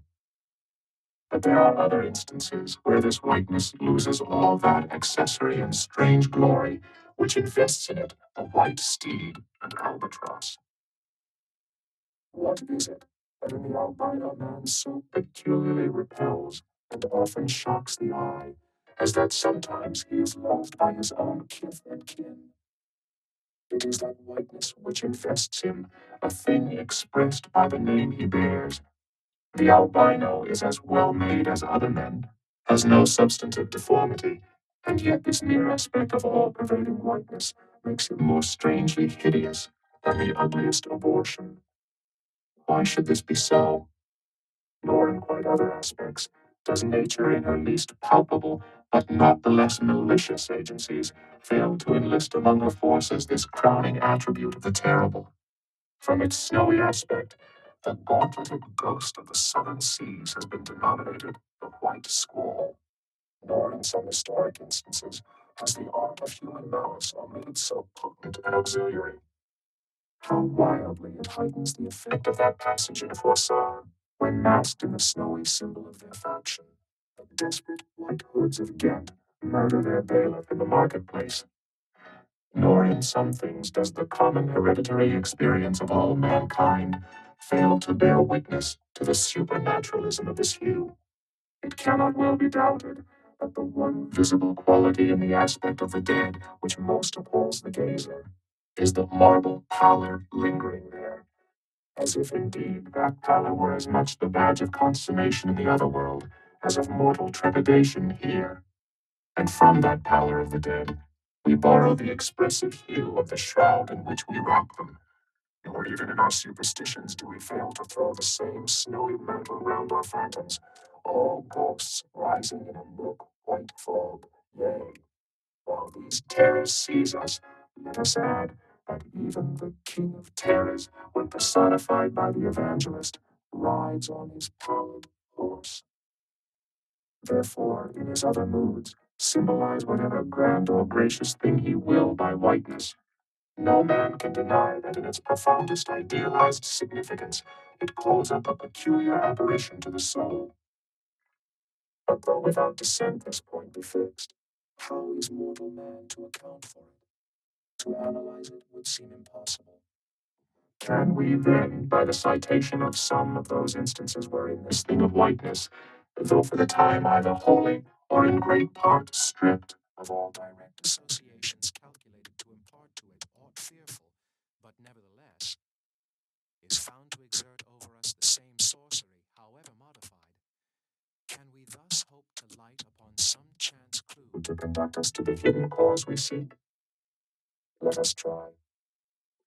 But in a manner like this, subtlety appeals to subtlety, and without imagination, no man can follow another into these holes. And though doubtless some at least of the imaginative impressions about to be presented may have been shared by most men, yet few perhaps were entirely conscious of them at the time, and therefore may not be able to recall them now. Why, to the man of untutored ideality, who happens to be but loosely acquainted with the peculiar character of the day, does the bare mention of Whitsuntide marshal in the fancy such long, dreary, speechless processions of slow-pacing pilgrims, downcast and hooded with new-fallen snow? Or to the unread, unsophisticated Protestant of the Middle American states, why does the passing mention of a white friar or a white nun evoke such an eyeless statue in the soul? Or what is there apart from the traditions of dungeon warriors and kings, which will not wholly account for it, that makes the White Tower of London tell so much more strongly on the imagination of an untraveled American than those other storied structures, its neighbors, the Byward Tower, or even the Bloody? And those sublime towers, the White Mountains of New Hampshire, whence, in peculiar moods, comes that gigantic ghostliness over the soul at the bare mention of that name, while the thought of Virginia's Blue Ridge is full of a soft, dewy, distant dreaminess. Or why, irrespective of all latitudes and longitudes, does the name of the White Sea exert such a spectralness over the fancy, while that of the Yellow Sea lulls us with mortal thoughts of long lacquered mild afternoons on the waves, followed by the gaudiest and yet sleepiest of sunsets? Or, to choose a wholly unsubstantial instance, purely addressed to the fancy, why, in reading the old fairy tales of Central Europe, does the tall, pale man of the heart's forests, whose changeless pallor untrustingly glides through the green of the groves, why is this phantom more terrible than all the whooping imps of the Blocksberg?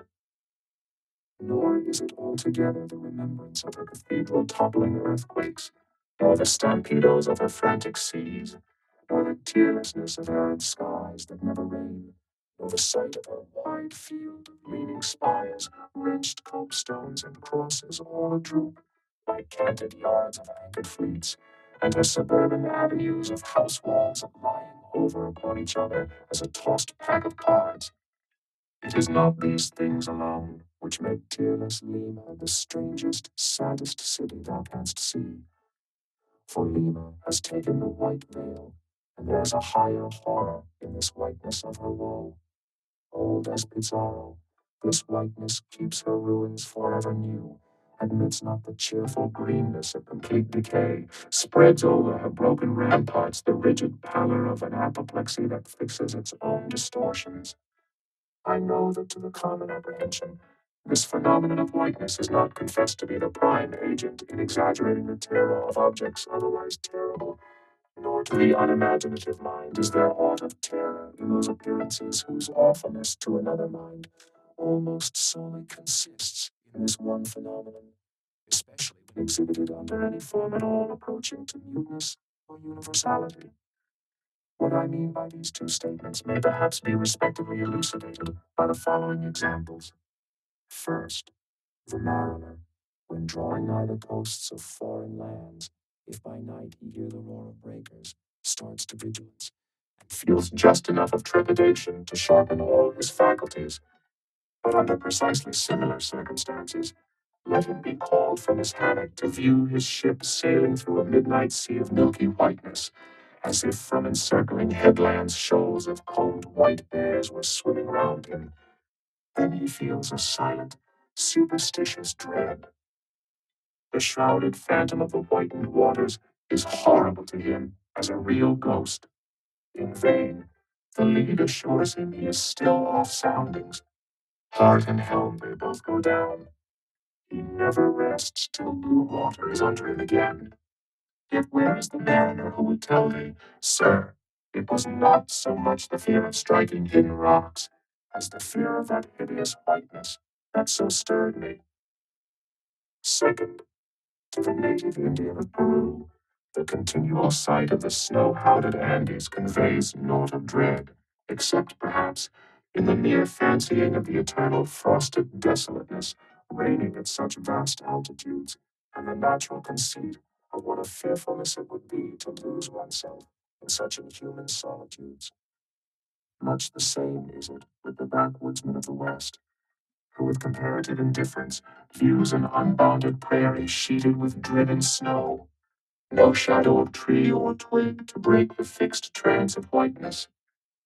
Not so to the sailor, beholding the scenery of the Antarctic seas, where at times, by some infernal trick of legerdemain and the powers of frost and air, he, shivering and half shipwrecked, instead of rainbows speaking hope and solace to his misery, views what seems a boundless churchyard grinning upon him with its lean ice monuments and splintered crosses.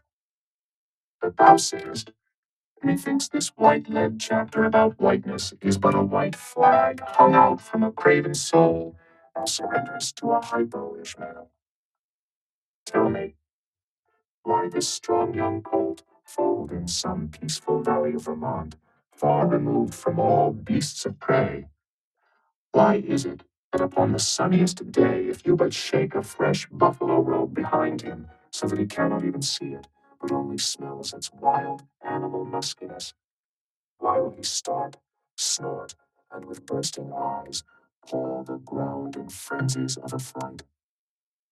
There is no remembrance in him of any gorgings of wild creatures in his green northern home, so that the strange muskiness he smells cannot recall to him anything associated with the experience of former perils. For what knows he, this New England colt, of the black bisons of distant Oregon? No, but here thou beholdest, even in a dumb brute, the instinct of the knowledge of the demonism in the world. Though thousands of miles from Oregon, still when he smells that savage musk, the rending, goring bison herds are as present as to the deserted wild fowl of the prairies, which this instant they may be trampling into dust.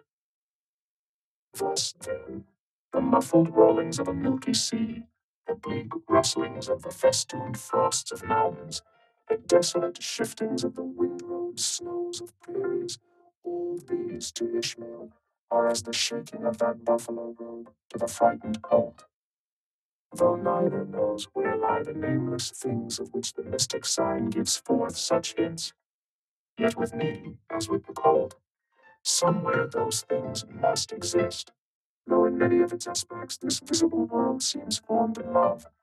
The invisible spheres were formed in fright, but not yet have we solved the incantation of this whiteness, and learned why it appeals with such power to the soul, and more strange and far more portentous, why, as we have seen, it is at once the most meaning symbol of spiritual things, nay, the very veil of the Christian's deity, and yet should be as it is, the intensifying agent in things the most appalling to mankind.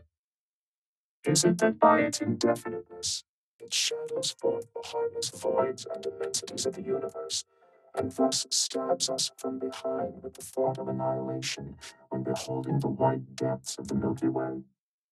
Or is it that as in essence whiteness is not so much a color as the visible absence of color, and at the same time the concrete of all colors? Is it for these reasons that there is such a dumb blankness full of meaning in a wide landscape of snows, a colorless, all color of atheism from which we shrink?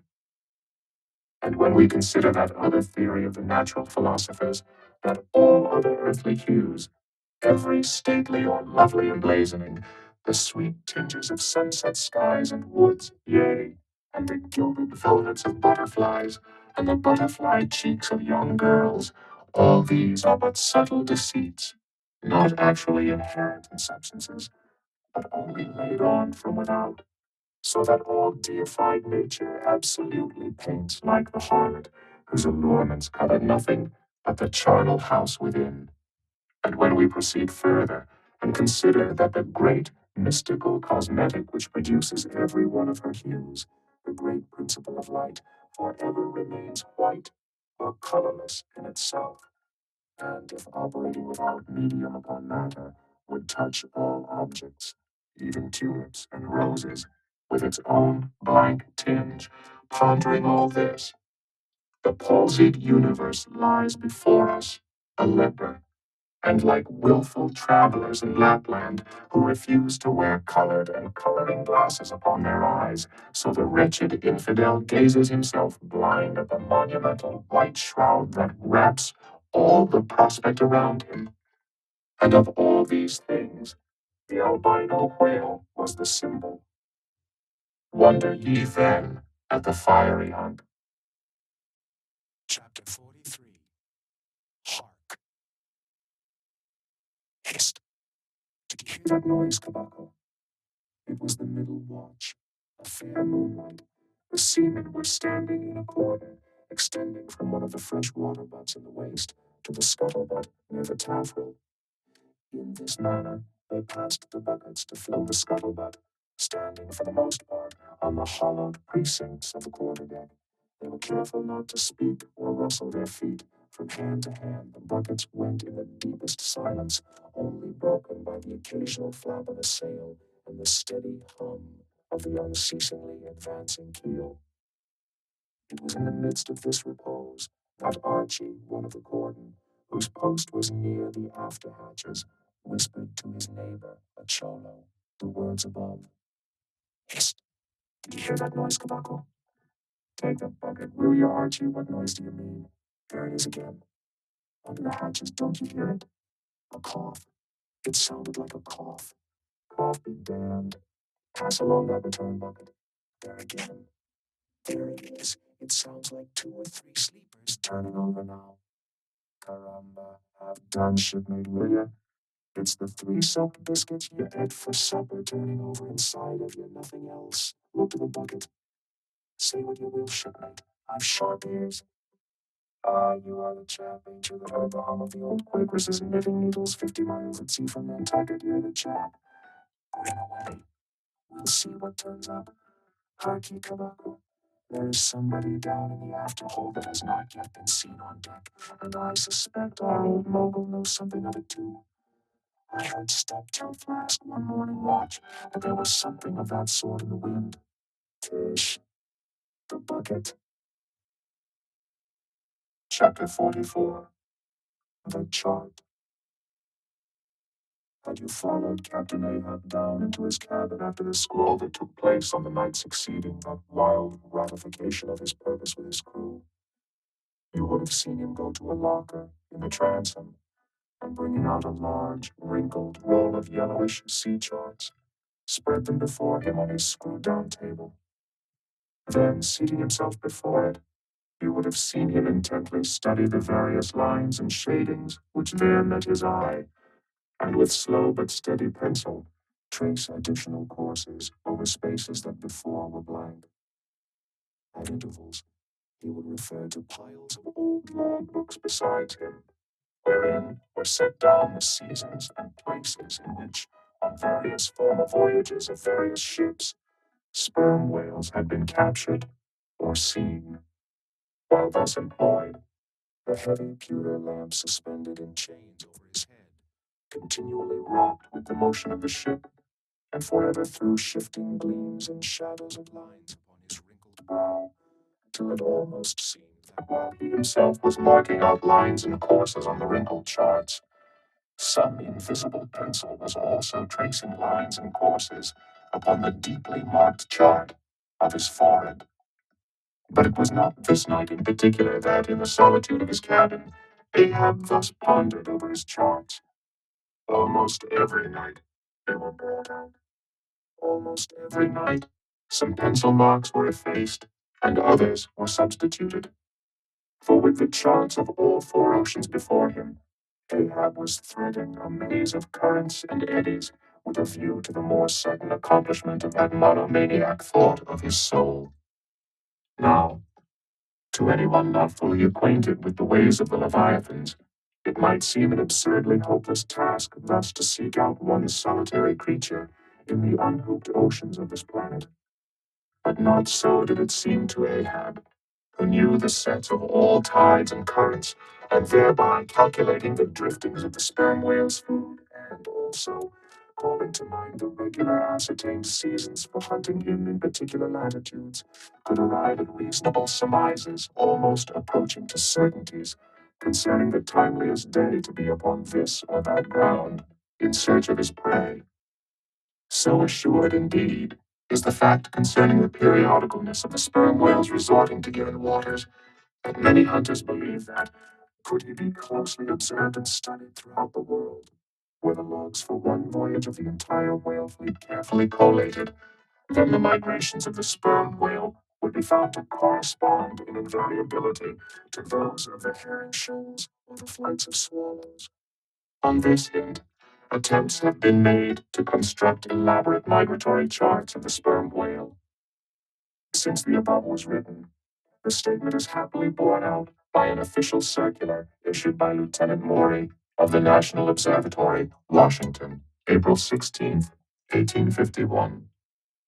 By that circular, it appears that precisely such a chart is in course of completion, and portions of it are presented in the circular. This chart divides the ocean into districts of 5 degrees of latitude by 5 degrees of longitude, perpendicularly through each of which districts are 12 columns for the 12 months, and horizontally through each of which districts are 3 lines, one to show the number of days that have been spent in each month in every district, and the 2 others to show the number of days on which whales, sperm or right, have been seen. Besides, when making a passage from one feeding ground to another, the sperm whales, guided by some infallible instinct, say rather, secret intelligence from the deity, mostly swim in veins, as they are called, continuing their way along a given ocean line with such undeviating exactitude that no ship ever sailed her course by any chart with one tide of such marvelous precision. Though in these cases, the direction taken by any one whale be straight as a surveyor's parallel, and though the line of advance be strictly confined to its own unavoidable straight way, yet the arbitrary vein in which at these times he is said to swim, generally embraces some few miles in width, more or less as the vein is presumed to expand or contract, but never exceeds the visual sweep from the whale ship's mastheads when circumspectly gliding along this magic zone. The sum is that at particular seasons within that breadth and along that path, migrating whales may with great confidence be looked for, and hence not only at substantiated times upon well-known separate feeding grounds could Ahab hope to encounter his prey, but in crossing the widest expanses of water between those grounds he could, by his art, so place and time himself on his way as even then not to be wholly without prospect of a meeting. There was a circumstance which at first sight seemed to entangle his delirious but still methodical scheme, but not so in the reality, perhaps. Though the gregarious sperm whales have their regular seasons for particular grounds, yet in general, you cannot conclude that the herds which haunted such and such a latitude or longitude this year, say, will turn out to be identically the same with those that were found there the preceding season, though there are peculiar and unquestionable instances where the contrary of this has proved true. In general, the same remark, only within a less wide limit, applies to the solitaries and hermits among the matured, aged sperm whales, so that though Moby Dick had in a former year been seen, for example, on what is called the Seychelles Ground in the Indian Ocean, or Volcano Bay on the Japanese coast, yet it did not follow that were the Pequod to visit either of those spots at any subsequent corresponding season, she would infallibly encounter him there. So too with some other feeding grounds, where he had at times revealed himself. But all these seemed only his casual stopping places and ocean inns, so to speak, not his places of prolonged abode. And where Ahab's chances of accomplishing his object have hitherto been spoken of, allusion has only been made to whatever wayside antecedent extra prospects were his ere a particular set time and place were attained, when all possibilities would become probabilities, and, as Ahab fondly thought, every probability the next thing to a certainty. That particular set time and place were conjoined in the one technical phrase, the season of the line. For there and then, for several consecutive years, Moby Dick had been periodically descried, lingering in those waters for a while as the sun, in its annual round, loiters for a predicted interval at any one sign of the zodiac. There it was, too, that most of the deadly encounters with the white whale had taken place. There the waves were storied with his deeds. There also was that tragic spot where the monomaniac old man had found the awful motive to his vengeance.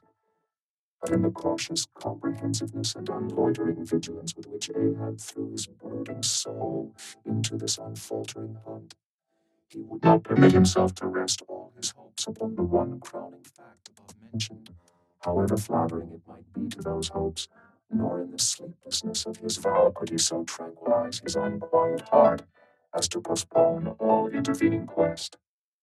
Now, the Pequod had sailed from Nantucket at the very beginning of this season of the line. No possible endeavor then could enable her commander to make the great passage southwards, double Cape Horn, and then running down 60 degrees of latitude, arrive in the equatorial Pacific in time to cruise there.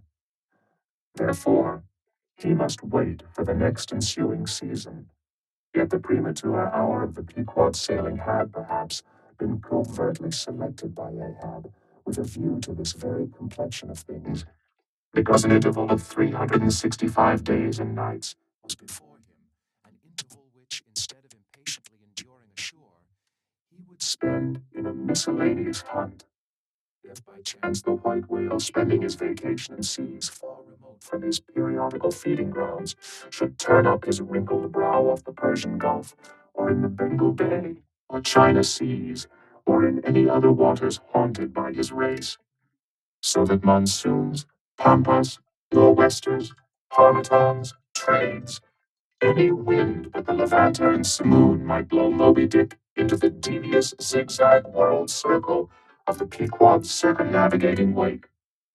But granting all this, yet regarded discreetly and coolly, Seems it not but a mad idea, this, that in the broad, boundless ocean, one solitary whale, even if encountered, should be thought capable of individual recognition from his hunter, even as a white, bearded mufti in the thronged thoroughfares of Constantinople? No, for the peculiar snow-white brow of Moby Dick and his snow-white hump could not but be unmistakable. And have I not tallied the whale? Ahab would mutter to himself, as after poring over his charts till long after midnight, he would throw himself back in reveries. Tallied him, and shall he escape? His broad fins are bored and scalloped out like a lost sheep's ear. And here his mad mind would run on in a breathless race, till a weariness and faintness of pondering came over him, and in the open air of the deck he would seek to recover his strength. Ah, God! What trances of torments does that man endure who is consumed with one unachieved, revengeful desire? He sleeps with clenched hands and wakes with his own bloody nails in his palms. Often, when forced from his hammock by exhausting and intolerably vivid dreams of the night, which, resuming his own intense thoughts through the day, carried them on amid a clashing of frenzies and whirled them round and round in his blazing brain, till the very throbbing of his life-spot became insufferable anguish. And when, as was sometimes the case, these spiritual throes in him heaved his being up from its base, and a chasm seemed opening in him, from which forked flames and lightnings shot up, and accursed fiends beckoned him to leap down among them. When this hell in himself yawned beneath him, a wild cry would be heard through the ship, and with glaring eyes, Ahab would burst from his stateroom as though escaping from a bed that was on fire. Yet these, perhaps, instead of being the unsuppressible symptoms of some latent weakness, or fright at his own resolve, were but the plainest tokens of its intensity. For at such times crazy Ahab, the scheming, unappeasedly steadfast hunter of the white whale, this Ahab that had gone to his hammock, was not the agent that so caused him to burst from it in horror again. The latter was the eternal living principle or soul in him, and in sleep, being for the time dissociated from the characterizing mind, which at other times employed it for its outer vehicle or agent, it spontaneously sought escape from the scorching contiguity of the frantic thing of which, for the time, it was no longer an integral.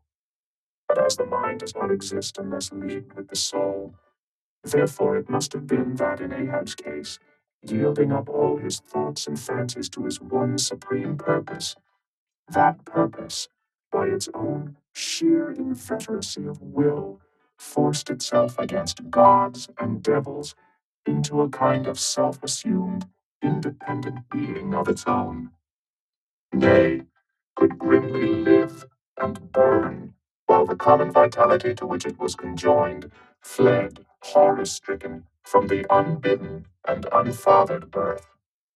Therefore, the tormented spirit that glared out of bodily eyes when what seemed Ahab rushed from his room was for the time but a vacated thing, a formless, somnambulistic being, a ray of living light, to be sure, but without an object to color, and therefore a blankness in itself. God help thee, old man. Thy thoughts have created a creature in thee, and he whose intense thinking thus makes him a Prometheus, a vulture feeds upon that heart forever.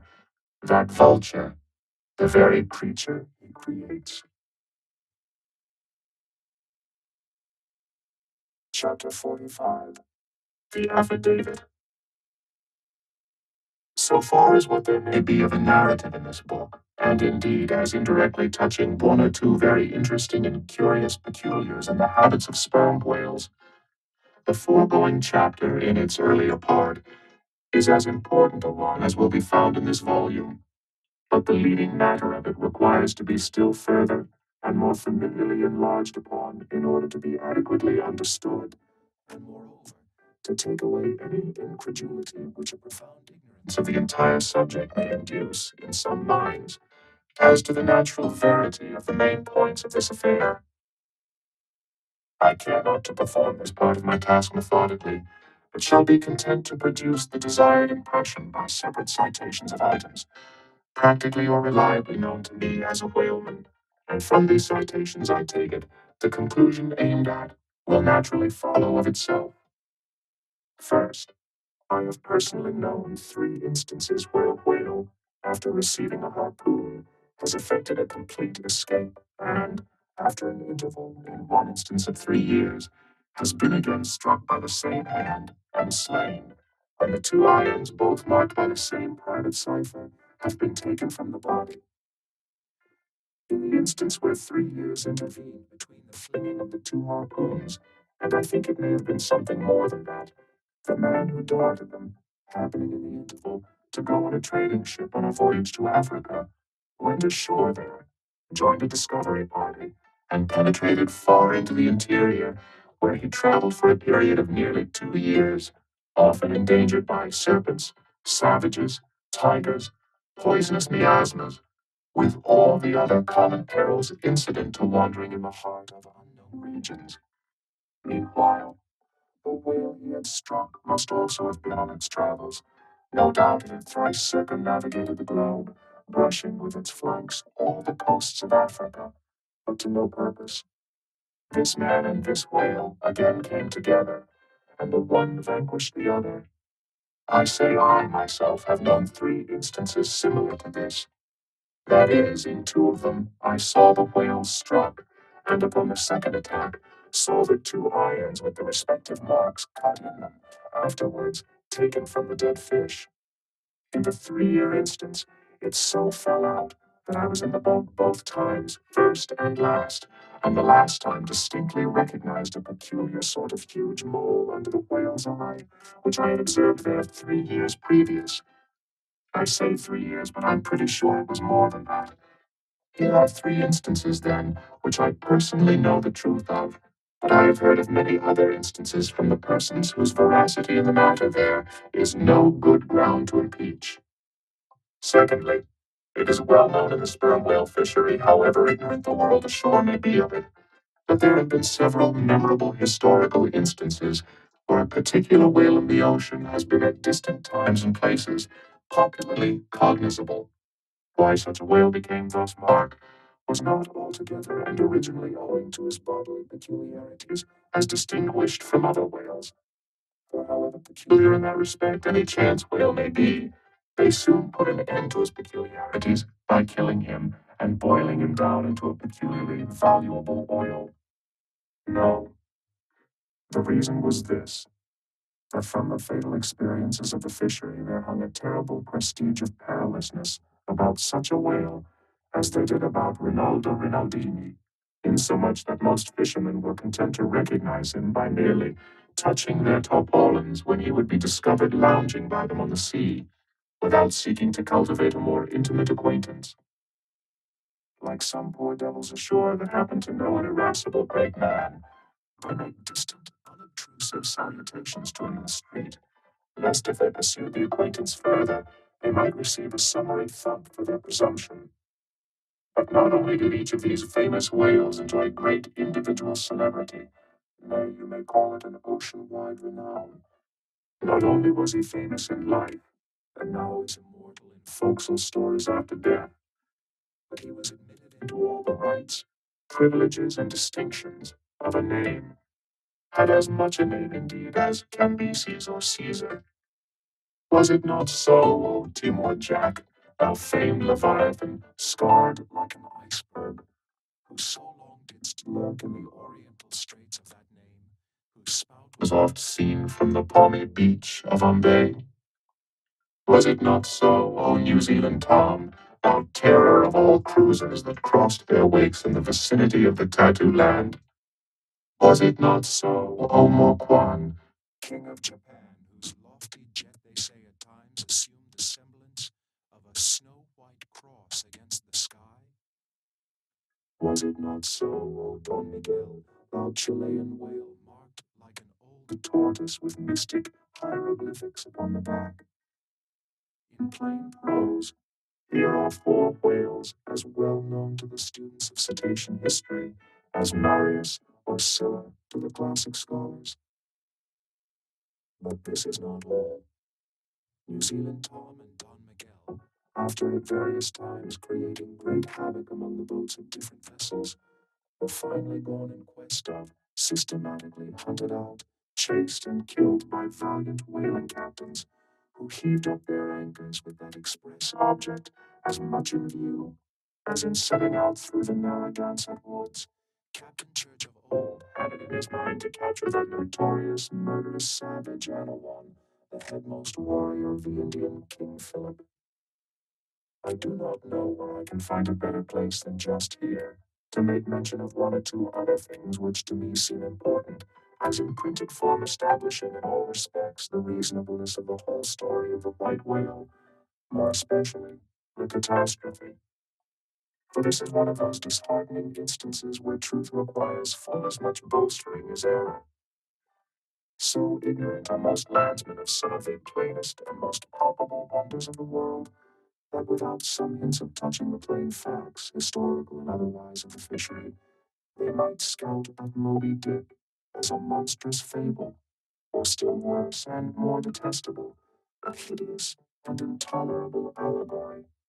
First, though most men have some vague, flitting ideas of the general perils of the grand fishery, yet they have nothing like a fixed, vivid conception of those perils and the frequency with which they recur. One reason, perhaps, is that not 1 in 50 of the actual disasters and deaths by casualties in the fishery ever finds a public record at home, however transient and immediately forgotten that record. Do you suppose that that poor fellow there, who this moment perhaps caught by the whale line off the coast of New Guinea, is being carried down to the bottom of the sea by the sounding Leviathan? Do you suppose that that poor fellow's name will appear in the newspaper obituary you will read tomorrow at your breakfast? No, because the mails are very irregular between here and New Guinea. In fact, did you ever hear what might be called regular news direct or indirect from New Guinea? Did I tell you that upon one particular voyage which I made to the Pacific, among many others, we spoke 30 different ships, every one of which had had a death by a whale, some of them more than one, and three that had each lost a boat's crew? For God's sake, be economical with your lamps and candles. Not a gallon you burn, but at least one drop of man's blood was spilled for it. Secondly, people ashore have indeed some indefinite idea that a whale is an enormous creature of enormous power. But I have ever found that when narrating to them some specific example of this twofold enormousness, they have significantly complimented me upon my facetiousness, when, I declare upon my soul, I had no more idea of being facetious than Moses when he wrote the history of the plagues of Egypt. But fortunately, the special point I here seek can be established upon testimony entirely independent of my own. That point is this: the sperm whale is in some cases sufficiently powerful, knowing, and judiciously malicious, as with direct aforethought to stave in, utterly destroy, and sink a large ship. And what is more, the sperm whale has done it.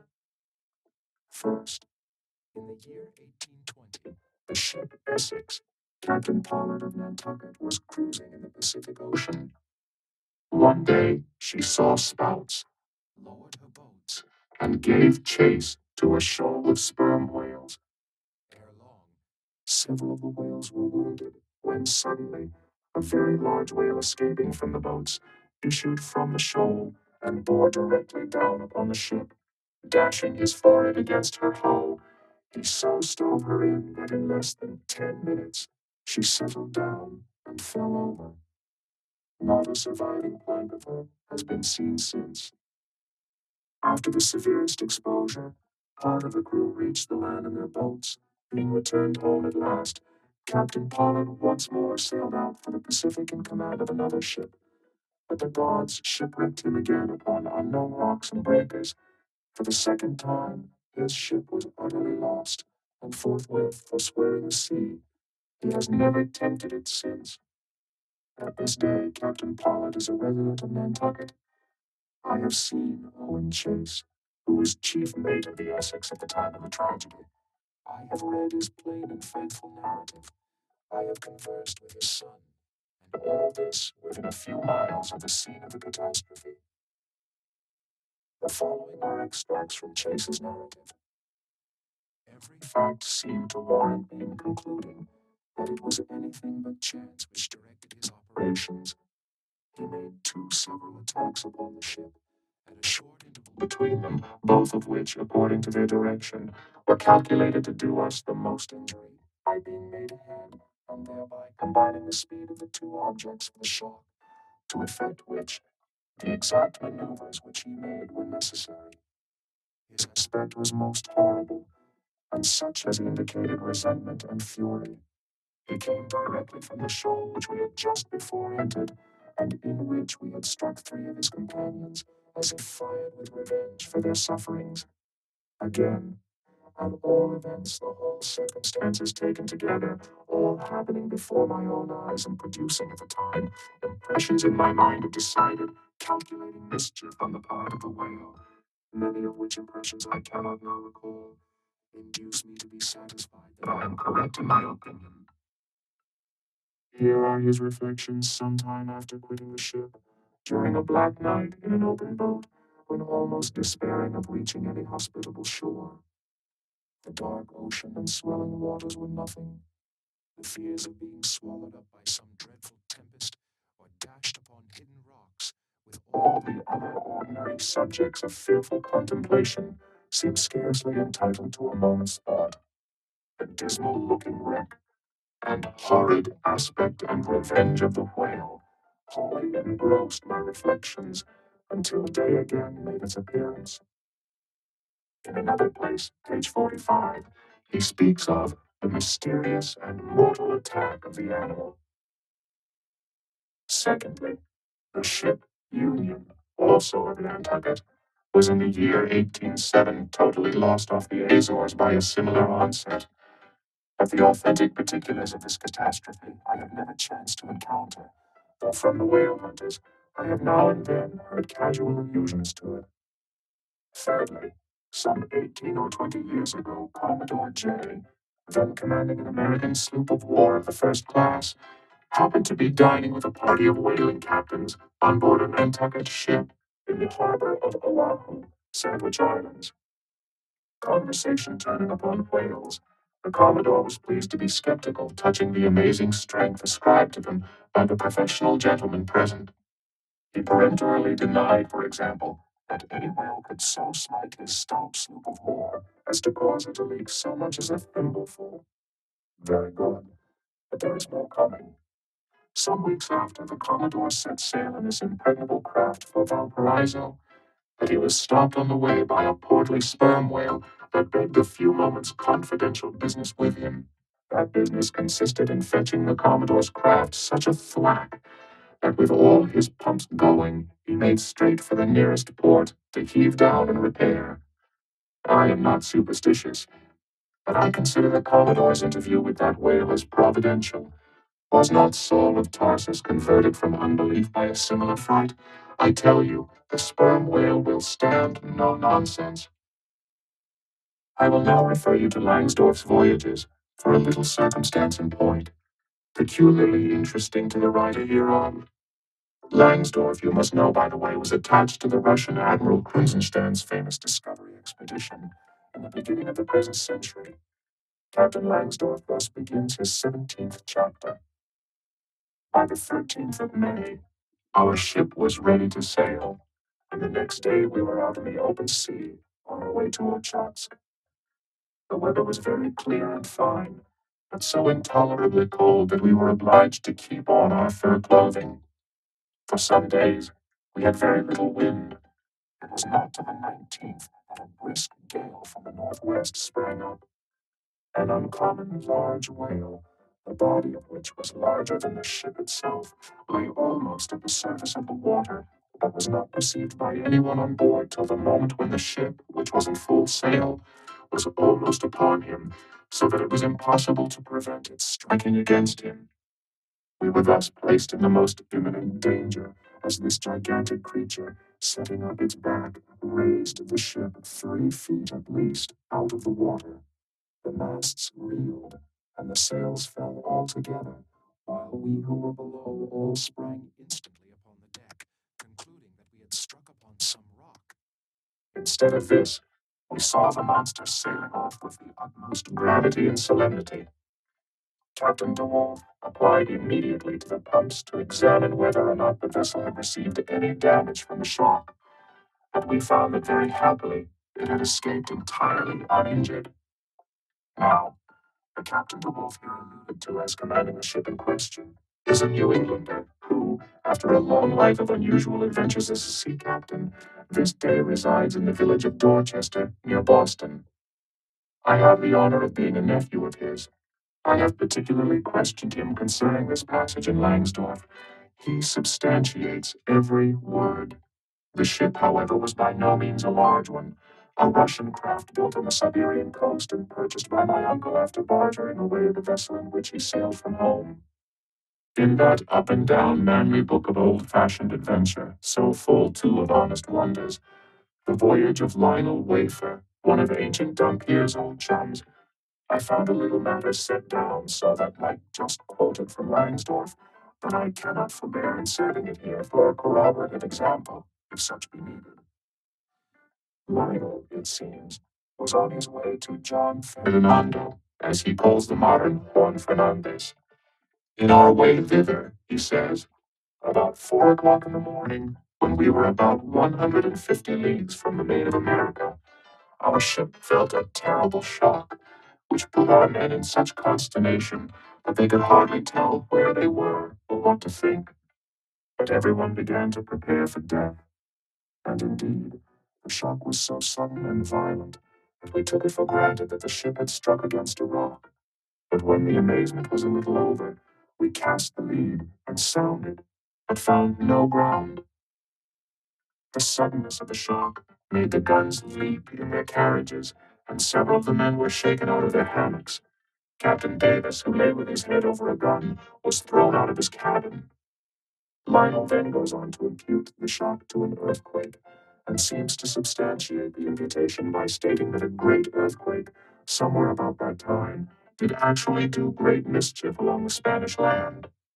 But I should not much wonder if, in the darkness of that early hour of the morning, the shock was after all caused by an unseen whale vertically bumping the hull from beneath. I might proceed with several more examples, one way or another known to me, of the great power and malice at times of the sperm whale. In more than one instance, he has been known not only to chase the assailing boats back to their ships, but to pursue the ship itself, and long withstand all the lances hurled at him from its decks. The English ship Pusey Hall can tell a story on that head, and as for his strength, let me say that there have been examples where the lines attached to a running sperm whale have, in a calm, been transferred to the ship and secured there, the whale towing her great hull through the water as a horse walks off with a cart. Again, it is very often observed that if the sperm whale, once struck, is allowed time to rally, he then acts not so often with blind rage as with willful, deliberate designs of destruction to his pursuers. Nor is it without conveying some eloquent indication of his character, but upon being attacked, he will frequently open his mouth and retain it in that dread expansion for several consecutive minutes. But I must be content with only one more and a concluding illustration, a remarkable and most significant one, by which you will not fail to see that not only is the most marvelous event in this book corroborated by plain facts of the present day, but that these marvels, like all marvels, are mere repetitions of the ages, so that for the millionth time we say Amen with Solomon. Verily, there is nothing new under the sun. In the 6th Christian century lived Procopius, a Christian magistrate of Constantinople, in the days when Justinian was emperor and Belisarius general. As many know, he wrote the history of his own times, a work every way of uncommon value. By the best authorities, he has always been considered a most trustworthy and unexaggerating historian, except in some one or two particulars not at all affecting the matter presently to be mentioned. Now, in this history of his, Procopius mentions that during the term of his prefecture at Constantinople, a great sea monster was captured in the neighboring Propontis, or Sea of Marmara, after having destroyed vessels at intervals in those waters for a period of more than 50 years. A fact thus set down in substantial history cannot be easily gainsaid, nor is there any reason it should be. Of what precise species the sea monster was is not mentioned, but as he destroyed ships, as well as for other reasons, he must have been a whale, and I am strongly inclined to think a sperm whale. And I will tell you why. For a long time, I fancied that the sperm whale had been always unknown in the Mediterranean and the deep waters connecting with it. Even now, I am certain that those seas are not, and perhaps never can be in the present constitution of things, a place for his habitual gregarious resort. But further investigations have recently proved to me that in modern times there have been isolated instances of the presence of the sperm whale in the Mediterranean. I am told on good authority that on the Barbary coast, a Commander Davies of the British Navy found the skeleton of a sperm whale. Now, as a vessel of war readily passes through the Dardanelles, hence a sperm whale could, by the same route, pass out of the Mediterranean into the Propontis. In the Propontis, as far as I can learn, none of that peculiar substance called grit is to be found, the element of the right whale. But I have every reason to believe that the food of the sperm whale, squid, or cuttlefish lurks at the bottom of that sea, because large creatures, but by no means the largest of that sort, have been found at its surface. If then you properly put these statements together and reason upon them a bit, you will clearly perceive that, according to all human reasoning, Procopius' sea monster that for a half a century stove the ships of a Roman emperor must in all probability have been a sperm whale. Chapter 46. Surmises. Though consumed with the hot fire of his purpose, Ahab in all his thoughts and actions never had in view the ultimate capture of Moby Dick, though he seemed ready to sacrifice all mortal interests to that one passion. Nevertheless, it may have been that he was by nature and long habituation far too wedded to a fiery whaleman's ways altogether to abandon the collateral prosecution of the voyage. Or at least, if this were otherwise, there were not wanting other motives much more influential with him. It would be refining too much, perhaps, even considering his monomania, to hint that his vindictiveness towards the white whale might have possibly extended itself in some degree to all sperm whales, and that the more monsters he slew by so much, the more he multiplied the chances that each subsequently encountered whale would prove to be the hated one he hunted. But if such an hypothesis be indeed exceptionable, there were still additional considerations which, though not so strictly according with the wildness of his ruling passion, yet were by no means incapable of swaying him. To accomplish his object, Ahab must use tools, and of all tools used in the shadow of the moon, men are most apt to get out of order. He knew, for example, that however magnetic his ascendancy in some respects was over Starbuck, yet that ascendancy did not cover the complete spiritual man any more than the mere corporeal superiority involves intellectual mastership. For to the purely spiritual, the intellectual but stands in a sort of corporeal relation. Starbuck's body and Starbuck's coerced will were Ahab's, so long as Ahab kept his magnet at Starbuck's brain. Still he knew that for all this the chief mate in his soul abhorred the captain's quest, and could he, would joyfully disintegrate himself from it, or even frustrate it. It might be that a long interval would elapse ere the white whale was seen. During that long interval, Starbuck would ever be apt to fall into open relapses of rebellion against his captain's leadership, unless some ordinary prudential circumstantial influences were brought to bear upon him.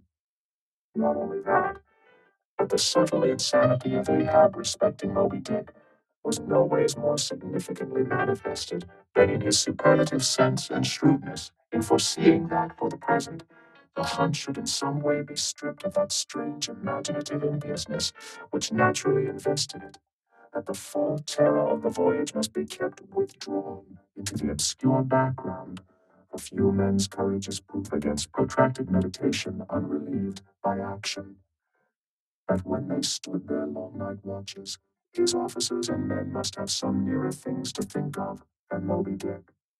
For however eagerly and impetuously the savage crew had hailed the announcement of his quest, yet all sailors of all sorts are more or less capricious and unreliable. They live in the varying outer weather, and they inhale its fickleness.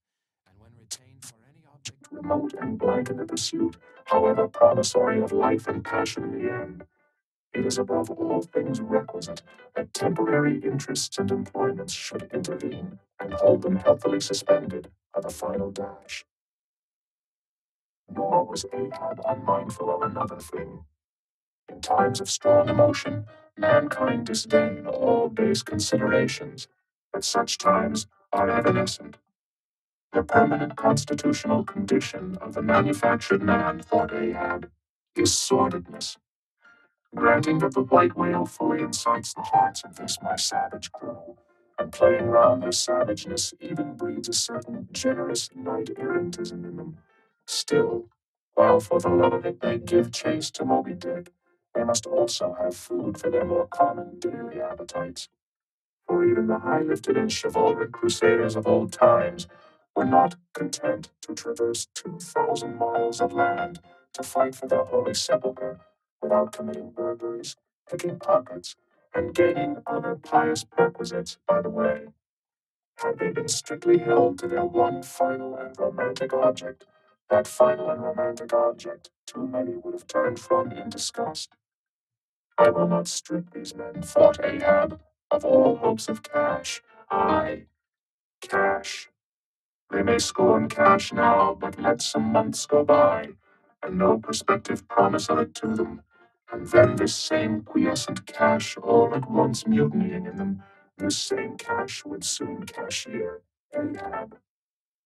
Nor was there wanting still another precautionary motive more related to Ahab personally.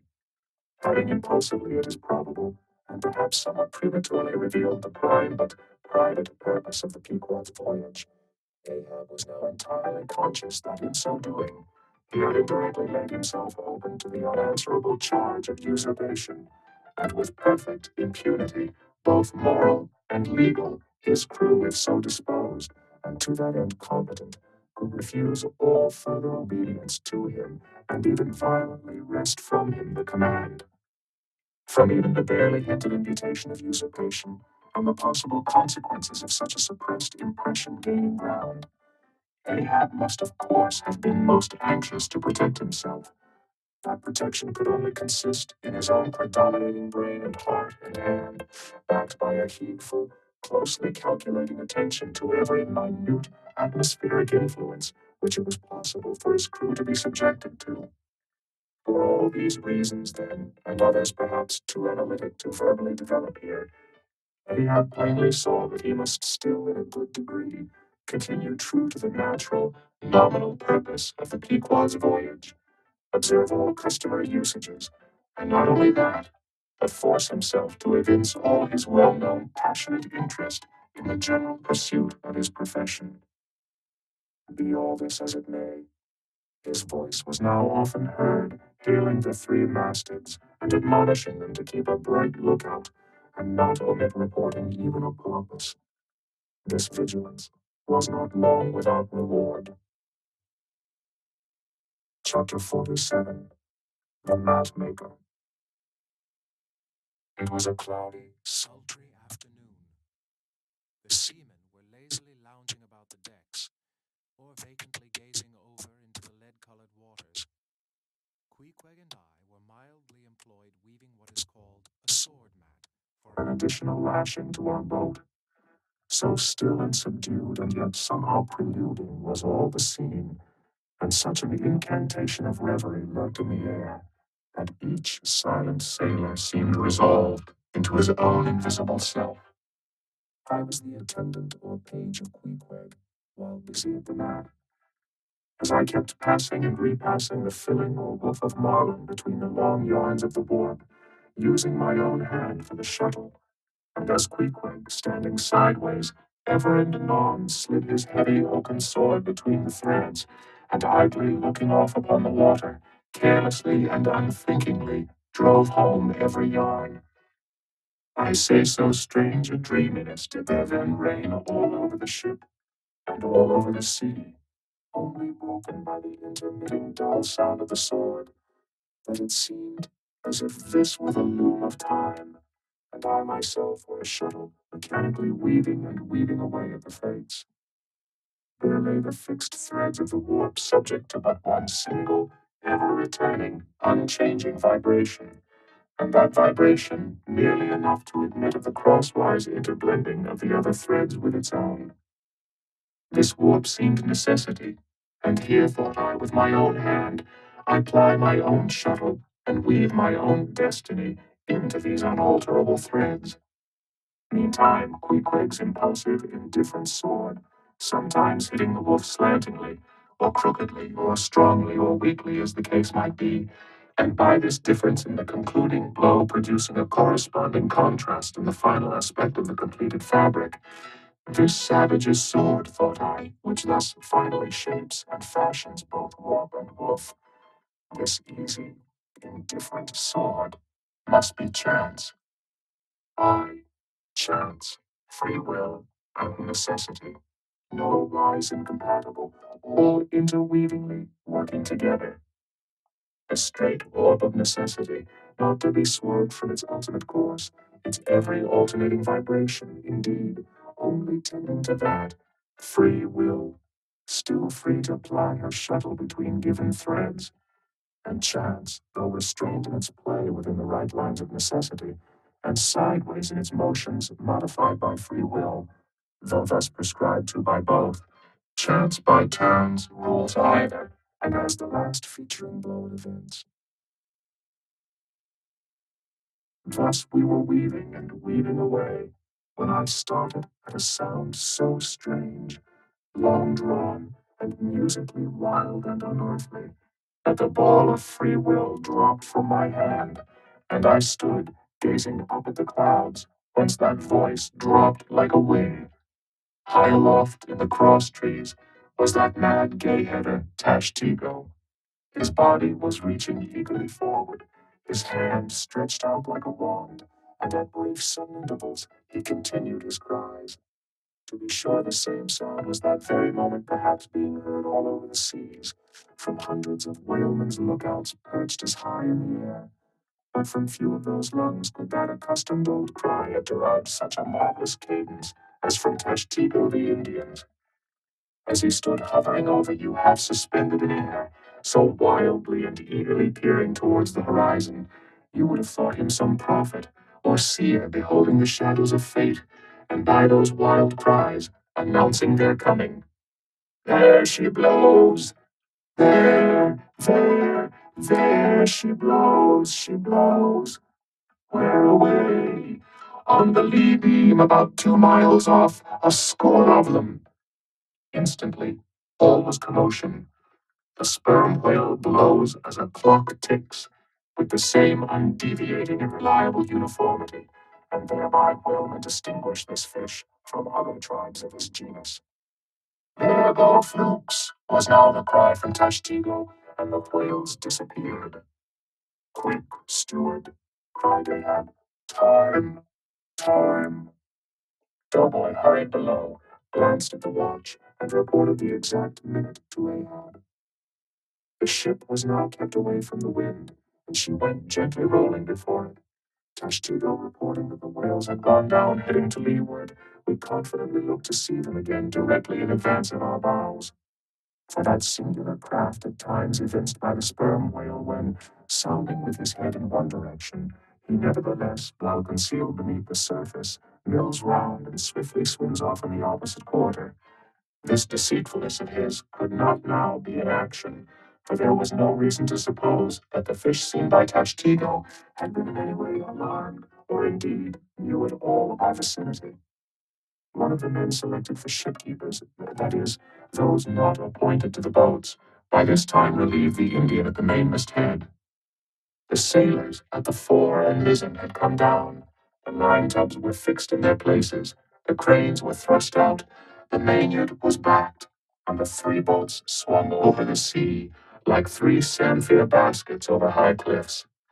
Outside of the bulwarks, their eager crews with one hand clung to the rail, while one foot was expectantly poised on the gunwale. So looked the long line of man-of-war's men about to throw themselves on board an enemy's ship. But at this critical instant, a sudden exclamation was heard that took every eye from the whale. With a start, all glared at dark Ahab, who was surrounded by five dusky phantoms that seemed fresh formed out of air. Chapter 48. The First Lowering. The phantoms, for so they seemed, were flitting on the other side of the deck, and with a noiseless celerity were casting loose the tackles and bands of the boat which swung there. This boat had always been deemed one of the spare boats, though technically called the captain's on account of its hanging from the starboard quarter. The figure that now stood by its bows was tall and swart, with one white tooth evilly protruding from its steel-like lips. A rumpled Chinese jacket of black cotton funereally invested him, with wide black trousers of the same dark stuff. But strangely crowning this evanescence was a glistening white plaited turban, the living hair braided and coiled round and round upon his head. Less swart in aspect, the companions of this figure were of that vivid, tiger yellow complexion peculiar to some of the aboriginal natives of the Manilas, a race notorious for a certain diabolism of subtlety, and by some honest white mariners supposed to be the paid spies and secret confidential agents on the water of the devil, their lord, whose counting room they supposed to be elsewhere. While yet the wondering ship's company were gazing upon these strangers, Ahab cried out to the white-turbaned old man at their head. "All ready there, Fedora?" "Ready," was the half-hissed reply. "Lower away then, do you hear?" shouting across the deck. "Lower away there, I say." Such was the thunder of his voice. At spite of their amazement, the men sprang over the rail, the sheaves whirled round in the blocks. With a wallow, the three boats dropped into the sea, while with a dexterous off-handed daring, unknown in any other vocation, the sailors, goat-like, leaped down the rolling ship's side into the tossed boats below. Hardly had they pulled out from under the ship's lee when a fourth keel, coming from the windward side, pulled round under the stern and showed the five strangers rowing Ahab, who, standing erect in the stern, loudly hailed Starbuck, Stub, and Flask to spread themselves widely so as to cover a large expanse of water. But with all their eyes again riveted upon the swart Fedallah and his crew, the inmates of the other boats obeyed not the command. "Captain Ahab," said Starbuck. "Spread yourselves," cried Ahab. "Give way, all four boats. Thou, Flask, pull out more to leeward." "Aye, aye, sir," cheerily cried little King Post, sweeping round his great steering oar. "Lay back," addressing his crew. There again. There she blows right ahead, boys. Lay back. Never heed yonder yellow boys, Archie." "I don't mind him, sir," said Archie. "I knew it all before now. Didn't I hear him in the hold? And didn't I tell Cabaco hear of it? What say ye, Cabaco? They are stowaways, Mr. Flask."